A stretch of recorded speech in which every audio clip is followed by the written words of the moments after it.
Hi, welcome back guys. This is your friend, Cabbage Head Fanfics, back with amazing fanfiction. This is the series of What If Deku Could Evolve Quirks. Now before starting, please give this video a like and subscribe to the channel if you want more videos like this. Now let's get into the fanfic. In a patient exam room somewhere in Mustafu, General Dr. Tsubasa, a round man with glasses and a bushy mustache slouched on a stool across from Midoriya Izuku and his mother Midoriya Inko. Izuku was a short, scrawny 4-year-old boy with 4 freckles on each cheek forming the shape of a diamond and viridian green fluffy hair that matched his eyes. Inko was an average height slender woman at 5'6" with straight hair and eyes that matched her son's in color. Well, after several tests it's safe to say the boy is quirkless. He turned to Izuku. You should probably just give up, Dr. Tsubasa lazily stated to a catatonic Midoriya Izuku and his wide-eyed mother, Inko before sitting up as if remembering something important. You know, there is one more test I could run. You know, just in case, the doctor said with infuriating vagueness. Inko stood up so abruptly that the stool she was sitting on wheeled away and crashed into the wall, eyes blazing. Don't you dare talk to my son that way. No more tests. No more getting my boy's hopes up just to crush them. To his mother's right, Izuku was startled out of his shock. He hardly ever heard his mother shout. She turned to her son with a soft voice. Izuku, we're leaving. You'll never have to see this man again. With that, she used her quirk to grab her son's toy with one hand and with the other grabbed his hand and marched out to her car. Later that evening, Izuku was commiserating the worst 5th birthday he assumed anyone's ever had while watching All Might's debut clip for what was probably the 1000th time. He heard his mother come into the room quietly. Izuku, I made your favorite, Katsuden. He turned to her with a watery smile. See, can I still be a hero? Inko could see the hope teetering on the edge of despair in her baby boy's eyes. She couldn't believe that doctor. She knew Izuku would likely remember this day for the rest of his life. Well, she wasn't going to aid in crushing his dreams. Even if she was the only one in the world, she would encourage him. It didn't matter how much the prospect of him being in danger without a quirk frightened her. Her heart was in her throat and tears were threatening to spill over. She cupped his face and wiped his tears as she responded. Izuku, listen to me very closely. The only person that gets to decide what you are capable of is you. If you want to be a hero, you will have to work harder than anyone and you will still be at a disadvantage. People will discourage you the entire way, but I believe in you and I will support you the entire way. Izuku threw himself into her open arms. She hugged him tight until he eventually cried himself to sleep. After tucking Izuku into his bed with All Might-themed sheets, she went into her room and opened her laptop. She was done procrastinating. She was going to sign up for online law classes right now. How could she tell Izuku to chase his dreams without doing so herself? She would fight for the discriminated and those labeled vigilantes. She knew that if a civilian fought back against a villain with their quirk, they would likely be charged with vigilantes. A scared civilian did not equal a vigilante. She would be her version of a hero. She would have to lower her hours at the hospital and be careful with the budget, but it was worth it. Even after discovering her husband's secret overseas family and taking him for everything in the divorce along with child support, money was still tight on a nurse's salary. Several months later, his mother was certainly right. The second his quirkless diagnosis came to light, his best friend turned on him, his classmates turned on him, and even the teachers turned on him. They viewed him with open derision, and when he stated he still wanted to be a hero, the cold stares of the students turned into barbed words. The dismissal of the teachers turned into turning a blind eye to the abuse, if not outright encouraging it.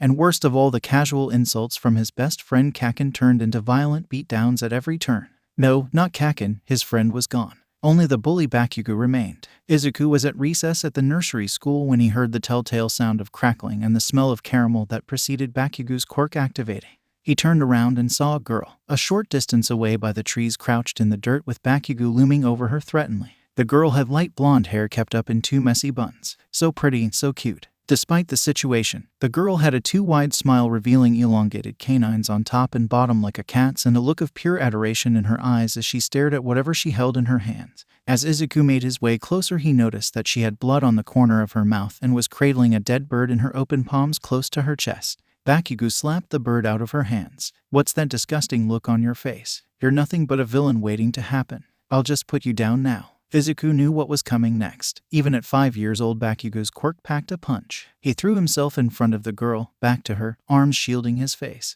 Boom, pain flared through his arms and chest. You trying to act like a hero when you're just a worthless Deku? Leave her alone. If I'm acting like a hero, then what does that make you, Bakugo? He knew he had made a mistake when he saw the unbridled rage in his friend-turned-bully's eyes. He stood his ground in front of the girl, but it took everything he had to weather the storm.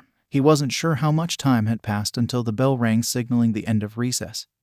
And with a TCH, Bakugo spun on his heel and marched away. Izuku dropped his now bruised, bloody, and scorched arms to the sides of his equally damaged torso. He turned around to check on the girl and saw that she was still smiling and looking at him with the same look she had been looking at the bird with, pure adoration. This close he could see that the pupils of her eyes were slits like a cat's and unfocused as if trying to take in everything about his blooded appearance at once. Cute, the girl said. Are you okay? He stuttered out in pain and embarrassment as he offered her his hand to help stand. The blonde's eyes focused and their eyes met for the first time. Why did you help me? She asked as she took his hand and stood. He cocked his head to the side in question. Why wouldn't I? If someone needed help, you helped them. Everyone knew that. Right? Disappointment evident in her voice, she replied. Not everyone, gesturing to the now empty playground save for one teacher waiting on them impatiently. He blushed. Great. Apparently he had muttered that last bit. She was smiling again, but this time it was small, filled with mischief. You're nice, I like you, she stated matter-of-factly. I'm Toga Himiko, what's your name? Izuku was about to faint and he wasn't sure if it was due to pain or embarrassment at the possibility of misinterpreting what she said. Shakily he replied, I'm Midoriya Izuku. I'm going to lay down for just a second. Izuku fell to the ground as consciousness left him. By the time he woke up, he was in the nurse's office, bandaged, with his mother yelling at the nurse. What do you mean nobody knows what happened? He didn't do that to himself. Izuku shot up. I'm awake. Where's Toga? In co-world. My baby. She went to hug him but stopped short, remembering his injuries. Her eyes grew hard. Is this Toga the one that did this to you? No, I was protecting her from Baku. He cut himself off. He wasn't sure why he felt the need to cover for Bakugo. Nothing would most likely come of telling anyway. Inko gasped. Kaken did this. She whirled back to the nurse. Where was the adult responsible for watching the kids during recess? There's no way they didn't hear explosions going off. She was starting to get suspicious of this whole situation. She would have to pay closer attention to Izuku's schools from now on. I'm sorry, ma'am. I only know what I was told. To answer your earlier question, Izuku, Himiko Toga was withdrawn from our school by her mother. She won't be coming here anymore, the nurse clarified. Of course, the school had denied anything had taken place just like he thought would happen. Sure, Aunt Mitsuki had yelled at, threatened, and even forced Bakugo to start attending therapy once a month.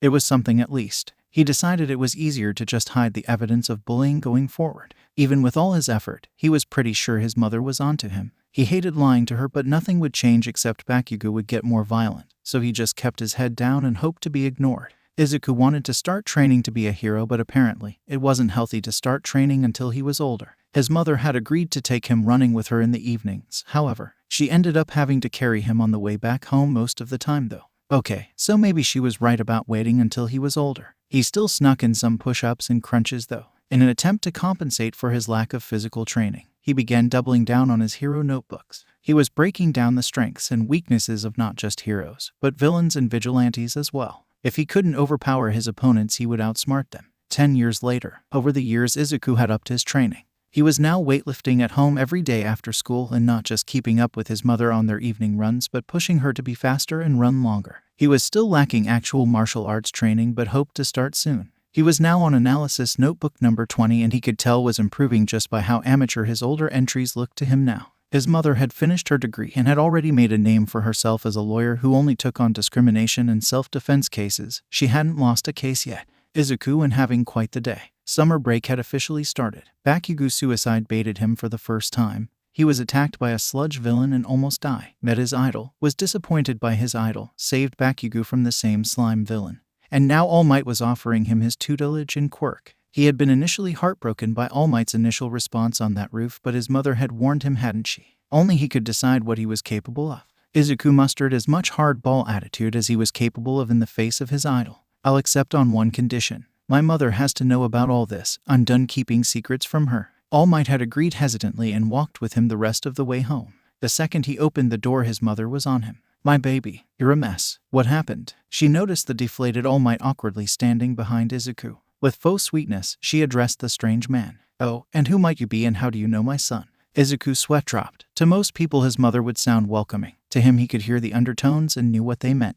Inko was seconds away from Mama Bear mode. He quickly interjected. I'll tell you everything later, I promise, but in the meantime, this is a friend, and he has something to tell you. Inko calmed only slightly. She didn't miss that deflection. She gestured to the dining table. Go ahead and sit down. I'll make us some tea. All Might sat down at the table nervously and with as much poise as a newborn horse while Izuku helped his mother in the kitchen. Once the tea was poured and Inko had let the awkward silence go on long enough to make both Izuku and the strange man nervous, she spoke. "So what is it you wanted to tell me, Mr.?" All Might gulped. This woman was more terrifying than most of the villains he had faced. Yagi Toshinori. "I believe it will be best to simply show you who I am so you believe me. Please don't scream." With that said, he puffed up into his muscle form. "I am here." Inko did a spit take across the table. After Inko had stopped choking and calmed down, Toshinori proceeded to relay everything that had happened that day leading up to that point. Inko was in shock in more ways than one. "Well, at least you corrected what you initially told my boy and apologized." Her eyes narrowed, her voice dropping dangerously. "You did apologize, correct?" Toshinori's eyes widened and he abruptly turned to a nervous-looking Izuku. Bowing slightly, he replied, "I'm sorry for what I said on that rooftop, young Midoriya. I was wrong." Izuku was dumbfounded. The All Might, was apologizing to him. It's okay. It stung at first, but ultimately I'm the only one that gets to decide what I'm capable of." Inko was smiling warmly at her boy. The decision to support him fully was the best decision she had ever made. She could tell Toshinori was holding something back about this one for all Quirk. Suspiciously, she addressed Toshinori. "There's something you're not telling us about this Quirk. Tell me everything, and don't bother lying." Toshinori internally panicked before relenting. From the beginning then, Toshinori told the story of two brothers, the creation of OFA, and its users. Izuku was blown away. He knew OFA was a sacred torch handed down from generation to generation, but he had never expected all this. He was really glad he had his mother in his corner asking these questions he might not have gotten the answers to. Inko was beginning to suspect she was just going to be shocked at every other sentence at this point. "And you're sure this all for one that has been hunting OFA users is dead?" Toshinori looked down at his hands guiltily. "I crushed his head with my own hands. They never found the body in the aftermath, but I'm sure." At the haunted look that passed over Toshinori's face, Inko eased up a bit. "I'm sorry you had to do that. Thank you for telling me. If you can promise me that you will watch over my son in his training, then I have no problems with him receiving your quirk." Toshinori puffed back up into his muscle form, stood, and bowed. "I promise." Once Toshinori left the Midoriya's home, Izuku approached his mother reluctantly. He knew this conversation would be hard for both of them. "Mother, there are some things I need to tell you that will be hard to hear. But before I start, I want to apologize for keeping it from you. I didn't want to worry you." Izuku proceeded to tell his mother everything. Bakugo, the bullying, the suicide baiting, and the teachers turning a blind eye to or outright encouraging the abuse. His mother listened in silence while he listened, with heartbreak evident in her features. In trying to prevent her worrying, he had inadvertently hurt her deeply. He promised her that he would never keep secrets from her again. She was the most important person in his life, and he was done lying to her even by omission. Inko was more heartbroken than she was surprised, but she had never suspected the bullying was to this extent. She had tried suggesting Izuku go to a new school a few times in the past to no avail. She had been trying to build a case against Aldera for years now, but didn't have enough to go on. "Once high school starts, you won't be going to Aldera, that's but for sure." Izuku was about to argue, but his mother continued. "No buts, young man. When I'm through, there won't be an Aldera school district, let alone high school." Inko began muttering to herself in an Izuku-esque fashion. "Just need to gather my evidence, call Nimuri or Anin, and have them get me in contact with Nezu." Izuku waved his hand in front of her face to snap her out of it. She was as bad as he was. Mother, Nezu as in Dean of UA. And who is Nimuri and Anin?" His mother stopped her mutter spree and answered his questions with a dismissive wave of her hand. "Yeah, that Nezu. I'm told he enjoys dismantling subpar schools. He calls it a hobby apparently. Nimuri and Anin are my girlfriend and partner." She added as if an afterthought until she realized what she had said and snapped her head up, eyes wide. Izuku was trying to parse all of that information. His mother was planning on dismantling an entire school district with the aid of the Dean of UA. And his mother had a girlfriend and partner he knew nothing about. Wait, girlfriend and partner. He had to be sure. Inko's head fell into her palms with a slight blush and responded, "Yes, I'm sorry I never told you. I wanted to be sure about them first, and Nimuri can be a lot. Their jobs also require us to keep things on the down low. We've only been dating for less than a year. I met Nimuri on a case. She and Anin were already dating and they invited me on a date. But that's no excuse. I love them and it's past time you met." Izuku was blown away. How had he not noticed his mother dating again? He was certainly happy that she had found someone again. She deserved it. There was one thing that was bothering him though. How do they know the Dean of UA? His mother looked hesitant but answered, "Well, they're the pro heroes Midnight and 13. And they work at UA," she rambled out in a single breath. "MYNEWMOMSAREMIDNIGHTANDTHIRTEN. Wait, I've read that 13 prefers they, them pronouns. Would they not want to be called mom?" Izuku muttered. Enko was smiling at how accepting Izuku was. She had never told him outright that she was poly, but she raised her boy right. He didn't have a bigoted bone in his body. You'll have to ask them. Nimiri tried proposing to us a few times already, but I told them that you have to accept them first. Anan agreed to wait for that day. If Nimiri heard you call her your new mom, she would lose it. In the teacher's lounge at UA, 29-year-old Kayama Nimiri Aka, the 18-plus hero Midnight, a 5'9" woman with onyx black hair up in a ponytail, was wearing her casual clothes of leggings, an oversized sweater, and glasses. She sat grading finals while her 27-year-old partner Kuro's Anan, Aka the space hero, 13. They were very tall at 5'11", and had a spiraling chin-length bob of blue hair that grew lighter closer to the roots, simulating a vortex. They had eyes with black irises that made them indistinguishable from their pupils. Their pupils were rimmed with an almost glowing orange. Their eyes bore a striking resemblance to the first pictures of a black hole. Anan was wearing their casual clothes of blue jeans, a black button-up shirt with a constellation print, and yellow high-top sneakers with a Velcro strap at the top. Nimiri shot out of her seat when a shiver went down her spine. "It's finally happening," she screamed, startling her fellow teachers and partner. She began frantically typing on her phone, and Anan spoke up to her left. "Anem, what's going on?" Nimiri looked at her like it was the dumbest question she had ever heard. "I'm reserving a table for 4 at the grotto. It'll be a yes this time for sure. I can feel it." Anan just shrugged. Who were they to argue with Nem's relationship intuition? It had worked on them after all. With only 7 days before he started his new school, Izuku was sitting on the steps leading down to a now clean Toga beach. He had finally packed on some muscle from all the training. He even had the beginnings of a six-pack. He was lost in thought about the whirlwind of activity his summer had been. The very next day after learning about their relationship, Nimiri and Anan had taken him and his mother out to dinner. The restaurant was set in a massive cave with an underground stream running through it. It was the fanciest restaurant he had ever seen. When he had accidentally greeted Nimiri as Ms. Kayama Mama, she squealed and hugged him without a second thought.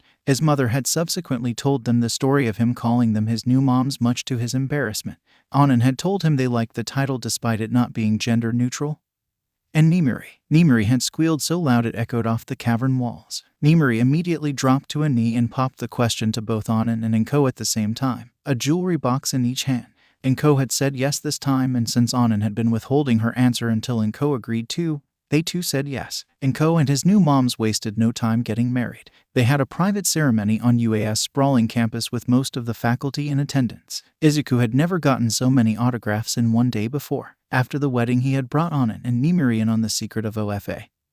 He didn't want to force his mother to keep secrets from her wife and partner. They were certainly surprised but took it quite well. He and Enko were currently in the process of moving in with Nimiri and Anan into a massive house on UA's campus. Apparently, Nimiri had badgered and bribed Cementos into building it. Then he testified against the Aldera School District along with some of its other victims. He got to see Nezu in action for the first time, and suffice it to say, Aldera School District never stood a chance. Some of Aldera's faculty had even admitted to being an isolated cell of a quirkist extremist faction calling themselves the New Metal Liberation Army. They even admitted that they intended to foster future sympathizers to their movement. His treatment there had suddenly made much more sense, and so did their praise of their golden child Bakugo. Once the media got hold of the information, the news of the trial spread like wildfire all across Japan. Luckily, Izuku and the other victims were kept out of the spotlight. He was pretty sure it was Nezu's doing. Izuku was brought out of his reverie by the sound of a car door closing. He turned his head to see All Might in his Mr. Yagi form looking at the clean beach with awe. Upon noticing Izuku on the steps, Toshinori poofed into his All Might form and excitement called out, "Young Midoriya, you cleaned everything down to the last scrap, and with days to spare. Good job, my boy." Izuku didn't have many accomplishments to be proud of yet, but he could tell this was something that he would cherish forever. So what now? All Might looked upon his would-be successor with pride. He couldn't be happier in his choice. Now only the act itself remains. Remember, young Midoriya, there are 2 types of power, power given and power earned. You, my boy, have earned this power. Now eat this. All Might plucked a hair from his head and handed it to Izuku. Izuku looked at the hair for several awkwardly silent seconds before responding eloquently. "Ooh, what?" All Might's bravado faltered slightly before responding with uncharacteristic nerves. "Well, you see, it requires a willing transfer of DNA on my part, and while I had planned on boiling a hair in tea, I hadn't expected you to finish so soon, so I'm improvising."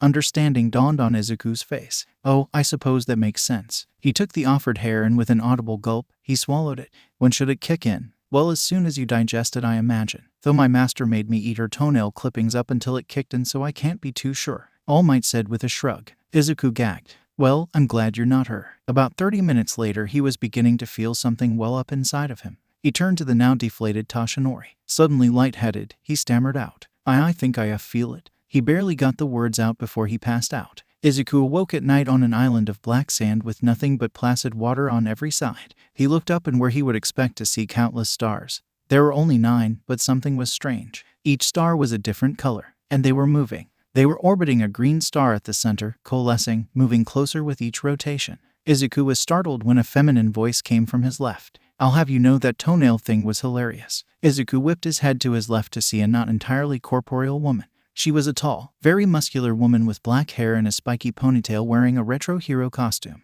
He tried to speak but found he couldn't. He had no mouth. You can't speak here yet. You aren't even supposed to be here yet. We don't have much time before you wake, so I'll give you a quick rundown. We're inside of One for All right now. I know. Toshi explained that One for All stockpiles power. She gestures to the vast ocean before continuing. What he doesn't know is that it stockpiles quirks as well as a piece of their wielders. She gestures to the 9 colorful stars before continuing again. That's why I'm here. I'm the 7th holder of One for All. Izuku's eyes blow wide with that bit of information. A quirk that stockpiles the power, quirks, and personalities, souls, minds. Probably best not to think about that, he quickly decides. I can feel you thinking from here, kid. Just remember, quirks ... are bullshit. As to what's going on in the sky, I might have an idea. Izuku just stared deadpan at her. Don't give that look, brat. Normally those stars don't move. When yours showed up, things started changing. I believe OFA itself is evolving. The stored quirks are melding together. Normally, we would have given you our quirks one at a time when we thought you were ready for M.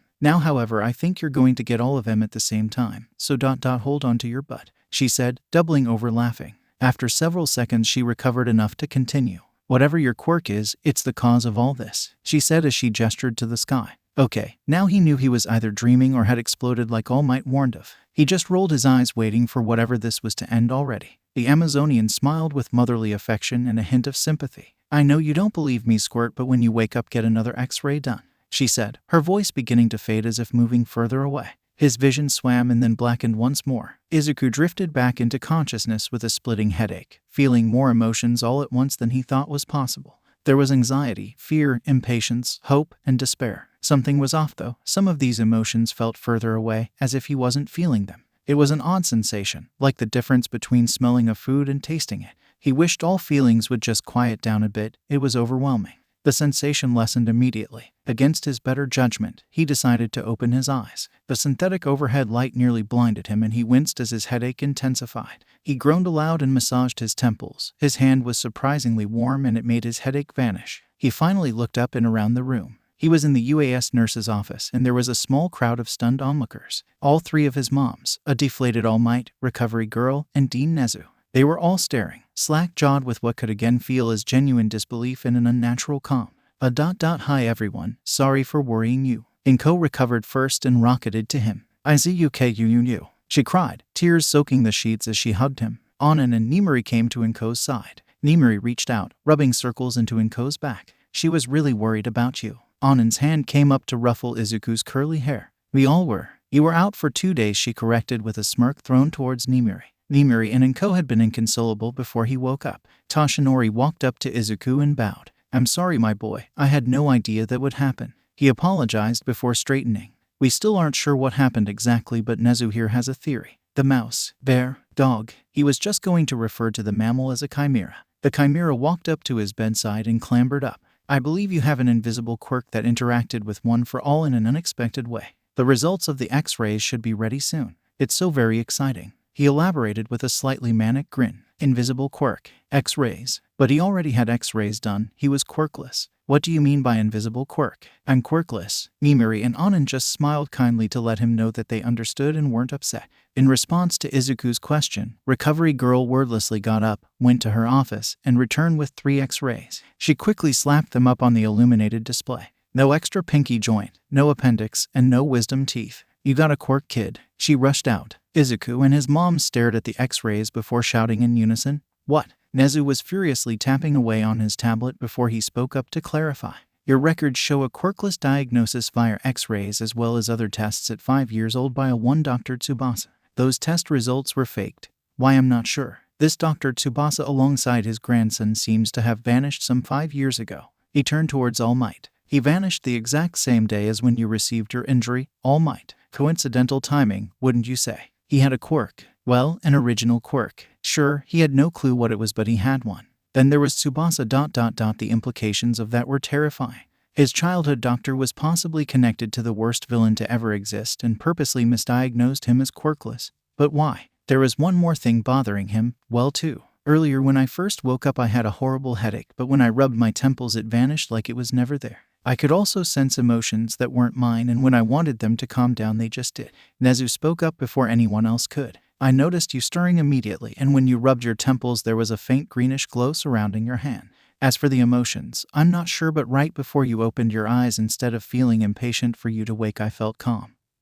But it was obvious that it was being forced on me. Izuku turned to a still distraught Inko. He could feel, no, he could sense her panic and tried to replicate the same sensation of willing her to calm. The effect was immediate. She whirled on him. I felt that. A gasp. Izuku, your eyes are glowing. As she was reaching to cup his face, he noticed a bruise on her knuckles. Mother, what happened to your hand? Inko gave a sheepish grin. I might have punched All Might when he told me what happened. Luckily I was in my hero form. She has one hell of a right hook, he said with a laugh. Izuku took his mother's bruised hand and ran his thumb over her knuckles worriedly. Then his hand began to glow and warm. The bruising receded before vanishing entirely.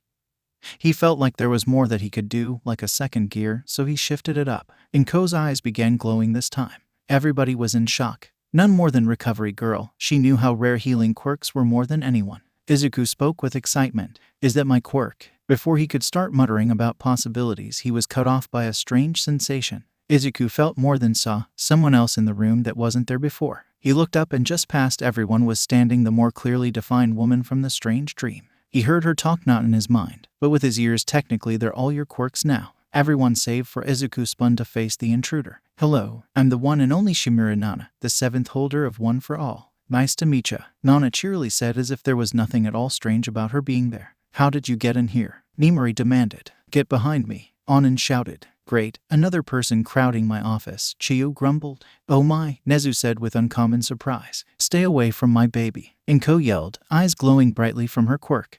Master, All Might whispered, looking like he had seen a ghost. Nana smirked with a shit-eating grin. Hey Toshi, you look like shit. All Might immediately coughed up blood and collapsed to the floor unconscious. Nana bent over, holding her sides, laughing and wheezing. Standing up and wiping the tears from her eyes, she explained. They're both more powerful than they used to be, but the first one with the feelings was the third's. It's called empathy. The glowing hand one that heals was the second's. It's called cell activation. Their original owners are both sulking because they couldn't hold their quirks over your head until you impressed them. They'll explain better once they're through acting like children, she huffed. Upon seeing the questioning look on Izuku's face, she continued. Your original quirk was the one that made your mother's eyes glow. I'm pretty sure now that originally it just evolves your quirk and maybe quirk adaptations. Fairly useless by itself, but combined with the power and quirk stockpiled within One for All, it not only evolved every stored quirk but itself as well. I think it combined with cell activation the same way the first transfer combined with power stockpile. You can forcibly evolve a person's quirk now.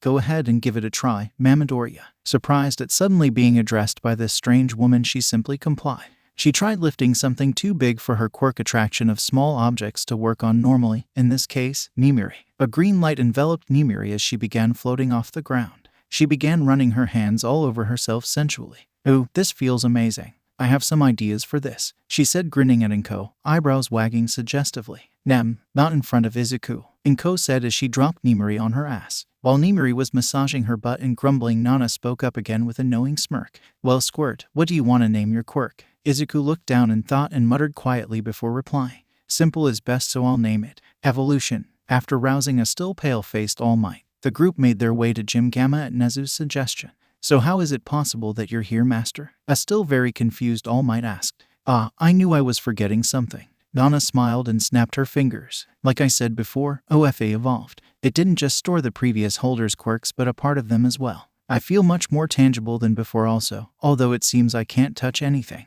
she said as she tried to poke Toshi, her finger disappearing into his chest. Anyways, Nana said dismissively, on to quirks. Let's start with mine since it's the coolest. My quirk was called Float. It let me do just that. It was only basic levitation at first. After OFA it was more like flight, although not very fast. Just try and focus on the feeling of being free, with nothing able to hold you down, she said, closing her eyes, reminiscing. Oh okay, here goes nothing I guess, Izuku said, closing his eyes to focus. He tried to picture himself soaring among clouds, lazily running his fingers through them. He could feel his feet begin to leave the ground. It's working, he thought. He tried to move a bit more and immediately launched upwards at breakneck speed, followed by a boom as he burst through the skylight and broke the sound barrier. In his panic, he disengaged float and began to fall. He flailed and screamed, "AHHH." As he neared the roof of the building, the now inflated All Might jumped up and caught him, landing safely through the broken skylight. Once back on the ground, he turned to Nana, who was laughing as Inko was trying to swat at her with her purse. "Why, you knew that would happen?"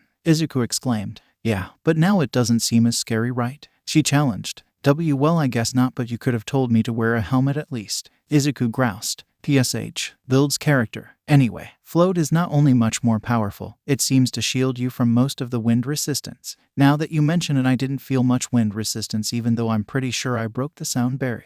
Izuku half muttered with his chin in his hand. "No more stunts like that," Inko said, raising her voice. Fine, can't have any fun." Nana grumbled playfully. "Let's get this show on the road. The sixth will take over while I go slap the beach out of the second and third." The second Nana disappeared. A man with black hair and a high-collared coat appeared where she had been. "I am the sixth, and my quirk was smokescreen. It allowed me to produce clouds of smoke from my body. It was a double-edged sword, however, as it blocked my vision as well. However, I suspect that may no longer be the case. Try it out. Feel it build up before releasing it," En said. Izuku focused on trying to narrow down the feeling of smokescreen. A few others were chomping at the bit to be let out, but he managed to focus on the one. He felt it build for a second before releasing the sensation. A black smoke exploded from his body, filling the entire gym and completely obscuring his vision. "Wait, I can see something," he thought. Through the smoke he could see everyone except En.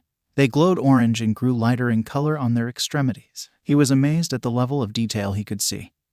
He could make out their faces perfectly. "Whoa, I can see you all. It's thermal vision," he exclaimed excitedly. Nezu pressed a button on his tablet and the fans kicked on, clearing out the smoke. Unless someone has a very cold body temperature or can block their heat signature somehow, smokescreen essentially has no downsides now. "Except for blinding your allies, of course," En said. Now it's the fifth's turn. En disappeared and a large bald man wearing goggles and a lot of leather appeared. "A fellow person of culture, I see," Midnight said, gesturing to her dominatrix outfit, followed by her wife and partner quickly swatting her on the arms. The man looked like he had been slapped across the face. "Motorcycles. I ride road motorcycles," the sixth said. "Motorcycles." Midnight air quoted, not believing the man. Shaking his head in defeat, the man turned to Izuku. "I'm Degoro Banjo the fifth and my quirk is the coolest. It's called Black Whip." "Huh, knew it," Midnight crowed victoriously, cutting off Banjo. "Ugh, is she always like this?" Banjo asked Izuku, gesturing with his thumb to Nimuri. "You'll get used to it ... or so I'm told," Izuku said with an almost haunted look in his eyes.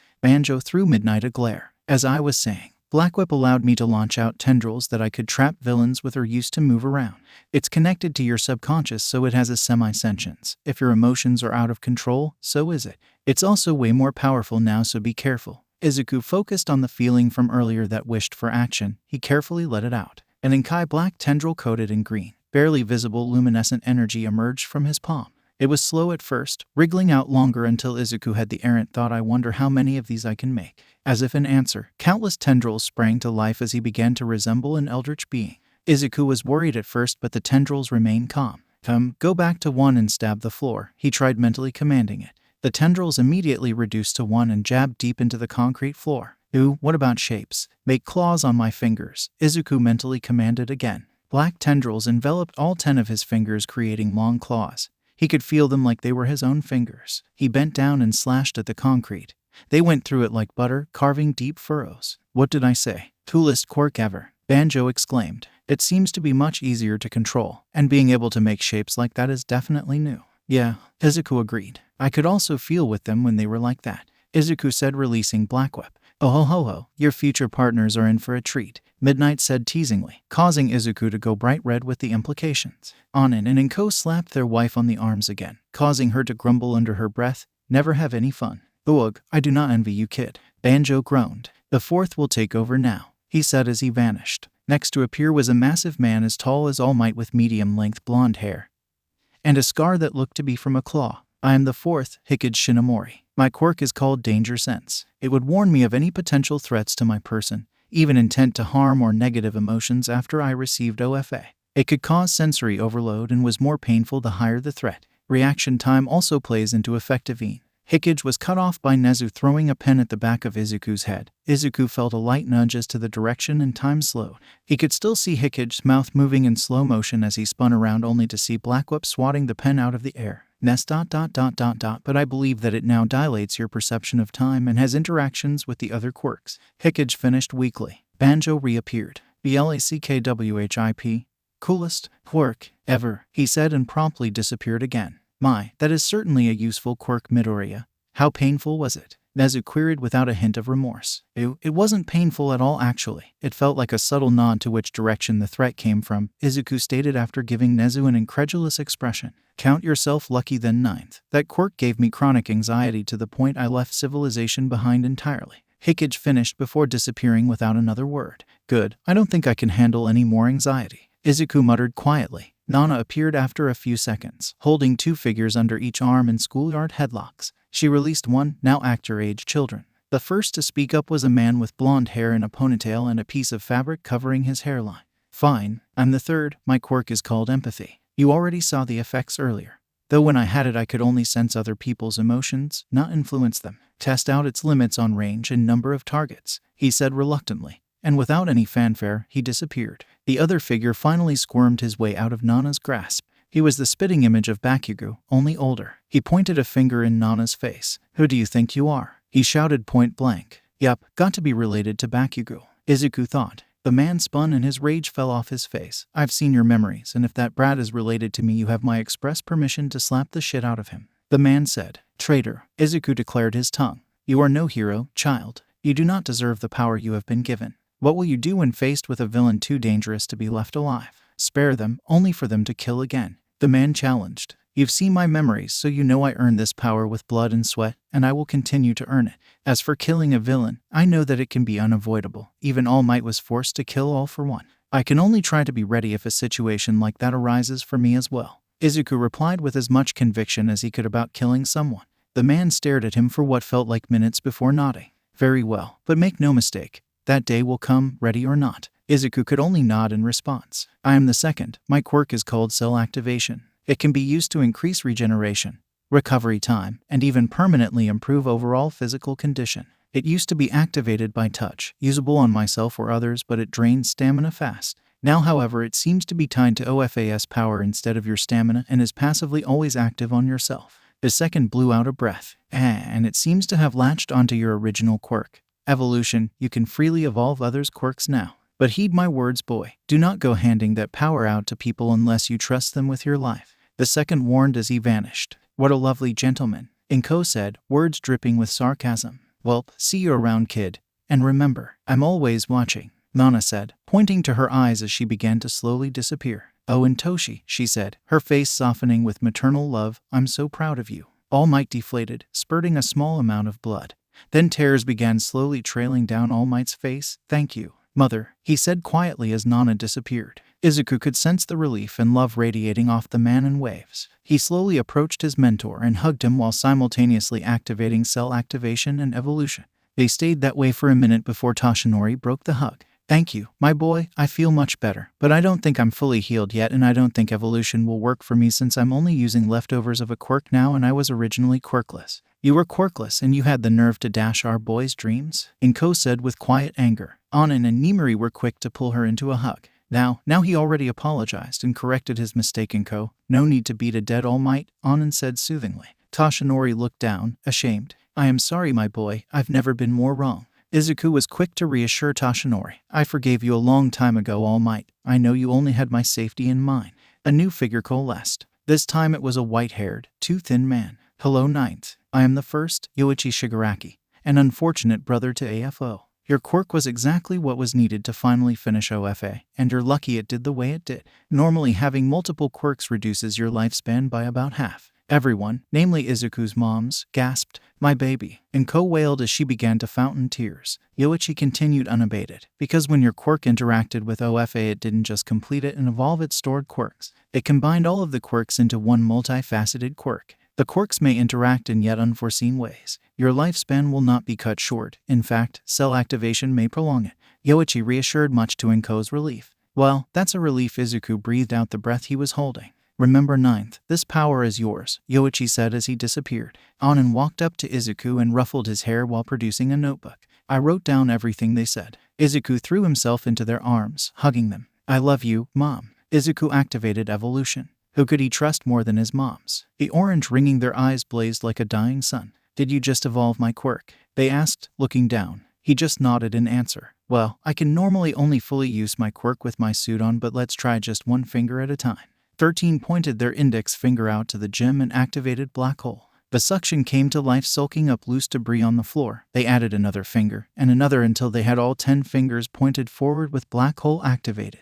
A previously impossible feat. Only one thing left to test, Anin said, bringing black hole back down to one finger and pointed it closer to their leg. No, don't, Anin. Nimari cried out, knowing exactly what they were thinking. Nothing happened. 13's jeans fluttered a bit, but that was it. Cool, they said simply. Nimari marched up to her partner and pouted while jutting her hip out. You could have been seriously hurt. Again, Izuku yelled in surprise. When my quirk first manifested, it tore up my leg pretty badly. But the good news is I seem to be immune to my own quirk now, Anin said, slightly ashamed. Izuku pinched the bridge of his brow. He worried about how much of a space case his mom was sometimes. Your turn, Mama, Izuku said as he hugged Nimari with evolution active. Her eyes glowed purple before he released her. Nimari kissed Izuku on the forehead before moving away from the group. Nezu, turn on the fans, please. She started pumping out her quirk. A thick cloud of pink enveloped her but didn't move towards the vents. Nezu, did you turn on the fans? She questioned, confused. Fascinating. Try willing it to move, Nezu said in a way of answer. Nimari, raising an eyebrow, did as asked. The pink cloud moved around in circles around her, expanded, and condensed until it was a liquid on the floor. Well, I can control it telekinetically now. Wow, that will be so useful outside, or in places with good ventilation, or against someone waving an arm hard enough. Nimari rambled excitedly. Anin nudged Izuku. You're not the only quirk nerd. I heard that. Nimari pouted. Izuku turned to Recovery Girl, who had been oddly quiet the entire time, to find her half asleep resting against her syringe cane. He walked closer. I'm sorry, Recovery Girl. You must be wanting to go home. It's okay, boy. Had to make sure I was here if it got hurt, she said, smiling tiredly. Izuku crouched down and brought her into a gentle hug, activating both cell activation and evolution. Her eyes glowed faintly and she stood up straighter. I feel 10 years younger. Now, Izuku said, turning to Nezu. If you decide to overthrow the earth, please spare my loved ones. He reached out a glowing hand which Nezu took immediately. His eyes glowed with otherworldly power. Then the cackling began. After about 5 minutes of fearing he had just created the first eldritch god, Nezu quieted and straightened his tie. I have been such a fool. No security cameras outside the front gates and beyond, blind spots in the sports arena, and so much more. I have many things to improve. Nezu finished dangerously. Well, I guess all there's left to do is try out the strength enhancement. Izuku thought aloud. All Might, how do you activate it? Toshinori buffed up into his muscle form. Squeeze your butt cheeks together and yell smash from the bottom of your heart. All Might explained. Izuku positioned himself facing the far wall. Well, here goes nothing, he thought as he squeezed his butt cheeks together and yelled. Asamaye. Danger sense nudged heavily in every direction and time slowed to a crawl. Nana popped into existence. Stoop. She yelled, surprisingly not in slow motion. He cut the power to OFA. Nana whirled on All Might. What were you thinking? Clench your butt cheeks. What the hell kind of advice is that? Nana admonished. Kid, OFA is way more powerful than when All Might had over here had it, she said, pointing a thumb to a thoroughly ashamed All Might. Try a tiny amount and work up from there, Nana actually instructed. Izuku focused on the unending ocean of power that was one for all. He tried using only a small portion, what he assumed to be 5%, and punched. A gust of wind followed the punch. Within the confines of the building it was enough to burst the remaining skylights. Whoa. That was only about 5% and my arm still ended up hurting, he said. But before he could finish, cell activation healed the minor tears in his arm's muscles. Never mind. Cell activation already healed it. Wait a minute. Doesn't that mean I can put on muscle practically instantly? Izuku said, having a revelation. Now you're cooking with neurons, Nana replied, flexing her massive biceps as she disappeared. Just don't overdo it, sweetheart. I signed you up for a martial arts gym. We're going to meet your trainer tomorrow, his mother said. After pointedly ignoring his mother's suggestion of not overdoing it, Izuku proceeded to exercise through the night, drinking protein shakes every hour. By morning he had gained 10 pounds of raw muscle and he was barely even tired. Cell activation was amazing. He only stopped exercising when he heard his mother exit her bedroom that she shared with his mama and mom. He set his alarm to go off in 1 minute, and after silencing his alarm he pretended to yawn. After taking a much-needed shower, he emerged from his room to greet his mother in the kitchen and help her make breakfast, as was routine for him at this point. Upon entering the kitchen, he found his mother eyeing him with suspicion, hands on her hips. "Why is the protein powder out, young man?" Inko questioned. "Ooh, late-night snack," Izuku answered unconvincingly. "And why do you look like you put on more muscle as if overnight?" She continued to interrogate. Izuku looked down at his clothes, his white shirt that read pajamas and black workout shorts, to see that they were visibly straining against his newly acquired muscle. "Sorry," he answered, not meeting his mother's questioning gaze. "Honestly, Izuku, I know you're excited about your new Quirks, but you need to moderate yourself. Please, Izuku," his mother pleaded. "I'll try, I promise," he responded. "That's all I ask, sweetheart," his mother said with a kind smile. The moment ended when he heard a door closing. He turned to see a bleary-eyed Nimari stumbling into the hallway. "Good morning," she grumbled before pausing. "Whoa, Izuku, did you get bigger?" his mama asked mischievously. 10 pounds actually," he replied with some pride. "My little lady killer is going to kill it on his first day of school," Nimari exclaimed.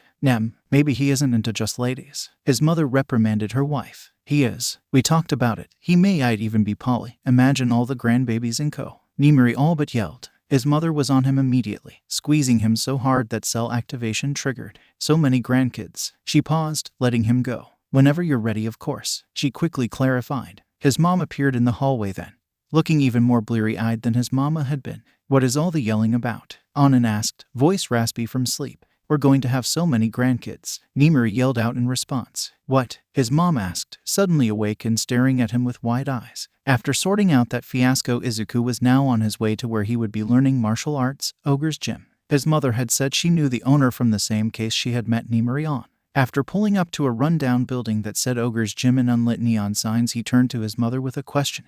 Raised eyebrow. "Trust me, Izuku. This guy is the real deal. I got him off of some vigilante charges." Inko answered the unasked question. "Vigilante? Who?" Izuku quickly asked. If his mother had represented him, he knew that the vigilante had to be of the good variety, not like Stendhal. He knew most vigilantes from his notebooks. Maybe he already had him in one. "He went by Knuckleduster," Inko supplied. "Wow, he resolved more crimes in Naruhodo than any hero. His quirk is still a mystery. You wonder if I can figure it out," Izuku exclaimed, beginning to mutter. Inko tapped her son on the shoulder to prevent more ramblings. "Come on, Izuku, we don't want to be late." Upon entering the dilapidated gym, Izuku saw a man waiting for them. He was massive and would give Endeavor a run for his money for stature. He had a large scar running diagonally across his face. He seemed to have a permanent, audacious smirk that all but promised violence. "There you are, Pipsqueak," the towering man greeted. "Hello, sir," Izuku nervously greeted. "Enough pleasantries. Let's see you throw a punch," he said as he gestured to the heavy bag behind him.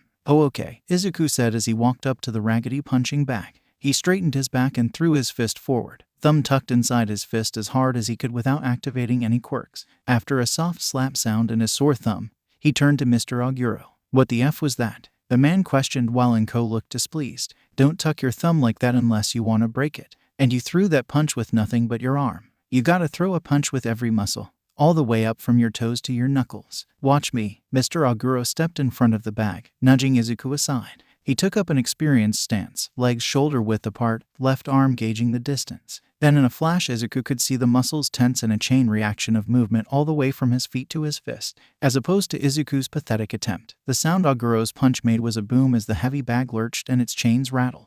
"Now that's a punch," Oguro yelled. Izuku was in awe. With all the hero fights he had seen, that was the most impressive punch he had ever seen.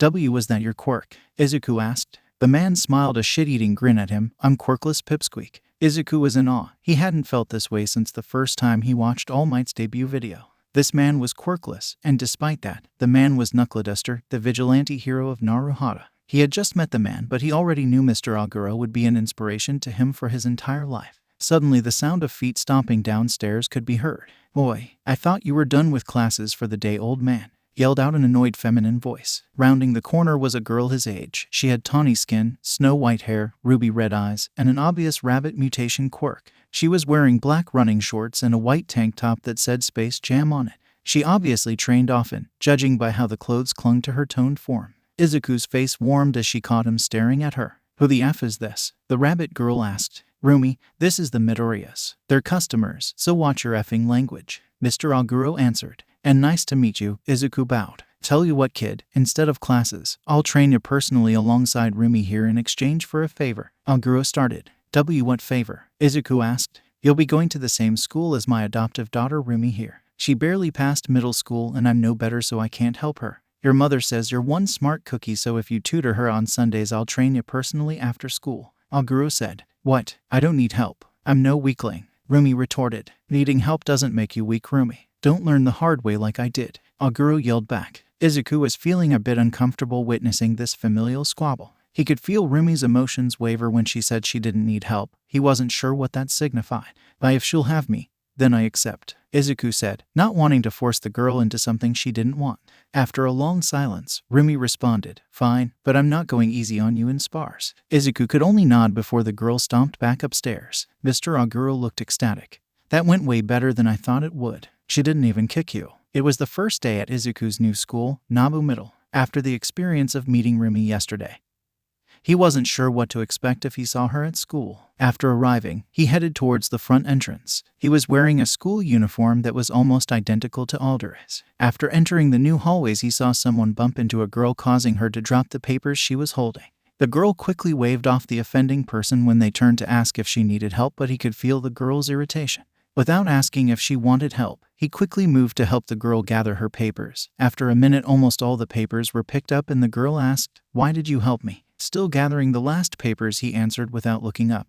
Why wouldn't I? What a weird question, he thought. If someone needs help, you help. If you're hungry, you eat. If you're tired, you sleep. Izuku-kun, is that really you? She breathed out. Not expecting to know anyone here, let alone someone that would use his given name with such familiarity, he snapped his head up to get a look at the girl. Familiar yellow feline eyes were staring at him, and it was like he was back in that schoolyard again all those years ago. Her blonde hair was down instead of in messy buns, but he would never fail to recognize her, even 10 years later. She looked amazing in the school's black sailor uniform with a red sash. He could feel so much hope radiating off her as well as fear. He realized that he had been staring and she was still waiting for him to answer. Toga Himiko, he said while nodding to her question. Relief pulsed off of her in waves. Still kneeling close together, she pulled him into a crushing hug. I thought I'd never see you again. Before he could pass out from being hugged by a girl, the bell rang. Oh no, I don't know where Class 1 is, he thought. I know where it is, come on Izuku-kun, she supplied, having heard his muttering. She grabbed his hand and began pulling him along as he sputtered and blushed. Once they reached the classroom doors, they were greeted by a woman waiting for them. She had purple eyes that matched her flowing hair of wisteria blooms. She raised an eyebrow at their connected hands but didn't say anything about it. You must be Midoriya and Toga. I'm your homeroom teacher, Ms. Sato. It's a pleasure to meet you, she greeted, and after they both greeted her in kind, she continued. You're both new to the school district, so I'm going to be introducing you. Midoriya, you'll be first. Come in when I call for you. Himeko was still gripping his hand as if he would disappear if she let go, still resembling a strawberry. He turned to her. I am surprised you remembered me, he said, breaking the silence. She turned her head from where she had been staring blankly at the classroom door to meet his gaze. I would never forget my hero, she said while rubbing her thumb over his knuckles. Before Izuku could pass out, he heard the teacher call him in. Himeko released his hand and he walked into the classroom. Go ahead and introduce yourself, Ms. Sato said while gesturing to the waiting class. I am Midoriya Izuku. I hope we get along, he greeted nervously. He really hoped the school uniform was the only thing this place had in common with Aldera. What's your quirk? A somewhat snide voice asked. Izuku looked up to see a blonde-haired boy smirking derisively at him. Well, it does a lot of things, so I just call it superpower. It's a stockpiler that only manifested a few days ago due to its complicated nature. He supplied the cover story that Nezu himself had cooked up. It was vague, and due to the nature of stockpilers, the lateness could be explained away. Useless then, the blonde sneered. Izuku looked down at his red high-top shoes. He could feel the hope that this school would be different from Aldera. Crumble. I'm really useless anywhere, aren't I? He thought. Shut up, Monoma. Just because you can't copy his quirk doesn't mean it's worthless. An aggressive voice called out from the back of the class. To me it is, Monoma snidely commented. Izuku looked up in surprise. The boy didn't mean that he was useless, only because he couldn't copy his quirk. He looked to see who had called out the rude boy and recognized Rumi in the back corner with her feet up on the desk, wearing ankle warmers. Wait, you can copy quirks that aren't stockpilers. That's so cool. How do you copy them? How many? How long? What about mutation types? Do you automatically know how they work once you copy them? Do they feel different? Can you have multiple active at a time? Izuku rambled out his questions. Ms. Sato clapped her hands. Okay, let's move on. Midoriya, go ahead and take the seat next to Aguro in the back. Izuku went beet red, realizing he had been rambling about quirks. He quickly made his way to the open seat to Rumi's right. After sitting down he looked to her. Thank you Aguro-san for saying that. Rumi smirked. Call me Rumi, I hate formalities, and don't mention it. Monoma is in a hole and I could tell you were misinterpreting what he said.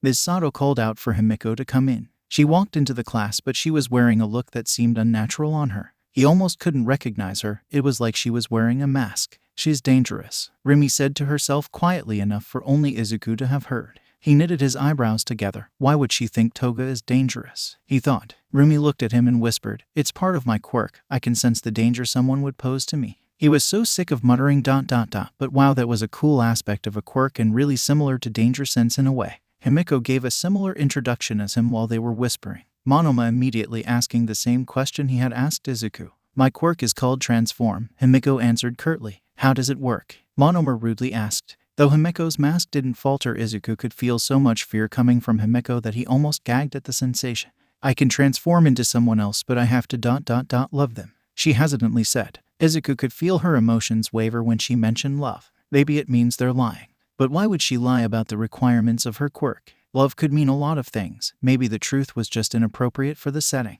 He mused to himself. Monoma scoffed. Another useless quirk. Monoma, I gave you the benefit of the doubt but you just earned yourself detention after school. I won't have any discrimination in my class, am I clear? Ms. Sato said, eyeing Monoma in a challenge. Momoma hung his head. Yes ma'am. Toga dear, go ahead and take the seat to Midoriya's right, Ms. Sato said. The second Himiko sat down. The girl occupying the seat in front of him spun around in her seat. She had welding goggles pushed up to her hairline of pink dreadlocks and had yellow eyes with crosshairs for pupils. She had dark bags under her eyes and had a manic smile directed at him and Himiko. You have to love someone for your quirk. How do you know you love them? Do you get their quirk? Why do you have cat eyes? They're pretty. Do you have claws? I'll make you some. And you, she yelled, turning her focus to Izuku. What exactly does your quirk do? Why was it so late? That's weird even for a stockpiler. Why is your hair so fluffy? I'm going to touch it, she asked, getting more excited with each question and beginning to reach her hand out to Izuku's hair. Whoa, down May, Rumi said not unkindly, effectively halting the barrage of questions and attempted petting. Ugh fine, the manic pinkette exclaimed before turning around and slumping into her chair. Rumi leaned over. Don't worry about May, she just gets excited about quirks and support gear. Just don't touch her goggles. Ever. Huh, you mean she's a freak, Monoma said, having overheard the conversation. A week's detention. And I'm calling your parents Monoma, Ms. Sato yelled. He's just mad that May laid him out once for touching her goggles, Rumi whispered. Now, let's start class, she said more calmly. After getting lunch from the cafeteria and searching for Himiko to catch up with his almost friend, he finally found her on the roof alone. She was drinking from a thermos and had a fanged smile as she closed her eyes in euphoria. This was the Himiko he remembered from all those years ago. Hello Toga-chan, he called out in greeting. Her reaction was immediate and confusing. Her smile fell from her face and her eyes went wide before narrowing to slits as she began reaching under the skirt. Danger sense nudged in her direction. When she saw him, her face softened and she brought her hand back out from under the skirt and quickly capped her thermos. Himiko, call me Himiko, she said. Oh okay Tog Himiko, he sputtered out. Why had danger sense gone off? Do you mind if I join you? He asked, face warming. She smiled up at him, showing off her fangs. I'll never mind you joining me. He muttered a thank you as he sat on the edge of the roof near her. Nobody spoke for a few tense seconds before Izuku mustered up the courage. Why did you get pulled out of school all those years ago? He decided it would be best to get right to it. It had been bothering him for 10 years now. She didn't answer right away. He could feel fear coming off her again. He didn't understand. Why would she be so scared? At first, it was when someone had asked about the specifics of her quirk and now about why she left. Himiko, was it because of your quirk? Her eyes widened. How did you? A part of my quirk lets me know what people are feeling. It's like a sixth sense. I could feel your fear when Monoma asked about your quirk and again when I asked about why you left. Just figured they were related. He shrugged. She sighed. I kind of lied earlier when I said I have to love the person to transform. I have to drink their blood. That day at recess was when my quirk first manifested. I always want blood, especially from the people I love. I want to be more like them. I want to become them. My mom pulled me from school after she found out. Izuku pulled out a notebook and began writing. That's an amazing quirk, perfect for heroics. Do you get nutrients from blood? Do you need some now? Do you want mine? Does it have to be fresh? What if the blood is from two people? How long after you drink it can you transform? Do you get their strength or just appearance? What about quirks? What if you donated blood while transformed? What about clothes? What a boo. He was cut off by the sound of sniffling. He looked up to see Himiko with tears running down her face despite smiling. You really think I'm not a monster?" Himiko asked in a quavering voice. "What? No, why would anyone think that? It's just blood." Izuku rushed to reassure her. After a decade of bullying, Izuku didn't so much as blink at the sight of blood anymore. "But I'll never be normal." "PSH. What's normal?" "Normal hasn't existed since the glowing baby was born." Izuku huffed. Himiko wiped the tears from her eyes and looked up at him like she had so long ago, with pure adoration. This time he could feel the emotion as well as see it. There was something else there too, but not something he recognized. "Give me your number. I'm not losing track of you this time," Himiko demanded. After sputtering and exchanging phone numbers, they ate their lunches in comfortable silence save for the soft cooing Himiko let out anytime she drank from her thermos. Once school let out, Izuku began walking towards Ogre's gym for his after-school training when Rumi ran up beside him.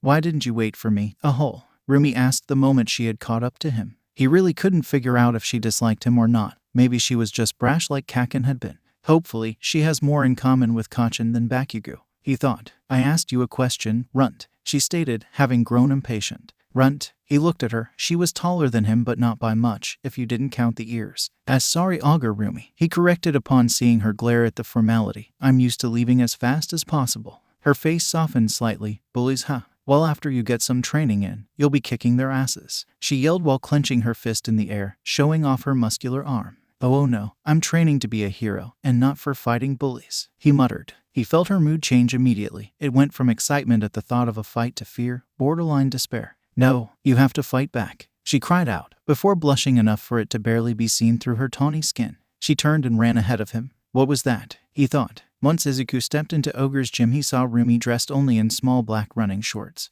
her small white tail sticking above the waistline and a black sports bra showing off her well-muscled physique. She was already sweating as she wailed on a heavy bag with a flurry of kicks, her abs glistening as she twisted for each kick. "There you are, Pipsqueak. Go get changed and in the ring.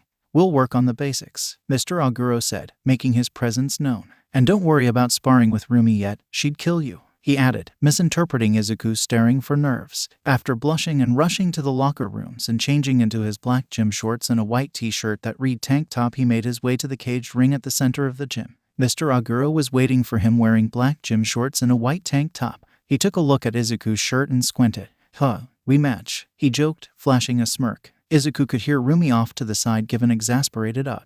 "Down to business. We're going to get you started on boxing and wrestling." Izuku glanced over to Rumi. "Not kickboxing?" he questioned. "Kicks are great and all, but only if they can't be countered." He looked to Rumi. With her quirk, her body is tailor-made for kicks. However, well, just try kicking me," Oguro said, motioning Izuku forward. Izuku went for a high kick, trying to imitate the way he had seen Rumi do, only for Oguro to catch it under his armpit. "See, now I can do whatever I want with you," he said, throwing a jab at Izuku's face with his free hand. Danger sense flared as time slowed. Black Whip activated and wrapped itself around Oguro's fist, halting it.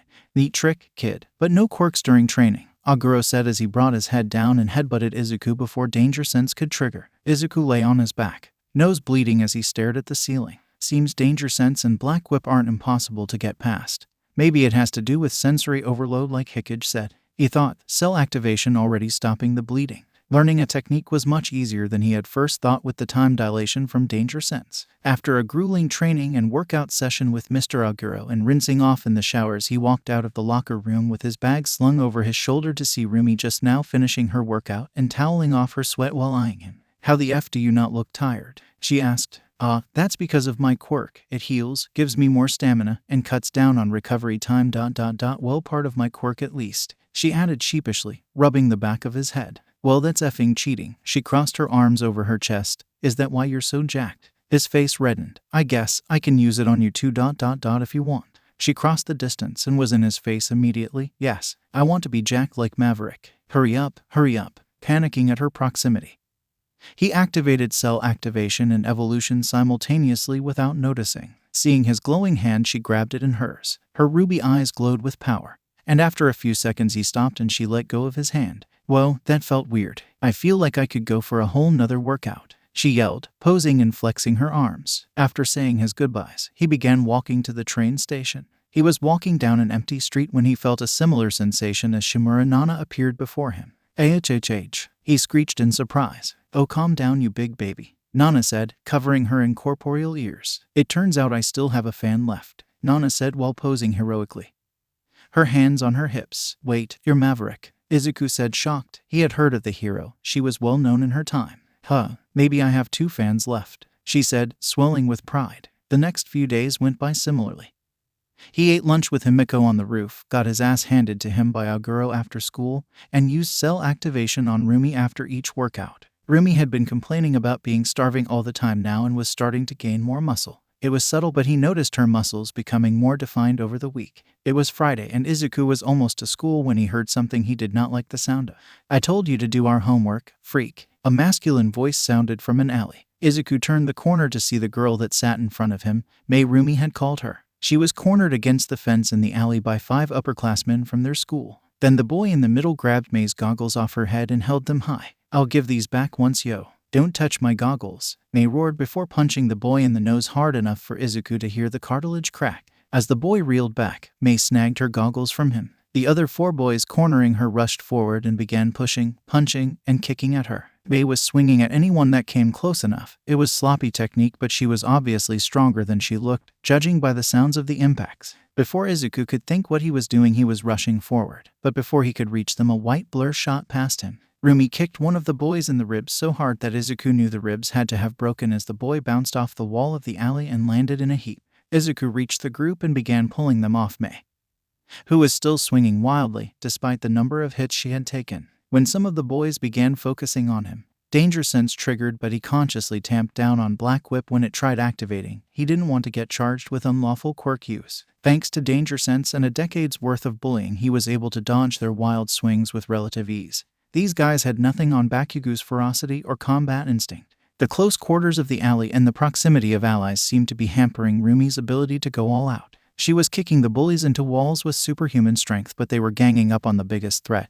Every kick she managed to land meant taking 3 punches from the others. Both girls were awe-inspiring, but they were flagging.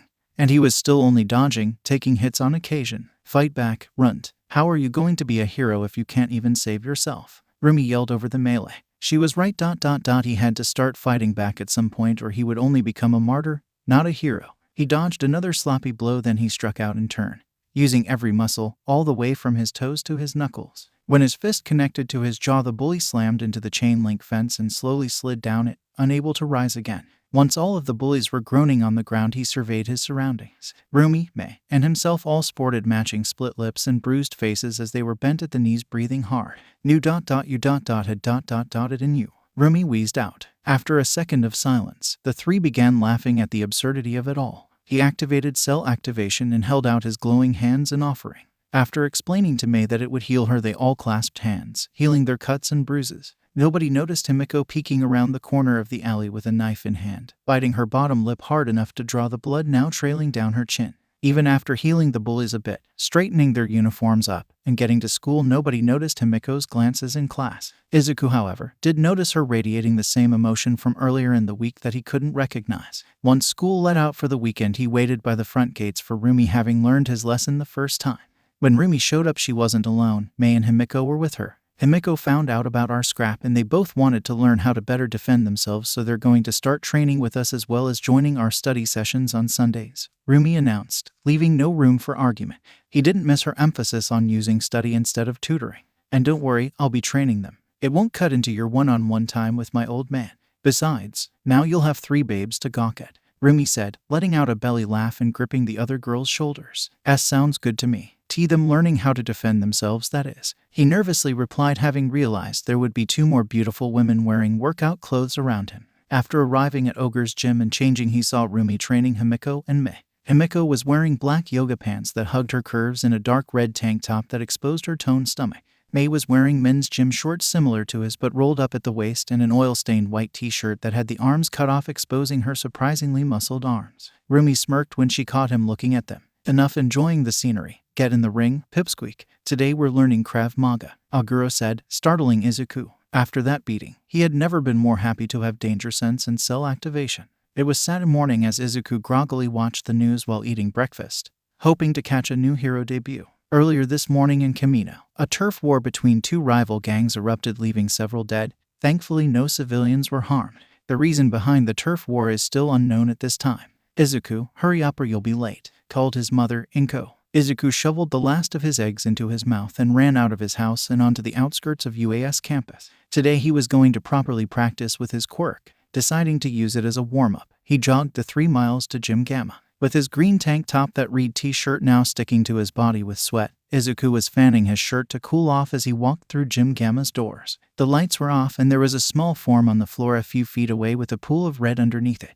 Oh, a dead bod, wait. I can sense their emotions, they're still alive. I quote, I'll save you. As Izuku rushed forward, hands glowing with cell activation, the body sprang up. I quote, I'm alive. The body yelled. The lights to the gym flicked on to reveal a small old man in a yellow hero suit in front of him along with a shaking Toshinori and a cackling Nezu by the wall of the gym. Before anyone could explain what in the world was going on, Nana appeared in between the old man and Izuku. I quote, I'm alive. She parroted. Silence reigned for nearly a full minute. Kid, if this is a joke, it ain't funny. The old man grouched. No joke, Sora. Well, you got old ... and short, the ethereal Nana said, bursting into laughter. Sora's eyes watered. Is that really you, Nana? Nana stopped laughing and her face softened. It's a long story, but yeah. Thanks for watching out for Toshi. Nana explained everything to Sora or Gran Torino, who gave a subsequent beatdown to All Might for not telling him about Nana right away. That's how Izuku learned that this possibly insane old man was the one that had trained All Might. He had immediately produced a notebook and asked for an autograph. Nezu had asked to borrow the notebook. And after reading the entire thing in less than 10 seconds, he declared Izuku his pupil and told him to show up tomorrow morning for personal lessons on analysis. That had been enough for everyone to look at Izuku as if he was diagnosed as terminal. While they were finishing talking, Izuku was checking out the rest of the gym, which was now full of floor-to-ceiling concrete pillars about 10 feet apart from each other. All right, kid, fire off one for all at me, Gran Torino said all too casually. Izuku turned to look at him like he had grown a second head. What? The only answer he got was a yellow boot flying at his face. Time slowed and a black tendril of power wrapped itself around the boot before Izuku even knew what was happening.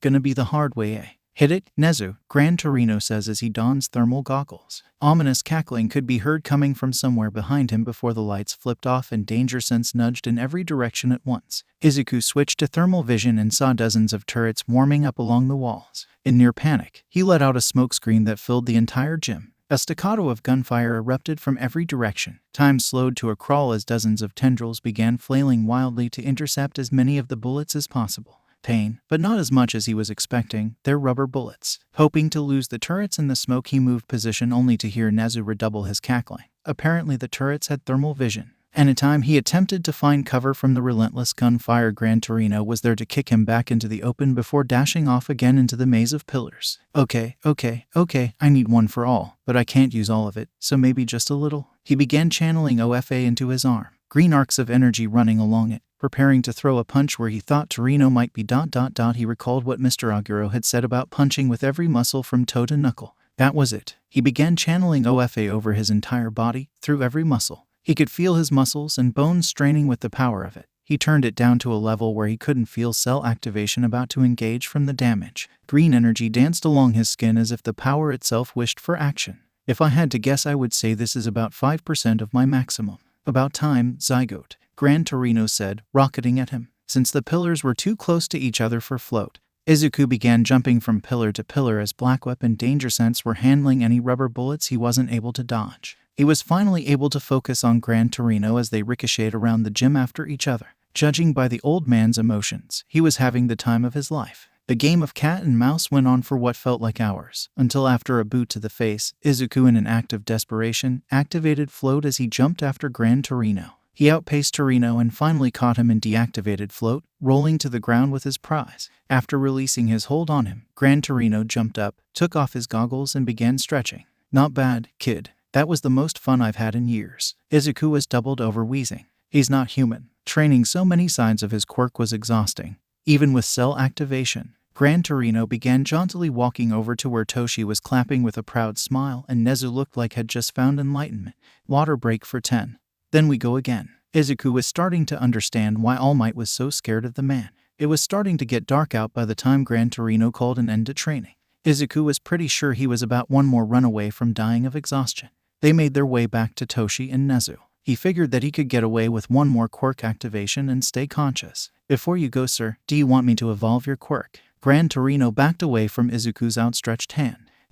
No, I'm old and it took me forever to get a hold of my quirk the first time. I don't want to be slamming into the ceiling again. No thank you. Is that why he's so short? Izuku clapped his hands over his mouth as he felt his lips move. Nana reappeared and fell to her hands and knees, slapping the floor as she laughed. I love this kid. Torino just gave a long drawn-out sigh of exasperation. At least let me heal you a bit. It will give you some energy too, he said, hand glowing a faint green. Torino gripped Izuku's hand. Fine, but if I start shooting my quirk out of my ass I'll kill you. Izuku choked back a snort. Why yes sir. He let go of Torino's hand. I should be getting back home. Thank you everyone for coming. I'll see you in the morning, Nezu, Izuku said and trudged home. Sunday afternoon. After Nezu's lessons and analysis, or as he called them, lightning rounds, Izuku made his way to Ogre's gym to meet up with Rumi, Mei, and Himiko to study for school. He was wearing tan cargo shorts and a black t-shirt that read thinking cap in yellow lettering.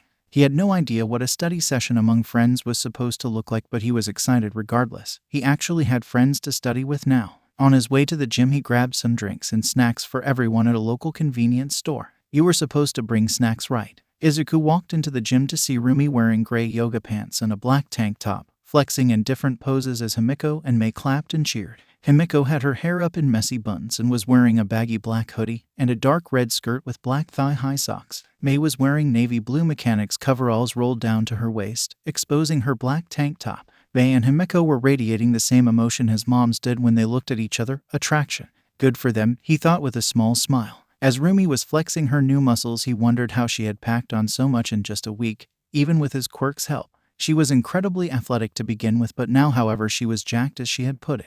Her shoulders were pronounced and clearly defined. Her biceps and triceps bulged as she flexed, and her six-pack could be seen straining through her tight tank top, and her legs ... Her legs looked like she could squat a car. She was giving him her trademark grin ...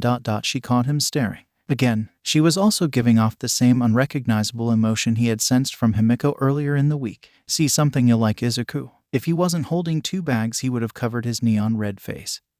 So instead he settled for sputtering, I be brought us snacks. Oh relax, I don't mind you looking. Got to say though, when you said your quirk helped build muscle, I didn't think it would help me gain 50 pounds in a week. It's weird. I should be even bigger, but I think I just got more dense. She paused a moment, then pointed a finger at him. If you laugh, I'll kick you. 50 pounds. Even with cell activation, that seems like too much to be possible. He scrunched his eyebrows together in thought. Do you not realize that you evolved her quirk? Nana's distinctive voice said in his head. Izuku almost dropped the bags of snacks in surprise. I did. Wait, you can talk in my head. Was the only response he got. I think I evolved your quirk by accident. Please tell Neon, he scrambled out. All 3 girls let out a collective what? Confusion crossed Himiko's face. So your quirk can let you sense people's emotions, heal, and evolve quirks? She asked incredulously. Mei grabbed him by the shoulders and shook him. What am I feeling right now? It was that same unrecognizable feeling again. He just shrugged his shoulders, face red from her proximity. I don't know either, sorry. Rumi looked at Himiko with a raised eyebrow. How do you know he can heal? Himiko's eyes widened slightly at her mistake, and Izuku sensed her nerves. I saw you guys fighting in the alley. I wanted to help, but I was scared. But Izuku, how can your quirk do so much? Izuku could sense she was lying about being scared. But why lie about that? Izuku extricated himself from Mei's shaking and set his bags down. You know dual quirks. Well, it's kind of like that, but instead of having 2 sides, my stockpiler manifests its energy in 8 sides. What the F? Dang Izuku. I'll make all your babies. Everyone save for Rumi looked at Mei in shock at her forwardness. Relax, she means support gear. I think, Rumi said with a shrug. Himiko raised an eyebrow. You said 8, what are the other 5? Izuku sighed. A strength enhancement I call full cowl, flight, but I like to call it float. Prehensile tendrils I call black whip. A smokescreen that comes with thermal vision that I call smokescreen. And the ability to sense potential threats that also increases my perception of time that I call danger sense. Show me everything. Mei yelled as she shook him by his shoulders again. Rumi apparently saw his reluctance. This gym is licensed as a quirk gym, so don't worry about public usage. Oh okay, here goes. Mei backed up as he gently lifted off the floor, tendrils lazily extending from his palms, green arcs of energy running over his skin, and finally giving off a small puff of smoke that covered his body. How many fingers am I holding up? Came Rumi's voice. He didn't need to see her to know she was smirking. Switching to thermal vision, he could see her flipping him off. 1, he deadpanned. Deactivating his quirk, he dropped back to the ground as the smoke cleared. Wanting to move on from himself, he turned to Himiko. Himiko, you have a dual quirk, right? Some kind of minor cat mutation in your transform. She looked a bit surprised actually. I do. My mom had a tiger mutation quirk and I've never met my dad. Mom said he had a similar quirk as me. He could feel the anger and pain she felt when she mentioned her mom. Izuku could tell this conversation was making her worry, most likely afraid of people finding out about her reliance on blood. Izuku decided to try and test the waters. What do you guys think about blood quirks? They're pretty rare and they have a certain stigma to them. They're just quirks like all the rest. Why? Rumi asked, crossing her arms over her chest in challenge. Oh, I bet I could make some great babies for that. I've never met anyone with one though, Mei said, shoulders slumping. Himiko smiled at him, her pupils blown wide. Well, you have now. I don't really like to advertise it, but I have to drink blood to use my quirk. It makes me crave blood all the time, and I tend to get a bit grumpy if I haven't had any in a while. Izuku put his chin in his hand, thinking aloud. Reliance on blood for quirk usage combined with the traits of a cat, like hunting instinct and agility for example, would make you a perfect predator. They got right up in Himiko's personal space, holding out her arm. Ooh, drink mine. I wanted to see. Himiko looked a bit shocked at the offer. You'd give me your blood ... just like that. Rumi threw her arms around Himiko and Izuku's shoulders. We all would. We're your friends, right, Izuku? Izuku blushed and smiled brighter than the sun. He had friends. Of course. And I can help recover the lost blood with my quirk, I think. Himiko's eyes were shimmering with unshed tears and she had a watery smile. Rumi looked at her with a teasing smirk. Are you purring? Himiko playfully swatted her arm off her shoulder, a dusting of red decorating her cheeks. Shut up. Izuku smiled at the scene. They were so adorable together. Just ask us anytime you want blood, okay, Himiko? She nodded and wiped the tears from her eyes. Gee, thanks. He focused his attention on Mei. What's your quirk, Hatsum? I know it's got to be something with your eyes, but I can't figure out what. Call me Mei. You helped me in the alley after all. My quirk isn't very impressive. It's called Zoom. It lets me see really far away or super up close. It also makes my hand-eye coordination better to match my sight though. It helps with working on small things. Mei shrugged dismissively. That's really cool. You could be a great scout-type hero with that. And the hand-eye coordination could make you rival snipe with guns. All three of you would make such a good hero team. Mei as scout, Overwatch, Himiko as infiltration, and Rumi as the fighter that can size up an opponent in an instant. You guys would be unstoppable. Izuku cheered. At the sudden silence, he paid attention to what they were feeling. Rumi seemed to feel proud and simultaneously hesitant. Himiko and Mei both felt happy and disbelief in equal measure. Himiko looked at her palms, eyes unfocused. Mei, a hero. Mei pulled her welding goggles over her eyes. But my quirk's weak and I'm weird. Besides, I like making things. I can just do the support course. Rumi was looking down at her clenched fist with a far-off look in her eyes. I have to be strong on my own. I can't be weak again, she said as her ears slumped down. In frustration, Izuku subconsciously summoned full cowl and stomped the floor, leaving a shoe print in the concrete. Yes, Himiko, you would make an amazing hero. Mei, your quirk isn't weak and you're not weird. You just think differently, and that's my favorite thing about you. You could always just double major and become a support-type hero like Power Loader. Rumi, you are already one of the strongest people I know, and if getting help makes you weak, then I'm the weakest of them all. You're all the most amazing people I've ever met and my first real friends, so don't talk like that. Mei had pushed her goggles back up to reveal watery eyes. Everyone was staring at him now, stunned at his outburst.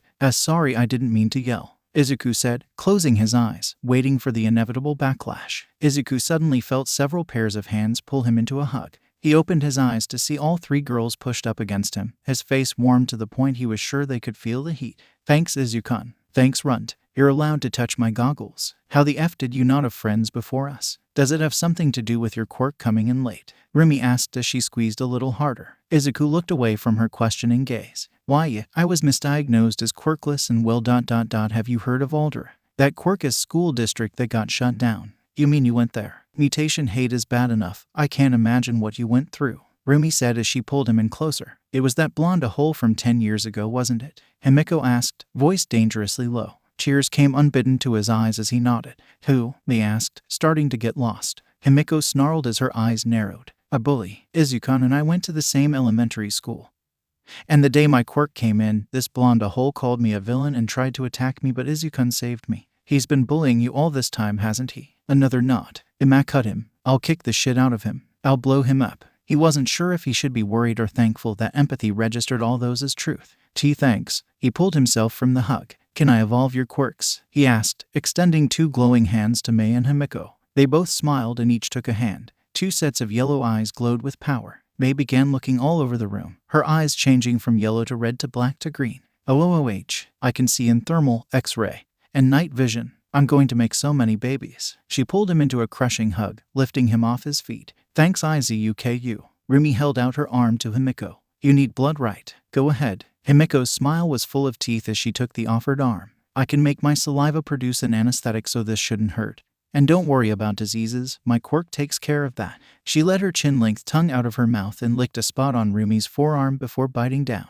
After a few seconds, Himiko unattached and licked off the remaining blood before smiling up at Rumi. Izuku moved closer and brushed a glowing hand over the bite, healing it. Himiko stepped back as gray sludge began covering her. The sludge solidified into a mirrored Rumi wearing Himiko's clothes. The new Rumi squatted down and jumped all the way up to the vaulted ceiling with little effort and brushed her fingers across it. Izuku had to look away to avoid seeing under her skirt. She landed and hugged the other Rumi tightly. I can use other people's quirks now. You're so strong, Rumi. She pulled back and ran her hands all over her new body. In hot, gray goop began falling off of her to reveal Himiko again. She glomped onto Izuku. Thanks, Izuku. He felt something sharp poking where her fingers were. LOL. She let go and looked at her hands to reveal pointed black nails where short unpainted nails had been. I have claws now. She bent down, claws extending to 2 inches, and dragged them along the concrete, claws cutting through it like warm butter. I'm glad you're happy, but we should probably study. After a collective groan, they went up to Rumi's room to study. Her room was fairly large. It had a beat-up leather couch, an old TV, different types of weights in a corner along with a human-shaped boxing bag, a microwave, mini fridge, kettle, and a lot of Nana's merch. Girls got taste, Nana said inside his head. He could hear her smirking. Wow, this is basically an apartment. It's so nice, Himiko said, surprised. It was big, but small even compared to the smaller apartments, and it definitely wasn't very fancy. Something about how surprised Himiko was acting bothered him. Is it bigger than where you live with your mom? Himiko shrugged. I don't live with my mom anymore. I actually live with my grandma. Our place is about the same size. He could tell she was lying about living with her grandma but telling the truth about not living with her mom, which was concerning. Himiko, I'm an empath. You can't lie to me, remember? You don't have to tell me everything if you don't want to, but please answer me this. Are you safe where you're living? Himiko's eyes widened, not expecting to be caught. I'm safe where I'm living, she said, careful of her wording. Rumi put a hand on her shoulder. Come to us if that changes. Yeah, Mei yelled, throwing a fist into the air. Izuku gave her a megawatt smile. Good, I don't want to lose you again. After a few hours of studying, they decided to watch a movie before everyone went home. Himiko wanted to watch a horror movie, Mei wanted sci-fi, while Rumi wanted anything with fighting. Izuku didn't mind either way but found an old gory sci-fi called Aliens which seemed to satisfy everyone. Izuku was sitting on the far left of the couch next to Himiko, and Rumi was sitting on the opposite end next to Mei. Partway through the movie, while they were eating the snacks that Izuku had brought, Himiko turned to him, apprehension rolling off of her. Can I have some blood? She asked with a blush dusting her cheeks. He smiled at her reticence. Of course. Her pupils blew wide until they were only black rimmed with yellow. Thanks, Izuku. Tap me if you get lightheaded. He was about to offer her his arm like Rumi had when he felt a tongue graze his neck just above his clavicle. Then he felt soft lips and heard the faint sound of sucking. He looked down to see Himiko, eyes closed, lips connected to his neck but no pain ... and he could both feel and hear her purring. He blushed so hard he could hear her suction increase. After a few minutes and still not feeling lightheaded, she stopped sucking and with a pop, she disconnected, then licked the blood away. The 4 fang marks healed over almost immediately, leaving a scar that would fade. She looked up at him with ecstasy written on her features, a wide-fanged smile, and blood on her lips. My hero, she said sleepily. She closed her eyes once more and rested her head on his shoulder before resuming purring as she fell asleep. After a minute of fighting down his blush and something, he looked over to where Rumi and Mei were to see if they had seen the whole thing. Rumi was giving him a knowing smirk as Mei lightly snored on her shoulder, goggles over her eyes. She said it was too bright. We'll wake them once the movie's over, she whispered. Later that night, Himiko skipped through the door of her apartment. It was smaller than Rumi's room and completely empty save for appliances. She swung open the fridge. Inside was convenience store food and dozens of blood bags. Some were labeled with names, several read Grandma. Thanks to Izuku, these should last me a while. She moved over to the closet and opened it. She grabbed out her rolled-up futon, and underneath it was a duffel bag with cash spilling out of it. All this should last until 3rd year. I should send a thank you letter to those idiot gangs in Camino, she said, laughing to herself. She rolled out her futon and stripped before laying down. She reached for the ceiling and flexed her fingers, claws extending. She smiled wide, admiring them. So pretty. Izuku really is the best. Rumi and Mei are pretty cute too though, she said as her other hand traveled down her body lower and lower. A week after their first study session together, Izuku, Rumi, and Himiko were on their way to Mei's place to check on her and study there instead since she wasn't answering her phone. Himeko bumped shoulders with Rumi. So how do you know where Mei lives? Rumi grinned at the shorter girl but kept their shoulders connected.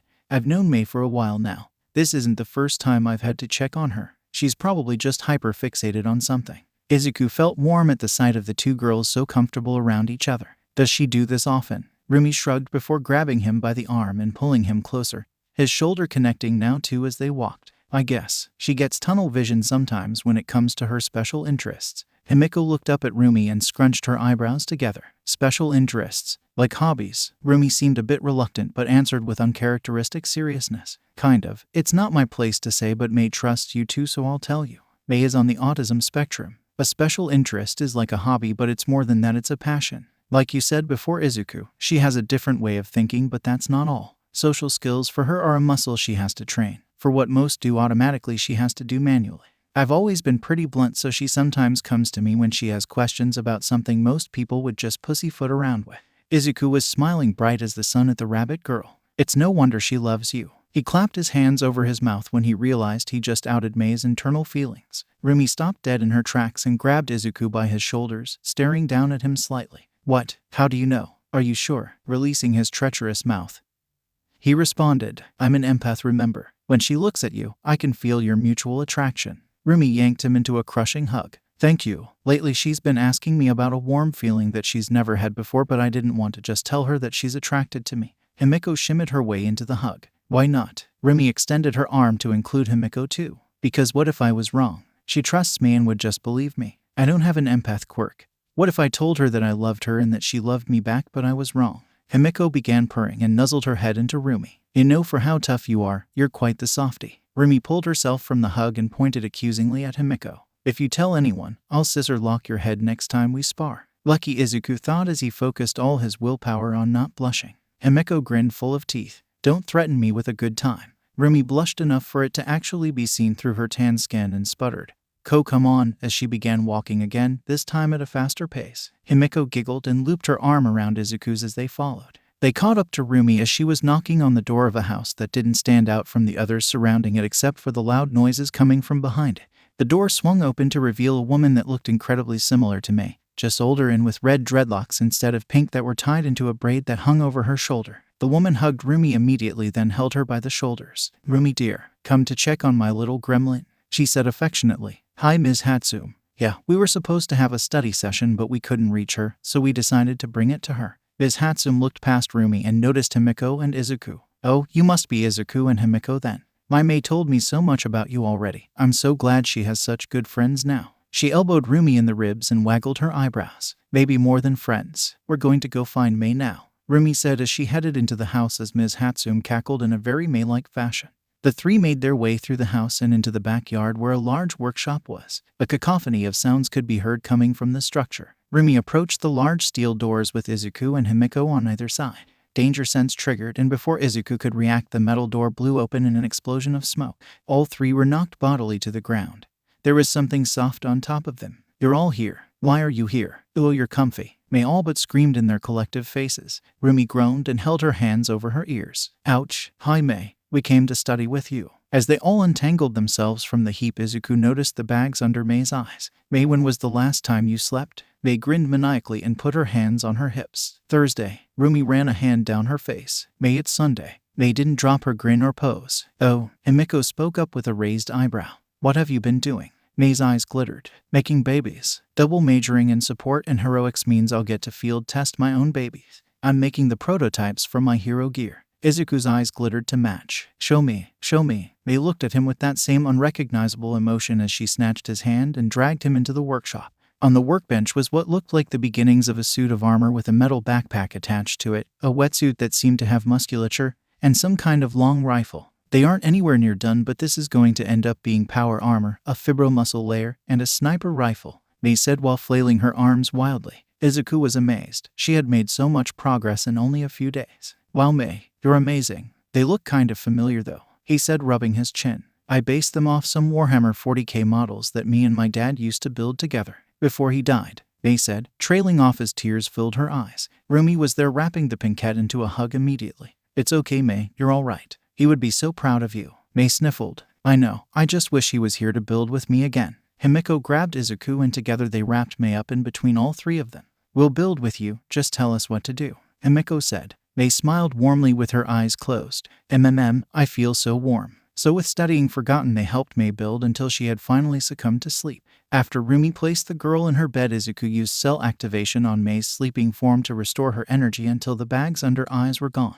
It was Friday morning and Himiko was just about ready to leave for school when someone knocked on her front door. "Not even Izuku knows where I live, maybe someone from the school." Her thoughts were cut off when her door was kicked off its hinges. A group of men began rushing into the apartment, with the largest in front. Himiko smiled, showing off her fangs as she reached beneath her skirt. Before the large man in the front with a basic super-strength quirk could even notice her, she threw a knife into his foot, pinning it to the floor. The man yelled out in pain when his foot didn't continue forward with him and tripped onto his face. Himiko began throwing knives at the other 5 intruders as they filed in through the open door, hitting them in their knees or feet. Himiko threw her last knife at the first man's other foot as he was beginning to stand again, then disappeared from sight. After several shouts of alarm, she reappeared behind the last to file into her apartment. She slashed at the back of his knees with her fully drawn claws. With the tendons now severed, the man fell to the ground like a sack of screaming potatoes. "You came to play, so let's play," she giggled at the 4 men who were still able to stand. Himiko didn't show up to school and nobody could get a hold of her. Realizing nobody actually knew where she lived, they decided to wait at the gym to see if she showed up for training.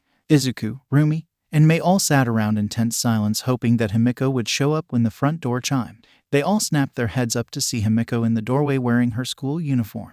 Her uniform was shredded and barely holding together. It was soaked in blood as she leaned heavily against the door frame. I didn't know where else to go." Himiko struggled out between gasps of pain. As Himiko began sliding down the door frame, Izuku subconsciously activated float and full cowl and shot through the air in time to catch her before she fell. He knelt with Himiko's bleeding form in his arms as his hands began glowing, slowly closing her wounds. There were so many. Himiko reached up and placed a bloody hand on his cheek. "My hero," she breathed out before losing consciousness. "What the F happened?" Rumi yelled at his side. He hadn't even noticed that she was right next to him. Mei had her goggles down and was latched onto Rumi like a lifeline. "An ambulance is on its way," Mr. Aguro said as he knelt next to Izuku and checked over Himiko's wounds. "Not all of this blood is hers." Izuku, Mei, and Rumi were gathered around Himiko's hospital bed waiting for her to wake while Mr. Aguro called Mei's mom and Izuku's moms. They had told the doctor that they were her family. She didn't seem to buy it but let them stay anyway.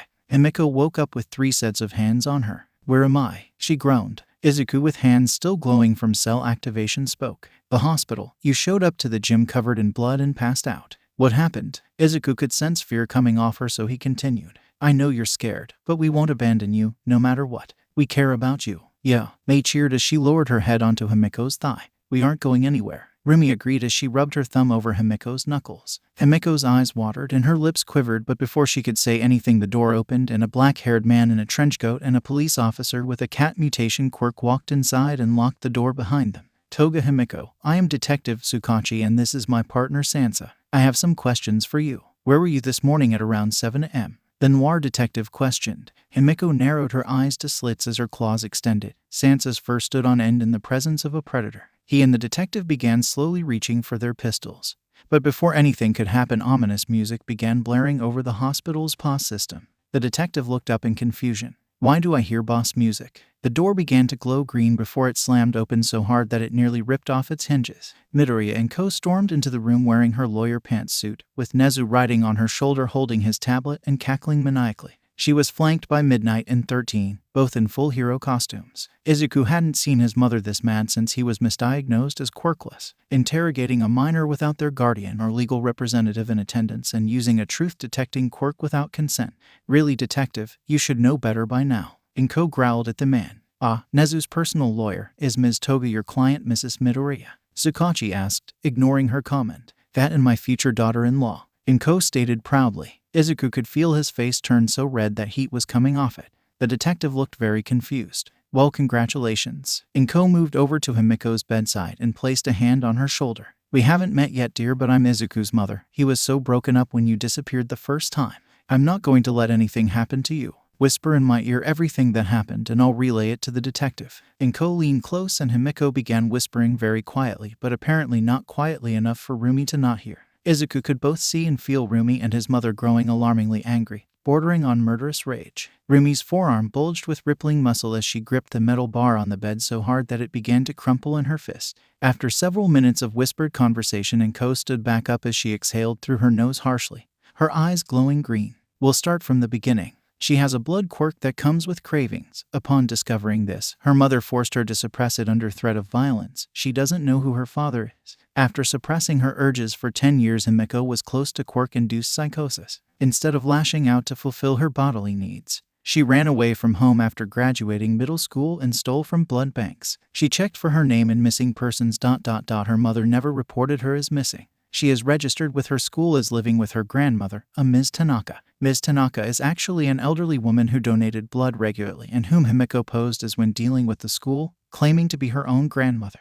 To finance herself, she infiltrated 2 gangs in Kamino using the donated blood of their members to impersonate them using her quirk. She harmed nobody while doing so. This morning, 6 gang members tracked her to her apartment and ambushed her. She defended herself, as is her right. Tsukachi scratched his chin. All true. Gangs sure seem to have an odd sense of community. Donate to local blood drives and sell drugs on the same street an hour later. The gang members used a tracking device that was hidden inside the bag of cash. Although you slashed them up pretty badly, nobody died. I can work with this, but I'll need your help, Nezu. Nezu hopped off Enko and onto Tsukachi. Happily, I can't wait to have a chat with Himeko's mother, he said, spitting out the last word as if it were poison. Himeko seemed incredibly confused. Wait, I'm not being arrested? The detective spoke up then. No, due to the extenuating circumstances and you being a minor, you're not under arrest. Your mother will be the one facing charges. Nezu turned his attention to Himeko. I took the liberty of testing a blood sample they took while you were unconscious. Would you like to know who your father is? You have the option of becoming a ward of UA or living with your father. My dad. I want to know ... but Mom always said he was a monster like me and refused to say anything else. Himeko said reluctantly. Nezu smiled mirthfully. I can assure you that he's no monster and neither are you. His name is Sekijiro Kan, otherwise known as the pro-hero Vlad King. Would you like to meet him? After a unanimous what? Himeko could only nod in shock. Fantastic, he'll be by shortly. Nezu chirped as he and the police left the room. Izuku got up and pulled all his moms into a hug. Thanks mother, mama, mom. We'll be in the waiting room with Mr. Aguro. Take your time. Enko said as they left the room. No wonder you know so much about heroes, Mei said as if reaching a conclusion. Izuku's eyes went wide as he realized what he just did. Please don't tell anyone. It's supposed to be secret and Mom's a really private person. He rushed out. Rumi waved him off. Don't worry, Izuku, we won't tell. She turned to Himeko then, the blonde shrinking under her gaze. Why didn't you tell us? We could have helped you. Himeko looked down at her lap. That's what I was afraid of. If I got caught, it could have jeopardized your futures as heroes. Rumi, Izuku, and Mei climbed onto Himeko's bed and pulled her into a hug. I think I speak for all of us when I say I would rather not be a hero than lose you, Himeko, Izuku said with watery eyes. They lost track of time as they held each other closely, Himeko's purring never letting up. Izuku idly wondered at how right it all felt. A knock sounded on the door. They all looked up to see an uncomfortable-looking Vlad King peeking around the broken door. Is one of you Himeko? They pulled themselves from the hug and Izuku turned to Himeko. We'll wait outside. As they began to stand up and leave, a hand grabbed Izuku's shirt. Stay, please, Himeko said quietly. They all sat back on the bed without another word. Himeko smiled small and waved at the large man. Hi. Tears ran down Kan's face as he slowly walked up to the bedside and dropped heavily to his knees. I'm so sorry I wasn't there for you. I didn't know that you existed until an hour ago. I met your mom when I graduated UA. I was only with her one night. In the morning I told her about my quirk and she called me a monster. I never saw her again. If you give me a chance, I would love nothing more than to be your father. Himeko slowly made her way off the bed onto unsteady feet and pulled a still kneeling Kan up.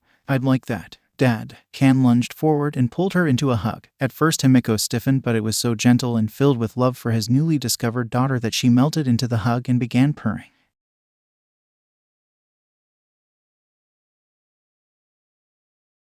3 years later, it was the day of the entrance exams at long last. After Izuku and Himeko met Rumi and Mei at the train station, all 4 began the walk to UA. All were wearing their school uniforms and had a backpack containing supplies for the written test and gym clothes for the practical. Izuku was watching the news coverage about a fight between a villain with a muscle augmentation quirk and the water hoses. The heroes had died and left behind a son that was only 4 years old. It was such a waste. A child made orphan and an amazing quirk in the hands of a monster. It wasn't uncommon for heroes to die in the field, but it usually didn't happen on live TV in broad daylight. the worst villains were usually behind closed doors. Izuku was brought out of his solemn mood with an elbow to the ribs. So what's it like still being shorter than me? Rumi asked Izuku, giving him a challenging grin. Izuku looked down at the dark-skinned rabbit girl with a raised eyebrow. I'm 6'6", you're 6'12", your ears don't count. Over the course of the last 3 years, Izuku and Rumi had both shot up in height. Izuku was as tall as Endeavor now, but not as bulky. Their muscles were built for movement and strength, not size. Every muscle was toned and lean, striations visible in every movement, like a wild animal pressed against the bars of its cage. Rumi punched him in the shoulder. They're part of my body, they count. Izuku sighed in defeat. Ugh, fine, you're an Amazonian goddess. Happy. Rumi stood on her toes and pecked him on the cheek. Very. You think your growth spurts had something to do with your quirks? They asked from Rumi's side where she was holding her hand as they walked. Izuku cupped his chin. And maybe. Cell activation basically supercharges everything else, so it makes sense, and Rumi's quirk evolution was mostly physical, so it would make sense that it would affect her height too. Hey Mei, did you get all your gear approved for the practical? Emiko asked from where she was clinging onto Izuku's arm as he began muttering to himself. Yeah, apparently since I'm double majoring I can bring almost anything as long as I've made it myself. Mei responded enthusiastically as ever. Okay, good. It's a good thing Izuku's mom's got you training with Snipe. We owe them a gift basket or something, Himiko said with a smile at the thought of how supportive the Mamadorias had been. Izuku snapped out of his theory-crafting mutter spree. That reminds me. He pulled his backpack off and began digging through it. I've got snacks for after the written exam. Don't want to go into the practical hungry after all. Some carrots for Rumi, a pomegranate for Himiko, and a chocolate bar for Mei. It's plain, nothing crunchy, he clarified as he handed out the snacks, knowing Mei's aversion to anything crunchy. Woo, Mei cheered as she eagerly accepted the chocolate. Thanks, babe. You always take such good care of us, Rumi said as she accepted the carrots and bumped his shoulder affectionately. Thanks, Izuku, Himiko said as she accepted the pomegranate and pulled Izuku down into a kiss, nipping at his lower lip with her fangs and licking the blood. Rumi pulled 2 thermoses from her bag. That reminds me, here's some of my and Mei's blood for the practical, since you can't use Izuku's quirk cause it's a stockpiler. Himiko's pupils blew wide as she accepted the thermoses. I have the best partners ever, she purred out. As they walked up the familiar path of UAS entrance, someone shouldered past Izuku, barely moving him. The offender said nothing and kept walking without so much as a glance backwards. Izuku recognized the familiar head of spiky blonde hair. He had expected to see Bakugo again at UA, but not so soon, that's for sure. Himiko's eyes narrowed to slits and were shadowed by her bangs. Was that Bakubeach? She asked in a dangerously low voice. In her anger, she wasn't paying attention to where she was stepping and tripped on a loose brick. Izuku went to catch her but stopped when he noticed her floating horizontally and a girl with a bob of chin-length auburn hair with her hand outstretched,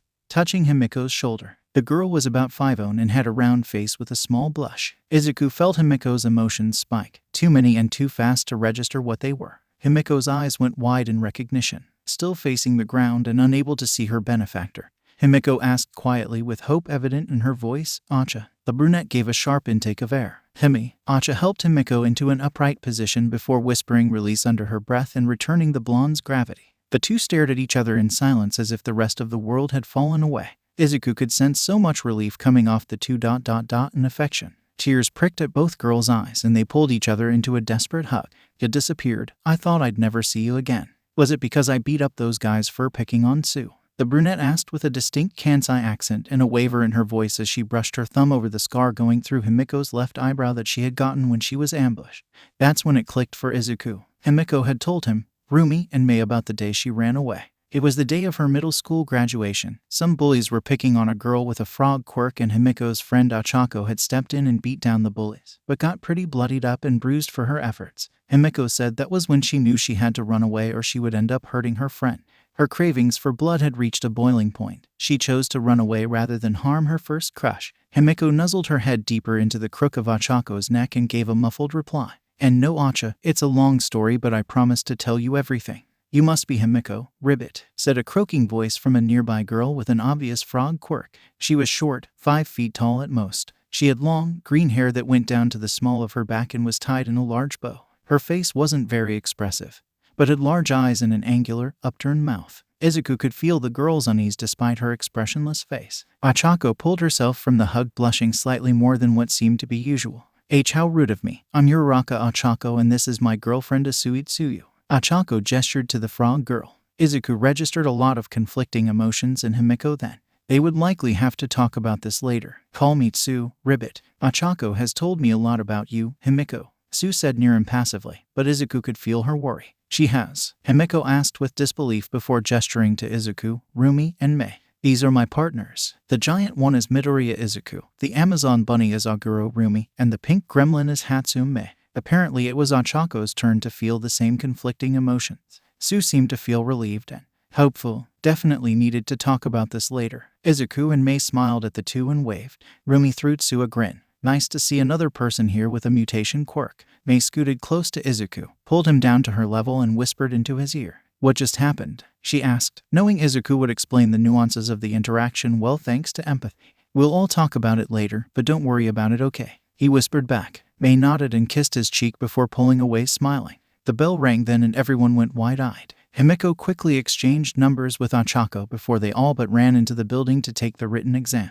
The written exam had been objectively difficult but was nothing compared to Nezu's personal tests. Izuku was confident in his girlfriend's abilities too. They had all studied together for 3 years after all. He found his seat for the briefing before the practical and was relieved to see his girlfriends there as well. He took his seat with Mei on his right and Himeko on his left. Rumi was on the other side of Mei. After a minute of bemoaning the fact that they would be split up for the exam, President Mike took the stage. Mei and Izuku began shaking each other excitedly.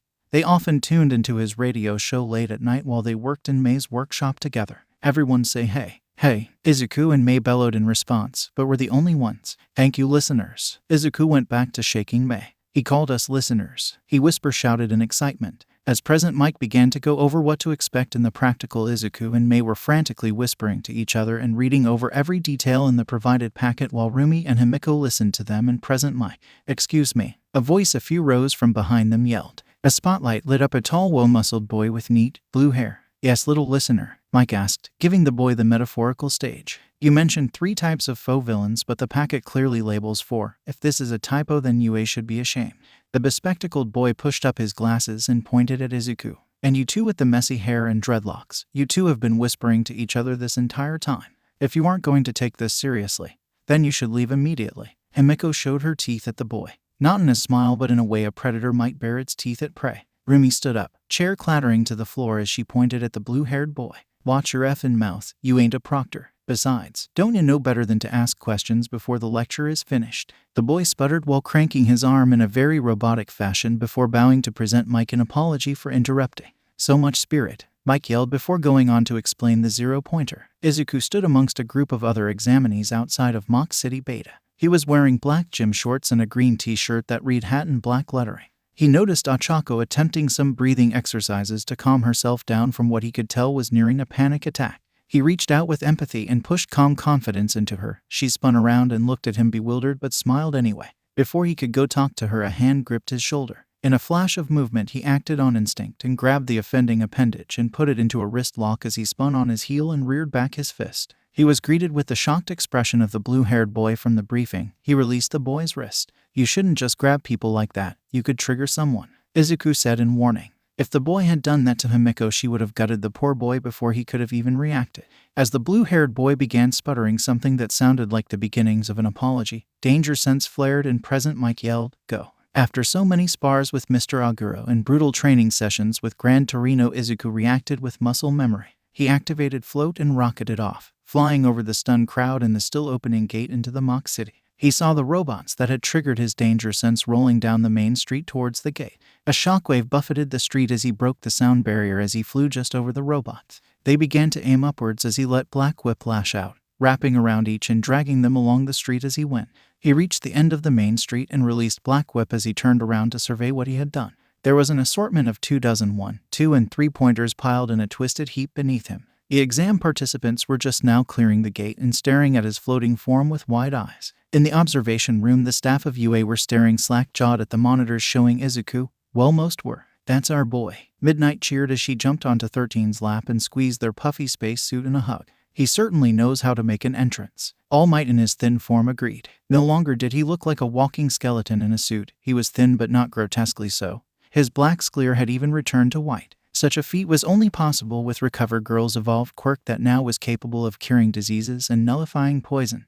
Snipe sat forward and pointed at a separate monitor. That ain't all. My little protege is kicking ass too. I swear she's the second coming of Lady Nagant. The monitor showed someone flying high above a mock city in a winged suit of armor holding a rifle. The feed on the monitor was too far away to get a very good look at the armor or rifle, but a separate feed showed robot after robot crashing to the ground and moving with a single hole through each of their carapaces.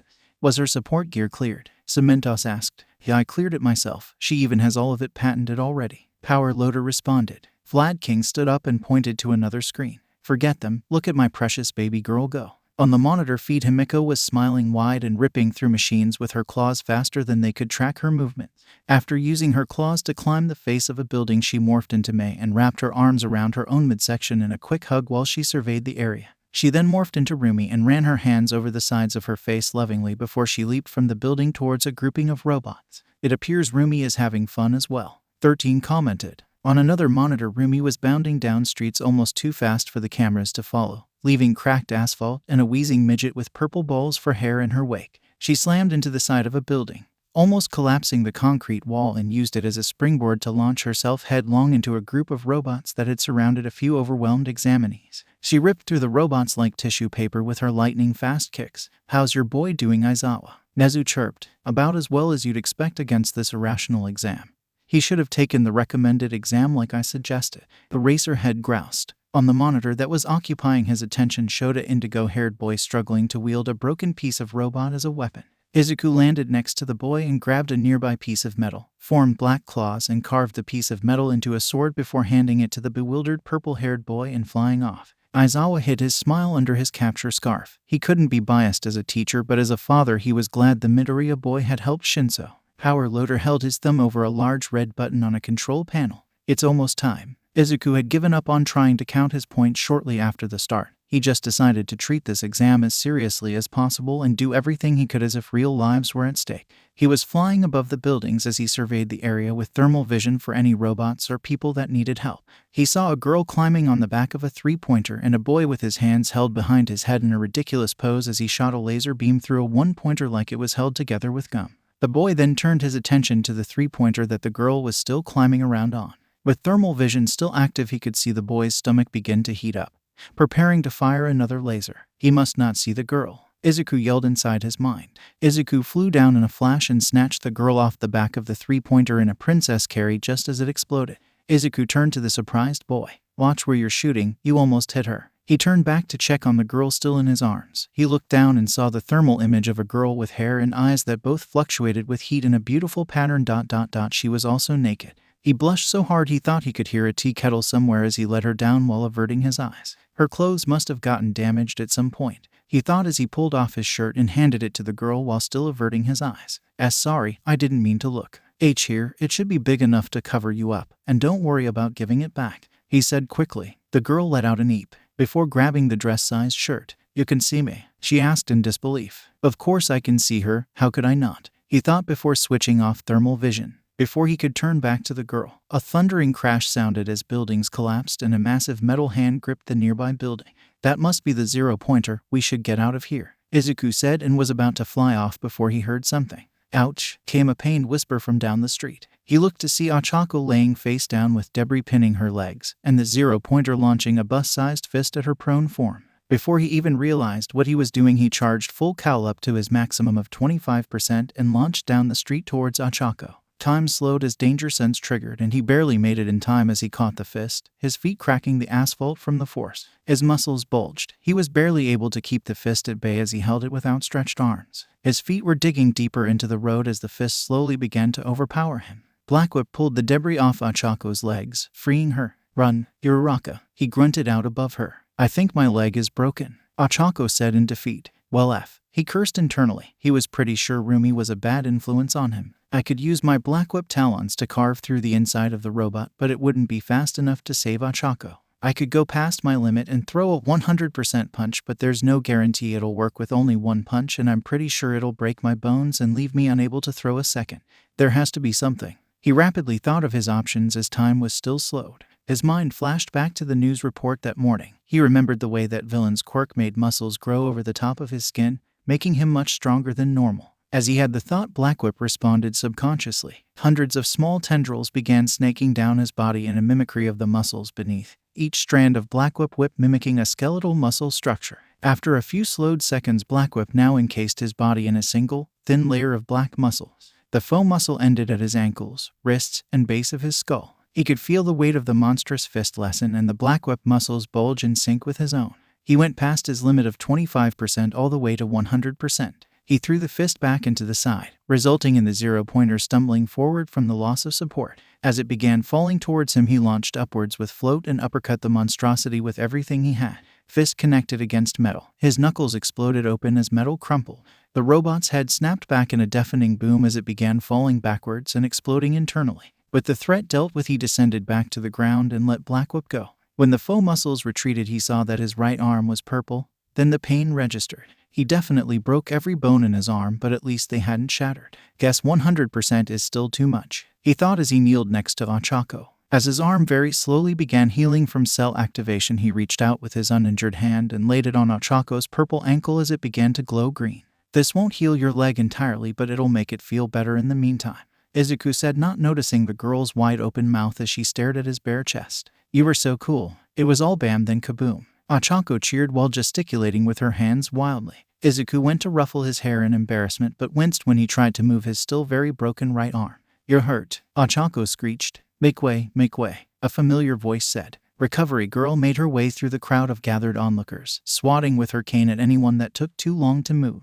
Honestly, these tests get more dangerous every year, I swear. You hurt, dearies? Recovery Girl asked Izuku and Ochako. Yeah, I had to go over my limit and broke my arm. Your Araka here broke her ankle when debris fell, he answered while his hand still rested, glowing on Ochako's ankle. Don't make it a habit or I'll tell your moms, young man, Shio warned as she gave a quick smooch on Izuku's arm and Ochako's ankle, healing them immediately. Izuku knew that Recovery Girl's quirk sapped the energy of those she used it on, but thanks to cell activation he barely even registered it. Ochako looked like she was about to fall asleep though, so he kept cell activation active on her to restore her energy. Why yes ma'am, Izuku responded, nodding rapidly as his curls bounced. Well, I felt so tired at first but now I feel great. Was that your quirk? You can do so many cool things, Ochako said excitedly as she stood up and got very close, smiling so bright he had to squint. He blushed and ruffled his hair. Thanks, you're Araka. Call me Ochako. You saved my life after all, Ochako said, dismissing his formality. He smiled down at the girl. Thanks, Ochako. You can call me Izuku. He could feel the girl's excitement turn into affection, maybe even attraction. Before he had time to think about that, some floating gym clothes jogged up to him and handed him the t-shirt he had given away. You can have this back now. I'm Hagakure Toru, by the way, Toru said animatedly. Thanks, I'm Midoriya Izuku, he said confusedly as he put his shirt back on.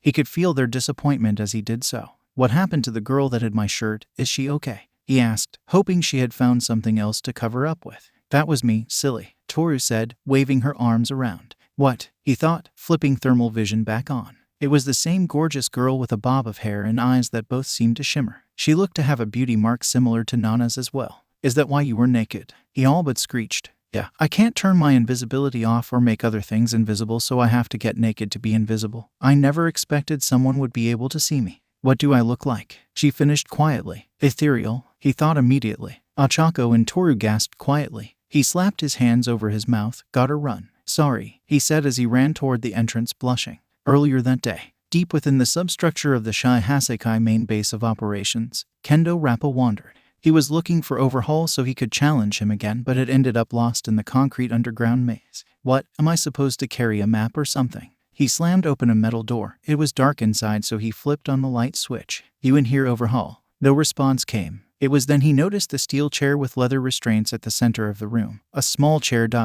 one someone would design with a child in mind. There were specks of dried blood in the chair's nooks and crannies, as if it was too much of a hassle to clean fully. He took another look around the room and saw 4 massive steel barrels that had a sign hastily slapped onto them that read waste. Against his better judgment, he opened one. He immediately gagged and closed the lid. Inside was a soup of what used to be a human. Blood and viscera was not something he was unused to, but he had seen what Overhaul's quirk did to people. He had even felt what it was like firsthand. It felt like unimaginable pain, as if every cell in your body was crying out in agony, followed by the sweet release of death. No, Kendo Rappa hadn't gagged because of the gore inside the barrel, but because he could make out the pieces of what used to be a child. The teeth was what gave it away. He was about to go find some Yakuza to kill, but he heard something coming from the nearby vent high on the wall. He strained his ears. It was tinny, but he could make out the whimpering of a child trying in vain to muffle their cries. He marched back into the deserted hallway and headed in the direction he heard the crying coming from. He didn't have to travel far to find a door being guarded by one of the underlings. He could hear the crying coming through the metal door behind the man. Rappa's ever-present battle-manic smile was gone. In its place was a snarl. He loomed over the short, pudgy guard with all his 8 feet in height. Just as the scared, shirtless guard began demanding what he wanted, he palmed the man's face and effortlessly crumpled the man's skull into the metal door. After kicking the lifeless body out of the way, he opened the door. Inside was a poorly lit child's room with dozens of unopened toys and colorful paint on the walls. At the center was a large, comfy bed with a wisp of a child at the center of it. She had ruby red eyes and snow-white hair that went down to her lower back and a small horn on the right side of her forehead. They were features he recognized from the barrel. She was wearing a threadbare white t-shirt dress, and her arms and legs were wrapped in bandages, and they were shaking as the girl looked at him with terror. The dichotomy between the room and its inhabitant was sickening. Here was a child's dream bedroom, and its inhabitant was a horrified child being tortured day in and day out. No, that wasn't accurate, was it? He had felt what it was like for Overhaul to use his quirk on him. It felt like dying. This girl had been dying day in and day out for who knows how long.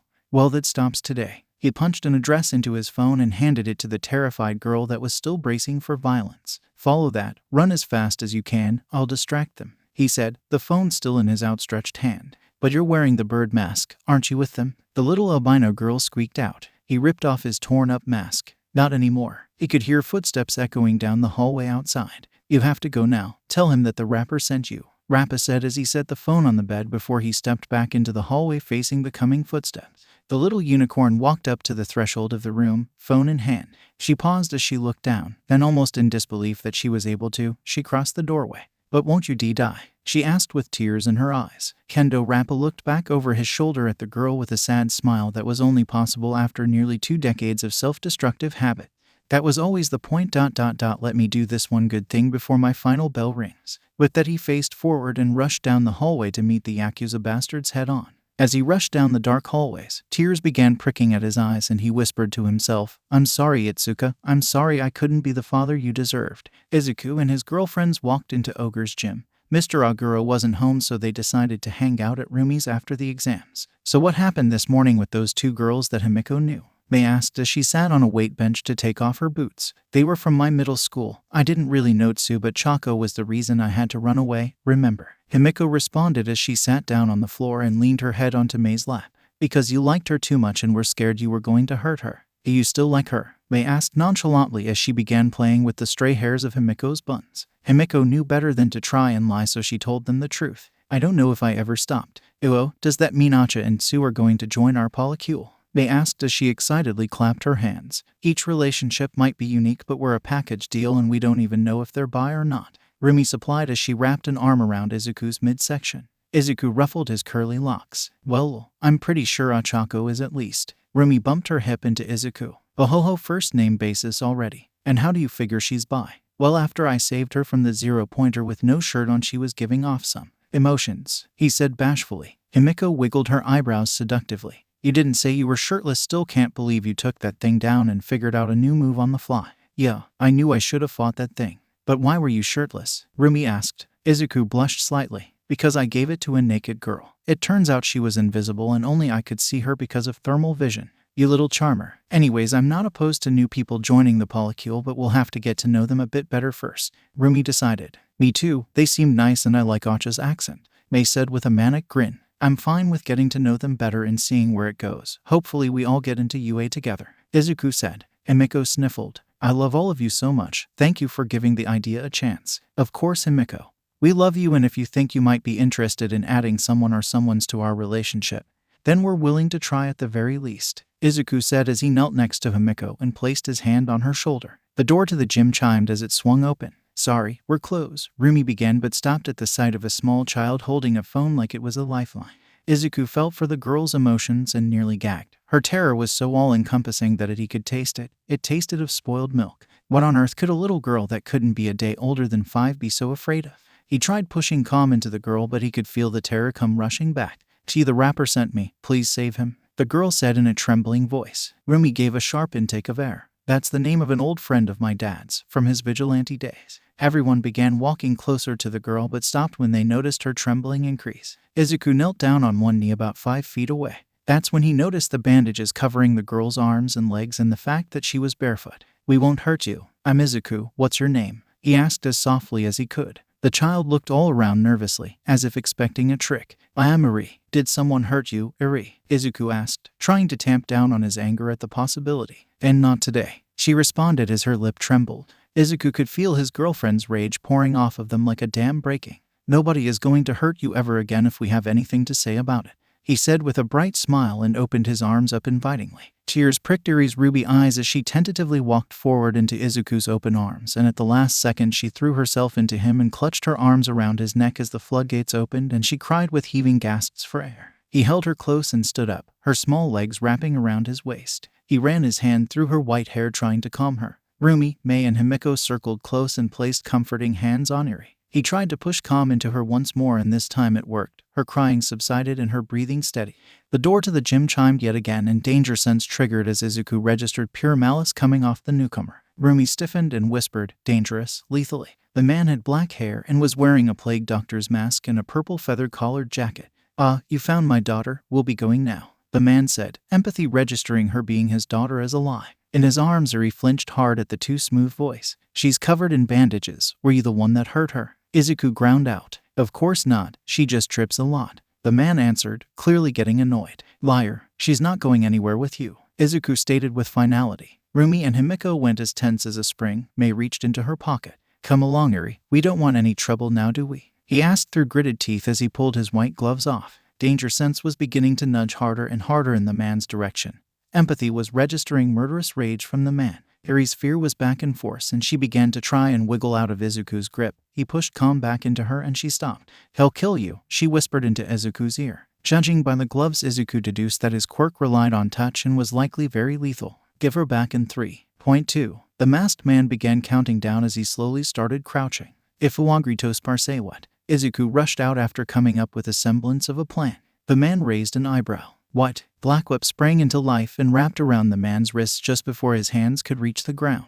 Blackwhip pulled his arms wide and lifted him off the ground. Give her back, he roared as he flailed against his newfound restraints. Himiko flashed forward and Leopard punched him in the throat. Her fingers curled into a fist at the middle joint instead of the knuckles. His head hung forward as he gasped for air. Not cute at all. Luna Arc, Rumi yelled out as she descended on the man with an axe kick to the back of his head, jerking it further downward. The man looked up with wild eyes and without his mask as Mei pulled a small ball from her pocket and threw it while cackling. It landed on his chest with a splat. Then electricity raced along the man's skin as he convulsed before going limp in Blackwhip's hold. The door chimed as Mr. Aguro stepped in. What the F happened here? He asked almost too casually. Izuku clasped his hand over Eri's free ear and gasped. After Mr. Aguro made a few calls, the police, paramedics, and everyone's parents plus Nezu showed up.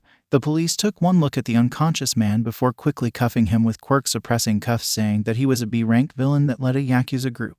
The officers took everyone's statements of what happened. Tsukachi arrived shortly after that and approached where Izuku and the girls sat with Eri still clinging to Izuku, unwilling to let go. I can understand why you did it, but this still is vigilantism. I'll do what I can, but there's only so much. Tsukachi started. Actually, he agreed to a spar and this gym is licensed for quirk usage. Izuku smugly interrupted. Somewhere behind him he could hear Nezu trying to suppress a cackle. Tsukachi's eyebrows shot up. True. Why would a Yakuza boss agree to a spar? Izuku shrugged, Eri shifting with the movement. How could I hope to understand how a child abuser thinks? That does remind me though. Eri said someone called the rapper was the one that got her out, but he was in danger. Tsukachi sighed in defeat. Good to know. The rapper is an alias used by Kendo Rappa, another B-rank villain. We responded to a disturbance at the Shai Hasekai residence earlier today. Kendo killed over 24 known Yakuza and was gravely wounded. But he'll live. I'll do what I can for him. You'll have me and my lawyers help. Maybe we can get him into a villain rehabilitation program. Nezu chirped as he climbed onto Tsukachi's shoulder. Well, I guess that clears up that. Then there's the matter of Eri. She doesn't show up on any systems. By all accounts, she doesn't exist. Let's have the paramedics check her over while we discuss the options, Tsukachi said while gesturing to the two paramedics. Izuku looked down to Eri and she looked up at him with wobbly lips. Those nice people want to make sure you aren't hurt. Is that okay? You can say no. Eri seemed to gather her courage as her lips stopped trembling. I'll do it. Izuku gently set her down and paramedics led her over to a bench by the wall with a decorative potted plant beside it. There are currently two options, and seeing as the girl is rather attached to you, you four will decide. No matter what choice you make, I want Eri to attend the special classes we have at UA for children whose development has been negatively affected by villains once the school year starts. The two options are we place Eri into foster care or I make her a ward of UA and hire you four as her guardians. Do not make this decision lightly, she may come to see you as her parents. Nezu finished seriously. Izuku looked between each of his girlfriends. What do you think? I doubt she'll do well in foster care, Rumi said with a frown. Himiko looked to where Eri was with a faraway look. She deserves a place where she'll be loved, not just tolerated. I've read bad things about foster care and I want Eri to be happy. I think she'd be happiest with us, Mei said as she rubbed Himiko's thigh, bringing the blonde back to the present. And if she starts thinking of us as parents? Izuku asked, several barely suppressed squeals of delight coming from where their parents were gathered. If she does, then I wouldn't mind. I already have some parenting books for the future, Mei said casually. Izuku, Rumi, and Himiko all blushed a small amount before Himiko spoke up. I don't know why, but I really want this. It feels instinctual. I suppose that makes sense. Cats have been known to adopt abandoned babies, even other species, up to and including bears. Izuku pondered aloud. I don't know how maternal I am, but seeing Izuku holding her was making my instincts go wild. I want this too. I kind of figured we'd get to F before we had a kid, but out of order is okay too, Rumi said with a shrug. Izuku went red in the face as he looked around to make sure Eri was far enough away to not hear. That's when he saw her sitting on the bench and getting visibly more upset.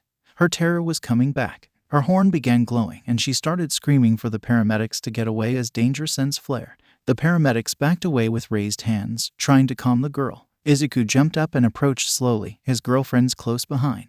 The glow emanating from Eri's horn increased. Stay back. I don't want to hurt you too, Eri cried out. The potted plant beside the bench began to shrink slowly at first, but the speed increased until it was only a sapling. Izuku came to the conclusion that the glow was her quirk and it was out of control. It seemed to rewind organic matter, seeing as the plant was the only thing affected. He reached out with empathy and tried to force calm onto Eri. There was resistance, but it worked. The glow from her now smaller horn abated and she began sobbing. I'm sorry. I'll be good, I promise. Now that the glow had fully disappeared, he scooped up the sobbing girl. SHHH, it's okay, sweetheart. You didn't do anything wrong. Mistakes are okay. They started rubbing soothing circles into Eri's back. Yeah, failure is the mother of success. I blow things up all the time, but I learn from it.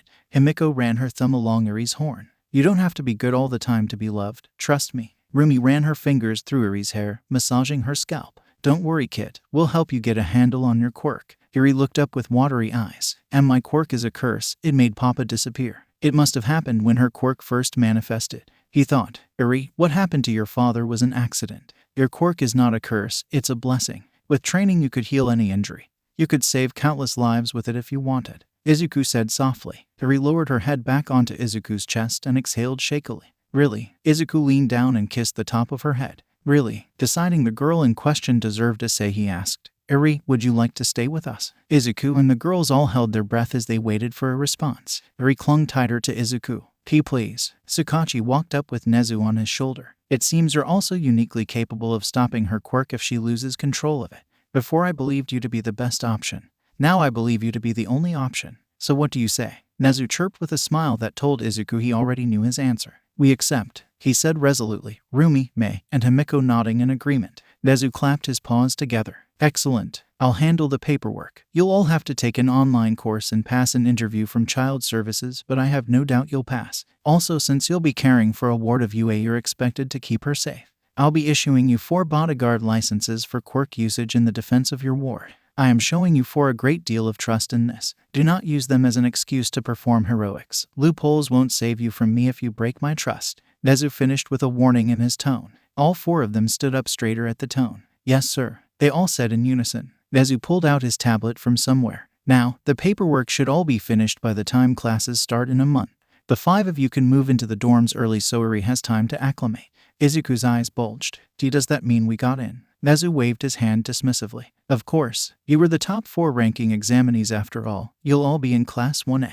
He turned his tablet to show them the scores. Izuku's jaw dropped. He had not only placed first with 120 villain points and 80 rescue points, but he had also broken All Might's record of a combined 150 points. Rumi was second with 80 villain points and 30 rescue points. Mei was third with 50 villain points and 55 rescue points. Himiko was fourth with 80 villain points and 20 rescue points. Fifth place was Bakugo with 77 villain points and 0 rescue points. Bakugo would no doubt be fuming once he found out. How do you have the results already, sir? Izuku asked. It had only been a few hours after all. Oh please, it's just adding up some numbers and judging the rescue points, nothing that takes too long.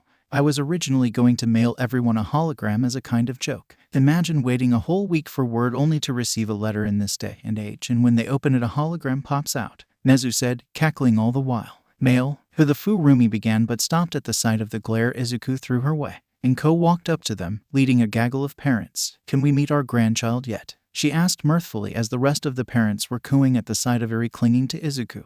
Well, he supposed he could mark them down as supporting the decision. Apparently being Nezu's personal student and employee had its advantages. While the dorms were being renovated to better suit their needs, Nezu gave him a black metal credit card and told him to get anything Eri might want or need. Not wanting to thrust Eri into a crowded environment, they opted for online shopping. With Eri in his lap and pointing to things on the laptop, they bought anything she might want or need. It seemed as if Himiko and Rumi were almost instinctively good at caring for a child. Really made him wonder how Himiko's mom had effed up so royally. Maybe it was partly instinctual also. Perhaps she saw Himiko as a predator more dangerous than herself and it scared her. At any rate, he and Mei decided reading parenting books was their best bet. That's when he discovered that full cowl not only boosted his strength and defense but also his brain. It explained how All Might could fight at super speeds when a normal human couldn't hope to keep up. With the combination of cell activation supercharging his bodily processes, in full cowl he could read an entire book in minutes. All Might had seriously underutilized his quirk. With Mei's quirk being ocular, her reading speed was also nothing to sneeze at, nearly keeping up with him. The two of them had read through every parenting book they could get their hands on within days. The online courses, tests, and interviews from child services were almost alarmingly easy. It certainly explained, at least partially, why the foster care system had the stellar reputation it did. Now they only had to wait for everything to process. Only a week after the entrance exams, Izuku and the girls were moving into the dorms. That's when they discovered the reason behind the renovations. Nezu had somehow given them an entire floor to themselves. No other students were designated to it. Izuku's room was 3 times the size of a normal dorm room and had a bed the size of 2 king-sized beds put together. On the bed was a note that said the room's soundproof. He had a feeling Nimari had something to do with the bed and note. The girls' rooms were right next to his, and Eri's was directly across the hall. Moving their things and hadn't taken long at all thanks to all the training they had done over the years, and the freight elevator that was commonplace because of the varying sizes of people due to quirks. The first morning after moving in, Izuku was wearing a pink apron, workout shorts, and a tank top as he was making some pancakes with diced up apples inside for Eri. She was wearing unicorn-themed pajamas and a smartwatch that matched Izuku's and the girls'. She was patiently waiting in the kitchen while the girls were still waking up upstairs. "When's your birthday, Eri?" he asked over his shoulder where the little unicorn sat at the breakfast bar waiting patiently. Eri's feet ceased their swinging. "I don't know." Izuku smiled reassuringly over his shoulder. "Well, we can't have that. The doctors seem to think you're about 5 years old, so how about we call today your 5th birthday? We can throw a birthday party and even go somewhere if you want." "Really?" Eri asked in disbelief. "Of course, sweetheart. So from now on, March 15th is your birthday. I'll talk to Nezu about making it official." Izuku had barely finished his sentence before the smart fridge displayed a message that said done, followed by an animated version of Nezu doing a dance. "I don't think I'll ever get used to that," Izuku thought. Rumi came downstairs then wearing only a red leotard, her muscular hips and ass on full display. Judging by the way her nipples printed through her shirt, she wasn't wearing a bra. She strutted into the kitchen and kissed Izuku deeply before turning around, making it a point to swing her hips and wiggle her tail as she made to join Eri, sitting next to her and ruffling her hair. "I know you wear those for pajamas, but don't you think it might be a little scandalous for Eri to see?" he asked. "No PE. I'm proud of my body and I have nothing to be ashamed of. In fact, my hero costume is going to be a leotard, only with thicker material," Rumi said simply. Well, he supposed she had a point. She was essentially wearing a one-piece swimsuit and he wouldn't want Eri to view her body as something to be ashamed of. He ruffled his curly hair. "You're right, sorry." He finished the pancakes as Himiko and Mei joined them. Mei was wearing a pair of boxers he was pretty sure were his and a huge t-shirt that said naps on it that he was sure was his. Seeing her wear his clothes was much more attractive than it had any right to be. Himiko was wearing small black booty shorts and a dark red tank top that he could also see the shape of her nipples through. He quickly surmised that living with his girlfriends was going to kill him. Mei groggily hugged him from behind and mumbled a good morning into his back before shuffling off to join Eri and Rumi. Himiko grabbed him by his shoulders and heaved herself onto his back, her legs wrapping around his waist as she bit into his neck and began drinking as she purred audibly. What's she doing?" Eri asked cautiously. Rumi placed a comforting hand on Eri's back. "She's drinking his blood. Her quirk makes her crave it. People used to call her quirk cursed too, but you know what, kid?" she whispered conspiratorially. "They were wrong. There's no such thing as a cursed or evil quirk." "Did people hurt her like they did me?" Eri asked with a small, worried frown. Yeah, but not as badly. She's come a long way, they answered. Eri was staring at Himiko like she had seen her for the first time. Himiko, for her part, was oblivious to the world around her as she drank her fill while Izuku bustled around the kitchen completely unimpeded by her weight or his loss of blood. After everyone had eaten, Izuku announced that today was going to be Eri's official birthday. They decided on a quiet cat cafe and a Ghibli movie night since she had never seen any. Eri seemed to really enjoy the cat cafe, but she still hadn't smiled much to her guardian's chagrin. Getting the girl to smile was starting to seem a monumental task. Lunch Rush himself made Eri a cake. Izuku's moms, Mr. Aguro, Mei's mom, Vlad King, and a majority of UAS staff were in attendance as they turned down the lights in the cafeteria and brought out the unicorn-themed cake to a very surprised little unicorn. Everyone began singing in ridiculous tones with wide smiles. Happy birthday Hdaytoyu. They were partway through the song when Izuku noticed Eri was beginning to tear up. But despite that, she smiled. Illuminated by the birthday candles, she smiled for the first time, and it was a full, watery smile as happy tears ran down her cheeks. The song finished, and Izuku scooped up the girl before taking her seat with her on his lap. Happy birthday, sweetheart, he whispered before kissing her temple and wiping away her tears. After a few tries, she managed to blow out all 5 of her candles, and they dug in. Eri quickly declared cake a close second to apples. Later that night, after changing into her unicorn pajamas and binging several Ghibli films sprawled out across her guardians, Eri gave in to sleep. Izuku carefully picked the sleeping girl up and carried her up to her room. He gently laid her down and tucked her into her bed. She could skip brushing her teeth for one night. Izuku and the girls each gave her a kiss on the forehead goodnight. They were on their way out when a quiet voice, heavy with sleep, sounded from behind them. Good night, Papa. Good night, Mamas. All 4 whipped around to see Eri sound asleep, tuckered out after a long day of having fun. They all eyed each other with wide eyes before quietly exiting and closing the door. Well, that happened faster than I would have thought, Rumi whispered once they were in the hallway. But she said it in her sleep. Does it count? Himiko questioned. They all seemed to be deep in thought before Izuku broke the silence. Let's not bring it up. We don't want her to feel pressured. Let's go to bed before we wake her. The 3 girls nodded and whispered goodnights before going their separate ways. An hour later, Izuku was lying in his bed thinking about how large and empty it felt when a barely audible knock could be heard. He got out of bed wearing only his boxers and answered the door. All 3 of his girlfriends were there. Rumi was wearing a similar leotard to the one from this morning, only white and thick enough that he couldn't outright see her nipples, only their printing. Himiko was wearing a black sports bra and red booty shorts that left little to the imagination. Mei was wearing a black tank top that her 4-pack could be seen through,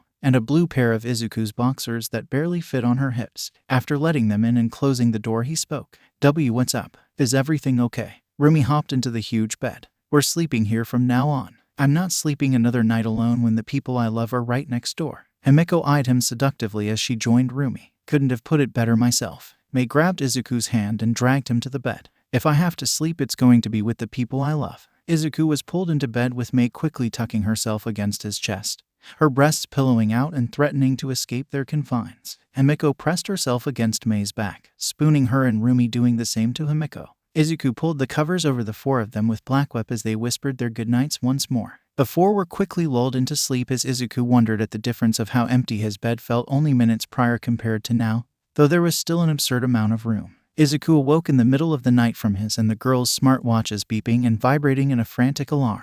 The alarm that was set to go off if Eri pressed the special button on her watch that let them know that she needed them. In less than a second, Izuku and the girls were swinging open Eri's door ready to fight God. Eri was sitting up in her bed with her blankets wrapped around her. Silent tears trailed down her cheeks as she trembled. Izuku sat down on her bed slowly and faced her. Eri, Papa, Eri cried out in desperation as she exploded out of her blanket cocoon and launched herself at Izuku, wrapping her small arms around his neck. Izuku was a bit shocked at first, but after a moment he brought his massive arms around the trembling girl. Did you have a nightmare? He could feel her head nod against his neck as his girlfriends took up places around them on the bed. Do you want to sleep with us tonight? Izuku whispered. The only response was another silent nod against his chest. He stood up and carried Eri back to his room with his girlfriends following. Izuku walked through the doors of his mom's house and was greeted by Eri rushing up to him in a mini UA girl's uniform and a red backpack.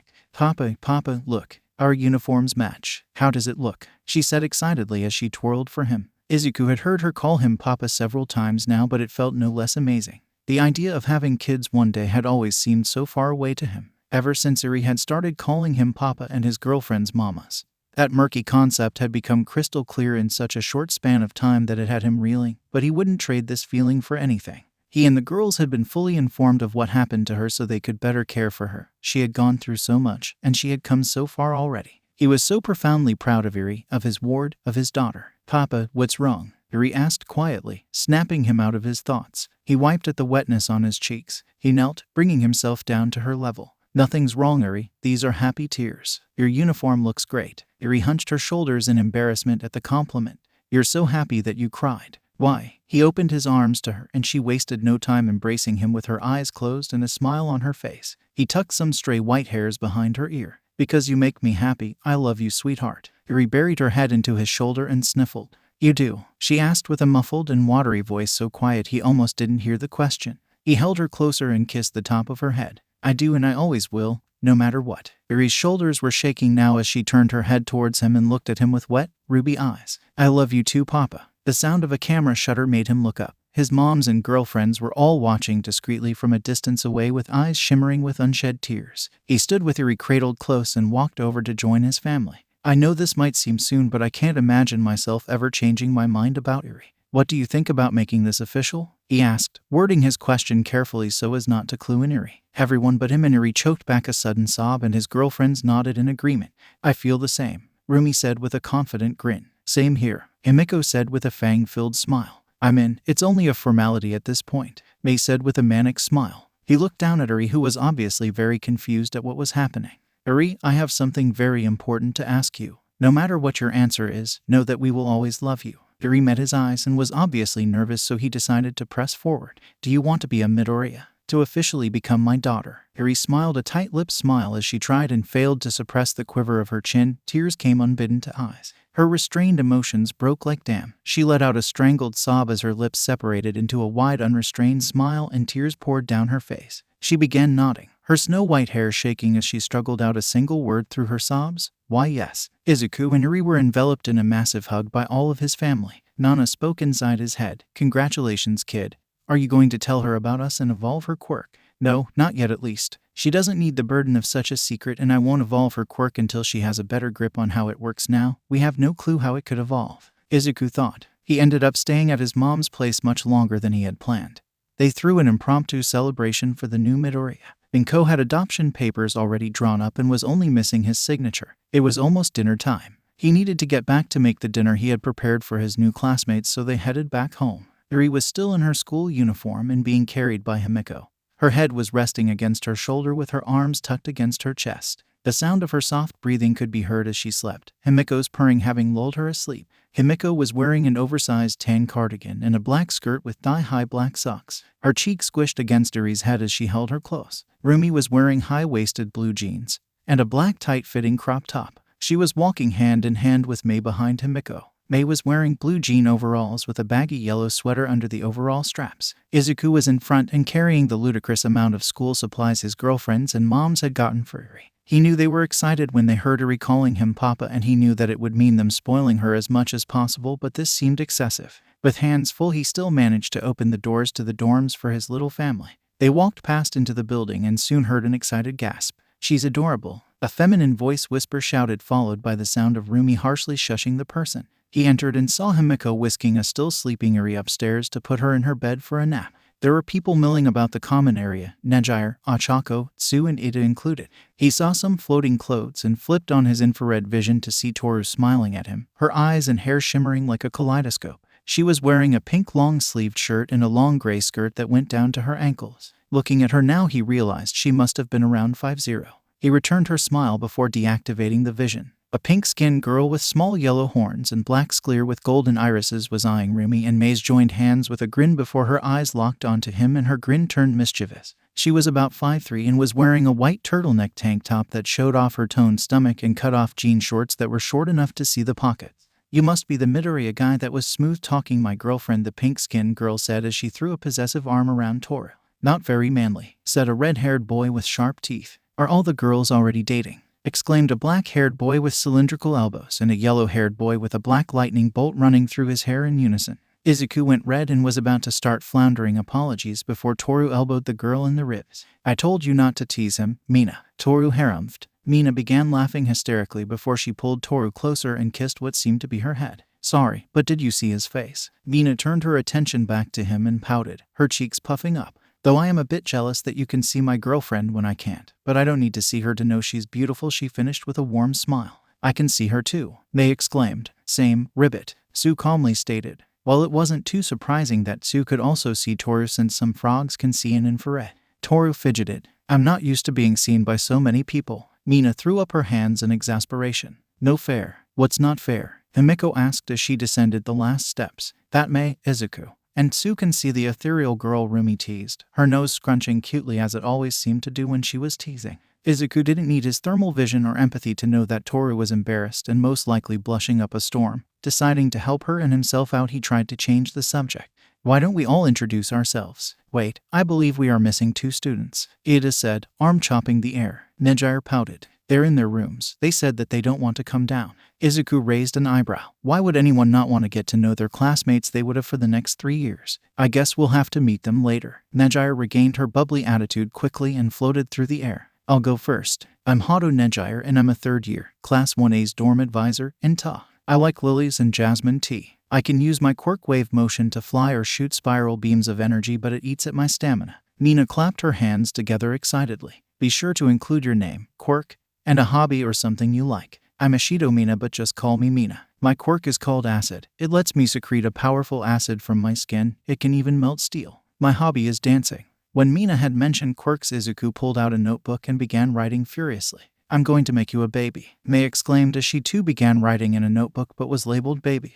Before anyone could get the wrong idea, Rumi said, she means support gear. There was a chorus of O's. A boy standing next to Mina with spiky red hair and sharp teeth made a fist and pounded his chest. My name is Kirishima Ijiro. I like manly things. My quirk is called hardening. It's not very flashy, but it hardens my skin so I can take a hit better than anyone, he said with flourish as he flexed his arm. Toru waved her arms around. I'm Hagakure Toru. My quirk is, as you can't see, invisibility. It just makes me invisible and I can't turn it off. My hobby is shopping for cute things. I wonder if it's in light refraction emitter field that could be used to create flashes of light in theory. Izuku mumbled aloud as he wrote. Surely she couldn't outsparkle moi, said a flamboyant boy wearing a ... cape next to Toru. My quirk is naval laser. I can shoot a laser from my belly button. I like flashy things and my name is Heyama Yuga. He finished with a twirl of his cape.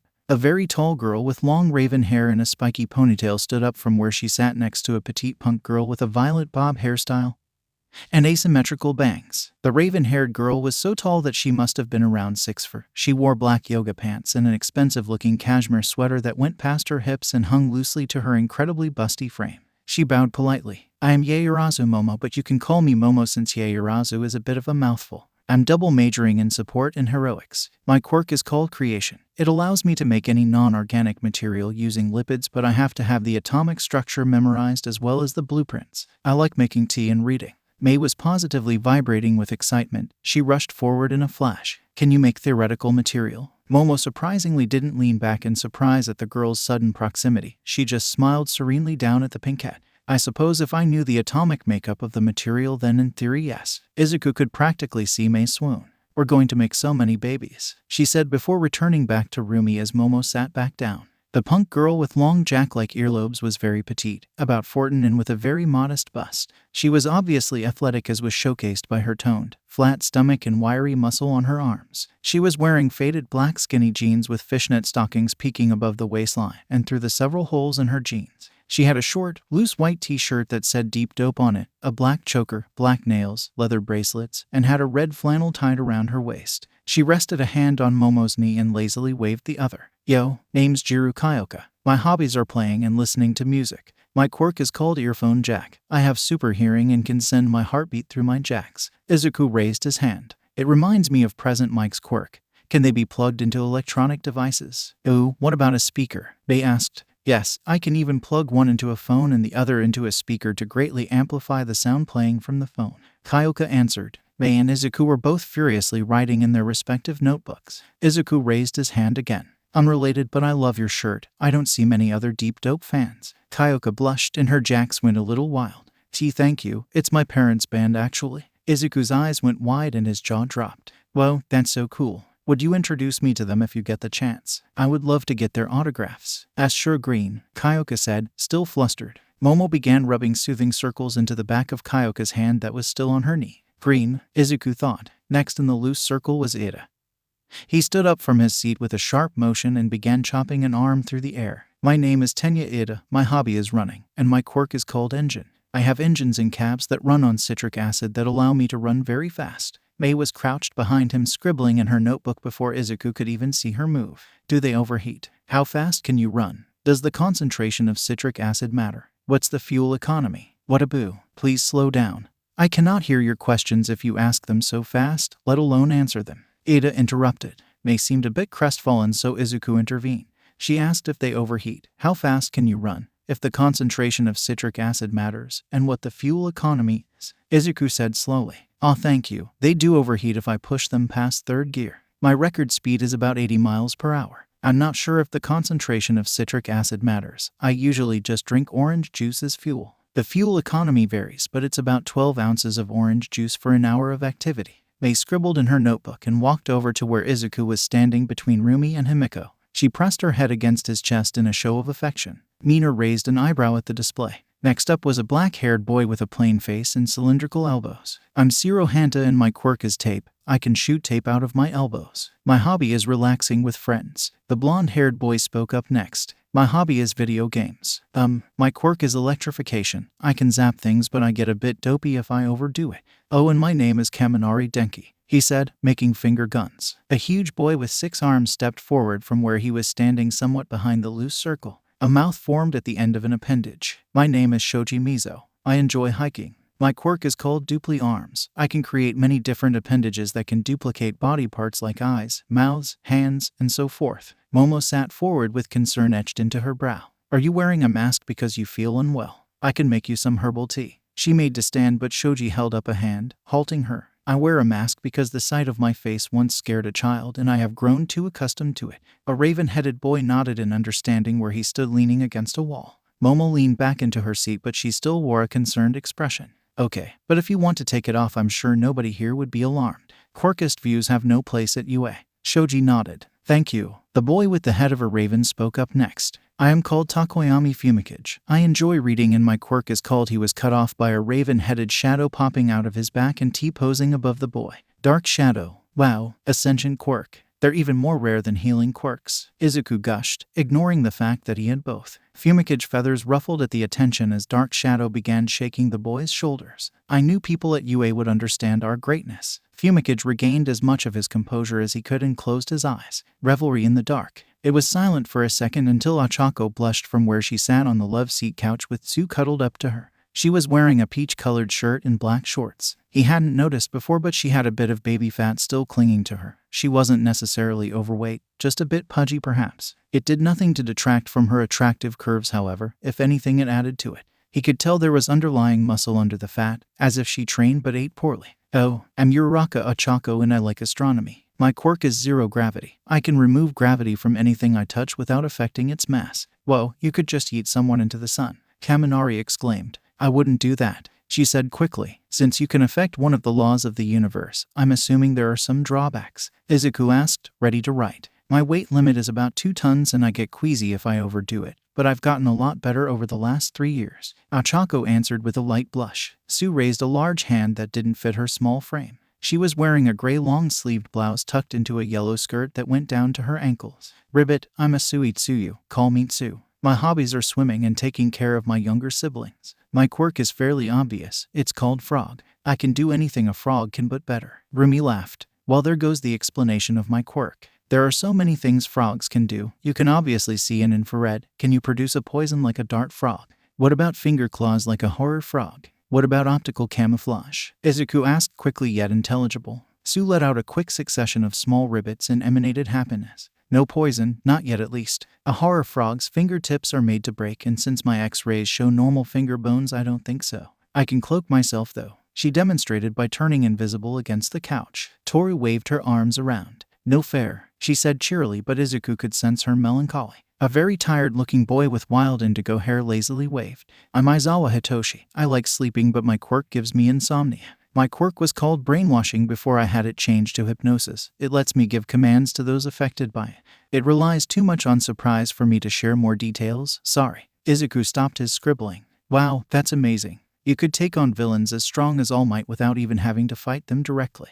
Hitoshi looked down to his feet. Thanks. I never did get the chance to thank you for the entrance exam. I wouldn't have passed without your help, so thank you. Izuku had almost forgotten about giving him a makeshift sword to use. He ruffled his hair bashfully and smiled. Think nothing of it. Rumi made a fist and poked her chest with her thumb proudly as she grinned audaciously. I'm Aguro Rumi, I like training, and I'm sure you can figure out my quirk. Bei slapped her notebook closed and adjusted her goggles. I'm Hatsume, future CEO of Hatsume Industries. I'm also a double major. My quirk is called Zoom, but it also lets me see in infrared or thermal, through walls, and in night vision. Himiko sidled closer to Izuku and crossed her arms as she narrowed her eyes. I'm Kan Himiko, call me Himiko. I like pomegranates. My quirk used to be called Transform, but I had it changed like Sleepy. It's called Copycat now. It's a dual quirk. One part gives me a mild cat mutation and the other lets me take on the forms of others and use their quirks if I drink their blood. Before anyone asks, my quirk kills any blood-borne diseases. There was a wide range of reactions. Some seemed put off while others were impressed. Nejire was hopeful for some reason when she mentioned the cat mutation. Ada pushed up his glasses. I'll be honest, I'm not sure how to feel about you needing to drink blood. Sue raised a finger to her chin and tilted her head slightly. Isn't it the same as you needing to drink orange juice? Ada stiffened and bowed to 90 degrees at Himiko. I hadn't thought of it like that. I apologize if I made you feel uncomfortable or unwelcome. Himiko's posture relaxed and she smiled freely. Thanks. It was finally Izuku's turn. I'm Midoriya Izuku and my main hobby is learning about quirks. Before I say anything about my quirk, I have to ask. Has everyone signed the non-disclosure agreement and passed the background checks? Everyone seemed very curious as to what that had to do with everything but nodded anyway.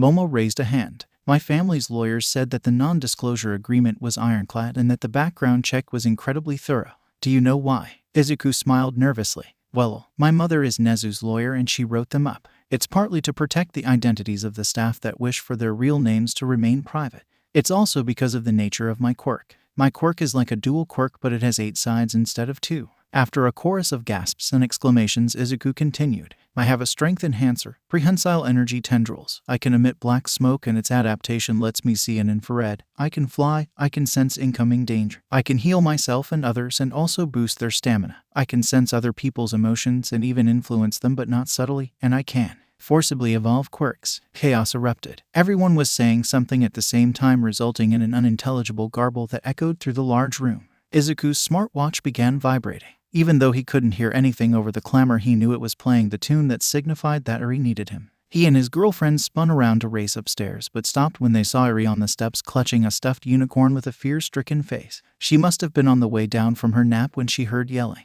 His eyes glowed as he reached out with empathy. With a mental wave of his hand, he forced everyone behind him to calm. The clamor quieted until you could hear a pin drop. Eri jumped from the middle of the flight of stairs into Izuku's open arms. Papa, mamas, she cried out. The shouting began again but quieted immediately when Izuku turned and glared at them with glowing eyes as he floated off the ground with Eri hiding her face against his chest. Now that everyone had quieted again, he lowered himself down and rubbed calming circles into Eri's back. It's okay, Eri. They were just a little excited is all. Eri lifted her head barely to peek at the newcomers but let out an eep and buried her face again. There's a bad man here, she whispered quietly enough only for him to hear. Izuku's eyes widened slightly. She must mean Fumikage since Overhaul wore that stupid mask. He's not a bad guy, I promise. That's just how he looks. Eri peeked again to get a better look before looking up at him. Who are they? Izuku leaned down and kissed her forehead with a smile. They're my classmates. They're going to be living here too. Izuku moved a little closer to the group. Everyone, this is our adoptive daughter Eri. Don't overwhelm her. He warned as Himiko, Rumi, and Mei closed in. I knew you guys were in a polycule, Mina said with excitement. Denki and Hanta visibly deflated. Momo blushed and squeezed Kyoka's knee. I have read about polyamory, but this is my first time meeting a polycule. Izuku handed Eri off to Rumi, who took her without a word. I'm sure everyone has questions about our relationship. My quirk, and Eri, but it's past dinner time and I have everything prepared to make enough for everyone if someone is willing to help me in the kitchen. Momo kissed Kyoka's cheek before jumping up. I've been taking cooking classes and I would love to get more experience, she said, leaving Kyoka a blushing mess as she followed Izuku into the kitchen. Nejire floated in behind her. Hey, I need to get better too. Rumi, Himiko, and Mei began introducing Eri to their classmates one at a time, careful not to overwhelm her. Izuku donned his pink apron and handed Momo and Nejire white ones with frills on the edges. Let's get started. Making dinner for 20 people hadn't been as difficult as Izuku had initially thought it would be. Having 2 helpers certainly made it easier. Momo seemed to know what she was doing but was obviously still new to cooking. She seemed overly focused on doing everything by the book. Nejire seemed fairly at home in the kitchen, but there was a fire in her eyes as she took in any new information like a sponge. She was doggedly determined to learn how to cook better when she was already pretty savvy. It was odd to say the least. They were just beginning to plate the spaghetti with homemade meatballs and garlic bread when Izuku turned to Nejire. You seem to know your way around a kitchen already. Why are you so determined to get better? Nejire turned her head, and if it wasn't for the laughably large hair tie that Momo had made for her, her long hair would have dragged through the red sauce. The smile she wore constantly turned loving. There's someone I want to impress. The combination of the way she smiled, her tone, and her emotions reminded him of Himiko, Mei, and Rumi when they were with Eri. I do as well, though she says I don't have to try and impress her, Momo interjected while glancing into the living room at Kyoka with stars in her eyes. How long have you two been dating? Izuku asked. Momo blushed but didn't take her eyes off of Kyoka. Only just over a year. If you want to know how we met, you should ask her. It's too embarrassing for me to tell the story. If it's so embarrassing, why would you want it told at all? Nejire asked with a tilt of her head.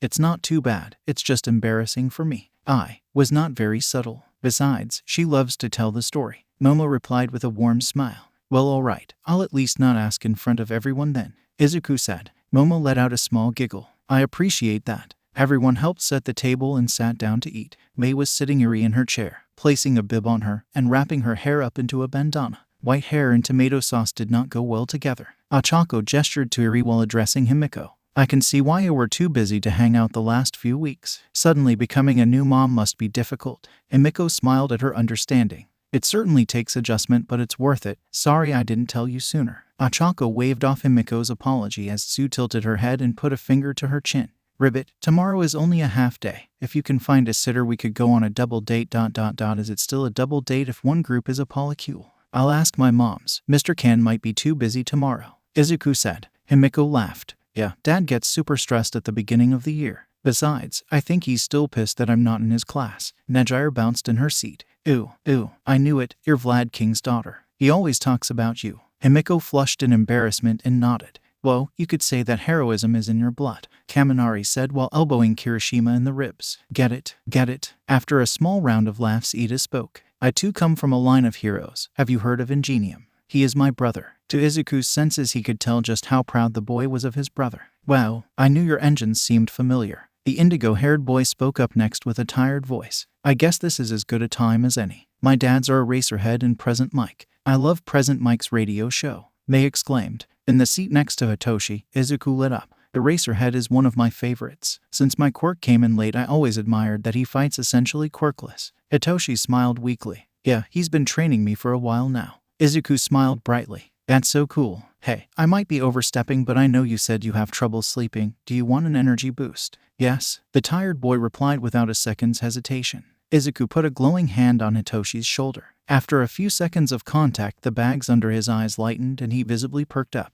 We're best friends now. My dad is going to love you, Hitoshi stated matter-of-factly. How late did your quirk come in, Midoriya? Momo asked curiously. About 3 years ago, Izuku answered carefully. After a chorus of surprise, Ochako donned a dark look. You had bullies, didn't you? I hate bullies. Sue put a large calming hand on Ochako's thigh, the normally bubbly girl immediately calming down. I did, Izuku said, choosing not to elaborate. Mina puffed up her cheeks comically. Ugh, I can't stand bullies. I've had my share of my own too. Same, Ribbit. Sue agreed. Several more admitted to also having had bullies in the past. Izuku was relieved to have so many understanding classmates. Everyone continued to eat in relative silence, but he could tell most of them were holding back questions.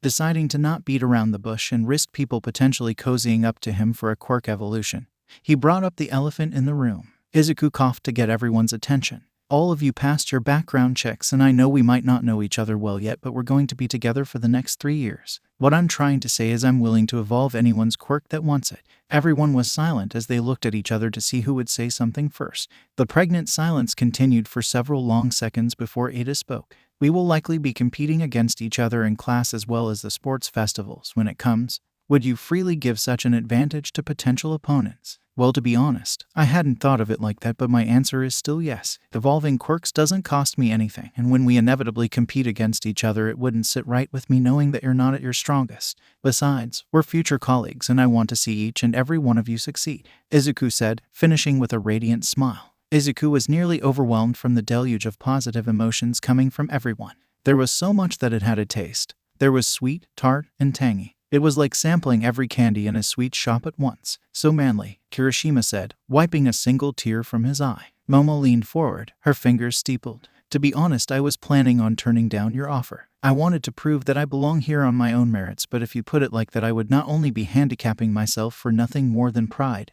I would also be insulting each of you by not facing you at my strongest. I will accept your gracious offer. She finished with a polite bow of her head. Some stated similar concerns while others simply accepted, but everyone accepted his offer in the long run. He warned everyone that it would not only evolve their quirks but their adaptations as well. He made everyone promise not to test anything until they were in a proper setting. With that out of the way, he stood from his seat and placed a glowing hand on the shoulders of each of his new classmates in a mockery of duck, duck, goose. After they finished eating, Rumi stood. Everyone that ate but didn't cook helps clean. Everyone but Momo, Nejire, and Izuku helped clean up dinner and the kitchen. Izuku excused himself to get Eri ready for bed. Eri was in her unicorn onesie pajamas and standing on a stool in front of the bathroom mirror brushing her teeth. Izuku was right next to her brushing his own and making sure she actually brushed. They were in the smaller family bathroom that sat between the two massive gym locker room-esque bathrooms that were separated by gender on the ground floor of the building. Eri finished and put her stool away before tugging on Izuku's shorts. "Papa, can I stay with you tonight?" Izuku furrowed his brow. "Is everything all right, Eri?" Eri shuffled her feet before answering.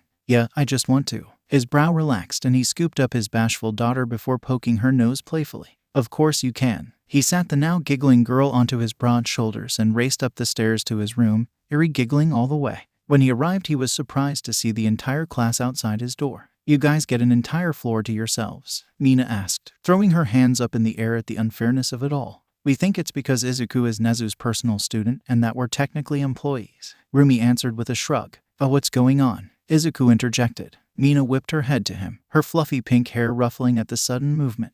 Her golden eyes lit up when she saw Eri on his shoulders. Gee, you two are too cute. We were talking about rooms and I said that our room was bigger than normal. They wanted to see it." Mei said simply.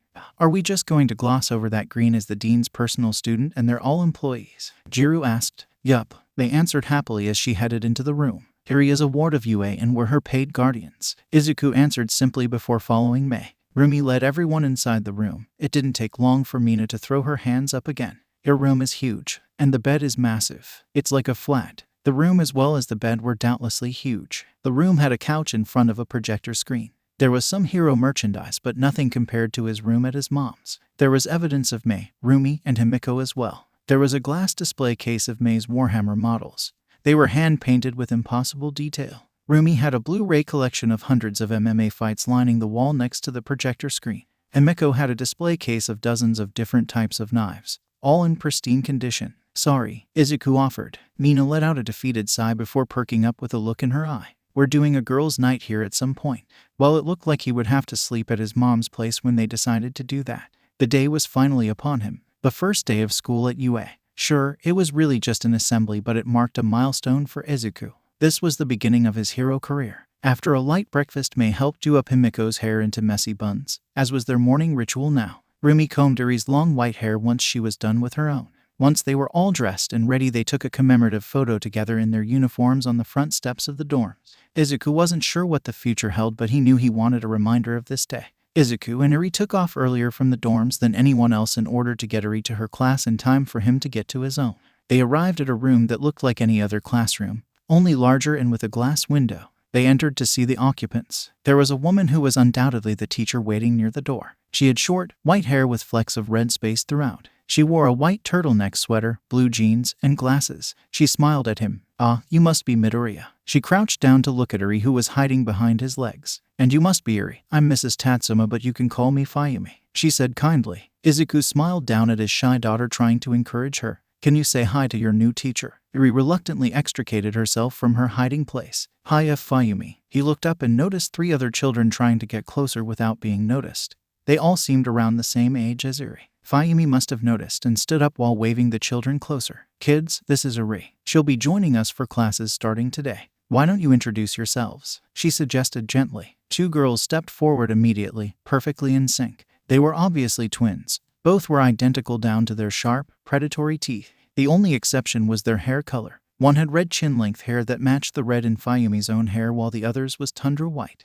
What was particularly striking was their eyes. They both had mismatched heterochromia. The redhead had one piercing blue eye on her left and a vibrant red on her right. The white-haired girl had similar eyes, but they were flipped. The red-haired twin spoke first. "I'm Tatsuma Mika," and "I'm Tatsuma Rin." The white-haired twin interjected. "They're my daughters if you couldn't tell," Fayumi offered with a smile. She waved the last child forward. A girl, smaller and younger than the others, peeked around the twins. He would eat his notebooks if she didn't have a snow leopard mutation quirk. She had a wild mane of white hair with 2 white fur-covered ears poking out. They were more rounded than most cat ears. Her eyes were slitted in a dull, nearly gray blue. She had white fur with black leopard spots going all the way up to her elbows and knees. Her hands and bare feet were humanoid but decidedly paw-like. She had black pads on the tips of her fingers and palms. She also had a thick, fluffy tail that looked to be as long as she was tall. It was wrapped tight around her midsection, making it look like an oversized belt. The little snow leopard girl sniffed at the air before taking a few more tentative steps closer to her. She smiled, revealing teeth similar to Himiko's, but all her teeth were sharp instead of just the canine. "I'm Yuki ...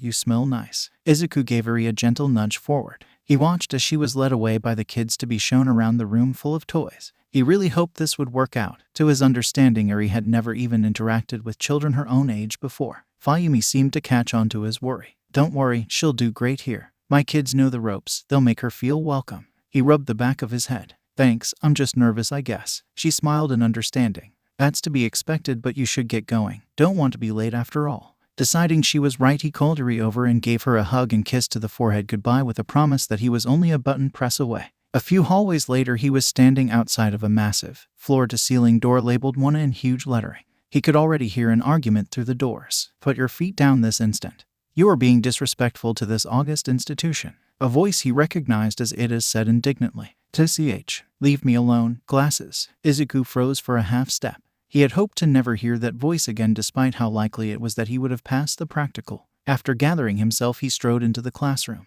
He ignored the feeling of red eyes burning into the back of his head as he checked the board for his seat number. He was in seat 18, directly behind Bakugo. Great. He made his way to his seat and noticed that his girlfriends weren't here yet. He also noticed the other missing student from last night, a boy with a horrible burn scar on one side of his face and hair that was red on one side and white on the other. At first glance, he seemed incredibly apathetic. Not a single emotion showing on his scarred, yet handsome face, but Izuku knew better. With empathy, he could tell there was a simmering rage festering within the boy. The instant he sat down, the head of spiky blonde hair in front of him spun around to look him dead in the eye. "How the hell are you here, Deku?" Bakugo ceased. Izuku's eyes hardened. "That's not my name," he said coldly. Bakugo's eyes widened slightly. Izuku had never talked back so brazenly before. Thanks to empathy, he knew that Bakugo was confused and frustrated, but not actually angry, surprisingly. "This must be Bakubeach," Rumi stated matter-of-factly as she led his girlfriends into the room. She quickly moved to stand next to Bakugo's seated position.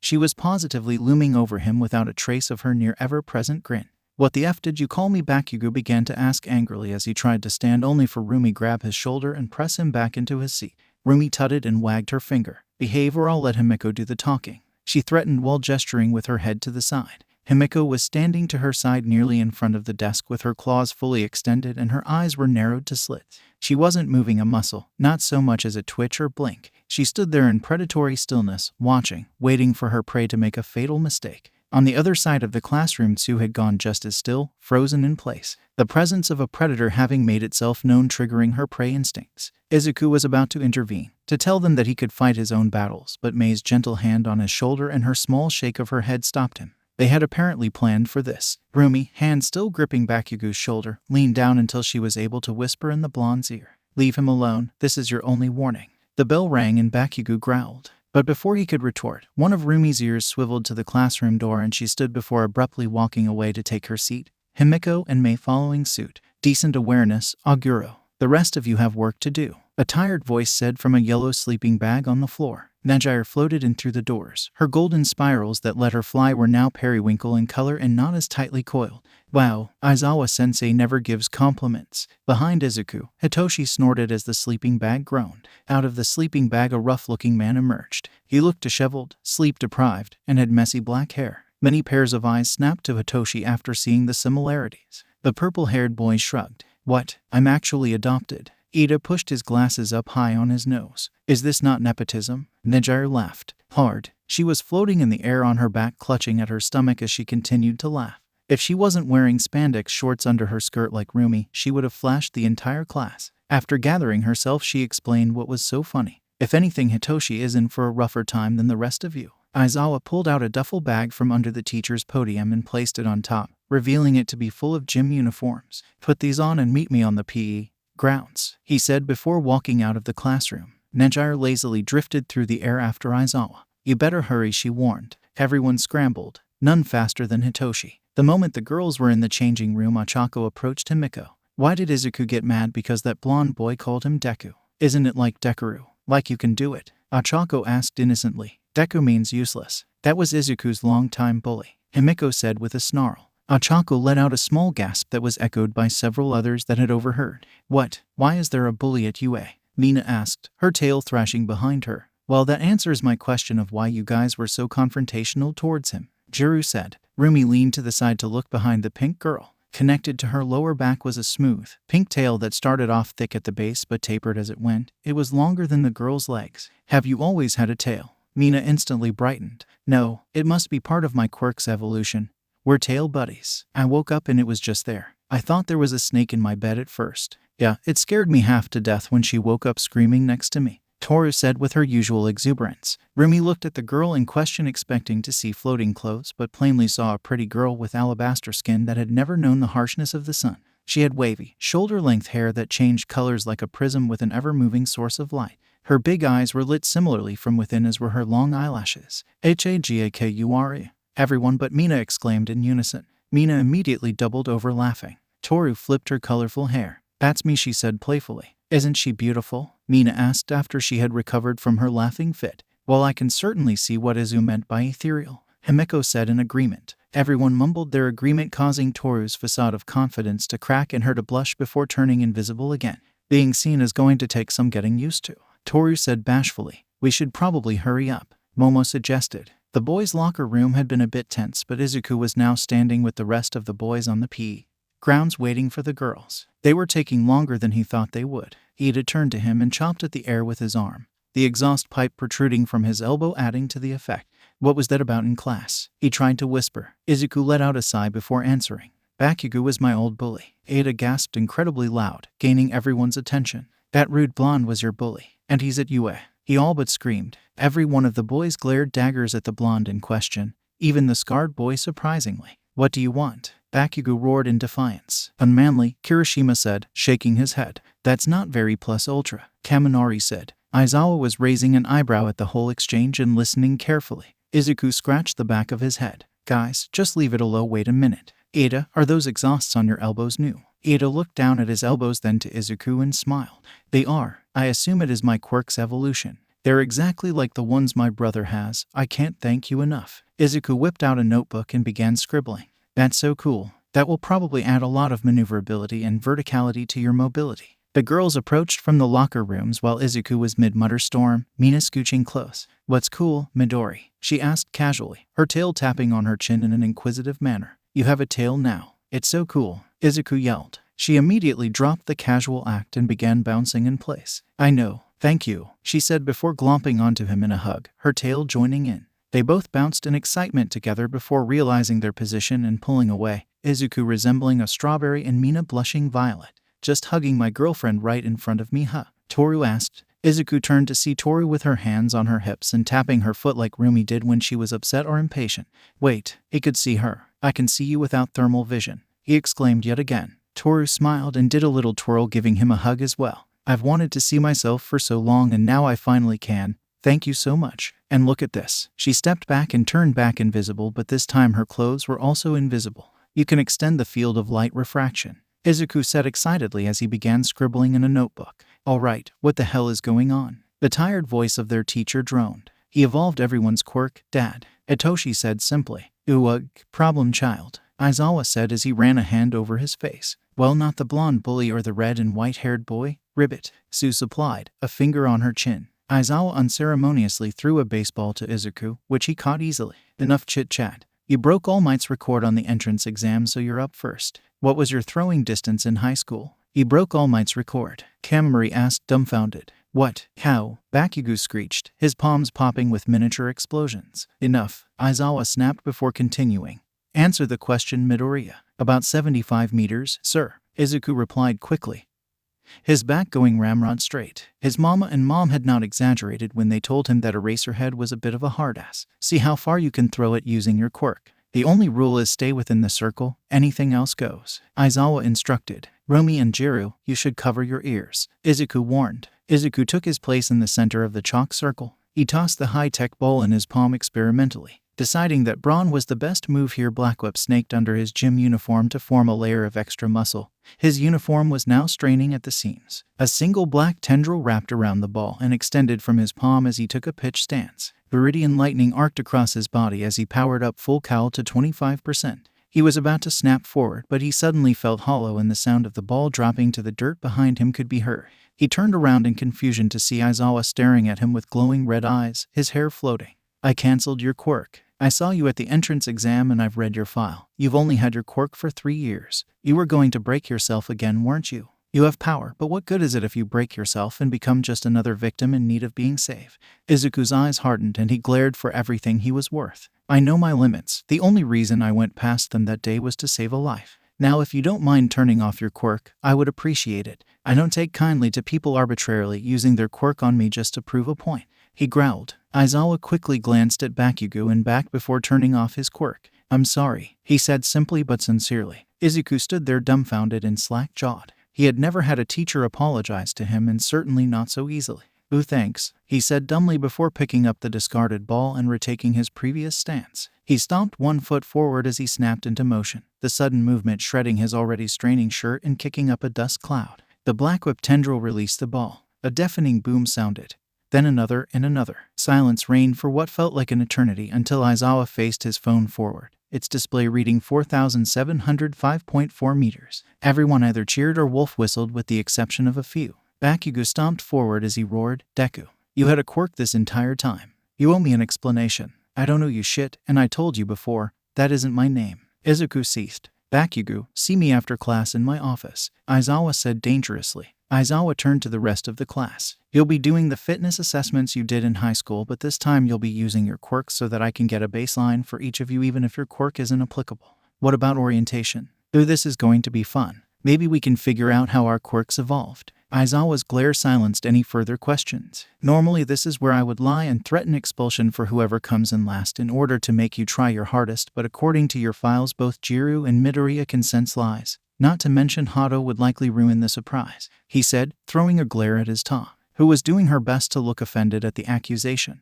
The truth is, I only have 3 short years to get you ready for the real world. The life of a hero is dangerous. Heroes die or are maimed all the time. I refuse to read your obituaries before you read my own. I understand that you want to have fun, but if I decide you aren't taking this seriously enough, I will not hesitate to move you to Gen Ed. Am I clear? Yes, everyone shouted at the same time. That speech had certainly sobered everyone up to the reality of being a hero. Aizawa tossed a new ball to Bakugo. Let's see if your bite is as bad as your bark. After Bakugo yelled obscenities and blasted the ball, Izuku approached Aizawa. Thank you for apologizing, it means a lot. I was in the wrong. It's only logical that I admit it. I know what happened at Aldera and what the nature of your relationship with Bakugo was. I refuse to be another teacher that's wronged you. Nimuri would murder me, he said with a shudder. I know you two are friends, so I thought it was weird that I've never met you before. Izuku said. I don't get out much, Aizawa said simply, and boy did Izuku believe him. Would you like an energy boost, sensei? Izuku asked, his outstretched hand glowing.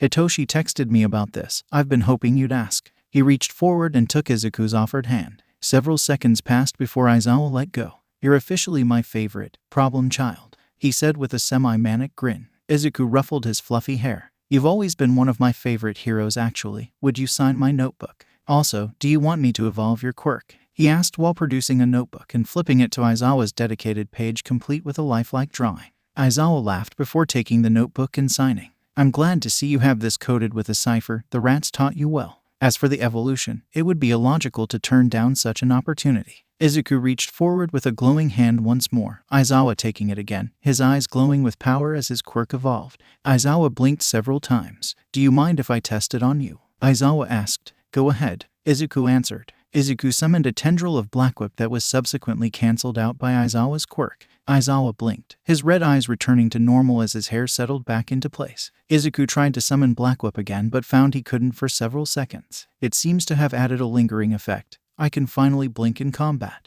You are definitely my favorite, Aizawa said with a sigh of relief. I don't want to be treated any differently, Izuku said seriously. Aizawa grinned maliciously. Being my favorite isn't a good thing, just ask Hitoshi. Izuku shuddered before he moved away to watch the rest of his class perform the ball throw.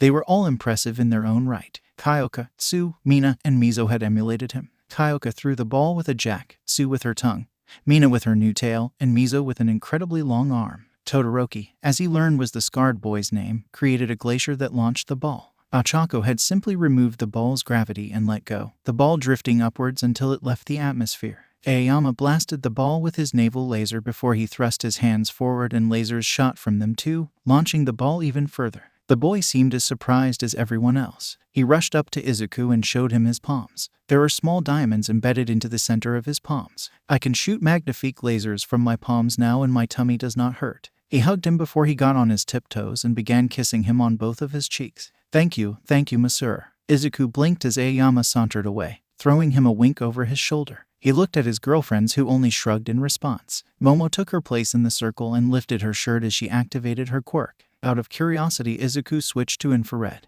and could see intense heat emanating from in front of the girl until a massive, antique cannon plopped to the ground. What was really interesting was the pocket of super-cooled air in front of Momo. According to the emotions coming off of her, she was surprised and nearly taken aback. She quickly gathered herself and blasted the ball even further than he had. She wheeled the cannon out of the way as Izuku approached her. You were surprised, why? He asked. Momo looked at him in surprise before understanding crossed her features. Empath, right. Well, it was just too easy. Easy to remember, and it seemed to barely dent my fat reserves when something that large should have been draining.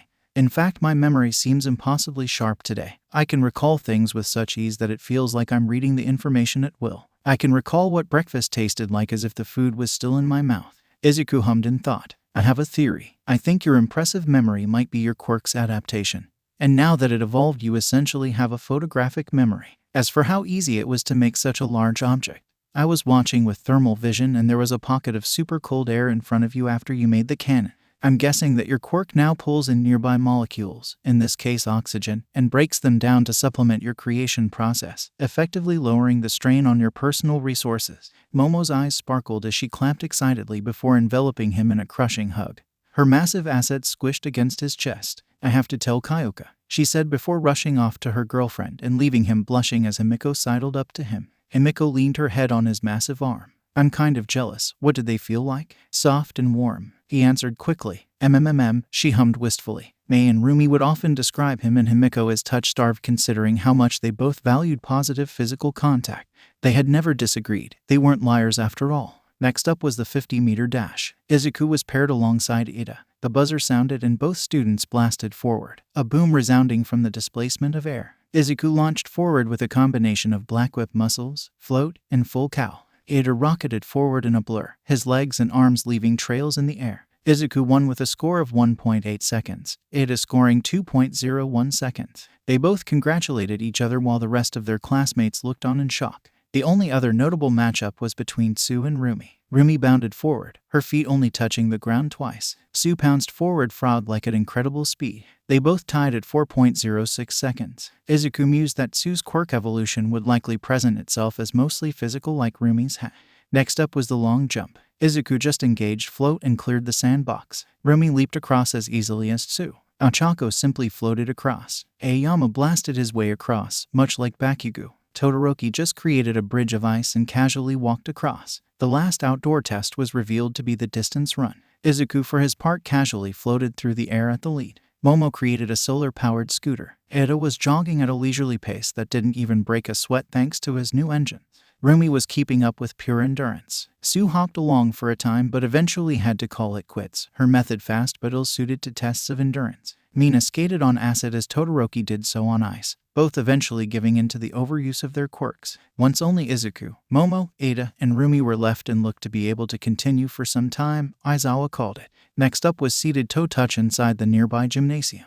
Izuku with Black Whip, Mina with her tail, Sue with her tongue, Mizo with his elongated arm, Fumikage with his dark shadow, Kyoka with her jacks, Momo with a pillar of iron, Todoroki with ice, and Ayama with his laser easily maxed out the test. Grip strength was next. Izuku easily maxed out the test with a combination of Black Whip muscles and full cowl, the machine reading 999.0 kilograms before it broke. He decided he needed a name for the combination and quickly dubbed it Black Cowl. Momo created the Jaws of Life to similar results. What was most impressive, at least to Izuku, was Rumi's and Mizo's tied score of 540.00 kilograms with nothing but pure, unadulterated strength. Next were sit-ups. Rumi took off her shirt so that she was only wearing a black sports bra and settled in next to Izuku. Both were mostly shirtless as they egged each other on in competition. They were both sweating profusely and in their own little world when someone said 1000 and Aizawa called a stop to the test. Unbeknownst to them, they were the only two still going at the time and they had attracted a drooling crowd. Aizawa displayed a holographic leaderboard of the class stating those in the lower ranks needed to pick it up even if their quirks weren't applicable. Izuku had placed first with Momo in second, and Rumi close behind in third. Hanta, Denki, and Toru all looked at each other warily. They were the three trailing behind the rest of the class. Todoroki and Bakugo had placed in the middle of the pack. Izuku could hear Bakugo's jaw grinding from where he stood. Aizawa dismissed the class before walking off. Aizawa rounded the corner of the building where he knew the Big Oaf was attempting to hide. "You could have just come watch," he said once All Might's atrocious yellow suit came into view. All Might deflated into his skinnier form. "I didn't want to distract anyone." Aizawa eyed the man carefully. "I know there's some kind of connection between you and Midoriya. If it pertains to his frankly ludicrous quirk, it would help me teach him better if I knew everything." All Might was silent in uncharacteristic contemplation before his face grew serious. "You're quite observant. There is indeed a connection, but I cannot tell you the exact nature of that connection yet. It's not my secret to tell. I will talk to Midoriya about bringing you in on it though." Back in his school uniform, Izuku walked to Iri's class to pick her up and for some reason Nejire was walking with him. He wasn't going to complain, however. He enjoyed Nejire's company. Izuku's phone pinged with a text message. He pulled it out and quickly read it. All three of his moms were busy today and couldn't watch Iri. "Something wrong?" Nejire asked, having noticed his frown. "No, not really. Babysitting plans fell through, is all," he said. "Well, if you and Iri are okay with it, I could watch her," Nejire suggested with a smile. Izuku hummed. "I'm okay with it, but Iri is a little slow to trust new people. I'll ask her though." "How do you know she won't just agree because that's what she thinks you want to hear?" Nejire asked in concern. He tapped his temple. "Empath. I never imagined it would be so handy with raising a child." Nejire raised both of her eyebrows in surprise. "Oh, I didn't think about that. I'm kind of jealous. I noticed that your spirals changed color," Izuku said as he pulled out his notebook to edit her page. Nejire beamed up at him. "Do they match my hair now? It must be my quirk evolution. They aren't as coiled as they used to be and it takes less energy to fly now. If they're less coiled, does that mean they travel faster?" He wondered aloud. Nejire hummed in thought before she looked up and down the hallway quickly for anyone and shot off a small spiral down it. The small spiral blasted down the hallway quickly and impacted on the far wall harmlessly. "It does," she exclaimed with a little bounce. "You could have hit someone," Izuku said worriedly. She waved his concern off. "PSH, that was only a 1% charge. It would only tickle." They arrived at Iri's classroom and looked in through the window. A miniature red dragon chased a miniature white dragon through the air of the large classroom. Below them, the little snow leopard girl, Yuki, was holding Iri's hand as they laughed and scampered after the dragons. Seeing Iri so carefree with children her own age changed something in him. At first, his motivations for being a hero had been because he simply wanted to help people. He still wanted to help people, of course, but now his goals were a little more clear-cut. He wanted to create a world where Iri and other children didn't have to grow up afraid, where they were safe, where they could be happy and carefree. He wasn't entirely sure how to accomplish that yet, but it lit a fire in him nonetheless. Nejire opened the classroom doors, catching the attention of the kids inside. Yuki's ears swiveled to her location. The little snow leopard girl let go of Iri's hand and got down on all fours before bounding at Nejire while excitedly shouting, "Mommy." The little girl slammed into Nejire's chest, earning her an OOF. She began rambling and purring like a truck. "I made a new friend, Mommy. Her name's Iri. She smells like you. She's really nice. She has white hair like me." Nejire just smiled with maternal affection as she ran a hand through the girl's mane and listened intently to Yuki's excited rambling. Did you have fun staying with your uncles, baby? Nejire asked Yuki once the little girl's rambling had slowed. Yeah, Uncle Mirio and Uncle Tamaki took me to the park, Yuki said, her large tail whipping about in excitement. Eri caught up, slightly winded from playing so hard. She jumped into Izuku's open arms readily. Papa, I missed you, she said as she pressed her head against his chest and closed her eyes. He ran a hand through her hair. I missed you too. Did you have fun? He asked. She looked up at him, her ruby eyes sparkling. Yeah, I made friends and they're nice. Yuki says she lives in the dorms like us. Can I play with her more please? He looked to Nejire and back. I was actually going to ask if you were okay with Nejire watching you tonight. It looks like Yuki will be there too. Eri lit up with excitement, her smile bright. Yeah, she said in way of an answer. I suppose that settles that, Nejire said. They began their trek back to the dorms, both children falling asleep in their arms quickly. I didn't know you had a kid too, Izuku said, careful to keep his voice low. You didn't think you were the only guardians at UA, did you? Nejire asked with a mirthful lilt. She's a ward, same as Eri, he said in shocked realization. If Yuki was a ward and in that special class, then she too was affected by villains in some way. He naively hoped that what happened to Eri wasn't something that happened often. It broke his heart to know that Yuki had potentially been through something horrible as well. Nejire nodded before looking at the purring girl in her arms with a somber look. Last year, at my internship, we were tracking a creature rejection clan cell for nearly the entire year. They had murdered a family that all had mutation quirks. The daughter was missing. The cell was slippery and moved constantly. When we finally caught up to them, we discovered Yuki locked in a cage and muzzled like an animal. They were trying to secure a buyer overseas to sell her like an exotic pet. She seethed quietly. It was so odd to see the bubbly girl so murderous. That's horrible.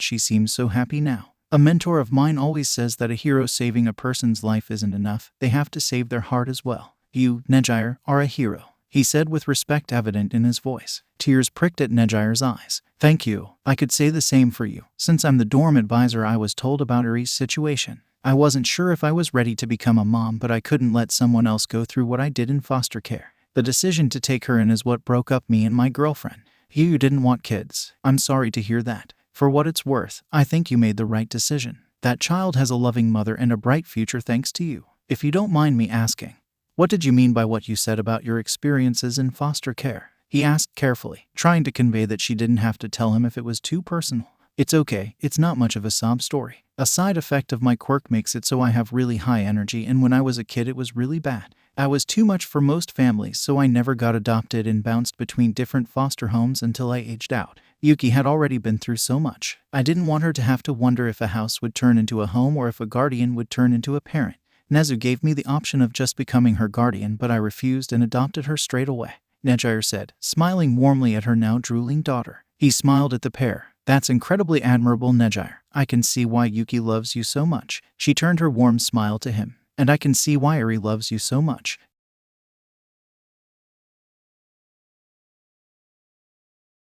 Izuku and Nejire arrived at the dorms with their respective children still conked out in their arms. When they walked through the doors, he saw Mina eating some midday cereal at the breakfast bar, her long, pink tail lazily swishing side to side behind her. His girlfriends were all sitting on the couch together as they talked animatedly with Tsu and Ochako, who were on the love seat adjacent to them. Mina turned to see who had entered and froze, her spoon clattering to the counter, trying to curtail what he knew was coming. He put a finger in front of his lips and silently shushed her. Mina slapped both of her hands over mouth and screamed silently into them as her golden eyes sparkled. Mina removed her hands from her mouth and whisper shouted, "Oh God, now there are two of them." Hearing this, the girls on the couches stopped talking and finally noticed them. Mei was nudging Himeko with her elbow as she pointed at Yuki. It seemed that the consensus was cute with a capital C according to empathy. The outlier was Tsu. Her emotions were a bit difficult to grasp due to the mixture of them. "My poor ovaries," Tsu groaned, mimicking pain while her face remained neutral. While that cleared that mystery right up.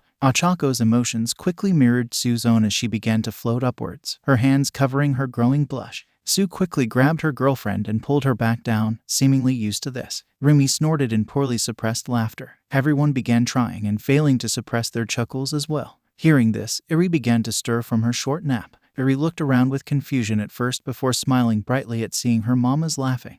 Himeko stood up and made her way closer. She tickled at Eri's belly, causing the girl to giggle. "Mama," Eri whined. Yuki stirred then, and wiped away her drool with the fur on her arm. She looked around with her feline, bleary eyes before locking them onto Himeko. She let out a frightened mewl before going stock still in Nejire's arms, the fur on her arms and legs raising as her long tail poofed in alarm. Her and Himiko's eyes were locked. neither moving a muscle or even blinking. Izuku and Nejire shared a nervous glance, unsure of what was happening. Then, Himiko made a sound he had never heard her make before. She trilled. Himiko put a hand to her throat, her face screwed up in confusion. The effect was instantaneous. Yuki's fur smoothed out as she trilled in response, one of her rounded ears twitching as she did so. She looked up at Nejire with a beaming smile. Mommy, who's that? She asked excitedly as she pointed at Himiko. Nejire blinked at the suddenness of the mood shift before answering. That's Himiko, she's one of Iri's mamas. Yuki gasped in surprise before whipping her head to Iri. Your mama's like me. She purrs like you too, Iri exclaimed excitedly. Yuki began purring audibly, Himiko mirroring her almost as if in response. Izuku could sense her confusion growing with the action.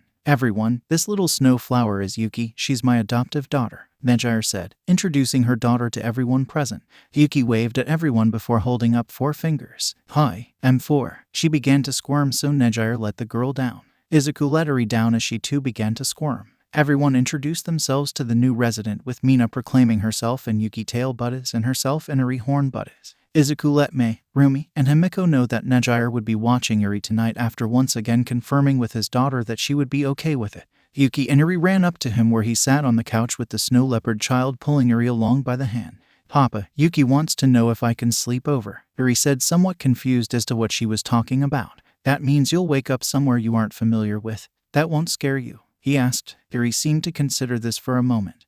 Yuki wrapped her long tail around Iri's waist and puffed up her chest. I'll keep her safe, the younger girl said proudly. I'll be okay, Papa, Iri decided with a smile. All right then, he said, returning her smile. Before he knew what was happening, both little girls had climbed onto the couch and hugged him before scampering off, with Yuki telling Iri that she wanted to show off her room. He turned to Nejire, who was smiling at him fondly. You sure you're going to be okay watching her all night? He asked, hoping that he wasn't taking advantage of her kindness. Still smiling, Nejire waved off his concern. I watch Ryukyu's kids all the time, don't worry. Ryukyu, as in the number 6 hero? He asked, more than a little dumbfounded. Yeah, you met them earlier. Mika and Rin, remember? Nejire asked. Well, he had seen them flying around as little dragons, so that made sense that Ryukyu was their mother ... or was it father? Something clattered in the kitchen. He looked over his shoulder to check what had made the noise. Todoroki, who he had not seen enter the kitchen, was staring at Nejire like he had just seen a ghost. The boy's emotions were all over the place. Where cold rage had been the norm for the boy all day, he was now a combination of shame, regret, hope, and fear. The boy quickly gathered up whatever he had dropped and retreated back upstairs. What was that? They asked from beside him. Nejire sighed. Fayumi is his sister. Mika and Rin are his nieces, but he's never met them. Please don't judge him, his family is complicated. They decided unanimously that it was best to drop the subject. Izuku and his girlfriends went to get dressed for their double date with Tsu and Ochako. Izuku had decided to wear a plain black long sleeve under a blue, sleeveless zip-up hoodie and jeans that made his ass look edible, according to Rumi. Most everyone had gone to Gymkhana to test how their quirks had evolved. He itched to be there with a notebook, but he wouldn't trade a date with his girlfriends for anything. He had been the first to get dressed and ready. That's how he found himself in his current situation.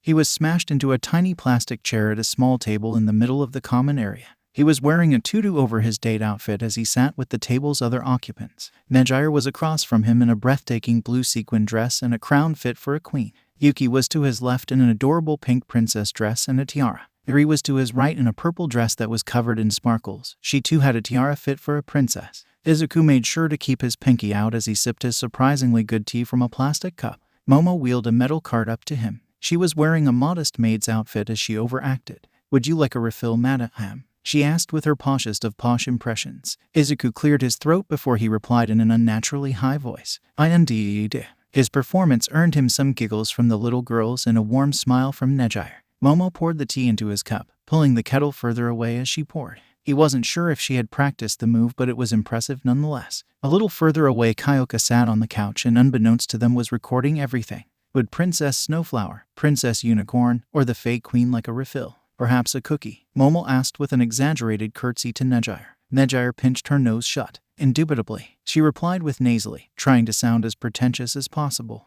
Indubitably, Yuki said, attempting to mimic her mom in vocabulary and tone. Yes, please, Yuri said politely but with a slight, unrecognizable accent. Momo went around the table with her little metal cart. She had a skip in her step as she almost sparkled with joy. She seemed like she was enjoying this even more than the kids. Send us that video, Ribbit, came Tsu's unmistakable voice from behind him. Kyoka just gave a thumbs up from her perch on the couch. He noticed that she had gauged ears with metal tunnels. They looked good and he was surprised he hadn't noticed them before. Izuku just shrugged at the knowledge that he was being recorded. He wasn't going to be embarrassed for playing with his daughter and her friend.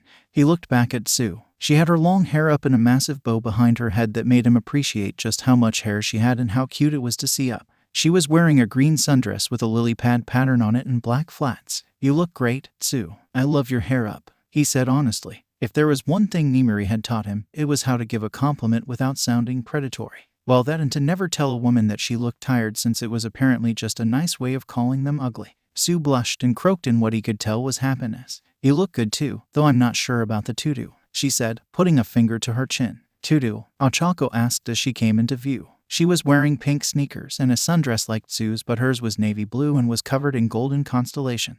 "You look out of this world, Ochako," he said, shooting her a finger gun before continuing. "But seriously though, you do." Ochako sputtered and blushed as Kyoka snorted. "Nice dad joke." Izuku puffed up his chest in pride. "Thanks, I've been working on them." "Well, you are a DILF, Rumi said casually as she rounded the corner. She was wearing low-cut black jeans that looked like they were painted on and a red leather jacket over a plain white muscle shirt that strained against her six-pack. She also had black combat boots on her larger-than-average feet. She looked like she could kick his ass and he would just thank her for it. "That's the nicest thing anyone's ever said to me," even if you didn't mean to mumble that, Rumi teased with a smirk. He nervously glanced back to his tea party. Najire was visibly straining to hold back tears of laughter as she clasped her hands over her mouth. Momo looked absolutely scandalized. Yuki and Eri were just confused. "Papa, what's a DILF?" Eri asked innocently. "Why would you thank her for kicking you?" Yuki questioned just as innocently. Tears were streaming down Najire's face as laughter began to sneak past her hands. I'll tell you when you're older," he answered red-faced. Kyoka was shaking with laughter as she still recorded. "Now that's a line fit for a dad, Green," she gasped out between wheezes. Himiko and Mei came downstairs hand in hand then. Mei was wearing her goggles and a tight, black romper that did little to hide her prodigious curves that weren't usually on display, since she typically liked her clothes baggy and comfy. Her high-top sneakers matched Izuku's own perfectly but were a yellow that matched her eyes. He wondered what it would be like to run his hands over every square centimeter of Mei's body like she often did for measuring them. His manic inventor girlfriend might be onto something with that technique. Himiko was wearing high-waisted jean shorts that were short enough that he could tell that the bottom of her ass would be peeking out all night. She had a tight, black tee tucked into her shorts that read "Crazy in Love" in a red font that made it look like it had been written in blood. She wore combat boots similar to Rumi's but were unlaced and had a steel cap over the toes. He was very careful not to mumble aloud as he thought that getting stabbed suddenly didn't seem so bad. "You both look amazing. I don't have the vocabulary to do you justice." "Mei, are you sure you're comfortable enough?" he asked once he finally gathered his thoughts and picked up his jaw. Himiko's eyes were predatory as she looked at him with a hunger that had nothing to do with food. Mei's smile was manic but loving as her eyes zoomed and unzoomed on him rapidly. "I'm comfy, it's stretchy, see," Mei answered, and to demonstrate she pulled on her romper, the material stretching easily and revealing a healthy amount of side boob in the process. Mei had never been one for bras and he had never been more thankful for that. Izuku blushed and coughed a few times before turning back to the tea party. He spoke with a forced high pitch once again. "I must bid you ladies adieu, for my entourage has arrived." He stood and excused himself with a formal bow before handing Momo his tutu and grabbing the backpack he had prepared for the night. He thanked Najire again and gave Eri a quick hug goodbye, his girlfriends quickly following suit. As they exited the front doors of the dorms, he heard Kyoka laugh nervously. "Momo, babe, what are you doing with that tutu? Come join us for tea, Princess Punk." "I'm afraid the other princesses insist," Momo said with practiced poshness, followed by the sound of Kyoka sighing in defeat. Izuku and the girls took their seats in the booth of the Chinese dumpling restaurant. Izuku sat between Rumi and Mei with Ochako sitting across from him between Tsu and Himiko. "This place seems expensive," Ochako said nervously. The place was certainly nice and surprisingly authentic, but it didn't make him feel underdressed. "It's not too bad," Izuku offered. "Oh okay," Ochako said unconvinced as she squeezed her clutch subtly. He and Rumi made meaningful eye contact. The waiter arrived, and having been here before, Izuku ordered a variety of dishes for the table. Ochako was radiating worry at this point, and Tsu was nervous as she likely rubbed the girl's thigh in an attempt to soothe her. "What's wrong?" Izuku decided to ask up front. Both girls looked at each other before Ochako spoke. "I guess it's no use hiding from an empath. I'm worried I won't have enough for the bill." Tsu cut in. "I have money from babysitting my siblings. Ochako, let me." "No, I don't like you always paying for stuff, and I'm the one that wanted to have a double date to begin with. You just asked," Ochako said, refusing to budge on the matter. "We're paying." Himiko said, just as obstinate. We're the ones that picked the restaurant and ordered the food,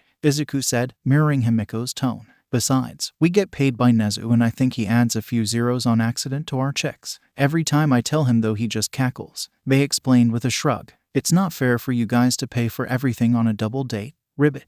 Tsu challenged. Yeah, Ochako agreed with a huff as she crossed her arms under her chest, unintentionally highlighting her impressive bust that threatened to spill out of her dress. Judging by their feelings, Rumi and Mei had noticed as well. Rumi mirrored Ochako's defiant stance, highlighting her chest as well, causing Himiko to drool, and Tsu and Ochako to blush. If you want the check, you'll have to fight me for it. You can pay for what we have planned next, Rumi literally challenged. Ochako looked and felt like she would take Rumi up on the challenge, but eventually deflated and sighed. You're lucky I'm wearing a dress, Ochako joked. Yes, I am, Rumi agreed salaciously. The brunette spluttered and blushed while Tsu kept her from floating to the ceiling. At first, Izuku had been worried that Rumi's less than subtle nature would offend, but Ochako just felt flattered and Tsu just seemed to agree with Rumi. I can tell it isn't the case right now, but please say something if one of us makes you uncomfortable, Izuku pleaded. Tsu seemed confused at first but quickly understood. You being able to read me so easily is odd for me, Ribbit. I normally have to be really blunt for people to not misunderstand me due to my face being hard to read. Mei glanced up at Izuku with a smile full of love before she looked at Tsu in understanding. I'm on the spectrum so I can relate to being easily misunderstood. Tsu smiled. Most people can't relate. Thanks for telling me. Isn't it overwhelming to know what everyone is feeling all the time? Ochako asked Izuku. Yeah, wouldn't crowds be a nightmare? Tsu asked as well. Well, it certainly was at first, but once I got used to it, it's just like any other sense. The best way I can describe empathy is that it's like a sixth sense. Have you ever been somewhere and not noticed a smell until someone points it out? It's kind of like that. I don't get overwhelmed, or sometimes even notice other people's emotions unless they're really strong, Izuku explained. So you just feel other people's feelings? Do they influence your own feelings? Ochako asked with a cute tilt of her head. No, actually, it's kind of like the difference between tasting and smelling something. I can feel other people's emotions, but they don't affect my own. It's a bit difficult to explain any clearer. How would you explain sound to someone who was born deaf? He tried to clarify. That actually makes a lot of sense, Ribbit, Tsu said before the waiter showed up with their food. Izuku popped a bite-sized dumpling into his mouth. Instead of having to dip the dumplings like usual, these dumplings had the soup inside them already. Himiko ate one of her special dumplings that were much like his own, but instead of soup, they had blood in them. It was one of the reasons they had chosen this restaurant. She hummed in satisfaction and ran her long tongue over her fangs, seeing the blood on Himiko's teeth.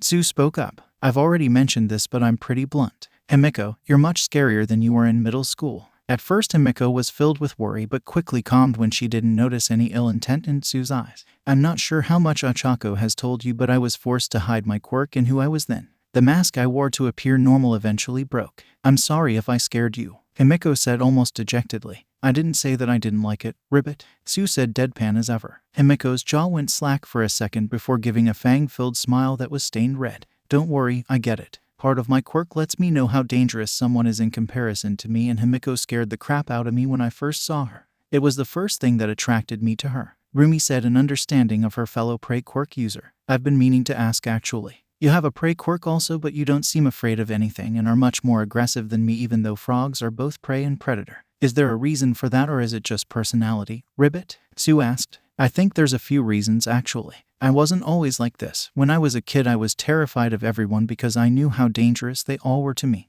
I was so scared, in fact, that during a villain attack my parents bought me time to run, but I just froze. I couldn't move a muscle as my parents sacrificed themselves so I could live. Their sacrifice would have been in vain too if the man that ended up adopting me hadn't stepped in and rescued my sorry ass. Izuku put a hand on her thigh and rubbed his thumb along it. She leaned onto his shoulder as her ears drooped. Sorry for being a buzzkill, oversharing and shit, Rumi said after realizing she had just casually dumped a serious topic into the middle of a nice date. You aren't being a buzzkill, Rumi. Who was the hero that adopted you? Ochako asked softly. Rumi's ears perked up at the subject change. He wasn't a hero exactly. Have you ever heard of Knuckleduster? Knuckleduster adopted you. He's so cool with the way he fights, Ochako exclaimed as she shadow boxed. From what I remember, you're pretty scrappy yourself, Chako, Himiko teased with clear attraction. Tsu leaned in front of Ochako, who was trying not to blush. You should have seen the fight she got into in high school, Ribbit. After our first year, no bully dared pick on anyone with her around, Tsu said conspiratorially. Himiko grinned like the cat that had caught the canary as Ochako tried to float away again. Rumi laughed. I'd love to hear more about those fights once you aren't floating, I'll tell you about the time that May laid out an upperclassman for touching her goggles. Once she had successfully gotten her girlfriend back into her seat with Himiko's help, Sue asked, "You said there are several reasons for why you're more aggressive than me. What were they?" Rumi looked around to make sure nobody was listening before she leaned in and whispered, "It's only a theory, but rabbits are hyper-aggressive during mating season and, well, humans are basically always in a mating season after puberty, so yeah. Puberty must have been rough for you then, Ribbit." Sue wondered aloud. Rumi's grin was vicious. "That was the first time I saw my old man scared." Izuku remembered the day Mr. Aguro had pulled him, Himiko, and May aside after sending Rumi to the store for something. They all had assumed it would be a shovel talk to end all shovel talks, but he just had this faraway look in his eyes as he told them the story of Rumi's puberty days like he was recalling a first-person account of a war. He warned them that if they had kids with Rumi, to be prepared for the fight of their lives once the child reached puberty. Needless to say, they had all been a bit scared to see the gruff man so shaken by something. To his side, May brightened and began vibrating in her seat. She pulled out her notebook from who knows where before asking, "Do you two know how your quirks evolved?" Upon hearing her question, Izuku immediately mirrored her excitement and pulled out his own notebook. "Where did you two pull those out from?" "The waistband is the only thing that makes sense, but I would have noticed them when I was never mind, Ribbit." Sue cut herself off as she began to blush and emit both embarrassment and attraction. Himiko leaned forward and wiggled her eyebrows at the frog girl. "Aren't their asses amazing?" Ochako nodded absent-mindedly to Himiko's question before realizing what she had done and blushed hard enough to give Izuku a run for his money. Ochako sputtered and tried to course-correct the conversation. "Anyways, my quirk used to require all 5 of my finger pads to touch whatever I wanted to remove the gravity from.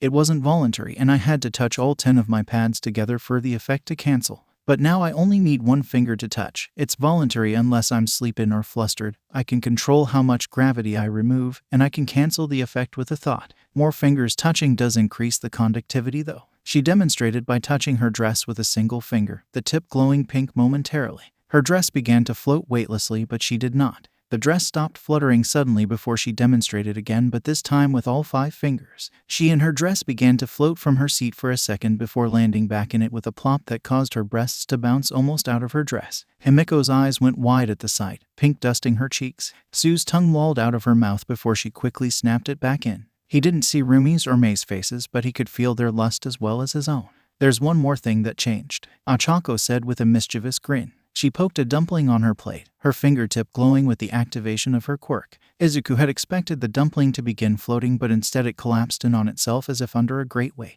Izuku and May gasped in unison and began writing furiously. "I'm not as smart as them." "What just happened?" Rumi asked. "I can increase gravity. I tested it on a scale in the dorm bathrooms. I can increase something's gravity by up to 5 times. Ochako said excitedly. "Well, it would only need 1 touch to disable almost anyone. We should definitely train together sometime. I want to know what it's like to try and fight with 5 times my weight." Rumi said. "That's amazing, Chako. What about you, Tsu? Figure anything out?" Himiko asked. "Mine is mostly an overall physical strength increase, but there is one more thing. I can secrete a paralytic toxin on my skin like a blue poison dart frog, but I'm immune to it and I can control where and how much I secrete," Tsu explained. Himiko raised a questioning eyebrow. "If you're immune to it, how did you figure it out?" "Ribbit," Ochako was licking, Tsu began, but was silenced by red-faced Ochako abruptly placing hands over the frog girl's mouth. "Oh ho ho ho," Himiko teased. "I bet that was a surprise," Rumi said mirthfully. Ochako removed her hands so Tsu could speak again. "I thought I killed her at first, Ribbit. It wore off pretty quickly though." Tsu turned her attention to May and Izuku, who were still furiously scribbling.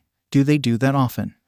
"Oh that. Yeah, but they're still listening," Rumi explained before peeking at what they were writing. "Looks like May is planning to make you a dart gun and Ochako some kind of grappling winch as well." "May, no grenades," Rumi light chastised, earning her a huff of frustration from her pinkette girlfriend as she flipped her pencil and began erasing. "Looks like Izuku is curious about how much stronger you are and if your muscle density increased like mine did. He's also curious if Ochako can decrease something's gravity then increase it without having to touch it again." "I don't need to touch it again," Ochako clarified quickly with a fond smile at the three's dynamic. "I'm heavier now, so I think so," Tsu offered with a shrug. Izuku's frantic pace quickened. Once the two had finished writing and put their notebooks back to wherever the hell they had come from, Ochako addressed May. "May, your inventions sound pretty amazing.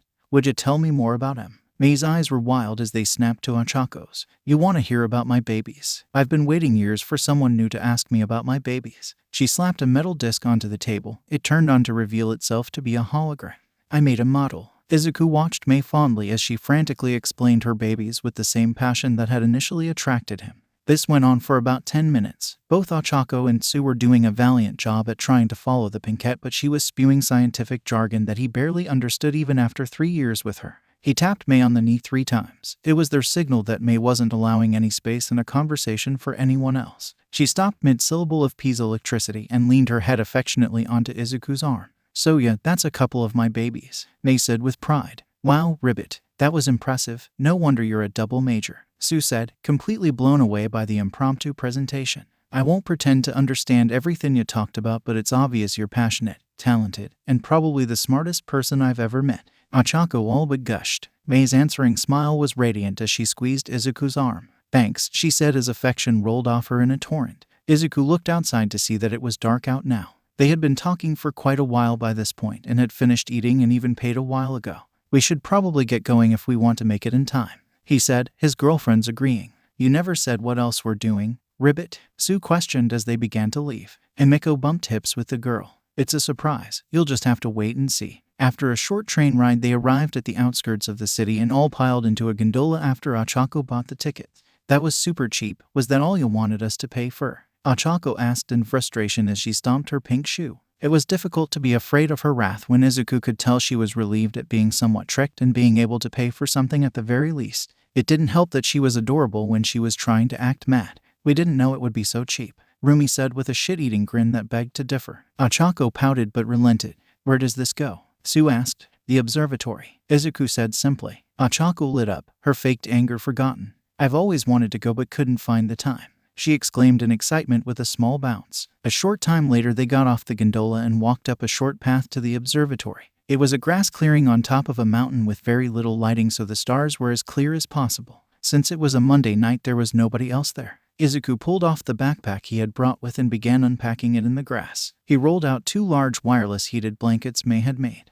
He pulled out and handed a tube to Mei, who began assembling it with practiced hands. Lastly was a miniature homemade ice chest. "What's all this?" Ochako asked quietly. Izuku hummed. "Well, the heated blankets are for if anyone gets cold. I figured Tsu might want them. Mei's setting up the telescope, and the cooler has dessert in it. All things Mei invented and patented, by the way. Well, except for the matcha and jelly, those are my recipes." He listed off one at a time. To say that Tsu and Ochako were feeling affection would be an understatement. Being an empath, making people happy was almost addictive. To put an effort to care for someone and be able to tell the depth of their emotions was something he would never tire.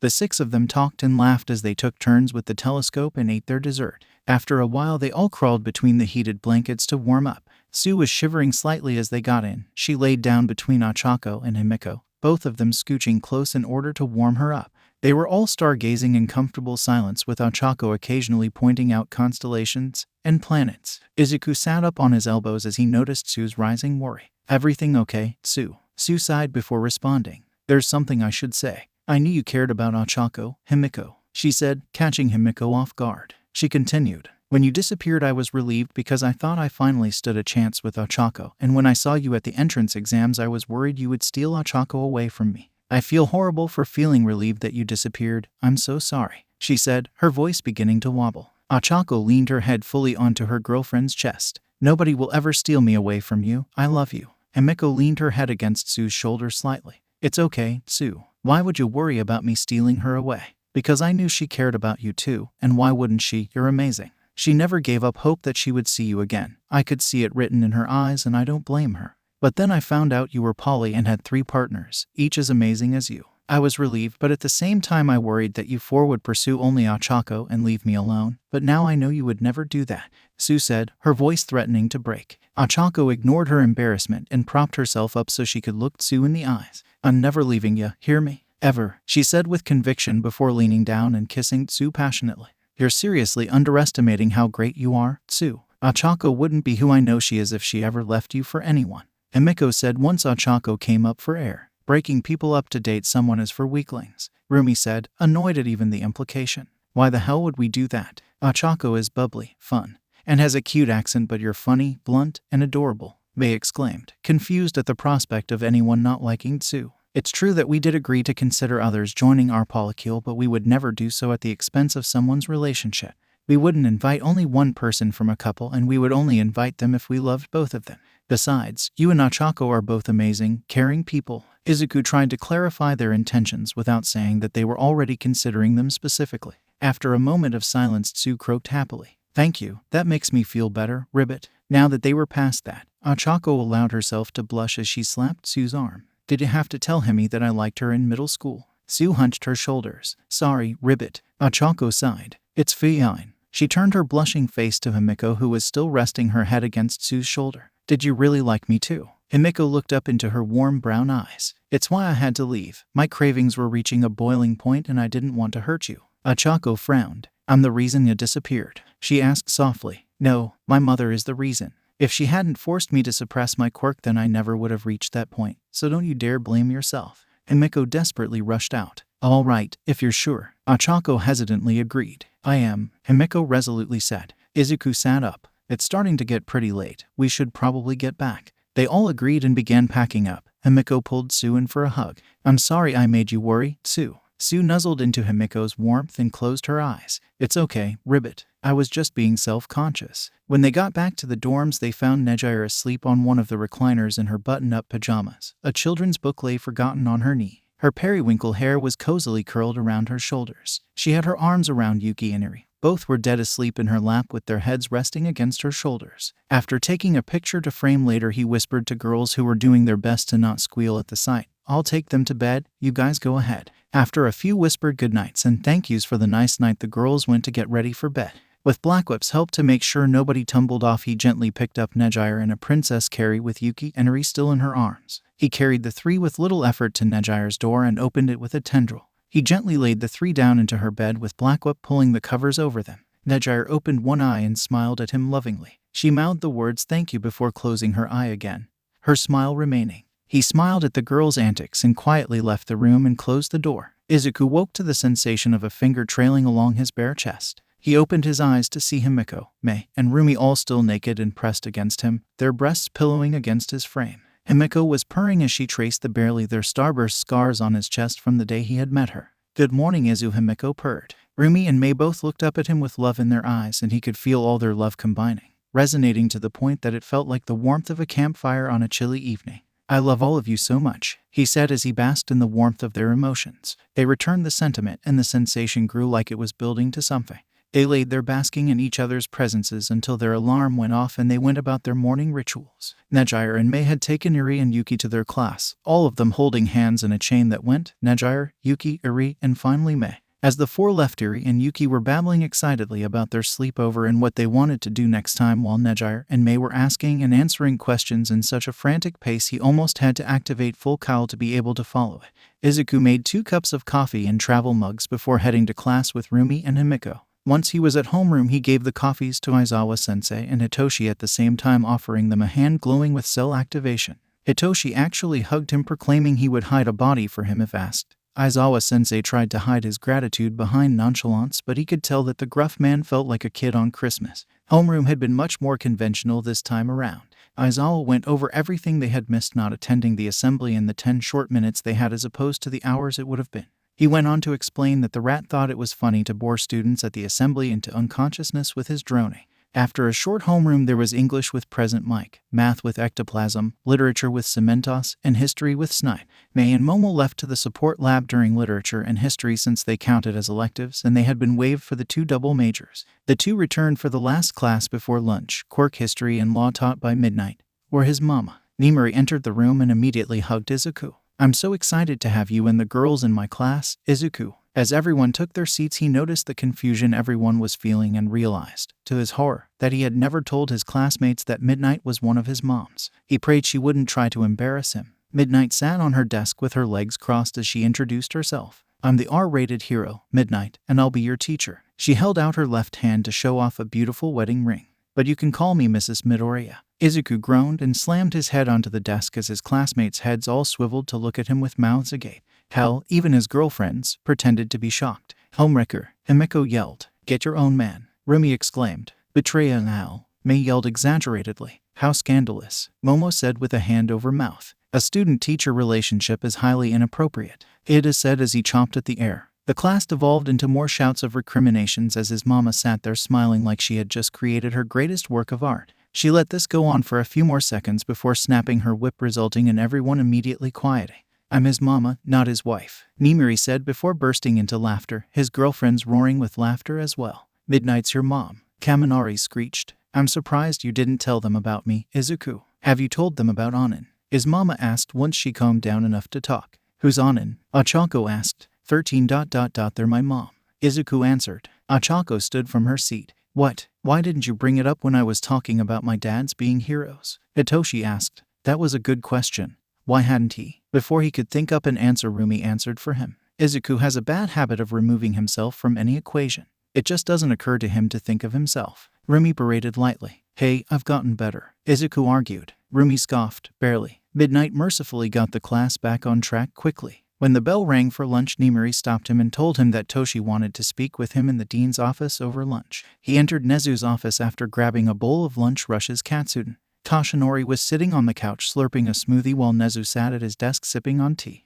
As soon as he shut the door behind him, Nana materialized and sat next to Toshinori. Izuku sat at the other end of the couch and began eating. Nana pointed an accusing finger at Toshinori. You've been taking all your supplements. Your wound might be healed, but you're still missing your stomach and you need to take care of yourself. Nana asked Toshi, and Izuku couldn't help but see a mother worrying about her child. I'm taking everything you told me to, I promise. All Might almost whined. Nana's incorporeal form patted his knee. Good. I never got to congratulate you on getting your teaching license, by the way. It's good to see you applying yourself in something that doesn't involve punching. So what did you want to talk about, Toshi? Izuku asked after Toshi rolled his eyes at his pseudo-mother. A few years ago he never would have thought he would be addressing All Might so casually. Toshinori finished his smoothie and looked at him with a serious expression. How do you feel about bringing Aizawa in on One for All? Izuku's eyebrows shot up. He had not expected that question. Is it safe to tell him? He's one of the good ones, I can assure you. Him being in the know will also put him in a position to better be able to teach you,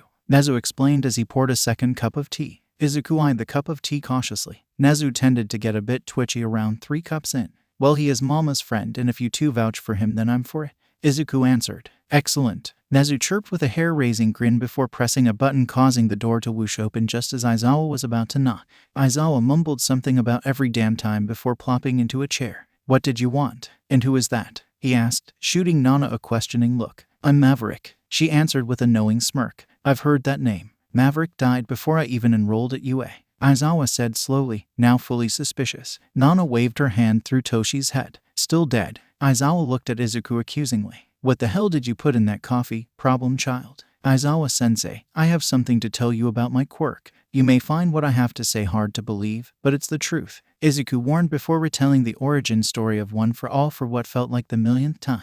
Once he finished, Aizawa was just sitting there quietly with his face half hidden in his scarf for several minutes. You're right, I do have a hard time believing it ... but at the same time it makes a frustrating amount of sense. He turned to Nezu. Once he graduates, I'm retiring, was all he said before he stood up and left abruptly.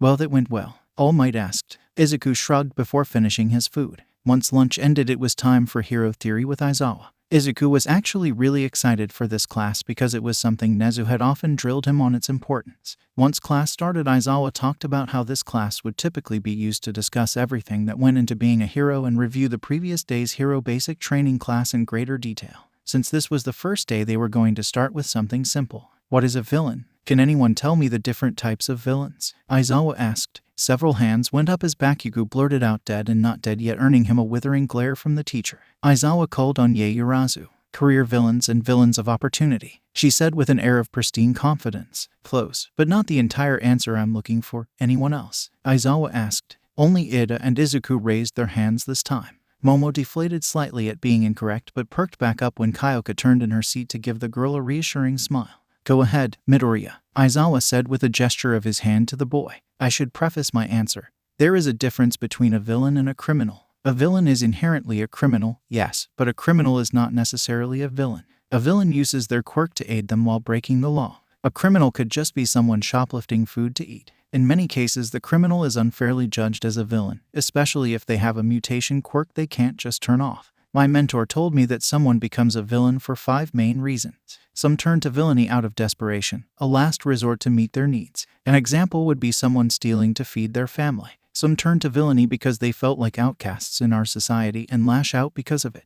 These people are often as much victims as they are villains. Those with so-called villainous quirks or mutation quirks are the most common for this type. Some become villains in order to obtain power or wealth, the ends justifying the means in order to sate their greed. Some become villains because of something they believe in. The creature rejection clan and stain are good examples. In their eyes, they're doing something beneficial or providing a service. Lastly, some turn into villains because they simply want to hurt people. These are the most dangerous by far. They can't be empathized with no matter how much we as humans wish to understand. Izuku finished answering, nearly out of breath. The speaker in the corner of the room crackled to life. Couldn't have said it better myself. Excellent job. Nezu chirped through the speaker. Thank you, sir, Izuku said simply as everyone was looking around bewildered. Aizawa shuddered but agreed with the voice before continuing on with the lesson on what makes a villain a villain. Up next was the class everyone had been looking forward to the most. Hero Basic Training. Who do you think will be our teacher, Midoriya? Sue asked. Call me Izuku. I know who it is, but I'll let it be a surprise, he answered somewhat mischievously. Mina whipped her head to him and narrowed her golden eyes. First names. Something happened, didn't it? Achako and I went on a double date with his polycule last night. Ribbit, Sue answered casually. Mina slapped her hands to her cheeks. Me and Toru got dibs on the next double date night with the polycule, she declared. Toru became visible. Yeah, we can go on a shopping date. They began to converse about ideas of where to go until Kyoka snapped to attention and looked at the door. That laugh ... in no effing way, the punk girl said. Language, Ada instantly reprimanded. I would appreciate it if you didn't yell at my girlfriend, Momo said, voice sickeningly sweet. I'm entering the room. The door slammed open and All Might slid into the room all the way to the podium and flexed. Like a hero, he said in his powerful voice, causing everyone to erupt into cheers, even those that knew he would be there. Is that his Silver Age outfit? Sue asked. Well, his eyes really are white again. How? Toru asked from her front row seat. All Might blew past that question like he did in every interview. Today we'll be doing. Drumroll please, he said as he fished something from his suit. Izuku began drumming his fingers on his desk as requested. Combat training, he said with gusto as he held out a card that said battle on it. Bakugo grinned like a madman while Rumi and Himiko grinned like sharks that smelled blood. For that you'll need these, he said while gesturing to the wall as it began to open. Large metal briefcases were on racks with their seat numbers on them. Young Hatsune, your costume is waiting for you in the locker room, he added as an afterthought. Well, don't just sit there. Get changed and meet me at ground beta, he said before disappearing in a gust of wind. May nearly tripped as she took off for the locker rooms in a dead sprint. Mama's COMIN baby. Izuku was walking into ground beta looking down at the worn knuckle dusters he had on. He was surprised to see them resting on a letter when he first opened his costume case. The letter was handwritten and barely legible. It read, Congratulations, kid, you're an official graduate of Ogre's Gym. These are your graduation gifts. They've taken down more villains than any hero outside of the top 10. I would say to make me proud, but I already know you will. Look out for my little girl, will ya? P.S. Don't worry about breaking them. They're made out of some bullshit alloy and are practically indestructible. P.P.S. If you're reading this, Rumi, don't scoff. You'll always be my little girl. Izuku smiled to himself. For all of his appearances, Mr. Aguro was nothing if not a loving father. Izuku wouldn't let the man down. You look good, Hitoshi said, snapping Izuku out of his thoughts. Izuku looked up from the letter at Hitoshi. The purple-haired boy was wearing what looked like a ninja costume with kunai strapped to his chest, a black metal half-mask, and a scarf exactly like Eraserhead's but black. He looked back down at his own costume. He had gone with something akin to his very first costume design, but a tighter fit and minus the hood and bunny ears as Rumi had put it. His mother had wanted to sew it for him, but All Might had offered his resources. Instead of simple cloth, his suit was made of the same nigh indestructible material as All Might's were. The majority was black instead of the original lime green, and the sides had a thick stripe of green running down them that matched his hair. He had armored knee and elbow pads to pack some extra punch. On his waist was a utility belt with red pouches hanging off of it, each pouch with a different colored circle on the top to distinguish what was inside.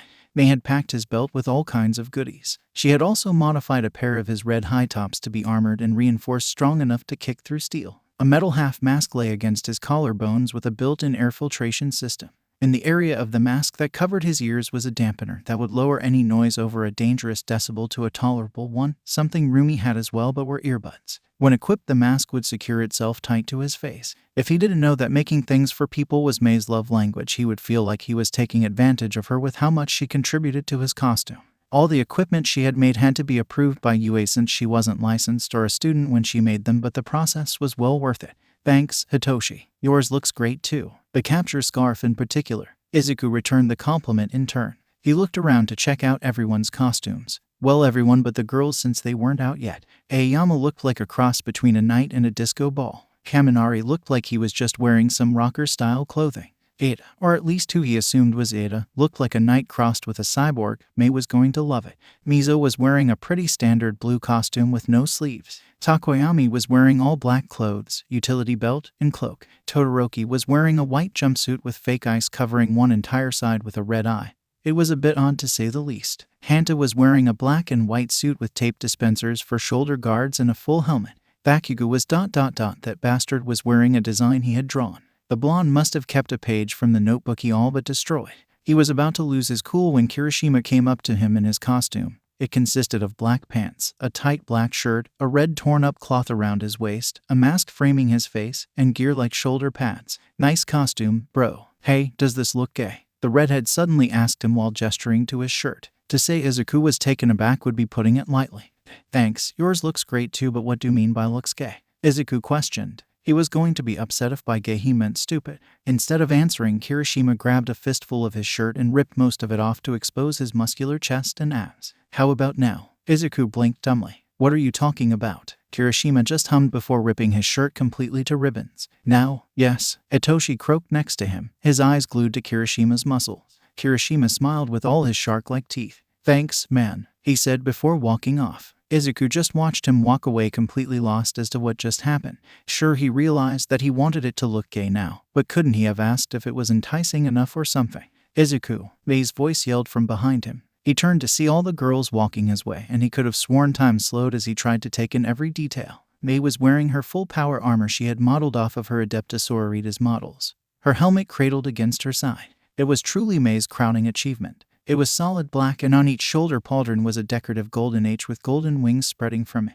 On each knee and elbow guard was a golden crosshair. A red piece of cloth hung from the front of her belt to the middle of her shins and fluttered between her legs as she walked. There was a similar cloth that hung from the entire backside of her belt and flowed like a cape. There was a pistol mag locked to her right thigh and a rifle butt peeking over her shoulder. You look badass, Mei. I can't wait to see you in action, Izuku said, earning him a smile. Is that a gun? Ida balked. Two of them. They're both railguns, actually. Mei happily explained and pulled off the rifle to show it off. It looked like a conventional long barrel rifle, but it was fairly rectangular in shape and had no scope. This is the Exodus rifle. She put it back and pulled out her pistol. And this is the Exodus pistol. They're both powered by my suit through my palms, so nobody but me can fire them. She put away the pistol before turning her palms upwards and showing electricity dancing across her hands. Very impressive armor. I would love to sit down and discuss the finer details later. The railguns are quite the feat, though I'm more partial to launchers personally. Momo complimented as she approached. Thanks, it has pockets. We should definitely go over our babies. Ooh, how about a double date? Mei asked as she bounced in place. Momo was wearing a black turtleneck tank top that fit more like a sports bra. On it was white armor plating.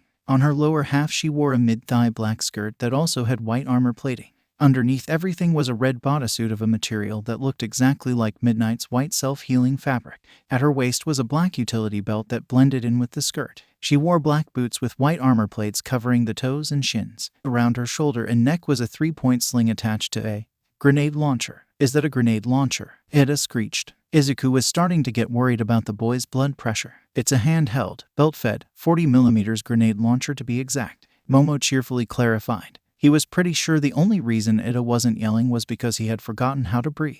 Don't take this the wrong way, but I didn't figure you were the grenade launcher type, Izuku said. Momo laughed sweetly. I suppose that's fair. Kyoka got me into playing co-op shooters with her, and well, I like the grenade launchers. There's so many types of rounds you can use. Mei began to list off round types, each in the form of a question. Beanbag. A nod from Momo. Hard foam. A nod. Rubber buckshot. A nod. Flashbang. A nod. Concussive. A nod. Capture foam. A nod. While Mei continued to ask questions, Himiko skipped up to him and kissed him on the cheek. He looked down as she twirled for him. She was wearing a blood-red dress that had no sleeves, went up to her throat, and down to just above the knees. The dress was reinforced with trauma-resistant material and attuned to her DNA so it would transform with her. Her knee-high black tights and shoes were also coded to her DNA. Her shoes looked like standard flats, but they didn't have a rubber sole. They were specially designed to not leave footprints and allow the wearer to step silently. It was incredibly expensive to code something to someone's DNA, but Mr. Kan loved nothing more than to spoil his long-lost daughter. As she twirled, he could see the small blood kit May had made resting on the small of her back attached to her thick utility belt.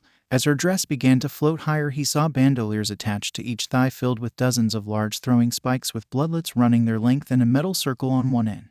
"Wow, you look so pretty and deadly," May exclaimed, throwing her armored hands wide. Himiko pressed against her girlfriend and pecked her on the lips. "You're one to talk," Himiko purred into May's ear, causing her shudder in her power armor. "Do I get a kiss?" Rumi asked sarcastically. Her costume showed every rippling muscle moving as she did. She was wearing a white leotard with purple trim and a golden crescent moon on her chest. The leotard didn't show her entire ass like the ones she wore as pajamas, but it certainly showed off a lot. Her leotard, as well as her purple thigh-high tights and white gloves, were made from the same material as his suit. Her gloves were stylish but had a knuckle guard filled with lead. Her shoes were essentially just a metal heel and toes that made her feet look like actual rabbit feet. Covering her ribs were metal plates, and on each was a white equipment pouch. Himiko leaped at her rabbit girlfriend and wrapped her legs around the tall girl's waist. "The," Himiko said before kissing her. Momo was blushing up a storm at the sight but couldn't look away. Ada seemed to have gone catatonic. "All three of you look exactly like I pictured when we first designed those costumes," Izuku said with a megawatt smile as Himiko got down.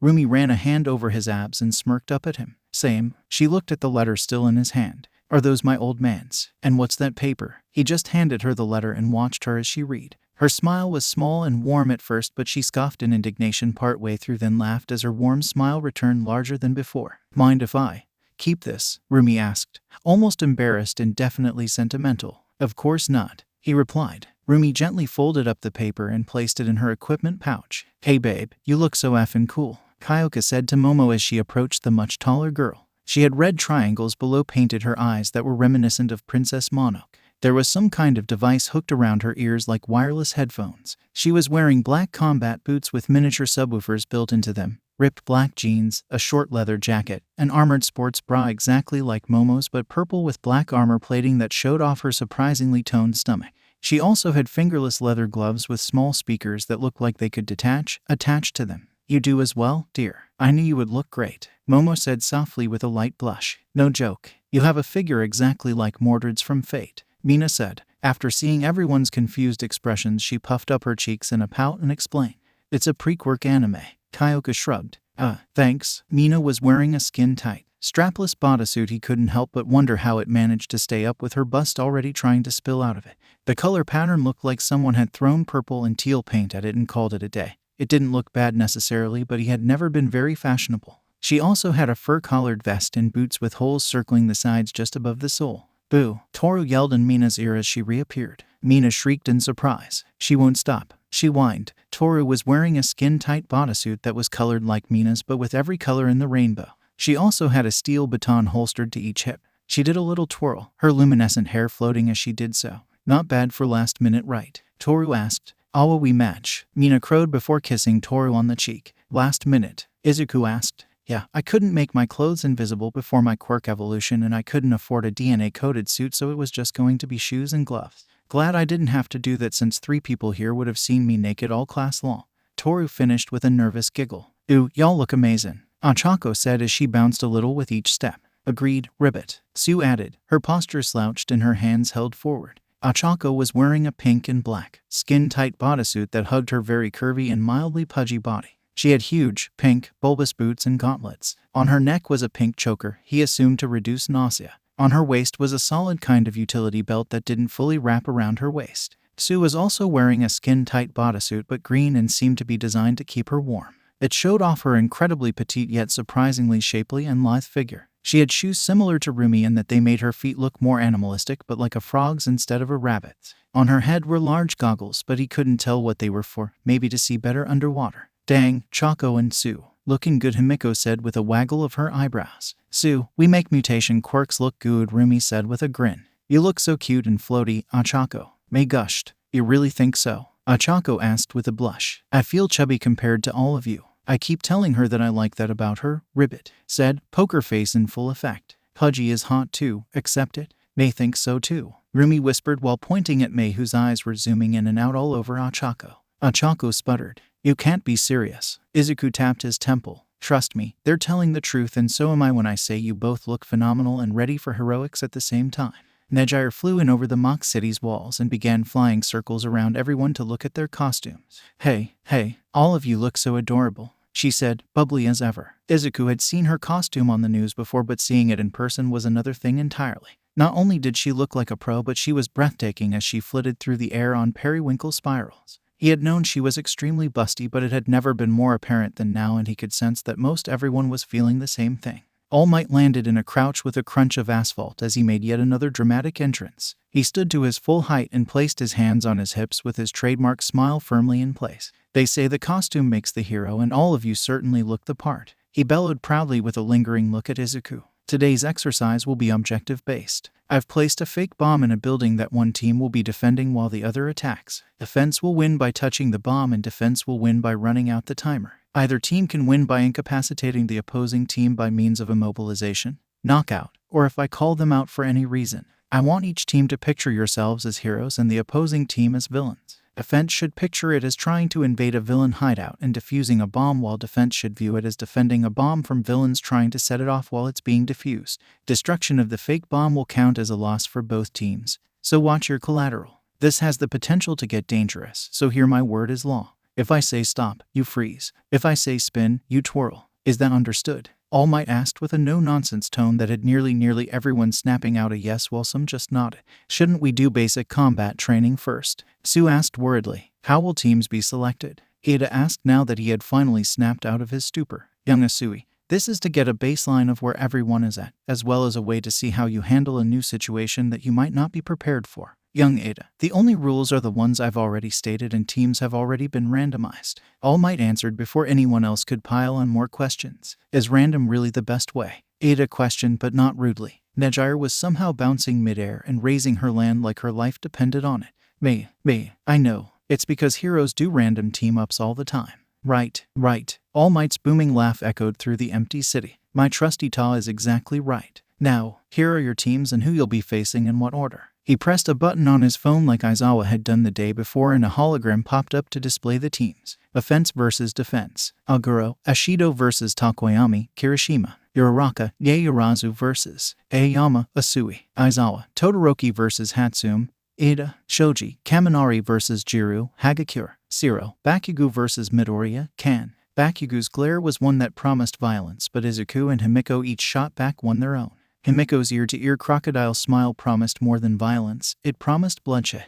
Izuku shot back a look that was a combination of Mei's manic smile, Himiko's bloodlust, and Rumi's audacious grin. Stop it, I can only get so turned on before I drag you both away, Rumi warned, frighteningly serious. I'll help, Mei said conspiratorially and just as seriously. While the first two teams took their positions in the city, Izuku and the rest of the class gathered in a nearby observation room. Inside was a massive screen for viewing the fight from dozens of camera angles. Recovery Girl was sitting in a small chair watching the monitor with a steaming cup of warm tea in her hands. Hi MS, Chiyo, what are you doing here? Izuku saw it in greeting. Hi Izuku. I'm here because All Might wanted me here for when someone inevitably got injured. She answered tiredly. He offered her a glowing hand. Want something stronger than tea? He asked, knowing that she was running on fumes now that it was the last class of the day. Recovery Girl placed her small hand in his palm and smiled. It's good to know there are still some gentlemen left in the world. Is he always such a cinnamon roll? Kyoka asked. No one in particular. Yup, Mei answered easily. On the screen both teams had taken up their positions, one inside the building and one outside across the street. All Might keyed his mic. Both teams will have 5 minutes to prepare, followed by 10 minutes to complete your objective. Your 5-minute prep time begins now. The monitor split into 2 feeds, with one watching Rumi and Mina while other watched Kirishima and Takoyami. Who do you think will win? Izuku, Ochako asked. It's hard to say, but I think Kirishima is a very straightforward fighter like Rumi. I have a feeling this will end up as a match between an unstoppable force versus an immovable object. Izuku pondered aloud. Speakers came to life and the audio from the cameras began to stream into the room. Everyone's focus was solely on the monitors. Takoyami placed a shadowed hand onto Kirishima's shoulder and whispered, "New move, Umbral Doppelganger." The shadow on his hand moved and slithered onto Kirishima's back. Dark shadow popped out of Takoyami's back and slung an arm around him. They grow up so fast, he said while pretending to wipe away a tear. Kirishima gave a thumbs up and headed off to meet the attackers head on. The feed switched to the attacking team. So what should we do, Rumi? Nina asked, her eyes darting all over the rabbit girl's muscular form. Kirishima will probably come straight for us. I'll keep him and hopefully Takoyami busy. While I'm doing that, you can look for the bomb. If you need help, radio me and I'll break away. I'm way faster than them, so it shouldn't be a problem.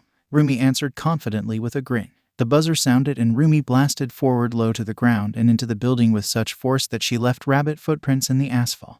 Mina approached the side of the building and used acid to create handholds in the concrete to climb the face of the building to the top floor. Almost immediately upon entering, Rumi came across Kirishima in a boxing stance in the middle of a dark hallway. He was alone. The hallway lights had been smashed out until only enough to see were left. In the darkness, Izuku could have sworn he saw Kirishima's shadow blink. Kirishima pounded his hardened fists together. I knew you wouldn't let me down. Let's do this, he challenged. Kirishima's shadow moved then. It lifted itself off the ground and floated behind him, attached to his back. The shadow looked much like Tokoyami's dark shadow, but this one was a shadowy specter of Kirishima's upper body. It even had the same sharp teeth. Then it spoke. Let's do this. It parroted its host. Now we're talking. Rumi roared as she charged. She jumped with her left heel high in the air. Luna arc, she yelled as she brought her metal-encased heel down. Kirishima's shadow blocked the attack with crossed forearms as Kirishima himself lashed out with a jab at Rumi's stomach. The hardened fist met flesh. But Rumi didn't even grunt in pain. He might as well have punched a brick wall. Izuku might have worried that Rumi would overdo it and kill the poor boy, but he knew that since she could gauge an opponent's strength so well, she could also tailor her incredible strength to match each opponent flawlessly. Rumi began trading rapid-fire blows with the shadow and its host. The redhead was mostly defending against the white-haired girl's onslaught, but the shadow loosed a barrage of punches with no care for its own well-being. After dodging a haymaker, Rumi cracked the boy's hardening with a solid push kick to the stomach. Kirishima slid backwards as he clutched his abdomen before straightening to his full height with a defiant gleam in his eyes. His hardening reformed and creaking could be heard as the sharp angles created by his quirk began to multiply. You won't get past me, he challenged as his quirk went into overdrive and he began to look like he was made entirely from jagged stone. Unbreakable, he bellowed as he dove back into the fray, Rumi meeting him head-on with her grin shining in the low light. Rumi began wailing on the now seemingly indestructible boy while taking hits from the shadow as it rained blows, shouting aura. Each time, now this is a fight, Rumi cheered with nirmanic glee. Izuku knew that Rumi's options were limited in this situation. She couldn't grapple without losing most of her skin in the process, and she couldn't build up enough speed in the hallway to blow through Kirishima's defenses in a single blow. She could probably just pick the redhead up by his feet and wield him like a club until he lost consciousness, but the shadow prevented that. She probably could just run and meet up with Mina, but Rumi would rather die than run from a fight. It was honestly her biggest weakness. He had faith in his girlfriend though. She wasn't just a fighter, she was a warrior, and a prodigy at that. He had never managed to beat her in a spar after all. Izuku turned his focus to the other screen with Mina entering the room with the bomb. The room was dark like the hallway as Mina creeped along. Then the shadows spoke. Abandon all hope, ye who enter here, said the shadows. Mina eeped and flung acid at the voice only for it to be swatted aside by a massive dark shadow that made the large room feel cramped. Tokoyami was positioned in front of the bomb ready to intercept while also baiting Mina into accidentally damaging the bomb and losing. Dark Shadow thrashed after Mina as she skated around the room on her acid. She was proving to be an incredibly nimble fighter as she dodged sweeping blow after sweeping blow. In the darkness of the room, Dark Shadow was much bigger than before and his strength matched his size. After dodging a blow that would have sent her through the concrete wall, she spun in place and flicked her tail towards Tokoyami. On the end of her tail was a huge glob that launched and slapped against Tokoyami's chest, sending him splatting against the fake bomb. Capitalizing on Mina's momentary stillness, Dark Shadow swatted her into a wall where she slumped to the floor unconscious. Instead of burning acid, the glob turned out to be a very sticking substance that behaved like rubber cement on steroids. Try as he might, Tokoyami couldn't move. Even Dark Shadow only ended up getting stuck as well trying to help. Tokoyami and Ishido are both out. 1 minute left, All Might announced over the earpieces. Everyone refocused on the fight between Rumi and Kirishima. Rumi was bruised and bleeding in places where Kirishima's hardening had scratched at her. Kirishima was breathing hard and barely able to move as he defended with every ounce of strength against the force of nature that was Rumi. Rumi hopped backwards and grinned in a way that could only be described as feral. She bolted forward in a white blur that displaced the air in the cramped hallway. She jumped into the air and launched herself into a forward spin. Luna fall, she yelled as she used her built-up momentum to swing a powerful axe kick straight down towards Kirishima's head once more. Kirishima and his shadow both crossed their arms to block the blow, but the heel just kept coming. It blasted through the shadow's block and met his hardened forearms, cracking his hardening but effectively halting the blow once again. Above him, Rumi smirked. With her momentum halted, she whipped her upper body backwards into the beginnings of a backflip and lashed out with her other leg in an upwards motion straight for Kirishima's jaw. Blood Moon rising, she roared as steel toes met a hardened chin, causing a clacking of teeth that echoed down the hall. Unprepared for the sudden blow, Kirishima was lifted off his feet as his quirk failed. Rumi landed on her feet from her backflip just as Kirishima's unconscious form landed in a heap with his sentient shadow slithering away along the walls. Kirishima is out. Offense wins. All Might cheered. A few minutes and kisses from Recovery Girl later, both teams met in the observation room. When they had entered, most everyone cheered for the two teams, but none louder than Izuku, Mei, and Himiko. Though Tsu and Ochako were pretty close, Rumi nearly collapsed into Izuku's arms while grumbling, tired. He began restoring her energy via cell activation as he held nearly all her weight up. Mina flopped against him while whining, "Me too." He rolled his eyes but complied anyway. Mina was not so subtly pressing her face into his pecs as attraction wafted off the bubblegum skinned girl. He wondered if she had forgotten that he was an empath or if she just didn't care. "Sorry, Midori, Mina's kind of a brat when she's tired." Toru apologized as she tried and failed to remove Mina, who still had her arms slung around his neck. Izuku laughed. "I don't mind, so don't worry." An excellent first matchup that showcased how your quirks have evolved in the past days. Can anyone tell me who they think deserves the title of MVP and why? All Might asked. Izuku would have raised his hand to answer, but both were currently occupied with holding up Mina and Rumi's weight. Momo raised her hand. "Takoyami should be MVP because he was the one that came up with his team's plan, assisted Kirishima from afar, and defended the objective while baiting Mina into making a mistake by destroying the bomb." He wanted to argue that Rumi was the MVP, but he couldn't fault the tall girl's logic. He still wanted to argue, but he might be a bit biased, so sue him. While everyone's effort was truly plus ultra, I have to agree with young Yaoyorozu. Takoyami's team may have lost, but his decision-making earned him the title of MVP. The bird-headed boy's feathers ruffled at all the positive attention. Nejire flitted in front of All Might. Hey, I think Rumi should get some recognition for holding back on that last kick enough to not kill Kirishima. I can tell she had the strength to do it," Nejire cheerfully added, causing some faces to drain of color. On that dark note, All Might announced that the next team should take their positions. Tsu pecked Ochako on the cheek. "Don't you dare hold back on me, Ribbit." Ochako's face became frighteningly determined. "I'd never insult you like that." Seeing this, Momo clapped her hands together before turning to Kyoka with an excited gleam in her eyes. She bent at the waist until she was eye level with her much shorter girlfriend and pressed a finger to her cheek, silently asking for a good luck kiss as well. Kyoka rolled her eyes but smiled nonetheless. She pressed her lips to Momo's cheek. "You're lucky you're cute," she groused in fake annoyance with red cheeks as her jacks poked each other. Several minutes later, Ochako and Momo approached the building but did not enter. Ochako's helmet was sealed and she was wielding two bulletproof shields that police often used. Each shield had the faint pink glow of Ochako's quirk. Momo stood protected behind Ochako's shields as the side of her abdomen glowed with her quirk. A belt of grenades burst from her self-healing costume just above her hip. She fed the belt into her grenade launcher and took aim at the windows. She began launching a barrage of tear gas canisters through the windows of the building. There were more than was probably necessary. But there was also more than someone could just pick up and throw back out the window. Gas was pouring out from every window and door when Aoyama appeared in a window coughing and fired two lasers from his palms at the girls, barely able to see. One laser went wide but the other struck Ochako's shield. The laser reflected off of the shield and struck a nearby building. Momo had mirrored the surface of the shield. Before the Ravenet could retaliate, Tsu's tongue launched out from a window and snatched one of Ochako's shields from her grip. The gravity wielder must have increased the shield's gravity at the last moment because it crashed into the face of the building and stuck there like a shuriken.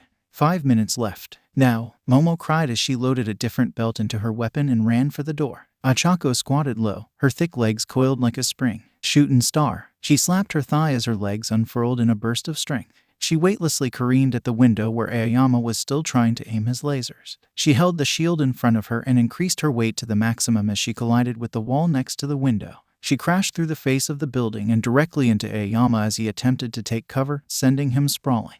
Tsu was almost on her too fast for her to move the shield in time to block a roundhouse kick that dented the shield and sent her sliding backwards despite her increased weight. Ochako threw the shield at Tsu and increased its gravity mid-flight. It collided with Tsu with a slap that sent her flying backwards. Aoyama was just getting to his feet again when Ochako bull-rushed the diminutive boy and shoulder-checked him into the wall with all the grace of a runaway train.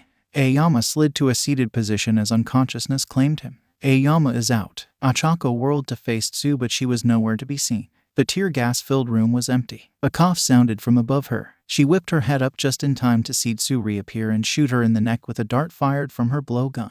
Ochako wobbled on unsteady legs as Tsu's paralytic toxin did its work. She collapsed to the ground, wholly unable to move. Uraraka is out. 2 minutes left. Sue leapt from the ceiling to the floor and raced into the hallway to find Momo. Her senses were shot from the tear gas, but there wasn't enough time left to be cautious. Momo was standing in the hallway with her grenade launcher pointed directly at her. Momo had found her first. Even from the cameras, Momo cut an imposing figure with tear gas billowing around her tall, gas-masked form. Momo held down the trigger as she marched forward. Rapid-fire explosions of pink smoke erupted in the confines of the hallway and against Sue. Sue was sent pinballing down the hallway as the concussive rounds blasted everywhere. She finally came to a stop against the end of the hallway in a crumpled heap, unconscious. Asui is out. The fence wins. Izuku made a mental note to never let Mei and Momo team up in the future. Speaking of Mei, he turned to the Pinkette. When did you have the time to make Sue a blowgun? He asked. While I was drinking my morning coffee. Why? Mei responded as if it was no big deal. Just curious, Izuku said while laughing at himself internally for underestimating his inventing prodigy of a girlfriend. Once everyone was conscious and healed, the two teams came back to the observation room. Momo was still apologizing profusely as she came in. Sue was steadfastly waving her off as she held up most of Achako's weight. Aoyama was walking behind them, looking the least sparkly he had seen the boy. Sue was feeling indecisive for a moment when she saw him watching them, but quickly seemed to make a decision as she steered Achako towards him. Achako is still a bit numb. Ribbit, could you see if your healing quirk could help? Please, Sue asked. No problem, you want some too? He asked as he held out two glowing hands. Before Sue could answer, Himiko snuck up behind the pair and pushed them both into his chest while trying to reach him from around them. Group hug, she said with mischief. Himiko, maybe they didn't want to hug me, Izuku lightly chastised, not wanting to make them uncomfortable. He felt Achako and Sue melt into the hug and against him. He could have sworn he heard Sue inhale deeply through her nose as affection and attraction made themselves known. I think you know otherwise, Ribbit, Sue croaked happily against his abs. MMHMM. Achako hummed in a slurred agreement, still somewhat under the effects of the toxin. Both of you were amazing out there, he whispered. A moment later, All Might took his position, but not before Nejire landed next to Momo. How come you didn't have Uraraka use her quirk on you and jump through the window with her? Were those pink explosions the same as the mines that are sometimes used in the sports festivals? Nejire asked, so close to Momo that her prodigious chest pressed against Momo's stomach. Kyoka was standing right next to them with a nearly glowing blush. Her eyes were glued to the way Nejire's chest was pressed against her girlfriend's stomach, and Momo's chest looked like it was about to smother the shorter girl. To Izuku's surprise, Kyoka wasn't feeling jealousy at the proximity, quite the opposite in fact. Momo didn't seem to mind in the least, surprisingly. She just pursed her lips together as if she was trying to think of a way to explain. They are the same. The company that provides those mines is a subsidiary of the Yaoyorozu conglomerate. I was worried that Uraraka's quirk would affect my rounds and increase their velocity to potentially lethal level. Momo explained with a smile down at the shorter girl. That's some quick thinking. It's good you're so smart, Nejire praised. Momo blushed a bit at that, and Izuku could feel some affection as well as attraction come off the girl. In fact, all three were feeling something similar. Wait, you're a Yaoyorozu of the Yaoyorozus? Shiro asked in bafflement. Momo blushed even harder. Yes, but please don't treat me differently due to who my parents are, she pleaded. All Might clapped his hands together to gain everyone's scattered attention. Now that was some siege by the offense. The defenders also adapted admirably. Who wants to tell me who the MVP is this time? Achako, because she kicked ass, Rumi blurted out without raising her hand. Izuku raised his hand away from Achako's back, making the girl grumble at the loss of contact before returning it quickly. I think Momo should be the MVP. Not only did she come up with a plan that capitalized on the other team not having air filtration, but also planned for Aoyama's lasers. She also had the foresight to not have Achako use her quirk on her in case it would make her weapon more deadly. Izuku explained his reasoning. I agree. Young Yaoyorozu proved a capable leader. Now let's move on to our next match. Mei zipped up to Rumi and pulled her down by her shoulders for a kiss before grabbing Ida by the wrist and dragging him off. Hitoshi caught up to Todoroki as they began to exit the room. I don't think we've properly met. It's nice to meet you. Wow, I didn't realize your eyes are so pret. I'm not here to make friends, Todoroki interrupted with a dismissive tone. Sorry. Hitoshi apologized dejectedly as they both left the room. Izuku wasn't sure what the hell Todoroki's problem was, but that was uncalled for. Once the teams were in position, everyone watched the two teams prepare. Okay, I think I have a plan, Hitoshi started but was cut off by Todoroki. Just stay out of my way. Todoroki dismissed yet again. On the other screen, Mei was waving her hands animatedly at Ida and seemed to be arguing with him. Come on, it's technically not against the rules to move the bomb or leave the building, Mei argued. It violates the spirit of the exercise to take the bomb and just run. Ida countered. All Might laughed before holding his hand up to his ear. Young Hatsum is correct, and a hero must use every advantage given, he said over the radios, but only to their team. Mei laughed in triumph before they readied their plan. Minutes later the buzzer rang and All Might boomed, "Begin." Todoroki confidently approached the building with Hitoshi trailing behind him. He laid a single hand on the building, and in a matter of seconds every surface of the building was frozen in a layer of ice. He breathed out a mist of super cold breath as he was about to step into the building but stopped short. "Up there," Hitoshi yelled while pointing to the neighboring rooftops. Ada could be seen with the bomb strapped to his back with cables sprinting across rooftops away from them. That wasn't all though. Something floated high above him, backlit by the sun. On the other screen a floating drone camera was focused on Mei. She floated high above the street with metal wings that unfolded seamlessly from her power cell backpack. The metal wings looked skeletal in appearance, but each bone was rectangular in shape with thrusters burning at the tips. She aimed her Exodus rifle. There was a charging sound for a moment before she fired. A sonic boom sounded as the round traveled for Todoroki. The round struck him in the chest with a wet slap that was comparable to the sound of someone belly flopping from a great height, followed by the sound of electricity being discharged. Todoroki had the wind knocked out of him and was thrown bodily to the ground from the sudden transfer of kinetic energy as his muscles seized. Thinking fast, Hitoshi grabbed a surprisingly still conscious Todoroki and dragged him inside the building. The tables had suddenly been flipped as they found themselves on defense. Mei patrolled the skies outside looking for an angle with her X-ray vision. "Quill wings," Hitoshi yelled to Mei. "Thanks," Mei's distorted voice responded. "Why didn't my quirk work? She's just going to keep us pinned until the timer runs out."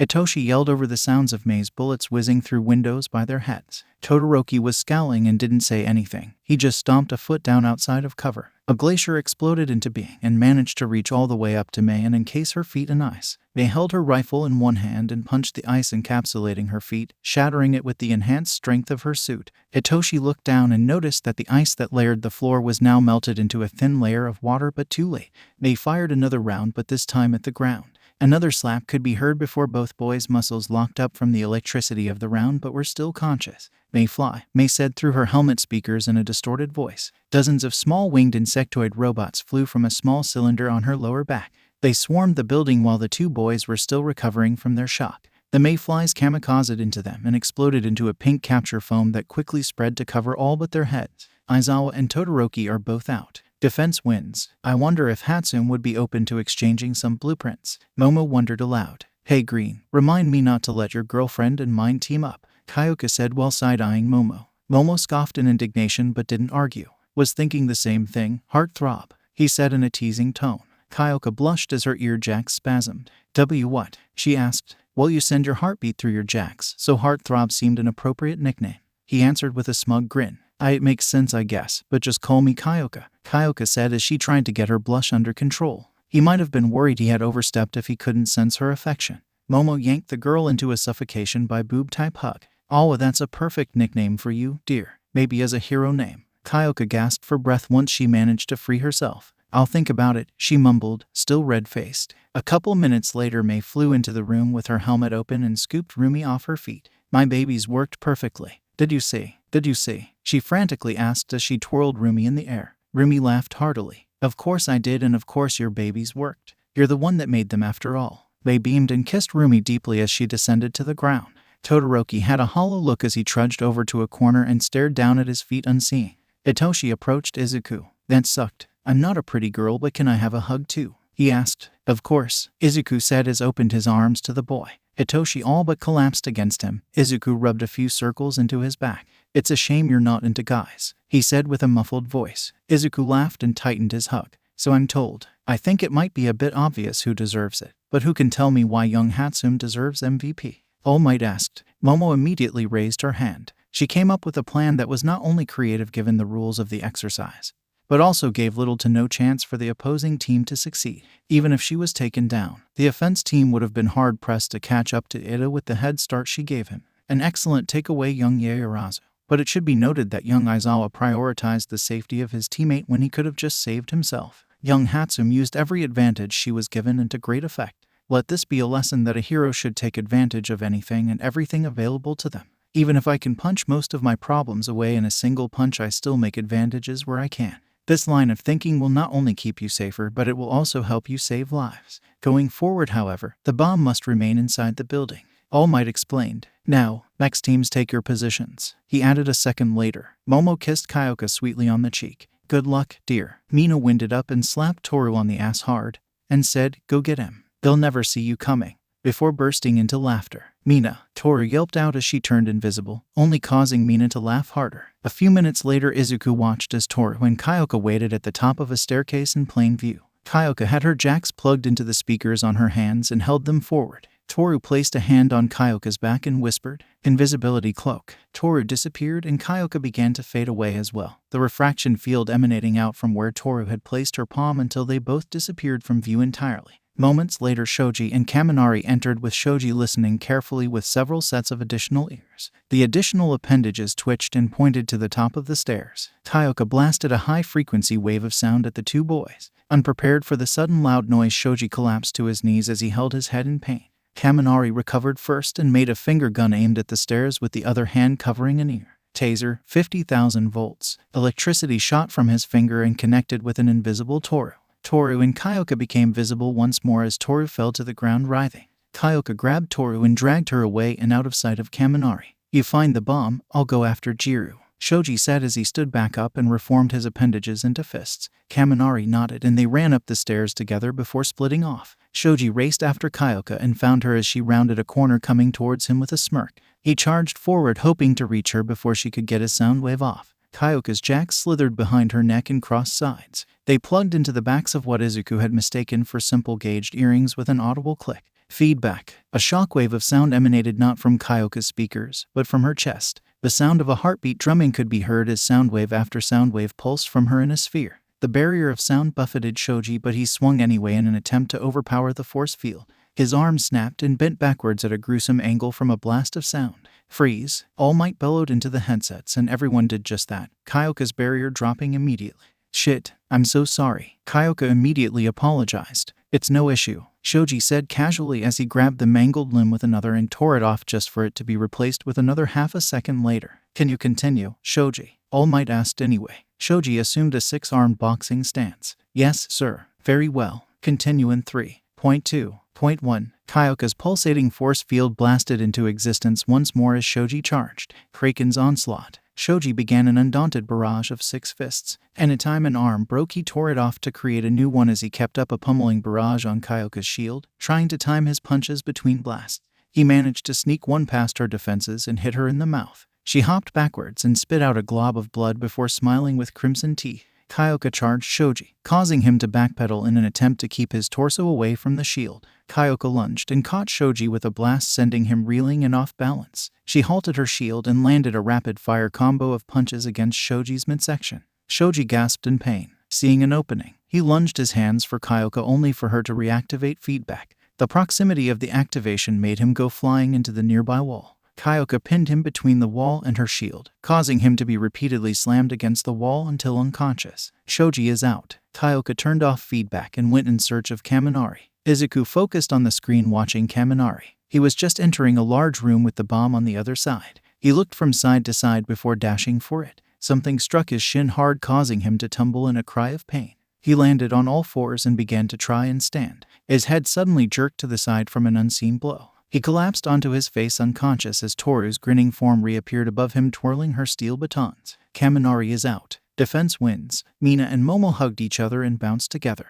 Woo! They both shouted in unison. Minutes later, both teams re-entered the observation room. Momo picked up Kyoka in a hug and began kissing her cheeks between each word. You were amazing, she crowed with affection as Kyoka attempted to hide her face from Momo's barrage of kisses. Mina picked up Toru by her hips and wrapped her tail around her midsection. That little grin you did. It did something for me, she flirted, earning her a giggle from the luminescent-haired girl. A fantastic round from all of you. Who's the MVP of the match this time? All Might questioned. Ada raised a hand as he adjusted his glasses. I believe the MVP was Hagakure. She aided her teammate in the beginning and prevented Kaminari from reaching the objective. Jiru, however, should be commended for aiding her fellow teammate in her time of need. Indeed, young Hagakure is our MVP. Final team, take your positions. Rumi and Mei pulled him and Himiko into a hug. That a hole has been effing around for years. Mei started. It's about time he found out. Rumi finished. Himiko nodded. Damn right. Izuku clenched his knuckle dusters. This fight is a long time coming.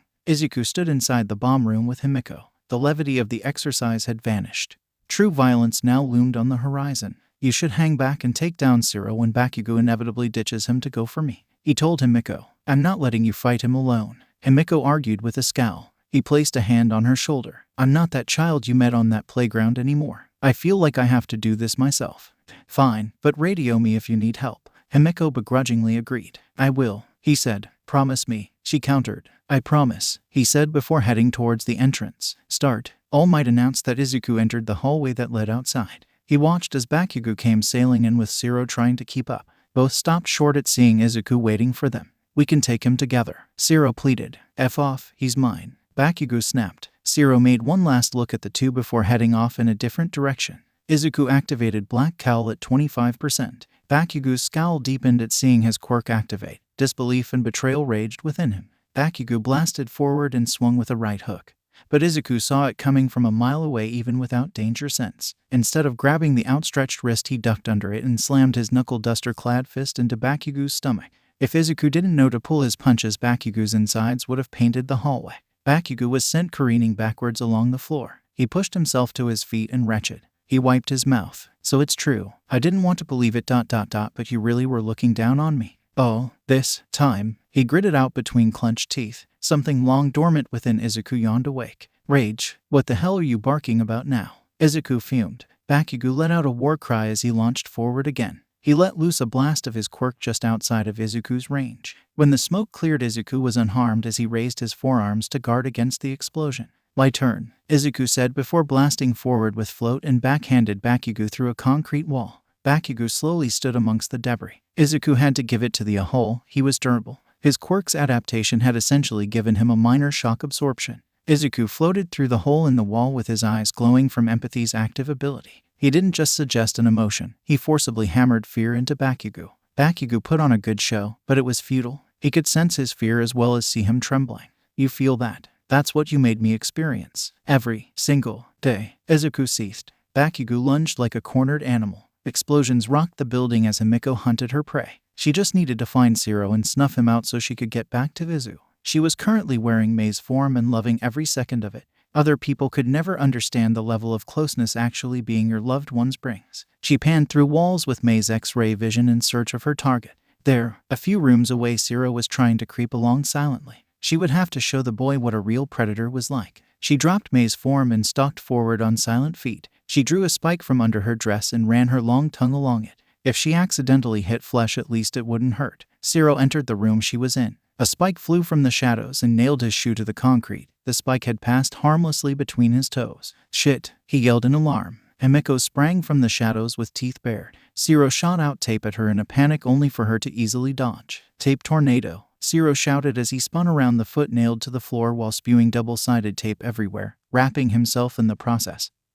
But with none of it actually sticking to him. Himiko, now wrapped in tape, screamed in desperation, "You're keeping me from him." She extended her claws and raged against her bonds, shredding them but some still clinging to her. She threw spikes in quick succession until Zero was pinned to the doorway with only a few nicking him. Himiko threw one last spike and simply disappeared from view. Zero looked every which way to try and find his assailant, but to no avail. "Good night," Himiko whispered from behind him before slamming his head against the doorway, knocking him unconscious. She lapped up some of his blood running down her spikes and changed into his form. The tape still stuck to her fell away. Zero is out. Well, there went that plan. Zero's appearance sloughed off her before she took Rumi's form. Bakubich's turn. Izuku floated inches off the floor with float, Black Cowl still active, and empathy still actively cramming pants-wetting fear into Bakugo. He blasted out a smokescreen that filled the room. He watched with infrared vision as a battered and bruised Bakugo searched for his attacker. Bakugo let loose a massive explosion that cleared the smoke and pushed Izuku back.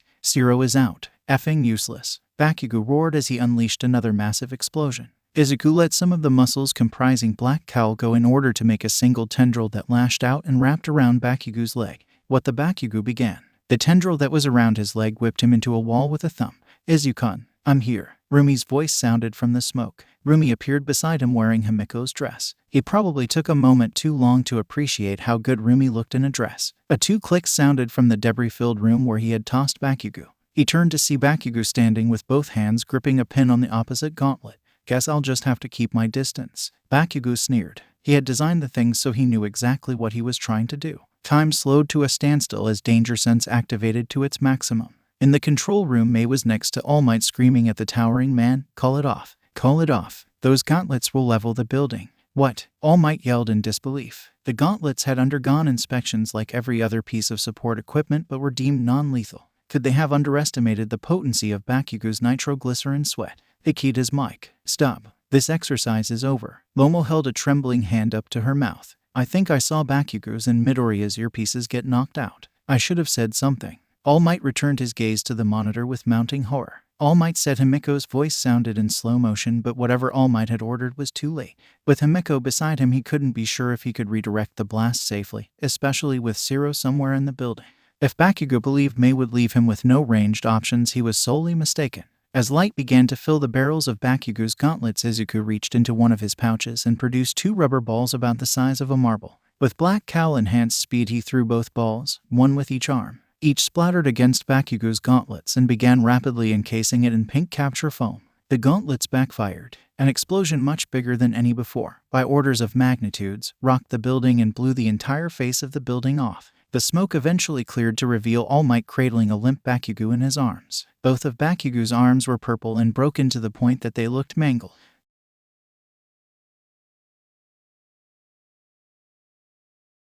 Bakugo's injuries were more severe than Izuku had initially thought. The bones in his arms had essentially exploded. Every rib was broken, and a lot of the skin on his arms and chest had either burst open from the force, been burned, or was a deep purple. His face was surprisingly in good shape. It seemed as if the steel collar had blocked most of the explosion when he turned his head away from it at the last second. Worst of all, though, Bakugo wasn't breathing and he had no pulse. All Might had laid him down on a flat surface away from the crumbling building and was performing CPR. Recovery Girl administered small doses of healing at a time to prevent draining too much stamina from the boy. Izuku was pushing cell activation to its meager limits and beyond to give Bakugo more stamina for Recovery Girl to work with. Its healing was only a secondary goal. Izuku was struggling to stay present. Objectively, he knew he had made the right call to disable Bakugo's gauntlets since it likely saved Himiko, Zero, and possibly even himself. Knowing you did the right thing in a lose-lose situation didn't help much with living with the consequences, though. He was forced to choose who may live and who may die, and he had chosen. He blamed himself. There must have been a better way. He felt a ghost of a hand on his shoulder. This can be an unfortunate reality of heroics. "I'm sorry you had to see it so soon, Izuku." Nana summarily spoke from within his mind. Precious seconds passed in the tense silence while the rest of the class looked on from a distance away, Nejire keeping them from getting closer. Many were holding back tears. Bakugo might not have been the most likable person, but he was still a person. Bakugo gasped sharply as his heart began to beat again on its own. "Don't move or speak. There's been an accident." Recovery Girl snapped before Bakugo could make his injuries worse. Bakugo locked eyes with Izuku. At first there was confusion coming from the blonde, but it faded and made way for relief as Bakugo's eyes fluttered closed as exhaustion claimed him. "He's just asleep. He would be dead if his Quirks adaptation didn't let him fire off explosions from his bare palms without so much as a bruise." Recovery Girl noted. "This was my fault," Izuku said soberly. "No, we underestimated how powerful those gauntlets would be. You made the best decision you could have, given the situation. Don't you dare blame yourself, young Midoriya," All Might warned. "But I backed him into a corner on purpose. I forced him to make a last resort decision," Izuku argued. "Maybe you put him in the position, but you did not force his hand. He made the decision, one he is responsible for," All Might countered. Izuku could only nod as he continued to heal Bakugo. All Might's words had helped, but still, someone almost died as a result of one of his decisions. Izuku and Recovery Girl continued to administer healing until Bakugo was safe to move. He told his girlfriends to go back to the dorms without him and to tell Eri that he would be back later tonight. Once in the nurse's office, they continued their work until the door slammed open. Bakugo Mitsuki rushed into the room, and for the first time she actually looked her age. Her normally spiky blonde hair that matched Katsuki so much was limp and frazzled. There were dark bags under her eyes even though her skin was flawless as always. She covered her mouth with a hand as she spotted her son. "My boy," she choked out as tears began to fall. Luckily, Bakugo's wounds were closed at this point and he was beginning to look better. "Hi, Auntie," Izuku greeted quietly, still channeling cell activation. He had always felt somewhat guilty about inadvertently souring the friendship between Mitsuki and his mother. When he and Katsuki had actually been friends, their mothers had immediately hit it off. He stopped going to Katsuki's house after the incident with Himiko when he was still a child. But Mitsuki and his mother had been none the wiser and became great friends over the years. He didn't know if they still kept in contact since Aldera's crimes had come to light or not, but he hoped they did. Oh Izuku ... You've grown so much, Mitsuki said as she moved to sit next to him while he and Recovery Girl continued their work.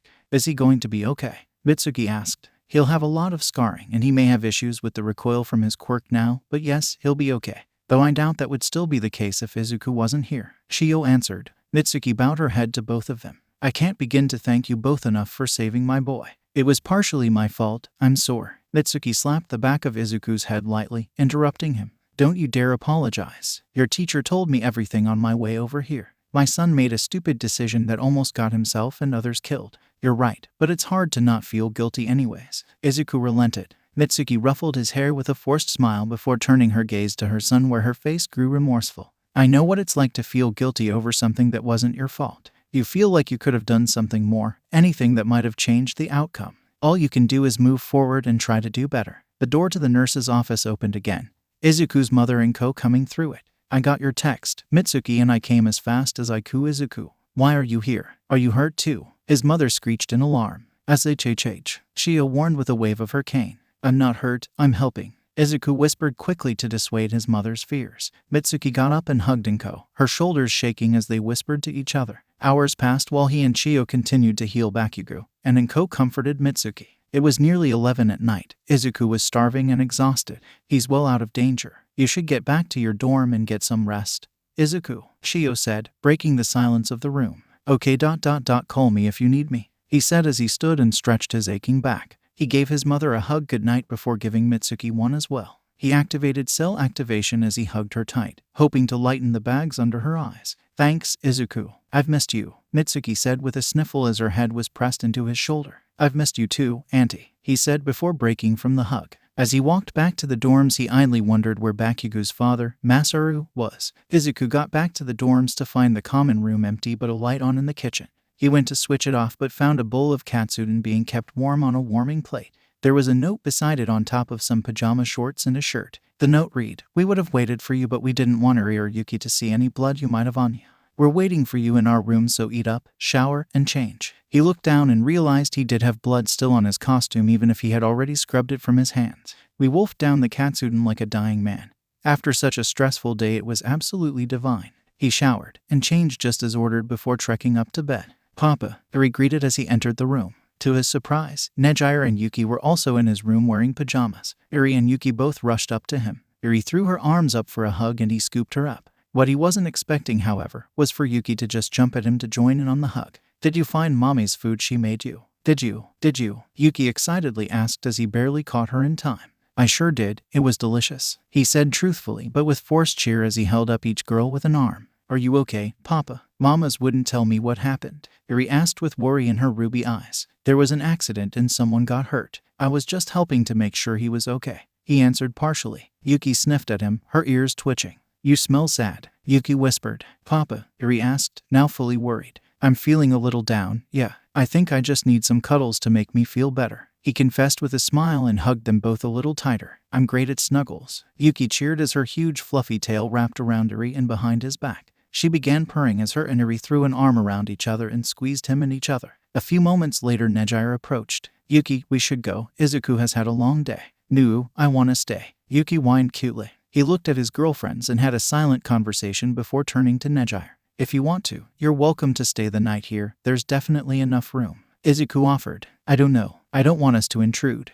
Nejire hummed. Please, Yuki begged before giving Eri a pointed look. Pretty please, Eri asked sweetly, so sweet in fact that it was suspicious. Oh, all right. It's not fair if you both do that. Nejire huffed and puffed up her cheeks. Both girls let out a victory cheer, Eri's being much more subdued. Izuku turned his back to the bed and activated float. He rotated in the air until he was floating on his back with Yuki and Eri still holding on and giggling. He floated over the bed and lowered himself into it. Nejire got into bed and laid on her side with Yuki between her and Izuku. Yuki was still snuggled into Izuku's chest as he held her close. Nejire placed a hand on the girl's back, her hand laying atop Izuku's. Mei climbed in behind Nejire and pressed herself against her back. He could feel both Mei and Nejire's desire as they snuggled into each other. Himiko wiggled closer and did the same with Eri while Rumi big spooned Himiko. Are you all right, Izu? Himiko asked. I am now, good night girls, Izuku said sleepily as he closed his eyes and fell asleep nearly instantly. Izuku woke up with Yuki's face shoved into his neck and her mane of white hair in his face. Yuri had flipped over and was snuggled into Himiko, the blonde purring and holding her close in her sleep. Nejire's arm was now fully draped over him and Yuki. He subtly adjusted himself so he was no longer choking on Yuki's mane and saw that Nejire was watching him. Her periwinkle eyes were soft and he picked up on both her affection and attraction. Being a dad looks good on you, Nejire whispered. You too, I mean being a mom looks good on you, Izuku said with a slight blush at his mishap. Nejire giggled adorably before her face took on a teasing quality. Are you calling me a MILF? Izuku suppressed a cough as he choked on his spit. He rallied and did his best to mimic her teasing expression. It depends. Are you calling me a DILF? Nejire's face became a shade more serious. I think the answer to both questions is yes. Knew it, Rumi groggily whispered. MMMMILF. Himiko agreed. Motion carried. Council adjourned, Mei said in her sleep. Yuki mewled as she woke. Were you flirting with mommy? She asked sleepily. I think so. Does that mean we're sisters yet? Yuri whispered excitedly. Izuku and Nejire shared a wide-eyed look before they both began to laugh. Come here you. Nejire pulled Yuki off of him and began tickling the girl. Yuki was flailing as she laughed uncontrollably,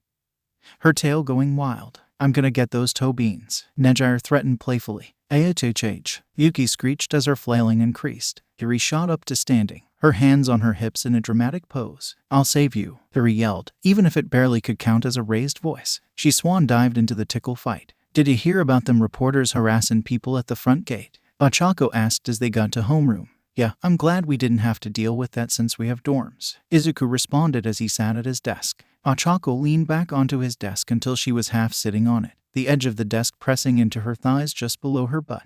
He was pretty sure she was talking, but he couldn't hear a word she was saying.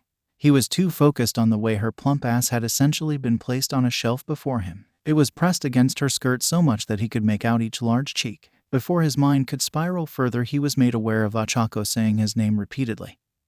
Her voice became higher towards the end, indicating it was a question. Cool. He jerked his head up and met her eyes. She was looking over her shoulder at him innocently. She was completely unaware of the hypnosis she had just put him in. Sorry, what were you saying? Izuku asked as he ruffled his hair. I was asking if you wanted to watch a movie tonight in your room with Tsu, me, and your girlfriends. Ochako asked with a light blush as her desire made itself known to him. Oh, yeah, that sounds fun. He rushed out. I'll tell Tsu, Ochako said before bouncing over to her girlfriend. Wanting to keep this next conversation private, he texted his polycules group chat. Izuku, Ochako and Tsu want to watch a movie with us tonight in our room. Ochako was acting pretty flustered about it. Ooh, fun. What if they make a move?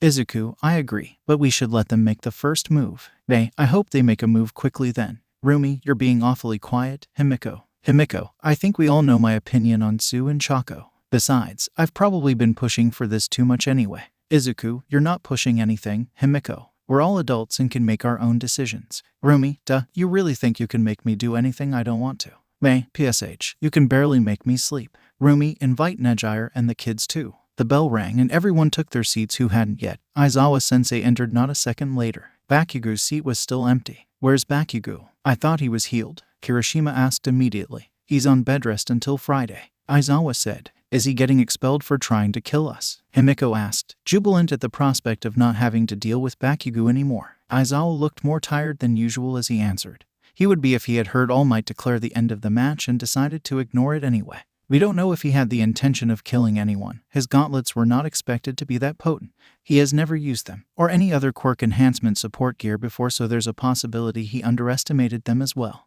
I at least hope he underestimated them. I can't imagine he would strap bombs that large to his forearms otherwise. Due to the extenuating circumstances, it was decided that he wouldn't be expelled. But rest assured he is on thin ice. If anything even remotely like this happens again, he will face dire consequences. The answering bloodlust that rolled off of Himiko was enough to make Tsu go still and croak in fear. Himiko's ire ended as fast as it began. Sorry, Tsu, she apologized once she noticed the response Tsu had. It's okay, Ribbit, Tsu said quickly, too quickly. Now that she wasn't afraid, the receding fear and adrenaline had transformed into lust. It was peculiar to be able to sense the transition of two emotions that seemingly had nothing to do with each other. Izuku had heard theories that experiencing danger could trigger the survival instincts in both humans and animals to reproduce as quickly as possible in an effort to preserve their genes.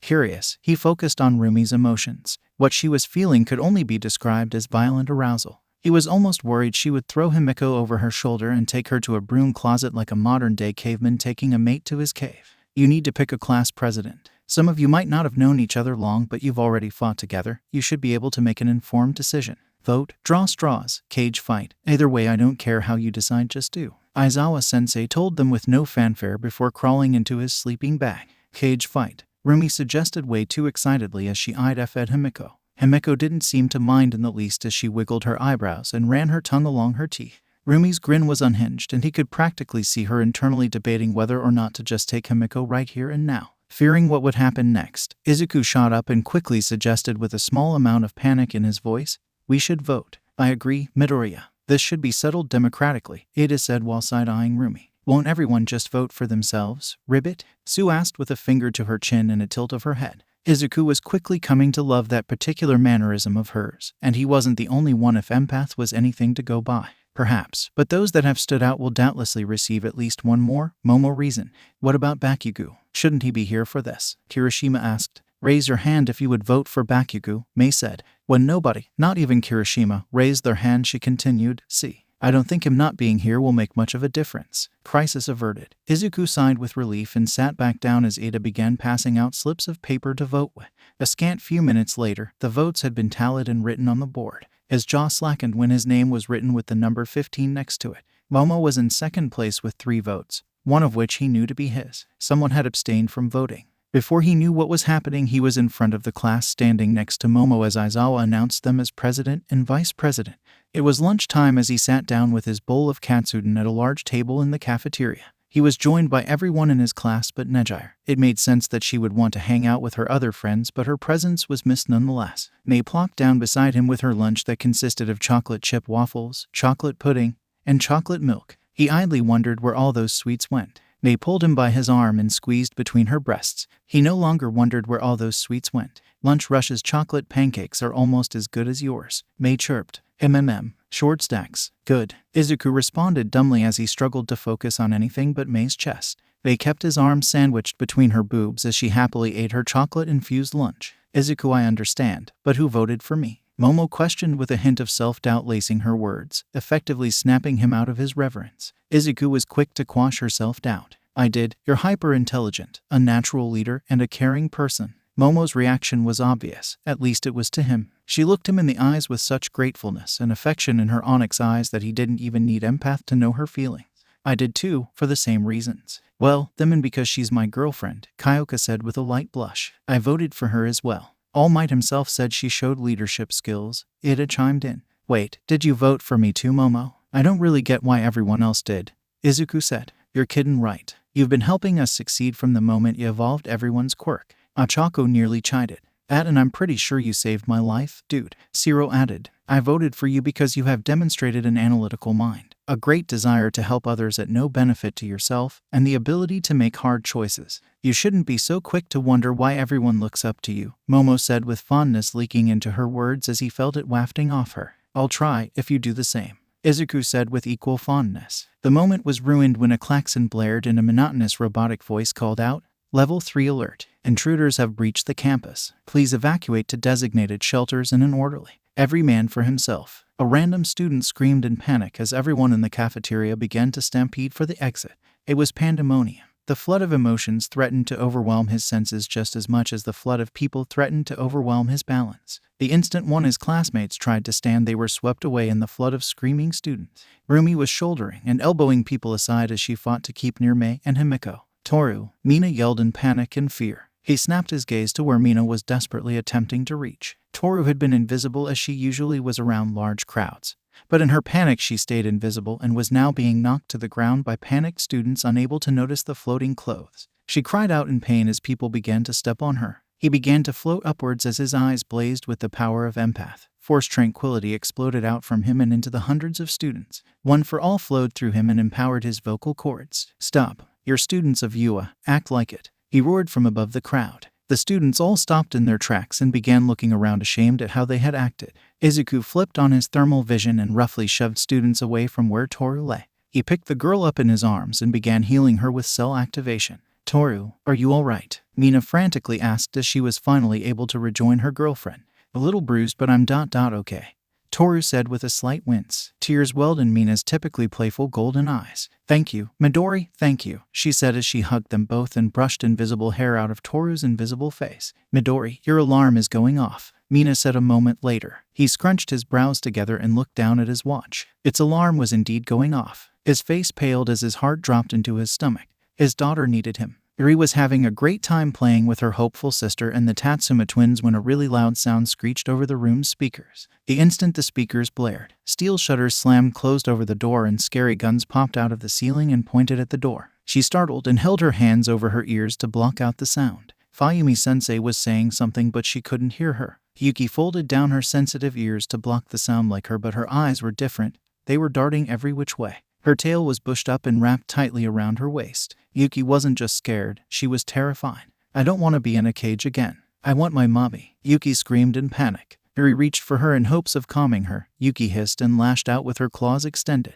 Eri winced as she cradled her bleeding hand to her chest as her flesh knit itself back together with the power of her quirk. "Yuki, it's okay, I'm here," Eri said, trying to sound brave like her papa. "Stay away," Yuki warned with tears in her eyes as she scrambled away into the corner and behind a bookshelf. Eri pressed the button that made her mamas and papa come. They would be able to help. Seconds later, there was a muffled sound coming from the other side of the steel shutters. Boom ... boom ... boom. Someone was trying to break in. The booming became louder and faster. Boom, boom, boom. The entire wall was shaking from the force of the blows and dust was falling from the ceiling. The door had dents in it now. They were almost through. Someone screamed. It definitely wasn't her, she was brave. There was a pause in the banging, as if the person had heard the scream. The spine-tingling, shrill sound of rending steel filled the room. Her papa came thrashing through the door like a wild animal with black claws, green energy arcing everywhere. His glowing eyes were frantic as he searched the room. His gaze turned steely when he saw her bleeding hand. "What happened?" Papa asked too gently. She pointed to where Yuki was still hiding and hissing at Fayumi-sensei when she tried to get close. "It wasn't her fault.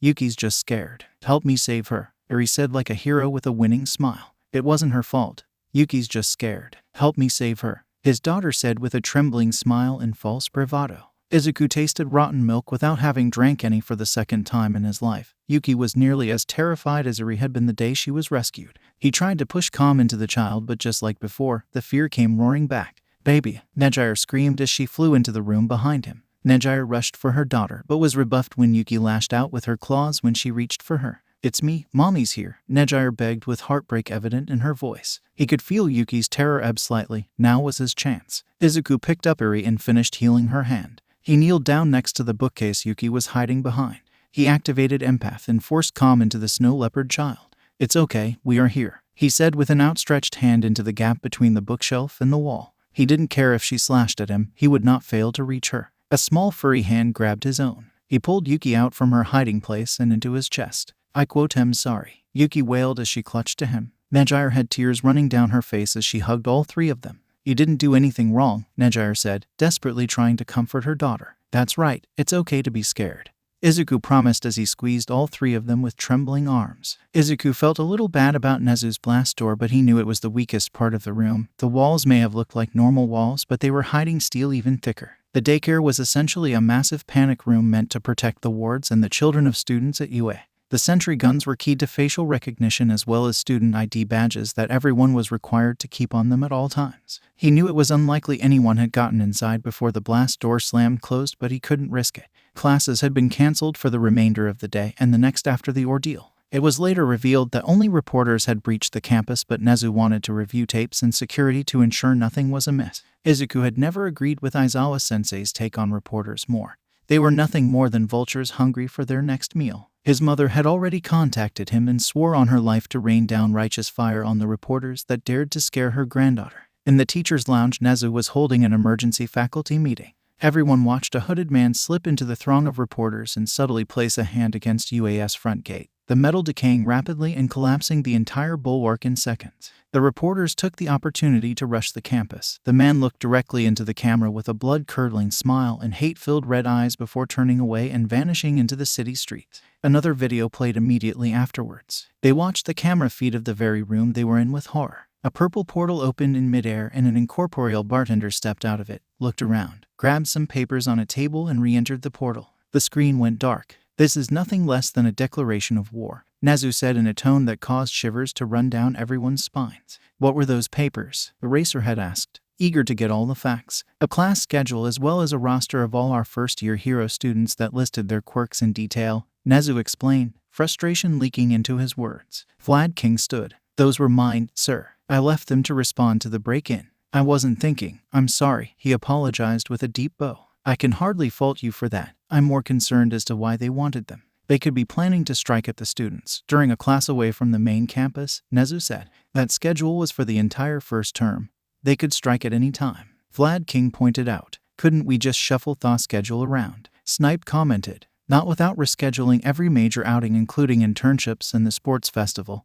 The HPSC would never allow it. We will simply have to take extra precautions," Nezu lamented. "I'm going on 1A's trip to the USJ Friday," Midnight declared, not willing to leave her kids and partner to chance. "I'll go with 1B on Monday. I'll be gosh darned if anything happens on my watch," Snipe drawled. Vlad King looked Eraserhead in the eye. "Please keep my girl safe. I'll never forgive myself if she gets hurt because of my mistake," he almost begged.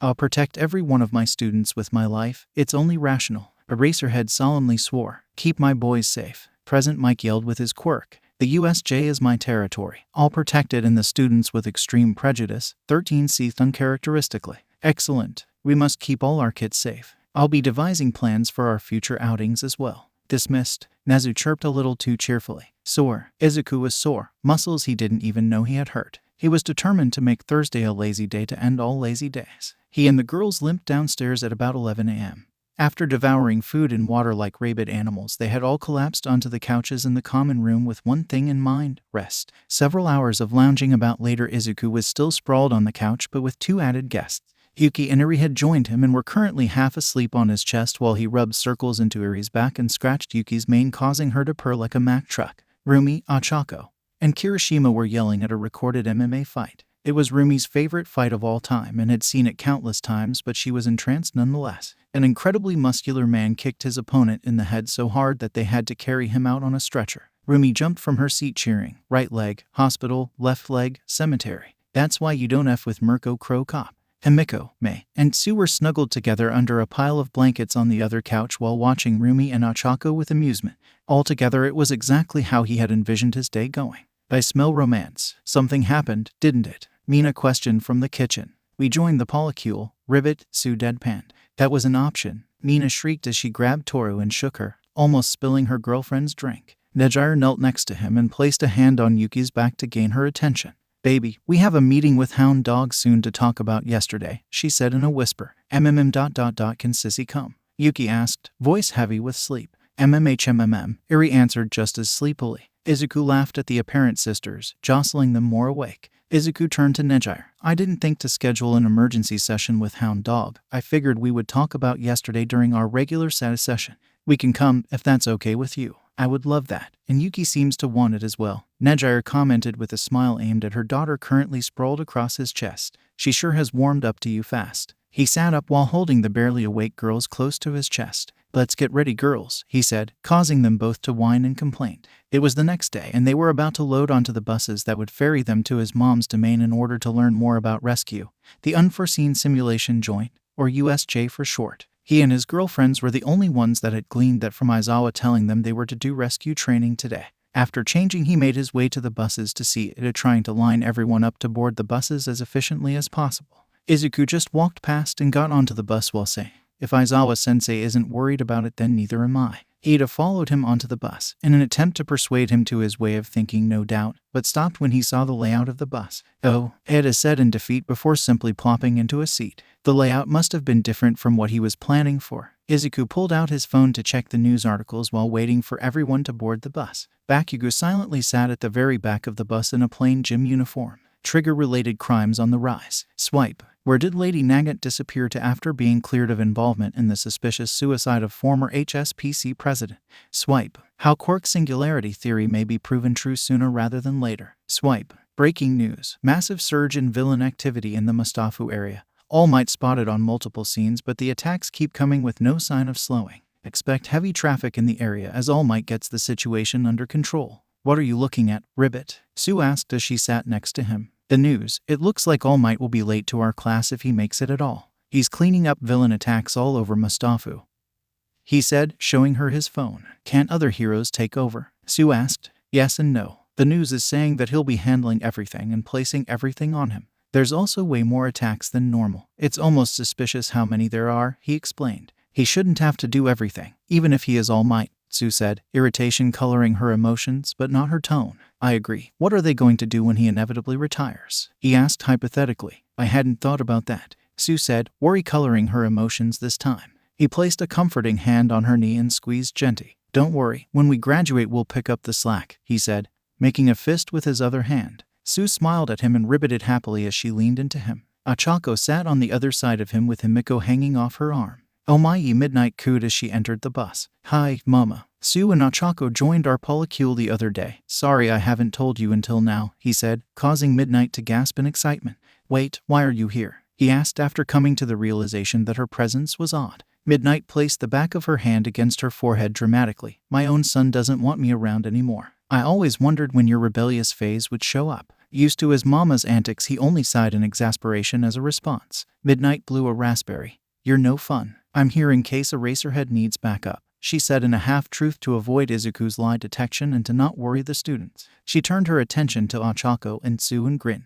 How do you two feel about having children? She asked mischievously. Achako blushed so hard he was worried she would float up to the ceiling. She hid her face behind her hands and answered simply, yes. Sue was unfazed, however, as she answered blunt as ever, I want a school of tadpoles, ribbit. Midnight cheered and began furiously typing on her phone while giggling like a maniac, no doubt informing Inko and Anna. Izuku's curiosity in Quirks reared its head. Tadpoles? He asked, fascinated. Me and my family had tails when we were young. Satsuki still has hers, Sue explained. Izuku stared off into space trying to picture a young Tsu with a tadpole tail as everyone within earshot cooed at the image. I have a need to see baby pictures. Himiko said exactly what he was thinking. I have a need to see babies. His mama crowed. After graduation, ribbit, Tsu said, still unfazed. Izuku was lost in his head at the image of freckled little Tsus with curly hair running around with a sibling with a round face, curly brunette hair, and a permanent blush mixed with freckles. A moment later Rumi and Mei joined them as the last to board, their lips slightly swollen. Sorry we're late, I was helping Mei into her armor. Yeah, that, Rumi said, not fooling a soul. Yeah, definitely weren't making out. Mei helped. Izuku rolled his eyes at how obvious his girlfriends were as the bus finally took off. Shortly after getting underway, Kirishima moved seats to sit next to Bakugo and asked, How you feeling? TCH, just leave me alone, shitty hair. Bakugo growled. Kirishima was undeterred, however. He playfully elbowed Bakugo in the arm and said sincerely, Awa, don't be like that. We were all worried about you. Bakugo didn't say anything, but Izuku could feel his surprise at the sincerity. It actually worried him a bit at how shocked Bakugo was at a classmate caring about him. After a 30-minute bus ride, the students of 1A, Najire, Eraserhead, and Midnight exited the buses to see a massive dome-shaped building with golden letters on the front that read USJ. They entered the building to find 13 waiting for them, backdropped by the enormity of the facility. Their large yellow sneakers stood out in stark contrast to the astronaut costume they wore. It was a well-kept secret that his mom loved and collected sneakers. They had an entire closet full of collectible editions back home. Hi, Mom. No shoes. They're super cool. I love the Velcro strap. Izuku greeted, excited to finally be taught by the best rescue hero in the business, his mom. He was only slightly biased. 13 waved to the class before answering. Hi, Izuku. Thanks, they are new. He didn't need to see their face to know they were smiling. Achako grabbed Izuku's arm and squeaked, It's 13. They're my favorite hero. Before lowering her voice to an excited whisper, Introduce me. Midnight sauntered up to 13 and kissed them on their helmet before whispering something to them. 13 looked right at Achako and said with a distorted voice, You must be Uraraka. They looked at Sue and continued, And you must be Asui. Welcome to the family, both of you. It looked like Achako's software had crashed. She was staring blankly ahead for several silent seconds before shakily saying, Am I dreaming? Someone pinch me. Ouch. Not there, Rumi. Achako yelped as she massaged her butt. Rumi shrugged and gave her girlfriend a shit-eating grin. Instructions unclear. Where's All Might? Aizawa-sensei asked 13. You haven't seen the news. Mustafa is in chaos right now. He's putting down villain after villain, but they just keep coming. 13 whispered. Midnight smirked. Well, it's a good thing that she adopted a ridiculous mockery of All Might's signature pose. I am here. PFFT. 13 laughed at their wife's antics. Izuku does it better, they said, betraying him. Do it, Izuku. Come on, come on, come on. Midnight pleaded before she began chanting do it over and over again. 13, Rumi, Himiko, and Mei joining in. The rest of the class was looking at him clearly confused, none more so than Ochako and Tsu. He regretted ever showing them his All Might impression. Fia a 9, he whined in defeat. He turned away from the class and molded his face like clay with his fingers before turning around quickly with an uncanny impression of the number one hero. I am here, he boomed. Nearly everyone began laughing hysterically, Mina going as far as to snort. Todoroki just looked confused. Aizawa-sensei looked like the very image of does not get paid enough. And Bakugo was red-faced as he metaphorically smothered his laughter with a pillow like he was trying to collect life insurance. It's quite unnerving, Ada said. Have you shown the girls ... that? You gotta ... show the girls, Nejire said, gasping for air as she floated above the class. How does her face even do that? Kaminari asked. I'm gonna pee. Mina choked out between laughs. I can't breathe. Tora wheezed as she flickered from visible to invisible with each laugh. Doesn't that hurt, Ribbit? Sue asked. HNNG. Ochako said as she hunched over clutching her midsection. Rumi laughed and slapped her thigh hard enough for it to echo but didn't even flinch. After everyone collected themselves nearly a full minute later, 13 cleared their throat to gain everyone's attention. Let's see. Before we get started, let me say one thing ... or ... 2, or 13 started. Midnight fake coughed. Several, she whispered before fake coughing again. Several things. The Space Case hero clarified before continuing. Some of you may be aware of my quirk. What you might not be aware of is how easily it can kill, they said, sucking the levity out of the conversation in an instant. During your battle trials you were made all too aware how easily a quirk can kill or maim. This is something you must be especially aware of while using your quirks to rescue, since the people in danger will likely already be gravely hurt. That's all, thank you for listening. After a round of applause, Aizawa said, all right, let's. The lights encircling the dome flickered. A blast door slammed close over the exit, and Izuku's danger sense all but forced him to look at the fountain in the center of the facility. Eraserhead, 13. And Midnight whirled to look as well, their years of experience shining through. A swirling purple vortex appeared and began expanding in size. People began streaming out of the purple mist. There had to be almost 100 of them. A man wearing severed hands all across his body and covering his face like a macabre mask exited the apparent portal. He was quickly followed by a hulking, beaked abomination with an exposed brain. It had to be twice as tall as All Might. It had scars in its black skin where its hide had failed to contain its bulging muscles. The mist dissipated and reformed into a sharply dressed humanoid shape with glowing yellow eyes. Even from here, Izuku could taste the rancid meat flavor of the red-eyed man's malice. The other two beside him were perhaps even more worrisome. They were ... wrong ... The beaked one had no emotions at all, while the incorporeal one's emotions were just as intangible as its body. Truly nothing but empty dolls. The man with the severed hands held his arms wide and said with a cruel voice, looks like the fodder are doing their jobs. Alarms aren't triggering. Communication to the main campus has been severed. Simulations aren't responding.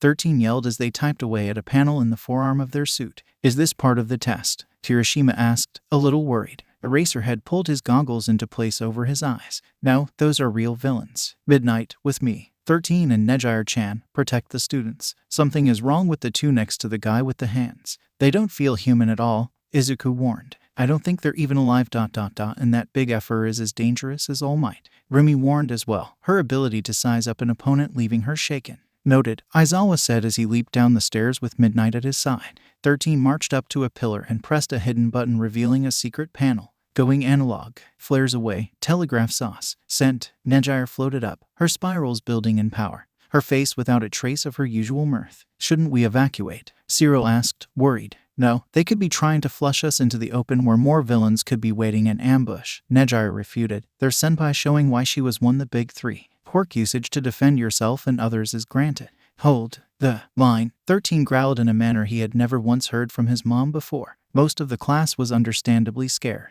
His emerald eyes glowed as confidence rolled off of him and into the others like the tide coming in, the sensation building with each wave.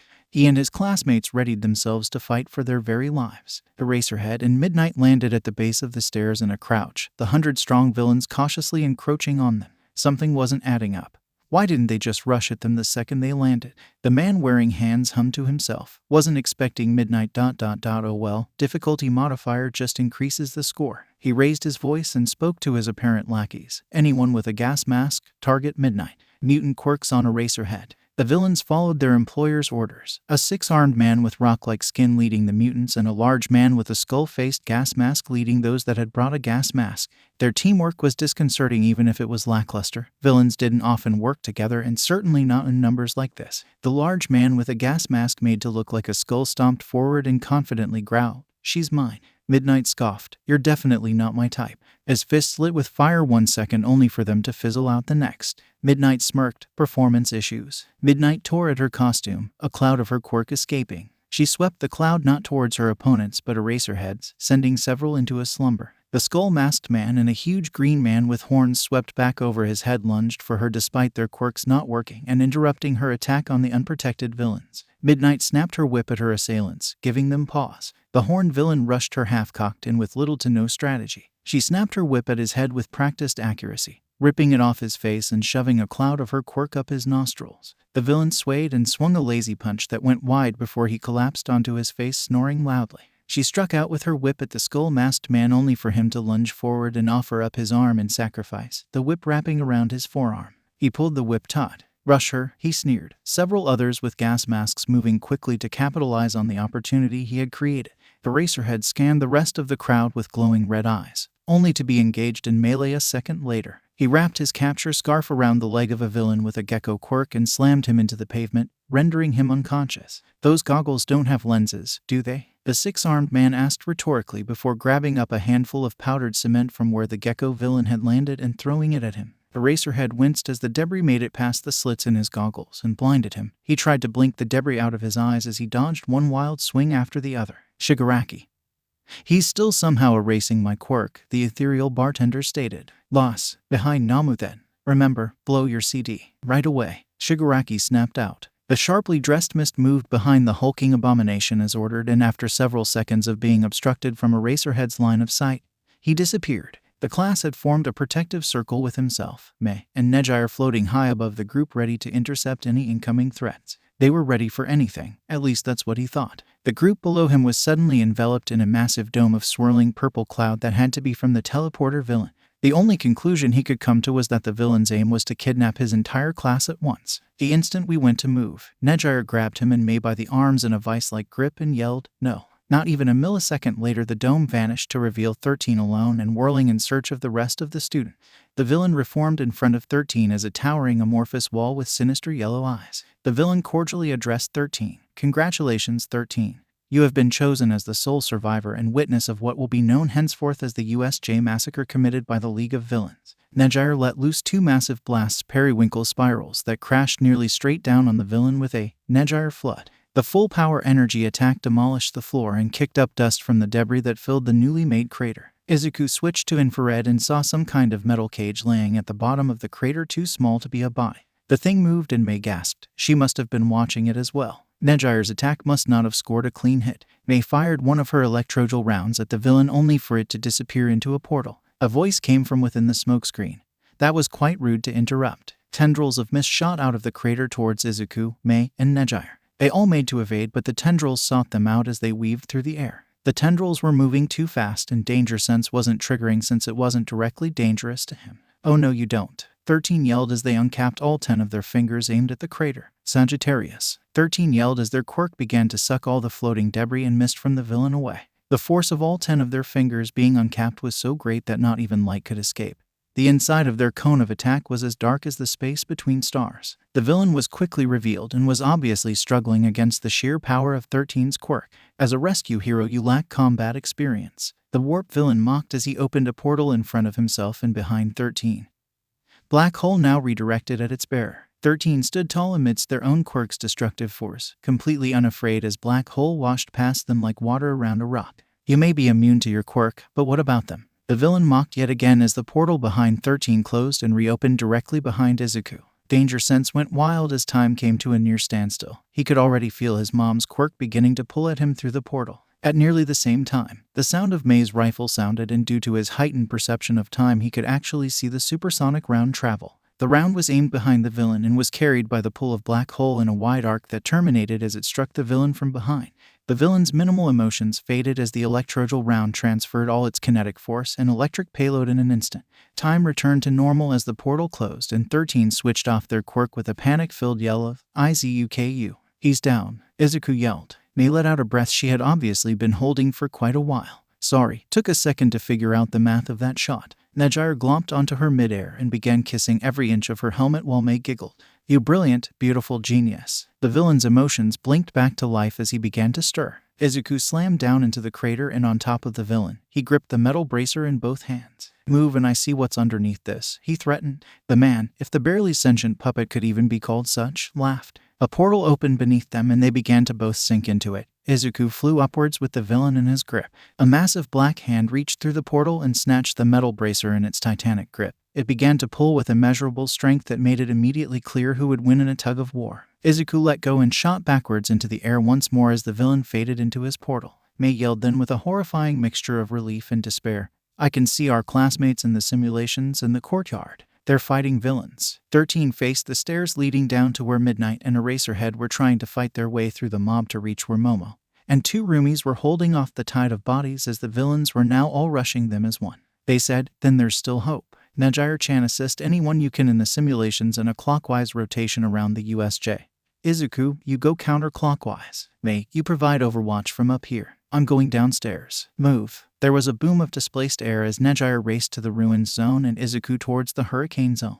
13 hopped onto the edge of the stairs and began sliding down towards the courtyard. May landed at the top of the steps and lightning quick shot a villain that was aiming his barrel-like fingers at Himi-Rumi while she was distracted. "Hatsu, May protects," May yelled as the villain dropped like a sack of potatoes. 1 second, Achako was beside her classmates ready to fight off the villains, and the next she was falling into water alongside Kirishima. She was plunged deep into the water, with barely the presence of mind to hold her breath due to the suddenness of the plunge. She opened her eyes and attempted to gain her bearings as her eyes adjusted to being underwater. A villain with a shark mutation was swimming at her at incredible speeds with his maw wide. She aimed her grapple hook that her wonderful girlfriend May had made for her just the previous day and fired it. The cable shot through the water at reduced speeds, but quickly nonetheless, directly into the man's wide-open mouth. He choked on the sudden obtrusion and reached to try and dislodge the offending object, but Achako was faster. Utilizing her knowledge on sharks she had gained from countless hours of watching nature documentaries with Tsu, she punched the mother lover right in his beach nose. The man reeled in pain as she opened her fist and touched him with the pads of her fingertips, the villain sinking like a stone to the bottom of the lake.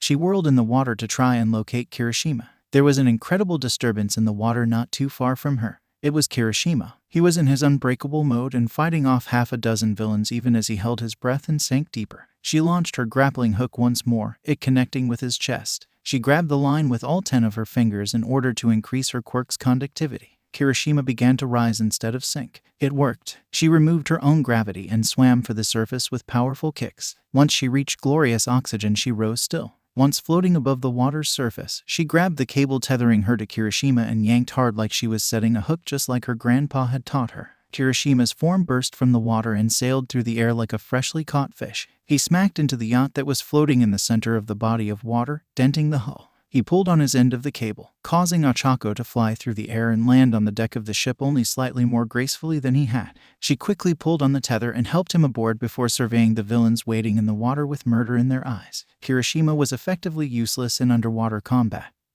and she wasn't much better since she couldn't exactly float a lake. They were truly out of their element. She could only hope that her classmates were faring better than them. Fumikage was not doing well. The fires of the Inferno Zone were proving enough to severely dampen Dark Shadow's power as well as the doppelgangers he had given Zero. Zero wasn't doing much better. The adhesive on his tape proved to be incredibly flammable and would catch fire if it was even close to the flames that enveloped the zone. To make matters worse, most of the villains hunting them had quirks and bodies suited to the high temperatures of the zone. They were currently running through burning streets trying to lose a villain whose entire body seemed to be made of flames. They ran down a narrow street with fire licking out of the windows above them and raining down soot. There was a corner up ahead that they could hopefully lose the villain. They rounded the corner to find out that it wasn't a turn but the opening of what looked like a loading dock, the only light coming from the narrow street behind them. Fumikage looked around the dead end, realizing that this area was the first area they had found that wasn't engulfed in flames. An idea struck. Zero, wrap Dark Shadow in tape. he said quickly, unsure how far behind the villain was. Okay, Zero agreed. Then me, Zero's doppelganger chirped from behind his shoulder. Zero quickly spun his tape around Dark Shadow and added layers as it grew in power and size due to the little light hitting it. Once Dark Shadow was nearly encased, he repeated the process with his doppelganger. Not a second after finishing, the flame villain rounded the corner and charged. Combo move, Shadow Mummy. Fumikage yelled as the now monstrous Dark Shadow swatted the flame villain into the ground with a bestial roar. Dark Shadow raised his palm to reveal a woman's unconscious form. Her flames snuffed out. Dark Shadow patted his palm against the ground to snuff out the tape that was attempting to light. We have to hold them off here. It's our only chance, Fumikage said. I won't be able to reapply the tape mid-fight if it gets burned off, Zero warned. If they can set the tape on fire entirely, Dark Shadow and Doppel will be weaker than ever and will be sitting ducks. We have to hit them hard and fast. We can't let them draw a fight out, Fumikage said. Zero blinked. Doppel, is that its name? Fumicage's feathers ruffled. Them, he corrected. I just came up with it, he said with some embarrassment. Doppel, they said excitedly, seemingly in agreement of their new name. Zero smiled and gave a thumbs up. Right on. Many footsteps thundered from around the corner, no doubt drawn by the commotion. They were coming. Toru shivered as she picked herself up from the snow she had landed in and shook the powder from her hair. She was so glad she had changed her costume. She looked around and saw a frozen hellscape set on a mountainside. Above was a domed ceiling barely visible through the flurry produced by machines on the ceiling. Ribbit, Sue croaked weakly from somewhere nearby. Toru spun in place and found the cute frog girl half buried in snow with only one eye open. Toru ran up to the girl quickly and began checking her for wounds. Sue, are you hurt? She asked near panic. And no, sea cold making me hibernate. Sue shivered out a reply. Relieved that Sue wasn't injured, she attempted to hoist the girl to her feet, but Sue stumbled and fell back down, unable to hold herself up even with help. Toru turned her back to Sue and crouched low. Froggy back ride, come on cutie. Toru tried to say chipperly, but the truth was she was terrified. Sue was all but out of the fight, and if there were villains here they could easily track her by her footprints in the snow. She helped the half-asleep frog girl onto her back and stood. Sue was surprisingly much heavier than she looked. She activated her quirk and they both disappeared from view, her feet displacing the knee-high snow being the only thing to give away their location. A glacier sprang to life suddenly, sending several people she hadn't seen flying. She noticed Todoroki at the origin of the glacier just far enough away that he was barely visible through the snowfall. Still invisible, she trudged her way over to meet up with her frosty classmate. As she got closer, she noticed Todoroki was visibly shaking. His lips were blue as well as the tips of his fingers. His ice quirk was truly not well suited to being used in an already frigid environment. Behind him, the snow stirred. Without warning, a blue-skinned villain popped out of the snow like a daisy wielding a knife, about to drive it into Todoroki's back. There was a sudden exhale of air from over her shoulder. The villain flinched before swaying and falling into the snow unmoving, Todoroki whirling just in time to see the villain collapse. Toru uncloaked and looked over her shoulder at Sue with amazement. I can still fight, Sue said, her only open eye half closed as she clutched a blowpipe in her fist. I'm naming that move Cloak and Frogger, Toru mused, earning her an adorable ribbit from her passenger. Kyoka landed with a oomph onto soft earth that still managed to knock the oxygen from her lungs. She pushed herself up with her arms as she tried to regain her breath. She was on a massive hillside with trees, cars, and houses half buried in loose dirt. She could make out the rest of the USJ beyond the boundary of the zone. More importantly, she could see at least 6 of what she had to assume were villains, approaching her from not far enough away. Die! Bakugo shrieked from where she had failed to notice him as he let loose a massive explosion, blasting a nearby villain skyward. Bakugo winced in pain as he clutched his heavily scarred arm. The blast was loud enough to reach the threshold of the noise-reducing headphones Momo had gifted her for her birthday. The blast was also big enough to cause the loose dirt of the zone to begin moving in a landslide that nearly swept them both away. Apparently, they couldn't be too loud in the area, something neither one of them was capable of doing while also fighting off villains. Shit, Bakugo somehow managed to screech under his breath, coming to the same conclusion.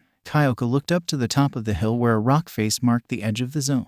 We have to get to the top before we can use our quirks, she shouted. Don't tell me what to do, ears. Bakugo growled under his breath but began scrambling up the hill despite his words. Kyoka rolled her eyes before they both tripped and clambered as fast as possible up the difficult terrain, their pursuers hot on their trail. Rumi landed on her feet alongside Himiko, who had not only landed on her feet but also managed to keep Momo on hers. They were in a sea of villains. Effia, what are you doing here? The racerhead yelled from somewhere in the swarm of villains. Now, Handjob yelled from the back of the crowd. Every villain swept forward like a tide. She made eye contact with Himiko, and they both smiled in a way some had called creepy. Himiko's form shifted and took on her own appearance. Damn, she looked good in a dress. Some dumbass screamed a war cry from behind her. She jumped and spun midair with her heel extended, catching the moron right in his mouth, feeding him his own teeth. Serves him right. Keep them off me, Momo ordered as she blasted a villain with spiraling pigtails away from her with a 40mm beanbag that Rumi could hear break at least a few ribs. Did Tall and Busty just give us an order? Rumi asked salaciously as she threw one of her spikes with greatly increased strength into a man's outstretched hand, nailing it into another villain's shoulder. She did, and I think I like it, Rumi said with a wiggle of her nose despite kicking a man's knee backwards. She didn't know what he was crying about. It's not like he was going to die. Momo's face was bright red as she shot another villain square in the groin, folding her like a wet tissue. Would you two please focus? Yes, ma'am. They both snapped out with needy undertones as they continued to rack up a body count. The telltale slap of one of May's jelly shock-what's-a-ma-call-it rounds sounded, and a guy with what looked like gun fingers dropped to the ground as fast as gravity could carry him. She heard May yell from up the stairs. Rumi's smile turned feral. Now these villains were really F-ed. A few seconds ago, Mina had landed hard among a crumbling cityscape, just her fall being enough to cause a piece of a building to crumble away. The city was in complete disarray. Some buildings lay on their sides, while some balanced precariously on compromised infrastructure. The streets, if you could call them that, were uneven, broken, and littered with abandoned cars and pieces of buildings. Above, where she expected to see the sky, she saw the familiar dome of the USJ. She was currently limping on what was likely a broken ankle through the wreckage as quietly as possible in search of her classmate. She heard footsteps to her left. She spun her head in the direction. Nothing was there. The soft footsteps sounded again, right where she was looking. Toru, is that you? She asked nervously, hoping against hope that whatever lay out her sight was her girlfriend. She was answered only by silence. Footsteps again. This time they were almost right on top of her. Come on, this isn't funny, she nearly begged. The footsteps were back, but this time they were loud and fast as stealth was foregone. I ain't joking, a male voice said that was certainly not Toru's. Mina squealed in terror and flung acid in a wide arc on reflex, some hitting the wall and some hitting something right in front of her. A man with a chameleon quirk appeared as he screamed in pain and grabbed at his face, the knife he was holding clattering to the ground. As the man writhed in pain, Mina was hearing every insult every bully had ever thrown at her, saying that her power was only good for maiming and how she had just proved them right. Aoyama rounded a corner. His eyes shot wide when he saw her. He leveled a palm aimed right at her. He fired his laser. The beam of energy went right over her shoulder, followed by a cry of pain. She quickly turned to see a woman with skin like concrete lying unconscious on the ground, a scorch mark on her stone-like face. The ground shook and more buildings crumbled. Ada came running around the corner then, barely able to maneuver the uneven ground and somewhat cramped spaces due to all the fallen buildings. He held one of his arms close to his chest, the metal of his suit dented and leaking blood. They're trying to bury us, he yelled as the ground shook once more. The buildings all around them began to crumble. Mina began throwing globs of glue anywhere she saw a crack forming. It was helping, but there was too much damage already done. The tall buildings began to collapse on top of them. A blue blur crashed into the ground between the three of them. Hado Nejire stood amidst the collapsing city with palms raised high. Nobody hurts my cute kuhais. Huge spirals of energy exploded from Nejire's palms, the recoil causing her feet to dig into the ground. The debris falling down on them was blasted up and away as Nejire kept channeling her attack skyward. Hitoshi was wet and, he could admit, afraid. He was in the middle of the zone meant to simulate hurricanes, complete with gale force winds and torrential downpour. A small town meant to recreate a coastal fishing village was completely boarded up, leaving no way to escape the storm. He couldn't hear anything over the squall, which is why literally running into Kaminari when rounding a corner nearly caused him to soil himself. You scared me half to death, dude, Kaminari shouted to be heard over the winds and rain. Same, Hitoshi shouted back. What? Oh shit, Kaminari screeched in fear as he pointed over Hitoshi's shoulder and shot a bolt of electricity from his finger. Every muscle in Hitoshi's body locked up as he fell to his hands and knees. He peeked over his shoulder to see a man with crab claws for hands lying unconscious on the wet ground. Shit, sorry. All this water is going to make it hard to use my quirk. Kaminari shouted an apology and an explanation. Shoji came running up to them from around a boarded-up gas station. You all right? Yeah, just a little. Hitoshi stopped mid-sentence when he saw a dozen villains come out of the woodworks. Hey, hero school dropouts, he taunted. What did the corpse just say? I can't hear shit over this storm. A woman wielding a katana asked. Shut up. We aren't supposed to talk. A huge crocodile man barked. Well shit. The villains charged. Shoji engaged the woman with the katana. Kaminari tried to get distance from his allies, but they were encircled. Kaminari was focused on dodging attacks as they came, giving a small shock when he could that wouldn't transfer through the wet ground. The villain managed to land a hit to Kaminari's jaw that sent him sprawling to the ground, barely conscious. The woman with the katana sliced through one of Shoji's arms that was swinging for her and was very surprised to see the limb grow back nearly instantaneously. Shoji was unrelenting as he continued to barrage the woman while deflecting any attack aimed for his torso, but the woman got closer with each swing of her sword. A nearby villain shot what looked like a harpoon through Shoji's calf and began to pull. The crocodile man lunged for Hitoshi, snapping his jaws. Hitoshi unwound his capture scarf and wrapped it around the man's maw, sealing it shut. The man spun and lashed out with his powerful tail, sweeping Hitoshi off his feet. The man clawed the capture scarf off his face and towered over him. "Why are you doing this?" Hitoshi asked with as much faux desperation as he could. The man didn't say a word. He only smiled with far too many teeth and shook his head. Thanks to Izuku, it was enough. The man's eyes went white. He was now fully under Hitoshi's control. He pointed at the woman slowly overwhelming Shoji. "Kick her ass," he ordered. The crocodile man moved to obey. He ran up to the unsuspecting woman that was wholly focused on her own fight and sucker punched her. The woman shot through the air and slammed into a building where she didn't get back up. Before he could tell him not to, Shoji punched the man still under his control. The huge man barely flinched, but his eyes returned to normal and he snarled. "You're dead," he declared. He dropped to all fours and swiped Shoji's feet from under him before rushing straight at Hitoshi, his maw snapping and his eyes feral. The rest of the villains decided that was their quay and fell upon them, soaked to the bone as wind tried its best to knock him back down.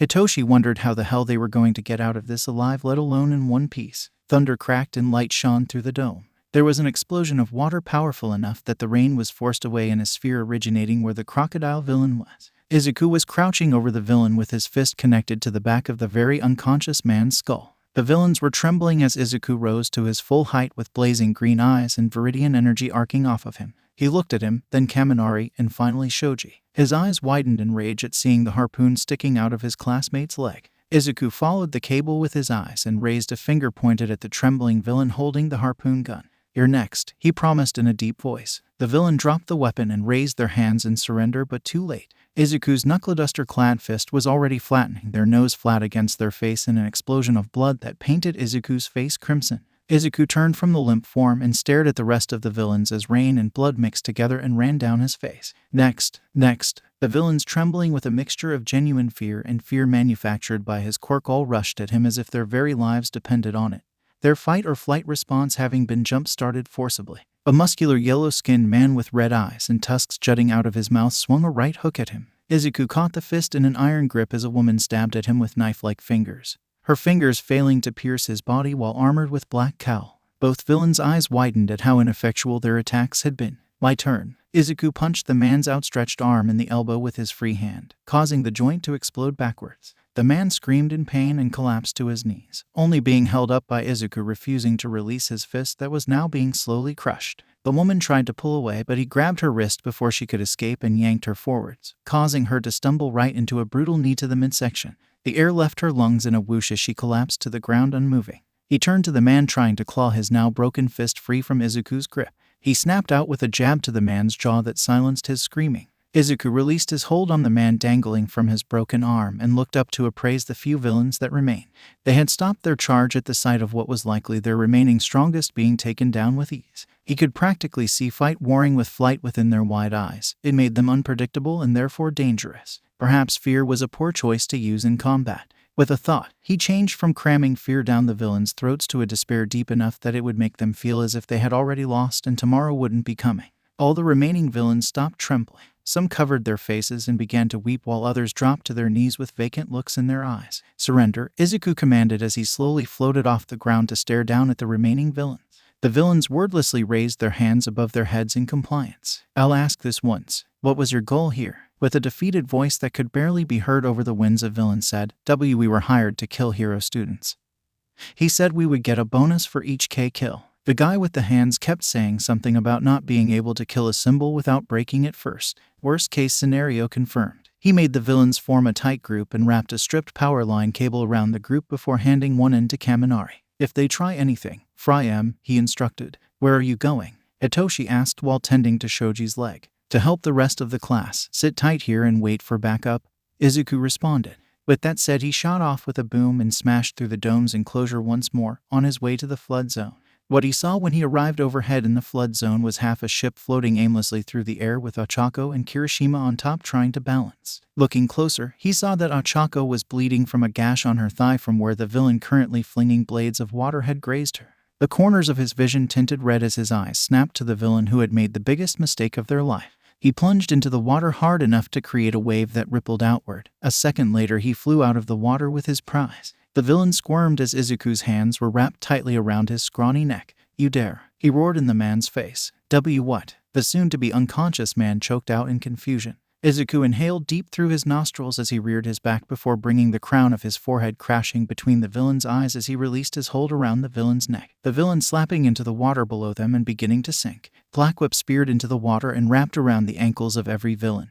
Then, in a mockery of fishing, he gripped the tendrils together and yanked them out of the water only to slap them back into the surface hard enough that they might as well have hit concrete. He quickly gathered the unconscious and sinking villains and deposited them onto the shore so they wouldn't drown.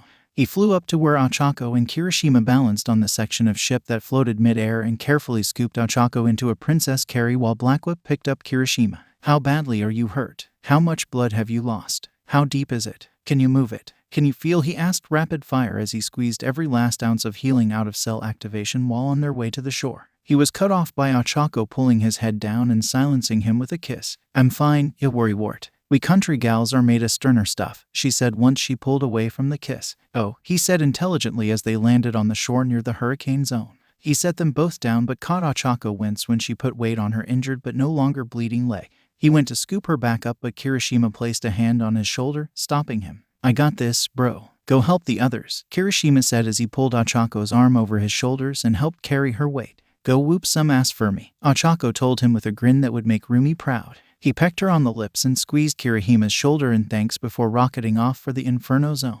Upon crashing through the dome, the heat from all the fires hit him full in the face. He heard Dark Shadow's unmistakable roar coming from somewhere nearby. He ripped through the superheated air towards the commotion and found Takoyami and Zero fighting a lone villain with several people laying unmoving in craters nearby. Dark Shadow and the doppelganger on Zero's back looked to be covered in Zero's flaming tape and were trying in vain to put the fire out. The villain was hurling fireballs from range that his classmates were barely managing to dodge. The villain spotted him flying headlong at her from above and aimed her palms at him. 2 fireballs formed into one massive one and the villain fired. The fireball raced up to meet him. Izuku raised Black Cowl to 30% and swatted the ball of fire to the side. He crashed down on the woman with dual hammer fists aimed at her shoulders. His fists collided with a dual crunch as both her clavicles broke from the blows and her shoulders popped out of their sockets, her raised arms falling limp to her sides. The woman screamed in pain as she attempted to raise her arms but found she couldn't.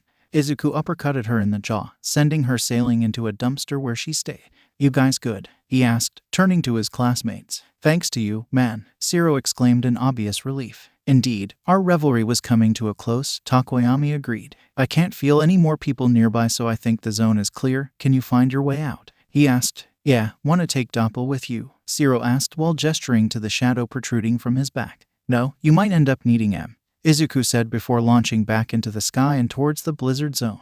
While between zones he saw Nejire's spirals, Kyoka's sound waves, and Bakugu's explosions raining down from the top of the landslide zone.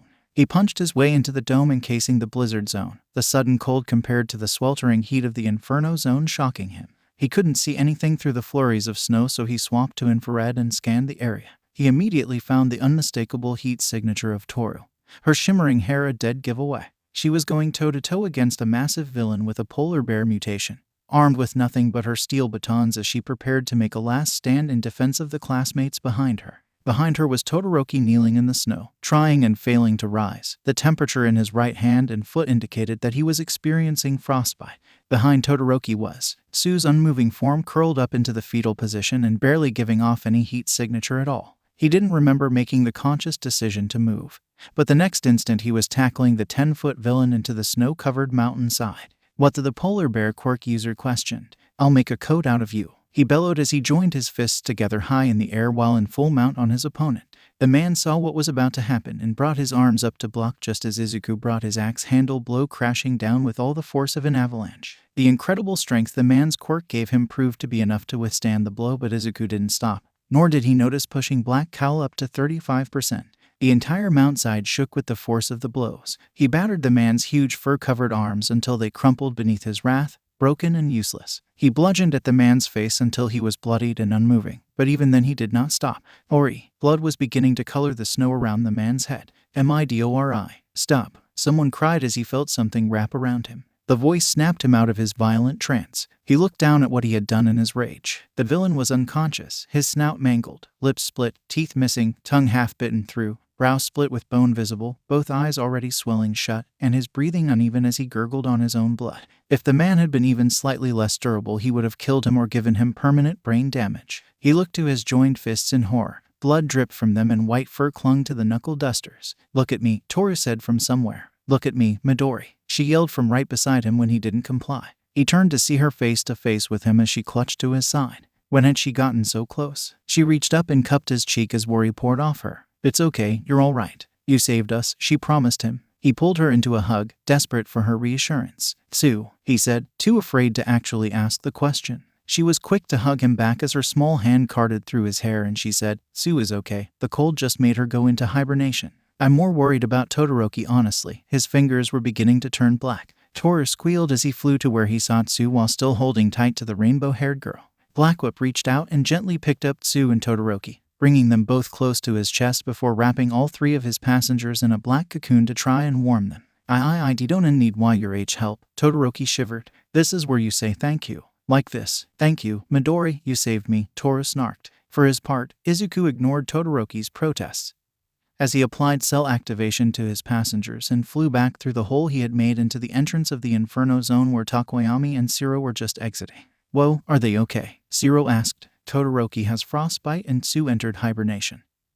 But other than that, yes," he answered, releasing everyone but Tsu from the Blackwhip cocoon. "Izuku," Tsu croaked sleepily into his chest, drawing all of his attention. "Tsu, are you hurt anywhere?" he asked in a panic. She didn't seem hurt, but he couldn't be sure. Tsu hummed against his chest. Warm, comfy, smell good, the perfect mate. She's delirious." Izuku cried in panic as he forced cell activation into plus ultra territory. Toru squished his cheeks with her palms as she turned him to face her. She was giggling. "She's fine," she said with a laugh and a little exasperation. "Are you sure?" he asked, unconvinced. Yes, give her to me and go save everyone else." "Handsome," she said, rolling her eyes at his worry. He was reluctant to hand off Tsu, but he trusted Toru with her. Nejire landed next to him then. "Is everyone out of the blizzard zone?" Nejire asked. "Yes, Todoroki has some frostbite, but other than that everyone's fine," Toru said as chipper as she could. Nejire had an odd reaction to that. She narrowed her eyes at the heterochromatic boy with anger for some reason. "We need to support the courtyard," Izuku said, deciding that now wasn't the time to ask about her reaction. "Agreed. Izuku, with me. Everyone else, retreat to the top of the stairs," Nejire commanded with experience. Todoroki started only for Nejire to snap at him. "I wasn't asking. Go," trusting that she would be obeyed. Nejire flew upwards and towards the courtyard with Izuku following. "What's the plan?" he asked his senpai. "We have the element of surprise. We hit their leaders and we hit them hard," Nejire said without a trace of her usual bubbliness. "Don't underestimate the big one. Treat him like you would if you were fighting All Might. Rumi is never wrong about gauging an opponent," he warned. "Let's hit the portal villain first. I'll hit him with everything, then you fly in and finish him if I don't," Nejire instructed. "Deal," he agreed. They were above the courtyard now. Himiko and Rumi were circling Momo like sharks, putting down any villain that got too close to Momo with extreme prejudice. Momo, left unchecked, was blasting villains left and right with her grenade launcher. Some, doubtlessly Mei's handiwork, simply fell over spasming. The rank-and-file villains were almost all taken care of. Midnight was stomping on the groin of some poor soul with a skull-faced gas mask while Eraserhead was slamming a mutated man into the pavement with his capture scarf. 13 was at the rear with hands spread to either side and Quirk ripping up concrete as if daring anyone to try and flank. It occurred to Izuku that he had never seen his mama or his teacher truly angry before, and he had no wish for that ire to ever be pointed at him. Nejire fired her Quirk at full power down at the portal villain. A huge portal opened that swallowed the attack with ease.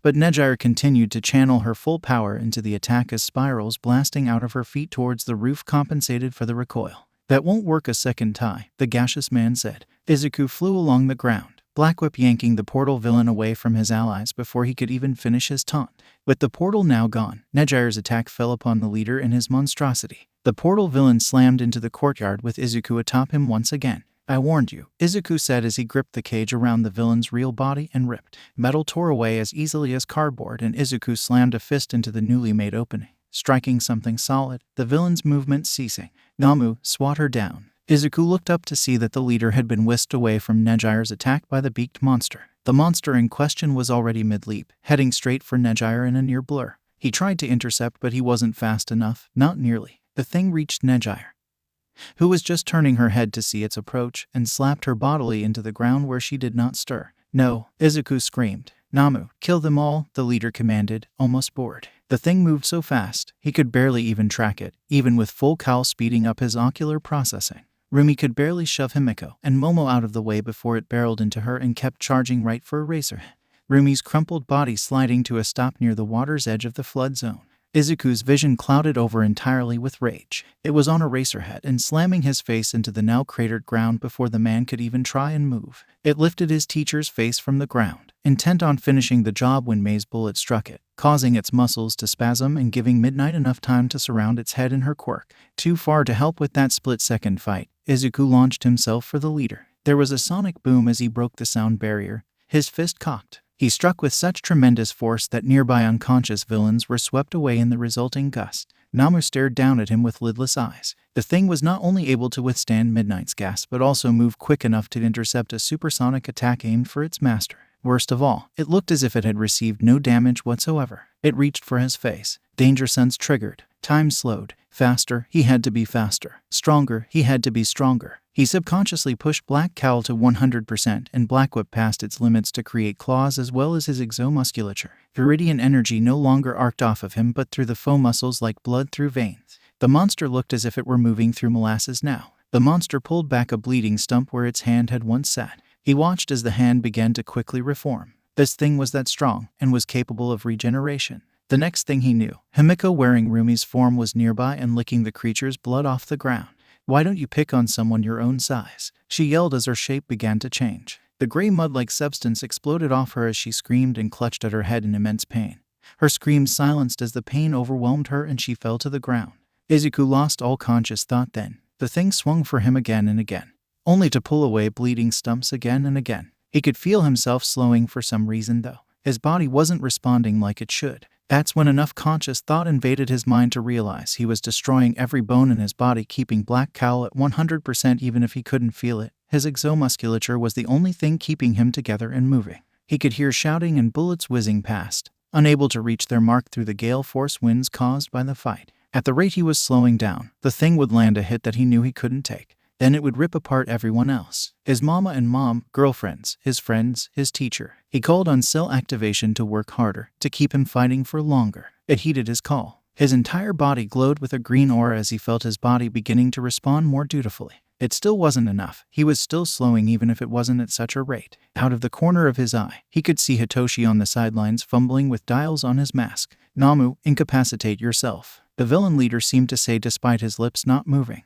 Without an instant of hesitation, Namu reached up with a newly regrown hand and squished its own brain between its fingers as easily as someone might squash a grape. Cheater, the leader screeched. The monster began to slump forward dead, but Izuku couldn't bring himself to care, his adrenaline pumping and his rage unsated. He was on the shrieking man-child far faster than the villain seemed to anticipate, but still able to reach a hand for his face at the last second regardless. Izuku grabbed the outstretched arm by the wrist and squeezed hard enough that he could hear the bones in the man's forearm click together before they splintered in his grasp. A portal opened behind the man as he screeched in pain and tried pulling his arm away with the aid of the other. Shigaraki, we must retreat, the voice of that thrice-damned portal villain said as the portal began to sweep forward to encapsulate Shigaraki. That name felt familiar. Impossible. The voice of Shigaraki Yoichi screamed in his head. Kill him, the first yelled. Kill him. The amalgamation of every vestige's voice began screaming over and over again in his mind.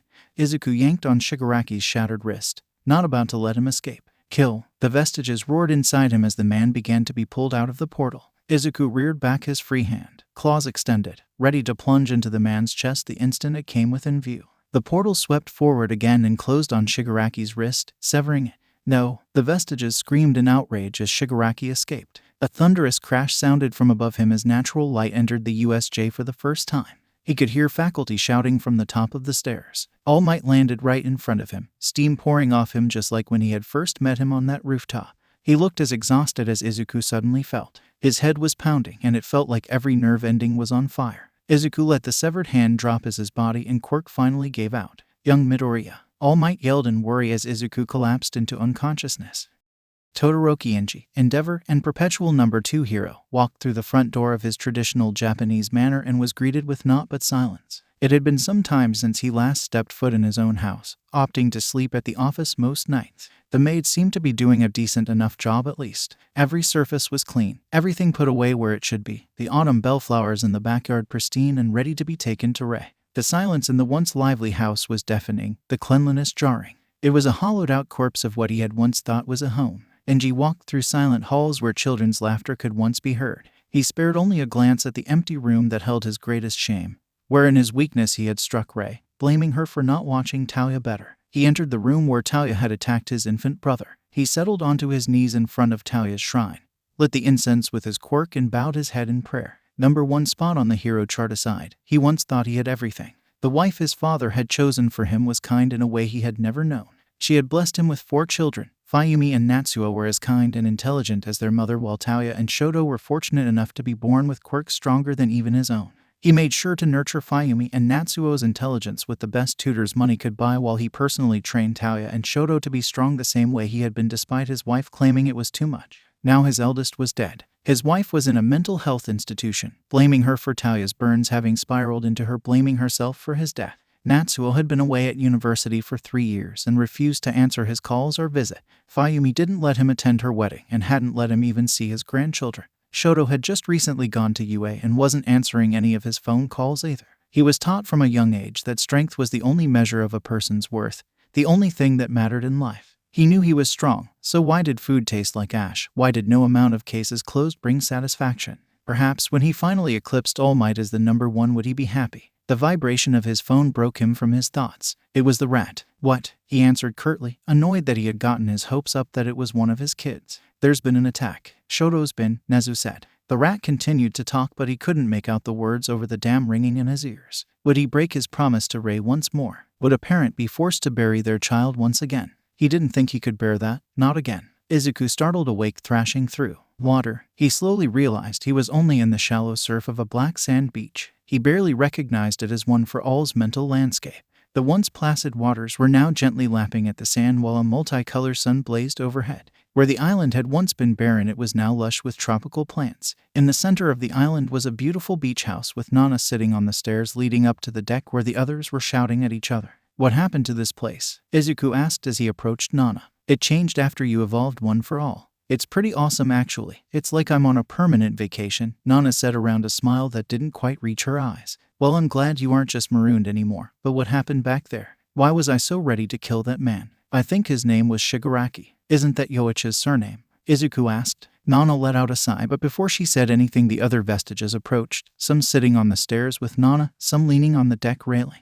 Yoichi sat at the bottom step and grabbed a handful of sand. You remember correctly. Shigaraki is indeed my surname, but I never had children. My brother, All for One, was my only relative, and he wiped our family name from history. It can only mean one thing if someone is claiming to be a Shigaraki. My brother is sending a message. Either he is still alive or he has left this new Shigaraki to take his place. It's the only explanation for his name and that creature having multiple quirks. You said he was dead, that All Might killed him, Izuku said, shocked that anyone could survive if All Might had killing intent. We thought he was. He may still be, but we can no longer be sure, En said. Okay, but why was I so ready to kill? Izuku asked. The previous holders were frustratingly silent. He caught Nana's eye. Please, I don't want to kill villains. They deserve a chance to change. Is something wrong with me? When I was about to tear that man's heart out, it felt like the only course of action. Nana inhaled deeply before answering. You wanted to hurt him, but we wanted to kill him. If he is related to All for One in any way, he has to die. I think our combined emotions were strong enough to influence your own. We wanted him dead, but we didn't mean to influence you like that. We never intended to jeopardize your free will. We're sorry, it won't happen again. Nana as well as the other vestiges bowed their heads in apology. Even the second and third users surprisingly, though he should have expected freedom fighters to value free will highly. Well, that makes me feel a little better knowing it wasn't me. Still a little alarming that you can influence me like that. Nana got up and grabbed his shoulders. It will not happen again. I think it was only possible due to our strong, unanimous emotions to begin with. The surroundings began to blur until only Nana's face was clear. "You're waking up," Nana said before fading out of existence. Izuku's vision swam into focus, thankfully less literal this time, as he recognized the ceiling of UAS nurse's office and a privacy sheet surrounding his bed. He was more than a little surprised to not be in pain. The only thing he felt that was out of place was a weight on his chest, a familiar weight. He turned his vision down to see Eri sprawled across his hospital gown-clad chest, asleep with tear tracks staining her face. He placed a hand on her back and at the same time noticed his arm had many new scars earned by protecting those he loved, ones he would wear with pride. He rubbed circles into his daughter's back. Her breathing was hitched even while asleep, having likely cried herself to sleep. "Papa," Eri whispered with a scratchy voice. "I'm here, sweetheart," he whispered soothingly. "Papa," Eri exclaimed in relief as tears made a reappearance at the corners of her ruby eyes. The privacy curtain was torn aside by all three of his moms, no doubt alarmed by Eri's cry. The haggard expressions of all three melted away and transformed into expressions of relief as they rushed forward to swarm his bed. His mama Nimeri had a few new scars as well, he saw, most notably a long one along her neck from a bladed weapon that must have just barely missed the carotid artery. "I'm sorry I couldn't protect you, Izuku," his mama Nimeri said in a defeated tone he had never heard from the usual high-energy woman. "Students and my kids were harmed on my own turf. I'll never forgive myself." His mom on and lamented, their eyes that looked so much like black holes shimmering with frustrated tears. "How are you feeling? Does anything hurt? What's my name? What year is it? How many fingers am I holding up? Are you hungry? Thirsty?" Recovery Girl said she was able to fully heal you due to your quirk giving you limitless stamina, but his mother and co asked in a worry-filled mutter spree. "I feel fine, just a little sore and a light headache," Izuku said, interrupting her before she turned blue in the face. Mom, please don't blame yourselves. You did everything you could," he pleaded. "We thought we lost you," Inko admitted, tears forming in her eyes. A thought crossed his mind that had him sitting up abruptly, causing Eri to squeak as she held on tighter. "Is everyone else okay?" he asked in a panic. "Stop yelling, you're not the only one in here," Recovery Girl yelled from just beyond the privacy screen. He threw back the screen with one arm while the other clutched Eri close. He was mistaken when he assumed this was the nurse's office. This was UAS infirmary. The room was huge with many beds, some of them concealed with privacy screen.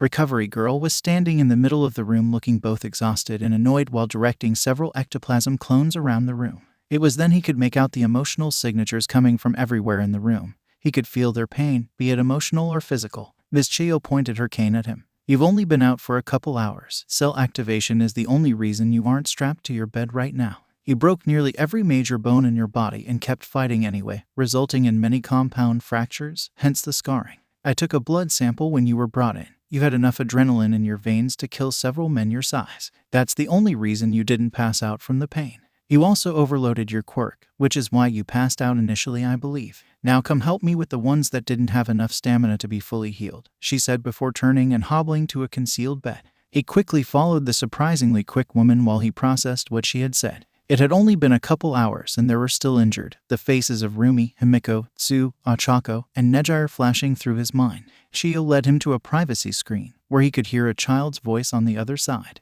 They entered to see two people at the side of the bed who he recognized but couldn't place. Nejire lay unmoving save for the uneven rise and fall of her chest. She was covered head to toe in bandages with splints to keep her limbs straight until they could be fully healed. Curled against Nejire's side was Yuki. "Not again, not again, not again, not again," she chanted, her voice broken, her words pleading. "Yuki?" Eri asked. The snow leopard child didn't respond, her chant continuing unabated. He placed a hand on her head and stroked her mane. Her eyes blinked open as she turned to look at him and Eri. Her gray eyes hollow and unfocused. Tears began forming as her feline eyes struggled to focus on them. Small hiccups escaped her lips once she finally saw them, her hands in the universal sign of wanting up. He wordlessly pulled the girl into his chest where she threw her arms around his neck much the same way that Eri was doing. She began rubbing her cheek along the underside of his jaw as she purred in a self-soothing manner while her tail coiled around him and Eri. "Can you heal him, mommy, Izu?" Yuki asked once she found her words. It seemed as if she was about to call him something else but caught herself before she did. "Of course, don't you worry, Yuki," Izuku said, trying to lift her spirits without using empathy. He didn't like using empathy to influence someone's emotions unless it was in combat or an emergency. Real emotions, even the bad ones, were important to feel and process. He took a seat on the edge of Nejire's bed and held her hand in his now glowing one. Sensing now was a good time to introduce himself, the blonde muscular boy sat forward in his seat. "You must be Midoriya, Antagata Mirio," he said before gesturing to a boy with indigo hair and elfin ears that was doing his damnedest to blend in with the chair. "And this is my boyfriend, Amajiki Tamaki." The shy boy looked like he was about to implode with how hard he was trying to draw in on himself.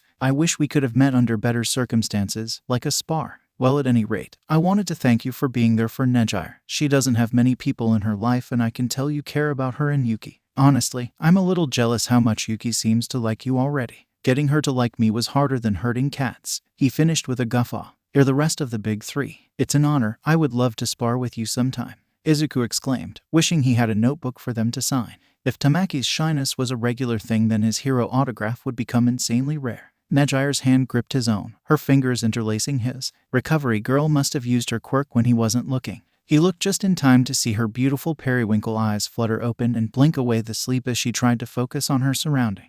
Her eyes met his and she smiled warmly. You're safe, Nejire said with relief as if she wasn't the one being healed. Mommy, Yuki yelled before clambering onto her mother and rubbing her cheek against her in the same manner she had done to him, Eri climbing onto Nejire to join in the hug as well. Izuku laughed. She sure likes doing that. Nejire blinked at him in surprise. She did that to you? Yeah, he said, shrugging his shoulders. She's sent marking you as hers. It's a big deal, especially for her. She hasn't even done that to her uncles, she explained, gesturing to Mirio who was pouting dramatically. He scratched Yuki right behind her little ears. Yours, huh? He teased the girl, earning a giggle that was music to his ears after seeing her so upset just minutes ago. She was really worried about you. We should probably do another joint therapy session, he suggested, knowing the girl was nearly forced to relive one of the most traumatic things she'd gone through. You weren't worried? Nejire asked, trying to sound teasing, but he could feel her deflate a bit. Of course I was, when you hit the ground and didn't move. I wasn't. I didn't, Izuku said, trailing off softly. Nejire's grip tightened, reminding him that they were, in fact, holding hands still. I'm sorry, I shouldn't have implied you didn't. It must have been hard to see, she said warmly. The privacy screen was pulled open and Fayumi walked in alongside the number 6 hero, the dragoon hero, Ryukyu.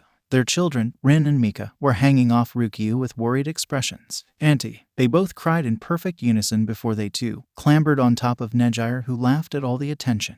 Ryukyu gave him an appraising look with her reptilian eyes that emanated shovel talk energy. Fayumi elbowed her wife before speaking. Hello, Izuku. I'm glad to see you well. Eri was distraught when we heard the news after going into lockdown again. It seems you've already helped fully heal Nejire. I was here earlier but went to the gate to meet my wife, she said, gesturing to Ryukyu. He honestly hadn't even thought about what was happening back at the main campus and the fact that the daycare might go into lockdown again. Was Yuki okay? She didn't handle the last one very well, he asked, afraid the child had to go through that again but without him or Nejire to calm her down. Fayumi side-eyed Ryukyu with an I told you so look that only got a huff and an eye roll in response. She did much better this time now that she knew what to expect, and thanks to you and Nejire taking her to Hound Dog to talk about it.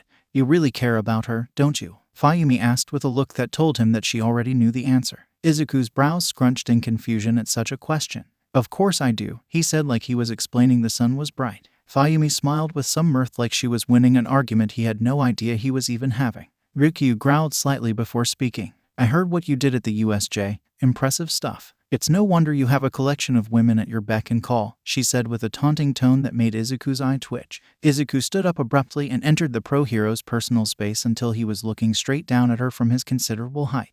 Ryukyu was not impressed, judging by her not only standing her ground but glaring back with the ferocity of an apex predator of myth and legend.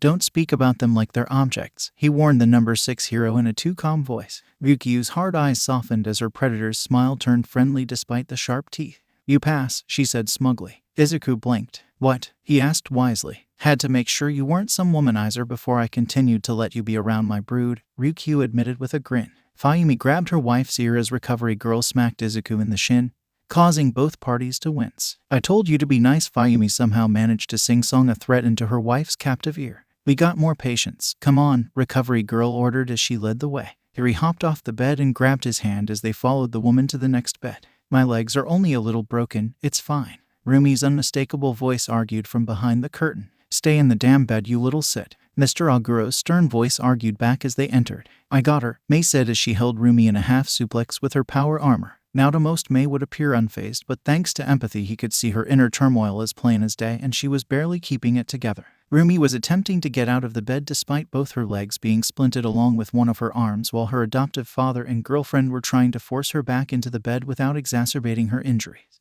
Mamas, Eri cried excitedly as she ran up to the bed, dragging Izuku with her. Rumi let out a defeated sigh as she fell back onto the bed with barely a wince despite her injuries. She looked at him with narrowed eyes as Mei scooped up Eri and began tossing her gently into the air. "Hey, how come you're allowed to be up already? They said you were worse than me," Rumi demanded, not a little petulantly. "It's not my fault that my cell activation works in perfect tandem with Recovery Girl's quirk," he said with a grin that he knew would piss her off. Judging by the vein on her forehead, it worked. "Then hurry up and heal me so I can kick you." She turned to make sure Eri was giggling too much to hear and continued, "Effin' ass." He rolled his eyes and sat on the bed, his glowing hands tracing her new scars decorating her legs and arm. "I was worried about you too, when that thing hit you," he admitted quietly. "They said if you didn't have cell activation you would have died," Rumi said with a small hitch in her voice. "All done," Recovery Girl said, cutting in. "Whoa," Rumi yelled as she tore the dressings off and leapt out of bed. Mr. Aguro approached him and placed a weathered hand on his shoulder. "Thank you, son. They're saying that the villain that hurt her had multiple quirks. Is that true?"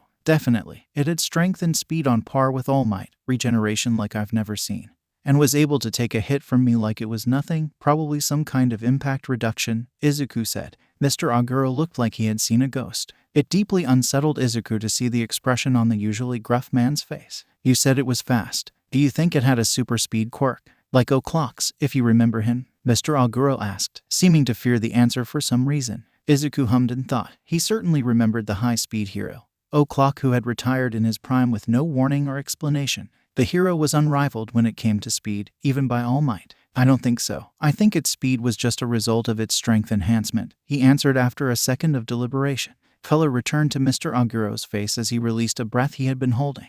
Good, he said, patting Izuku on the shoulder. "Thanks again. I wouldn't survive losing another daughter," he whispered as he walked towards Eri, trademark grin plastered on his face once again. Izuku couldn't even imagine what the man had gone through when he lost his daughter to the villain Queen Bee. Even the thought of losing Eri or even Yuki despite her not being his made his mind go to dark places. "Grandpa Knuckles," Eri yelled as Mei lowered her to the ground and let her rush the old man. "How's my favorite pipsqueak?" Mr. Aguro asked.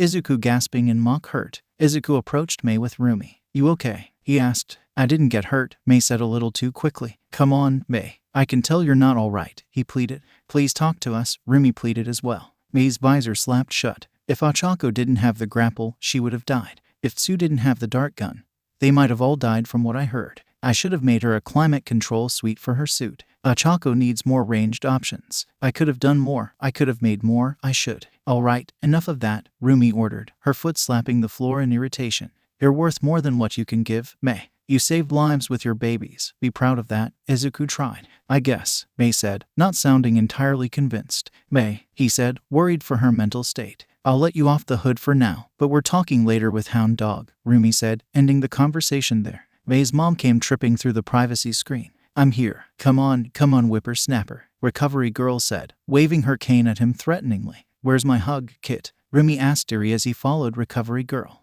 The instant he passed the threshold of the next privacy screen, he was grabbed by large hands and all but dragged to the bedside. "Hurry up and heal her," Flad King all but yelled into his ear as he manhandled Izuku. "Too loud." Himiko grumbled on the bed and she held her head in her hands. "Sorry," her father yelled again, causing her to wince again. Izuku sat on the bed and began undoing Himiko's messy buns, both his hands glowing with cell activation as he did so. "Izuku-kun, they said you were in rough shape," Himiko asked as her eyes fluttered close in pleasure. "I got better," he said with a smirk. "Smartass," Himiko said with a toothy grin. "What happened to you? You drank that thing's blood and just started screaming in pain?" Izuku asked. "They said I suffered a quirk burnout, same as you. When I tried transforming into that thing, it felt like trying to be multiple people at once. It felt like I was being torn apart," she said, wincing at the memory. "That thing had multiple quirks, maybe that's why." Izuku wondered aloud. "That ... or it was made of multiple people," Himiko said. That repulsive possibility was enough to silence them both. Recovery Girl gave Himiko a quick kiss just to make sure she was completely healed before saying, "Well, that's everyone that can be healed, thanks Izuku." Izuku's eyes shot wide at the implication. "What do you mean can be healed? Are Ochako and Tsu hurt? I thought their injuries weren't severe." "I knew it," he said, beginning to panic. Himiko's hand palmed his face and turned it to look him in the eyes. "They're fine. They were in here earlier before their parents picked them up." "Then who?" Izuku asked. "Todoroki. He lost a couple toes and his pinky finger to frostbite."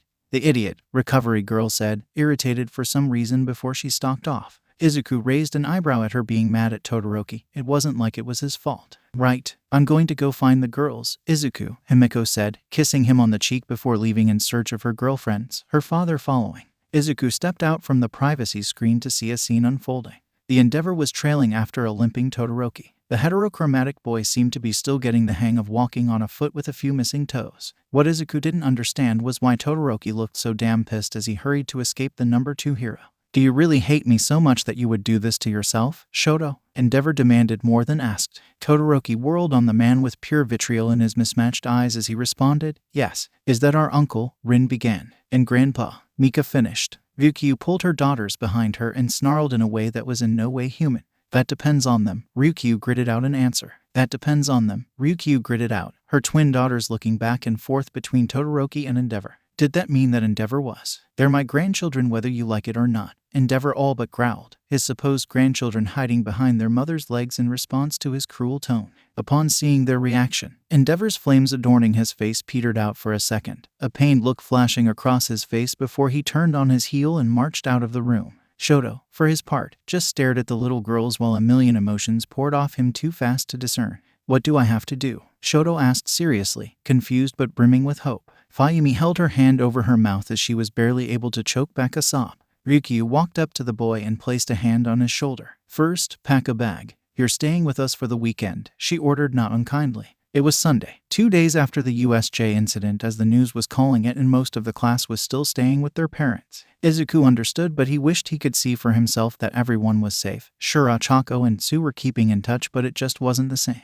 Currently, he was headed to Nezu's office, having scheduled a meeting with his mentor himself. Nezu's door swung open as a woman exited the Chimera's office. She was above average height, pitch black hair that went just past her shoulders, wore a black-on-black suit as well as a harsh expression, her bright purple eyes standing out in stark contrast to her attire. Between the way she carried herself with lethal grace and the way she seemed to size him up in a second, he knew this person was dangerous. She almost seemed familiar, but he couldn't figure out why. Midoriya, the strange woman said with zero doubt as to his identity. Thank you, she finished curtly yet with sincerity. You're welcome. I'm sorry, I didn't catch your name, he tried, curious as to who this could be. That's because I didn't give it, she said simply before stalking down the hall. Izuku stepped into Nezu's office. Who was that? He asked. Nezu sat at his desk sipping on his tea as if he hadn't overheard every word of the conversation.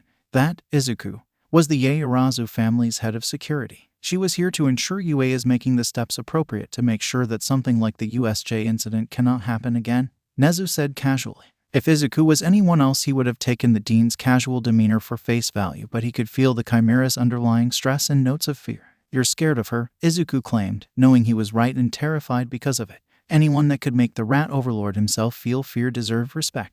Nezu blew out a sigh. You would be too if you knew who that was, he said mysteriously. So who was it? Izuku asked, his curiosity piqued. I'm afraid I'm under an NDA that makes that impossible, Nezu said regretfully. Now that really made him curious. Who exactly did Momo's family have employed? Now what did you want to discuss, Kit? Nezu asked, clearly eager to move on. Izuku set the identity of the mysterious woman aside for why he was really here. He sat on Nezu's expensive leather couch, his expression turning serious. I'm not here as a student or even as your protege, sir. I'm here as a father. What's to stop that portal villain from showing up right in the middle of the daycare and harming Eri or Yuki? He asked, Yuki's safety being just as important to him as Eri's for some reason. Nezu took his time to sip at his tea while he gave Izuku an appraising look. Young Hatsum is collaborating with myself and Powerloader to sync the turrets up to the villain's portal signature. I must say that I'm surprised she did not mention this to you, Nezu responded. She didn't mention it. She's been in the workshop a lot since the USJ, he said, somewhat ashamed that May hadn't told him. He had figured she was just distressing her usual way, but perhaps there was more to it. Is there anything else, Kit? Nezu asked. One more thing. As long as you vouch for them, I want to evolve every staff member's quirk. If anything like the USJ happens again, I want the deck stacked in our favor, Izuku said. Nezu smiled in a way that he knew to be predatory. I'll send them to you, the Chimera chirped happily. With his business concluded, Izuku stood and made his way to UAS support course workshops in search of May. Izuku walked through the workshop's open door, the cacophony of power tools telling him May was indeed here. As expected, he saw May with her back to him hunched over a table working on something with feverish determination. What he didn't expect to see was Momo right alongside her working just as hard, the light of her quirk lighting up her soot-stained face each time she used it. Both women wore matching coveralls tied around their hips and a black tank top. Mei's strong arms were covered in a sheen of sweat and grease, her pink locks dirty and tied in a ponytail with a cable. Momo's slender arms might have appeared less muscular, but she was also 64 compared to Mei's 52, and Izuku knew all too well how difficult it was to appear muscular at that height. He honestly didn't know how All Might managed to look like a Mr. Universe winner at 73. A shoulder bumping into him broke him from his observations. Looking to his side and down, he saw Kyoka staring forward with a look of concern. "Good to see you up and about, Green," Kyoka said casually yet sincerely. "I was worried about you too," Izuku said dead serious. Kyoka's cheeks tinged red. "I only had a few cuts and bruises. It was nothing compared to you," she said. "Still, it's good to see for myself that you and Momo are safe. How are you two holding up after what happened?" he asked. Kyoka sighed. "I'm okay." Momo's been blaming herself for Rumi's injuries, saying that she wasn't fast enough and that she had to rely on her and Himiko too much. Then there's her photographic memory ... She'll randomly get this blank look in her eyes, then she'll start shaking in fear. I think she relives it daily. I don't know how to help," she admitted, her hands balled into fists. Izuku leaned into the petite girl lightly, making her adjust her balance. "Mei isn't doing too much better. She insists that everyone's injuries could have been prevented if she only had made enough babies for everyone. We had a talk with Hound Dog about it, but I think she's still carrying around some misplaced guilt. You two should talk to him and I'm sorry about Momo's memories. If I hadn't evolved her quirk maybe," he said, getting cut off by a small foot stomping on his. "Knock that sit off. If you hadn't evolved her quirk, she might have died when she ran out of lipids. Instead, she didn't, because of her evolution," Kyoka reprimanded. Izuku laughed. Okay, he said with his hands up. "We should probably make them take a break. And hey, if there's anything I can do to help you or Momo in any way, don't hesitate to ask," he said. Kyoka smiled bashfully at him. "I'll keep that in mind, Green," she said, unslinging her backpack and opening it to reveal it was packed full of water bottles and high-calorie nutrition bars. "Let's hose the girls down and get 'em fed and watered." "Yeah." Izuku stifled a snort of laughter. "Yeah," Rumi grunted as she finished her squat set on the magnetic weight machine. "That's 10 reps at 5,000 pounds. You beat your personal best." Izuku cheered, trying to lighten the mood. He and Rumi had hit the on-campus gym that evening to train. The base effectiveness of their quirks heavily depended on overall strength, and they were simply not strong enough at the USJ. They had already been here for hours. "It's not enough. What happens next time we aren't strong enough?" Rumi yelled in frustration. Izuku sat heavily on the bench. "I don't know," he admitted. Rumi sat beside him, steam rising off her bare thighs. She leaned her head on his shoulder, her ears drooping. "I'm sorry I snapped at you," she whispered. He laid a hand on her leg and activated cell activation to jumpstart the recovery process of the torn muscles fibers. "You're right. We need to get stronger, but we aren't going to make it happen in a single day. We should get back to the dorm, get something to eat," he suggested. He was starving after being here for so long. Cell activation made him able to work out near endlessly, but he still needed food to fuel the recovery process lest their bodies begin to metabolize their muscles for fuel. "I could definitely eat," Rumi admitted, her stomach growling as if to punctuate her point. "I wonder if anyone else has come back yet." Izuku wondered aloud as he and Rumi approached the dorm's large double doors hand in hand. "I hope so. It feels so empty with everyone at their parents'," Rumi said. Izuku opened the doors and was relieved to see the common room abuzz with activity. Only Todoroki was missing. Hell, even Bakugo was there. Izuku took a moment to appreciate the scene and the fact that he could finally see for himself that everyone was safe. Rumi leaned into him, apparently content to see everyone as well. On the couch, Momo and Kyoka held game controllers in their hands. Sitting on the floor in front of them were Toru and Mina, also with controllers in hand. They looked to be competing in a shooter video game, and judging by Mina and Toru's exclamations of screen peeker, the two were losing badly. Momo's back was rigid as she sat perfectly proper, her years of etiquette showing. The only thing out of place was the very tip of her tongue poking out of the corner of her mouth in concentration. Kyoka leaned forward, her elbows on her knees, her eyes nearly unblinking, her knuckles white. Mina ducked and weaved her head with the movements of her on-screen character, her tail wrapped tightly around Toru beside her. Toru, for her part, just seemed to be having fun. She was visible, her luminous hair and eyes drawing the eye even more than her exaggerated movements, too used to needing them in order to be seen. Over at the dining table was Shiro, Kaminari, Kirishima, and Bakugo retelling their experiences at the USJ with obvious dramatic flair if Kaminari's waving arms were any indication. Bakugo appeared by all accounts to be annoyed, but his feelings told the truth. He was just happy to be included ... and was confused by it. Nejire sat at the breakfast bar next to Iri and Aoyama, all three in their tea party vestments as they judged Shoji and Takoyami's decorative apple slices with as much snobbery as possible. Aoyama was wearing the sit out of a fake diamond-studded gown as he spoke judgmental-sounding French through his pursed lips. Shoji and Takoyami were both wearing frilly aprons and chef hats as they presented their finest works of apple slices. Ada, Hitoshi, Mei, Ochako, and Tsu were all cheering on a game of cat and mouse, or cat and cat in this case. Himiko had her shoes off and was on all fours chasing after Yuki, who similarly had no shoes on. The two raced all around the common room, Yuki giggling as she ran. Himiko was certainly slower since she didn't have a pure big cat mutation quirk like Yuki, but she was giving the little girl a run for her money. He had actually never seen Himiko run on all fours before, but it was obvious her dual quirk allowed the hip flexibility necessary to do it.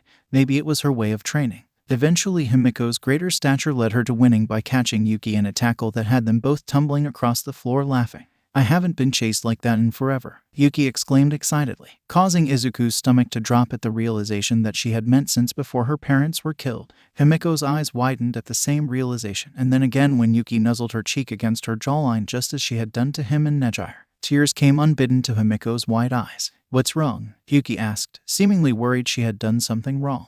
Himiko trilled in the same way he had heard her do when she first met Yuki. Getting the same response as then, Yuki immediately relaxed at the sound, purring in response. "My mom used to do that to me, a very, very long time ago. I never realized how much I missed it," Himiko said sadly, rubbing her cheek on Yuki as she held the girl close on the floor. "There you two are," Ochako yelled, being the first person to finally notice him and Rumi watching from the doorway. Izuku's smile only grew as he watched her approach without a limp from her injury, finally having proof that she wasn't still hurt. Tsu was right beside her and fully cognizant this time. The sight only lifted his mood further. "You're all sweaty, Ribbit," Tsu greeted. Sorry, I didn't say I didn't like it," Tsu interrupted. "Tsu," Ochako whisper shouted with a blush that told him that she didn't exactly disagree. Izuku and Rumi shared a look before laughing loud enough to draw the attention of everyone in the common room. Nezu flicked off the video feed of 1A's common room as he smoothed over his raised fur. Himiko's statement had resonated with him on an animalistic level. Perhaps he should pay a visit to the women's correctional facility where Himiko's mother was incarcerated.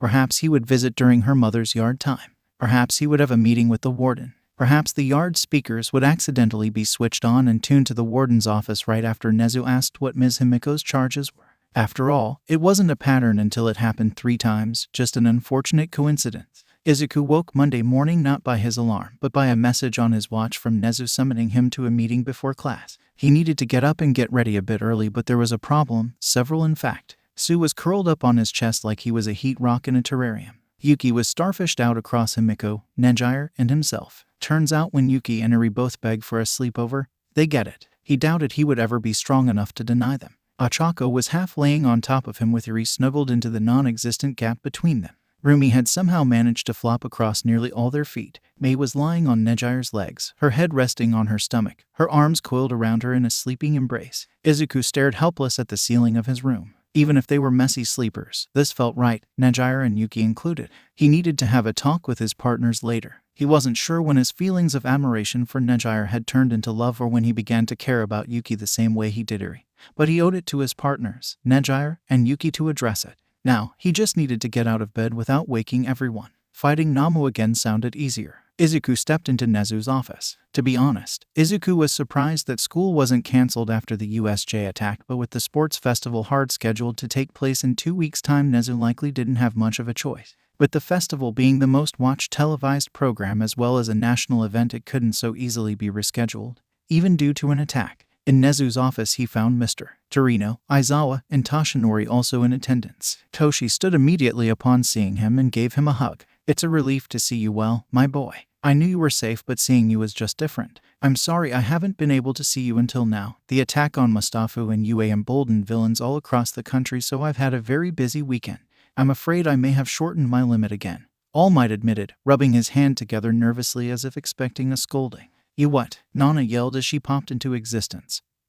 Her incorporeal hand aimed in a slap going straight through the back of Toshi's head. "Sora, slap him around for me," she said in a frustrated huff, no doubt wishing she could do it herself. All Might shuddered as Torino sighed tiredly. "I already did. But to be fair, he only had to go overboard because most of the villains were using Trigger. That damn drug turns zygotes into actual threats," Torino said. "Fine, but you need to let others take some of the load, Toshi. You're only human," Nana nearly pleaded with Toshi, maternal worry evident.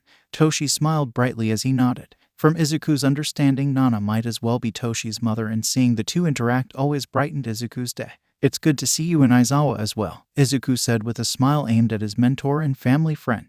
Are you going to tell us why we're here, rat? I could still be sleeping, Aizawa asked with a sleepy and annoyed voice. Izuku moved to where Aizawa sat, or more accurately melted into the chair, and placed a glowing hand on his shoulder. How's your head, sensei? Izuku asked. Thanks, problem child. I had a skull fracture, but it healed fine. Hatsune saved my life with that shot, he said, visibly more alert and awake thanks to cell activation. Nezu coughed, getting his attention. Adine's animal face twisted into something a human wouldn't recognize, but Izuku felt the seriousness of the expression.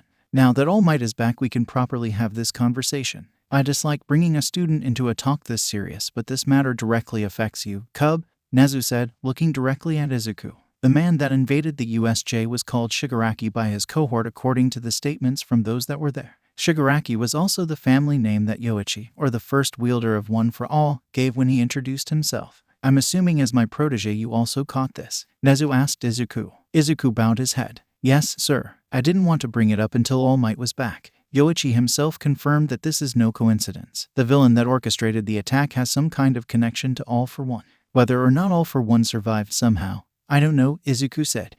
Gran Torino swore. There's no way he survived. His gray matter ran through my fingers, All Might said quietly, what he had done that day still haunting him, his emotions a mess. Indeed, Nezu agreed. But there's more. I just got the results back from the DNA test we ran on Shigaraki's hand. He might as well not even exist, Nezu said. Shit, Nana said from where she sat on the couch. The test did find something though, a relative. This relative, likely his father, had several minor charges when he was young. The father was in foster care from a young age and by all accounts was a troublemaker in his youth. The only thing that was suspicious was that he along with his entire family died suddenly and violently in a villain attack at their home. The villain was never caught or even named, Nezu said. Sounds suspicious. A cover-up? Aizawa asked. The entire family died, yet Shigaraki survived. You think he was the one that did it, maybe a violent quirk awakening? Izuku suggested, Iri's quirk awakening coming to mind as an example. Nezu nodded. That is my suspicion, yes. That's horrible. What was the father's name? All Might asked.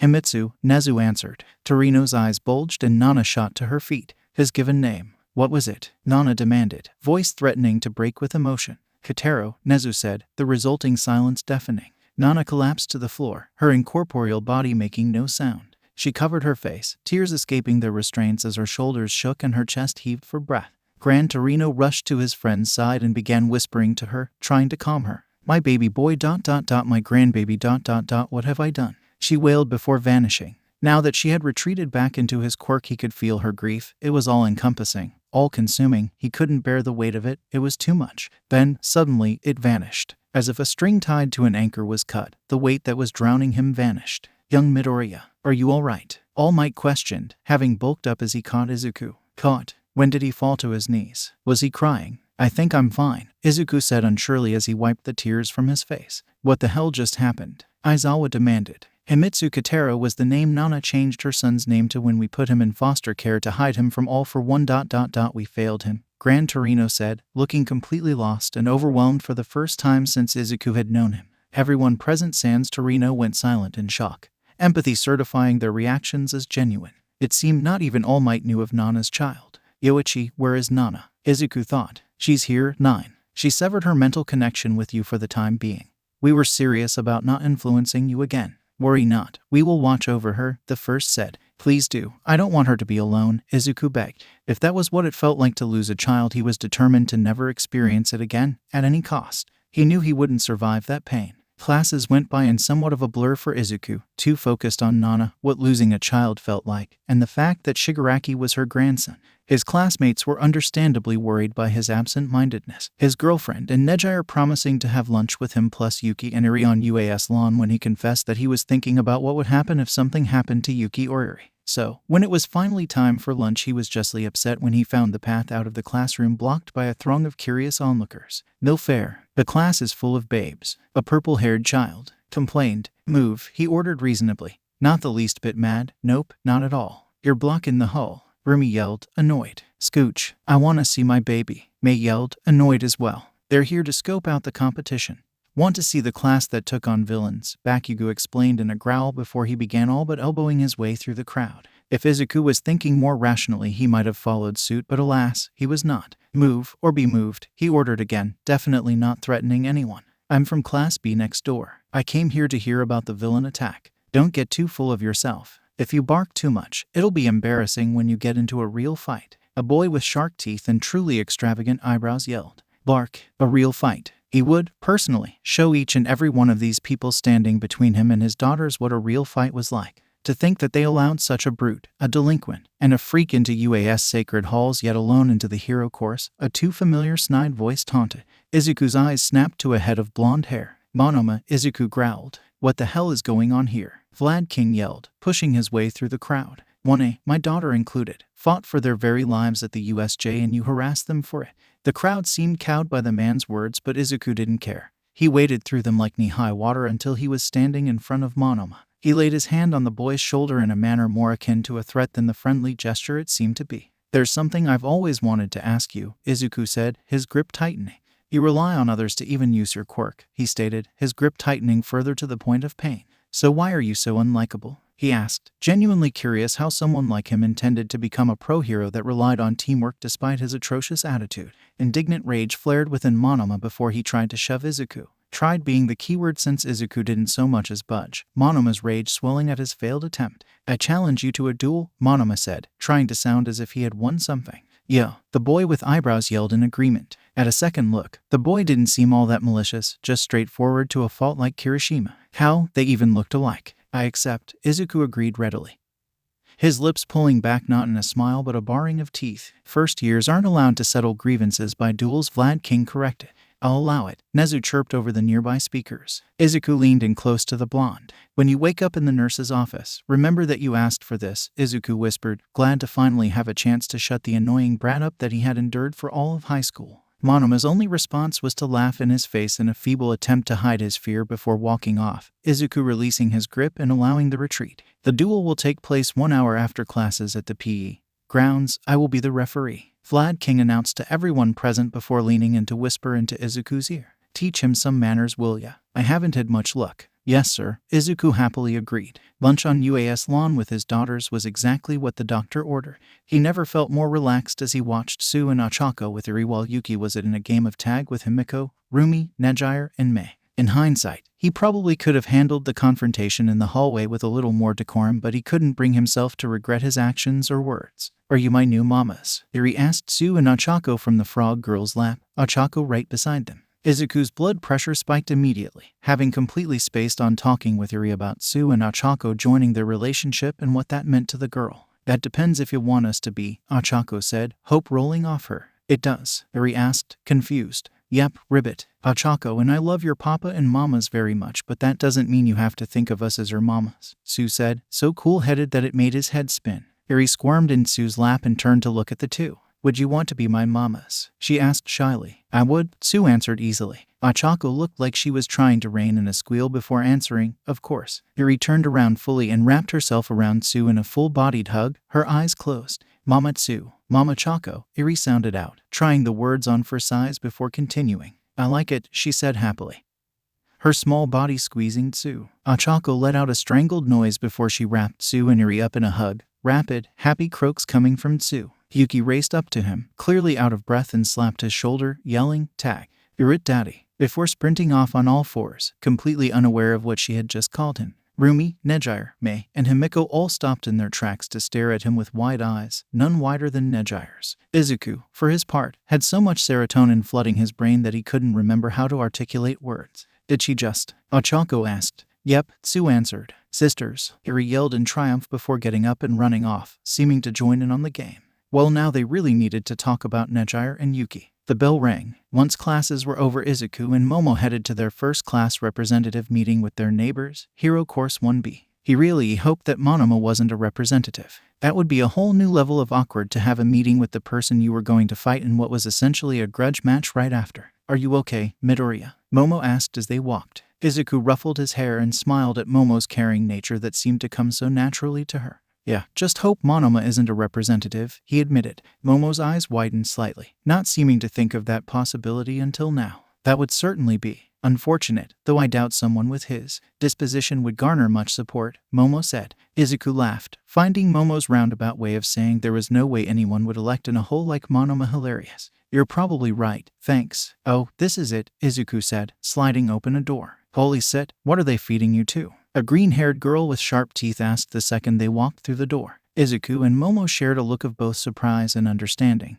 They were, after all, 66 and 64 respectively. They must look quite the sight coming through a door shoulder to shoulder. Don't be rude, said. We already got off on the wrong foot thanks to Monoma. A redhead with a muscular build tried to whisper. The redhead stood and approached the pair, said following. Kendo Itsuka, it's a pleasure to meet you. I'm Class 1B's representative and I'd like to apologize for Monoma and Tetsutesu, the redhead said with a bow of her head. I'm the vice president, Takage Setsuna, and the pleasure is all mine, the brunette said with a wink aimed at both of them. Yaoruzu Momo, I'm vice president of 1A, Momo greeted cheerfully, Takage's flirting going right over the heiress's head. Izuku stifled a chuckle at seeing his fellow brunettes pout. I'm 1A's representative, Midoriya Izuku. Don't worry about Monoma or Tetsu was it? Odd name. You can't be responsible for every action of your entire class. I'm just glad he isn't a representative, Izuku said. Huh, he wishes, Takage laughed. Midoriya, any relation to Midoriya and Co? Kendo asked. She's my mother, Izuku answered, a little confused at how she could possibly know his mother. She's the lawyer that got my dad off on light charges since he was saving a kid and into a villain rehabilitation program, Kendo said, gratitude pouring off her. Izuku raised an eyebrow, that story sounding familiar. What's his name? Izuku asked. Kendo Rappa, she answered. The rapper, he's the one that saved Eri, Izuku said in realization. I owe your father a great debt, Kendo. That kid that he saved, I adopted her. Without him, she may have never come into my life, he said, hoping to convey just how much the man's actions changed his life for the better. Tears sprang to Kendo's eyes only to be wiped away. I'm sorry, it's just that my mom always told me that my father was a deadbeat thug and a murderer, so to hear someone talk about him like that. I've actually never met him. Well, my mom says I did when I was little, but I can't remember. Kendo went silent, but Izuku could feel hesitation in her emotions. What is it? Izuku asked. Not unkindly. Kendo chewed on the inside of her cheek before answering. It's too much to ask. You don't even know me. I very much doubt that. If it is, I can always just refuse, so ask away. Izuku tried. Yoprez, this isn't like you. Just spit it out. Takage cheered. Kendo blew out a breath. I want to visit him, to finally meet him, but it feels so overwhelming. I was wondering, since you don't think he's just some villain, would you come with me? Izuku smiled wide and genuine. I would love nothing more than to meet the man that saved my daughter's life. She'll probably want to come too. When? Kendo smiled just as wide and just as genuine. This sound work. Sounds great. Now we should probably get this meeting started. I wouldn't want to be late to my dance with Monoma after all, Izuku joked. Izuku stepped onto the circular concrete arena to the sounds of one and Nejire cheering him on. The arena was located on the PE grounds near the front of Gym Gamma. He was wearing UASP uniform, hero costumes, and equipment being expressly forbidden in personal duels. Judging by the size of the crowd of onlookers, nearly everyone from the hallway had shown up to watch the fight, 1A included. Kendo and what he could only assume were the rest of 1B were also in attendance, as well as Mirio and Tamaki. Fayumi was kind enough to agree to watch the girls after class. He promised to make this quick. Across from him was Monoma looking down his nose at him despite the height difference. It was almost impressive. This was going to be cathartic. From the sidelines, Vlad King cleared his throat loudly, the crowd going silent. This duel is between Midoriya Izuku and Monoma Nito. The fight will go until one loses consciousness or concedes defeat. Not before, Mr. Kan bellowed before pointing at both him and Monoma. Fighters ready? He asked, him and Monoma nodding in response. Vlad King raised his hand, eyed both combatants, and chopped forward while shouting, fight. Black tendrils of pure energy snaked under his uniform along his skin, forming an exomusculature while viridian energy crackled. With Black Cowl at his newfound maximum of 35%, Izuku stomped forward slowly, the concrete cracking with each step. He wanted to give Monoma the first move. He didn't want the blonde claiming sucker punch. He wanted for Monoma to see him coming. In the second it took for Izuku to begin to stomp forward, Monoma's hair turned from blonde and short to green and long, resembling thorny vines. Said vines grew at an alarming rate and shot towards Izuku with a life of their own. Danger sense pinged, but Izuku didn't dodge. He wanted to crush Monoma, not just win. The thorny vines wrapped him up from head to toe, their thorns failing to pierce his carapace of faux muscle but biting into his head, hands, and feet. Even still, Izuku continued to stomp forward. Monoma's eyes went wide as the vines strained before snapping.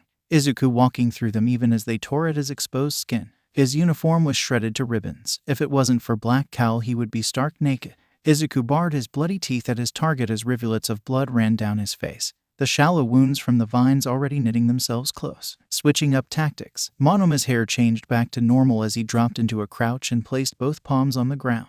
The concrete began to turn into a liquid, Izuku's feet sinking into the quagmire until he activated float. Monoma's face screwed up in disbelief as Izuku began to literally walk on air towards him. The liquid concrete turned solid as Monoma's skin took on a shiny, metallic quality. Izuku touched down right in front of the boy, having finally reached him. Izuku stood there without his guard up as Monoma punched him square in the jaw, his fist feeling like solid metal. Izuku spat out a globule of blood. Rumi hit harder. Please, Izuku jeered, his eyes glowing green as he began funneling despair into Monoma. Before Monoma could react, a fist slammed into his gut, causing him to double over and lose everything he had eaten that day. Next was a Muay Thai knee to the nose that had Monoma straightening back up with the force of it. Izuku's next move wasn't exactly skillful, but as Rumi would attest to, brute strength was a valid strategy. Izuku reached down and grabbed Monoma's ankle while he was still reeling. Monoma sailed over Izuku's head so fast that the air parted in an audible whistle. He slapped into the ground hard enough to be buried halfway into the concrete.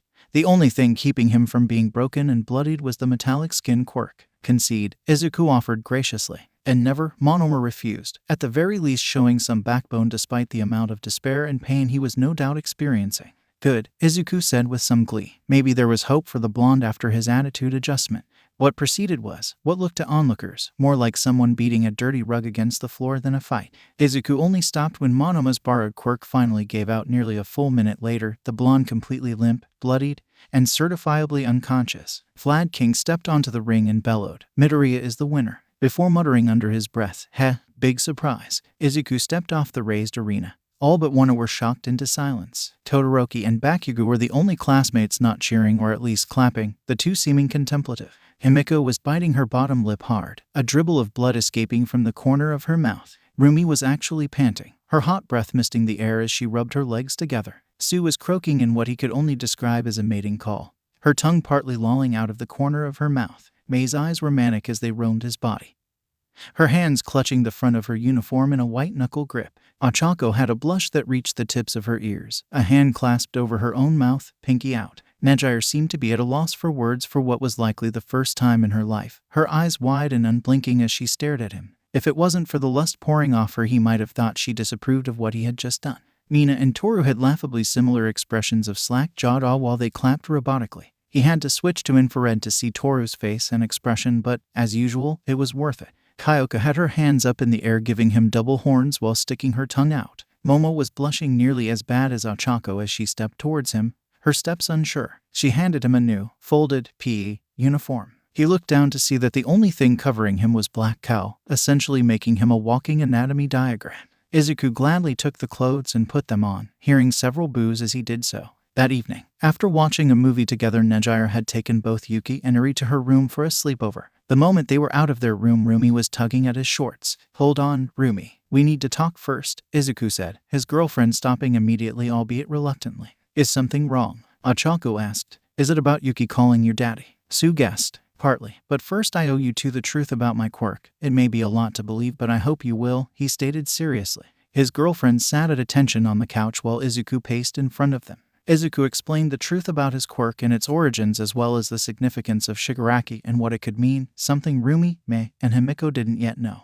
"Staying with me could put you and your families at risk. If any of you want out of the relationship, I'll understand," Izuku said with some melancholy at the possibility. "We've effin' been with you for 3 effin' years. We aren't going effin' anywhere," Rumi growled, Himiko and Mei voicing their assent with less expletives. "So your All Might's successor, have his quirk. It evolved because of a hidden quirk you've always had. And now the Boogaman himself may be coming after you and everyone you love." Sue asked with very little inflection, even if her primary emotion was incredulous. "And you're asking if we want to cut and run?" Ochako asked, her eye twitching, clearly upset. "That about sums it up," Izuku said, dreading their next words. "I won't lie, Ribbit. The whole thing is a bit far-fetched, and I wouldn't believe it if I didn't know what you're capable of. But I do. I am worried about my family, but I'm not going to leave any of you over that, especially in a time of need," Sue said, making his heart sore. "I love all of you, and if you think I'll abandon you and that adorable girl that called me mama for the first time today, you're clearly not thinking straight." "I don't run from a fight," Ochako said, the look in her eye warning him not to press the matter about them breaking up for safety reasons again. Izuku let out a breath. I hoped you would say that, he admitted. Don't ever doubt us again, Rumi warned. Yes, Izuku snapped out, earning a chuckle from everyone. You wanted to talk about Yuki calling you daddy, Sue suggested. Yeah, Izuku said, rubbing the back of his head before continuing. I owe it to all of you to tell you the truth. I love Nejire and I can't help but view Yuki as another daughter, he confessed, nerves threatening to bring his stutter back. Mei jumped to her feet and crushed him in a hug while shouting, I love her too. Effing finally, Rumi exclaimed in exasperation. Seriously, Himiko said, seeming to agree with Rumi. Honestly, Ribbit. We thought she might already be part of the polycule when we joined, Sue said, confusing him to no end.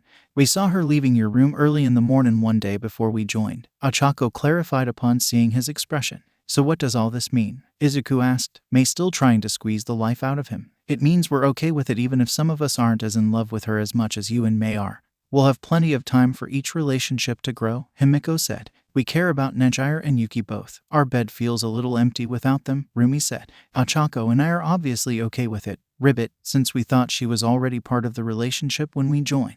We were honestly a little disappointed when we found out she wasn't, Sue said. I mean, come on, she's super hot and her kid's an adorable furball. Who wouldn't want to date her? If Yuki calls me mommy, I'm going to float into the sun, Ochako warned. Well, that settles it then, Izuku said. Can we mate now? Sue asked so bluntly that she might as well have used a bludgeon. Okay, sadly the chapter is over. And if you enjoyed the video, just leave a like and subscribe with post notification, so when the next chapter is ready, you will be notified. Okay, see you in the next video. Bye.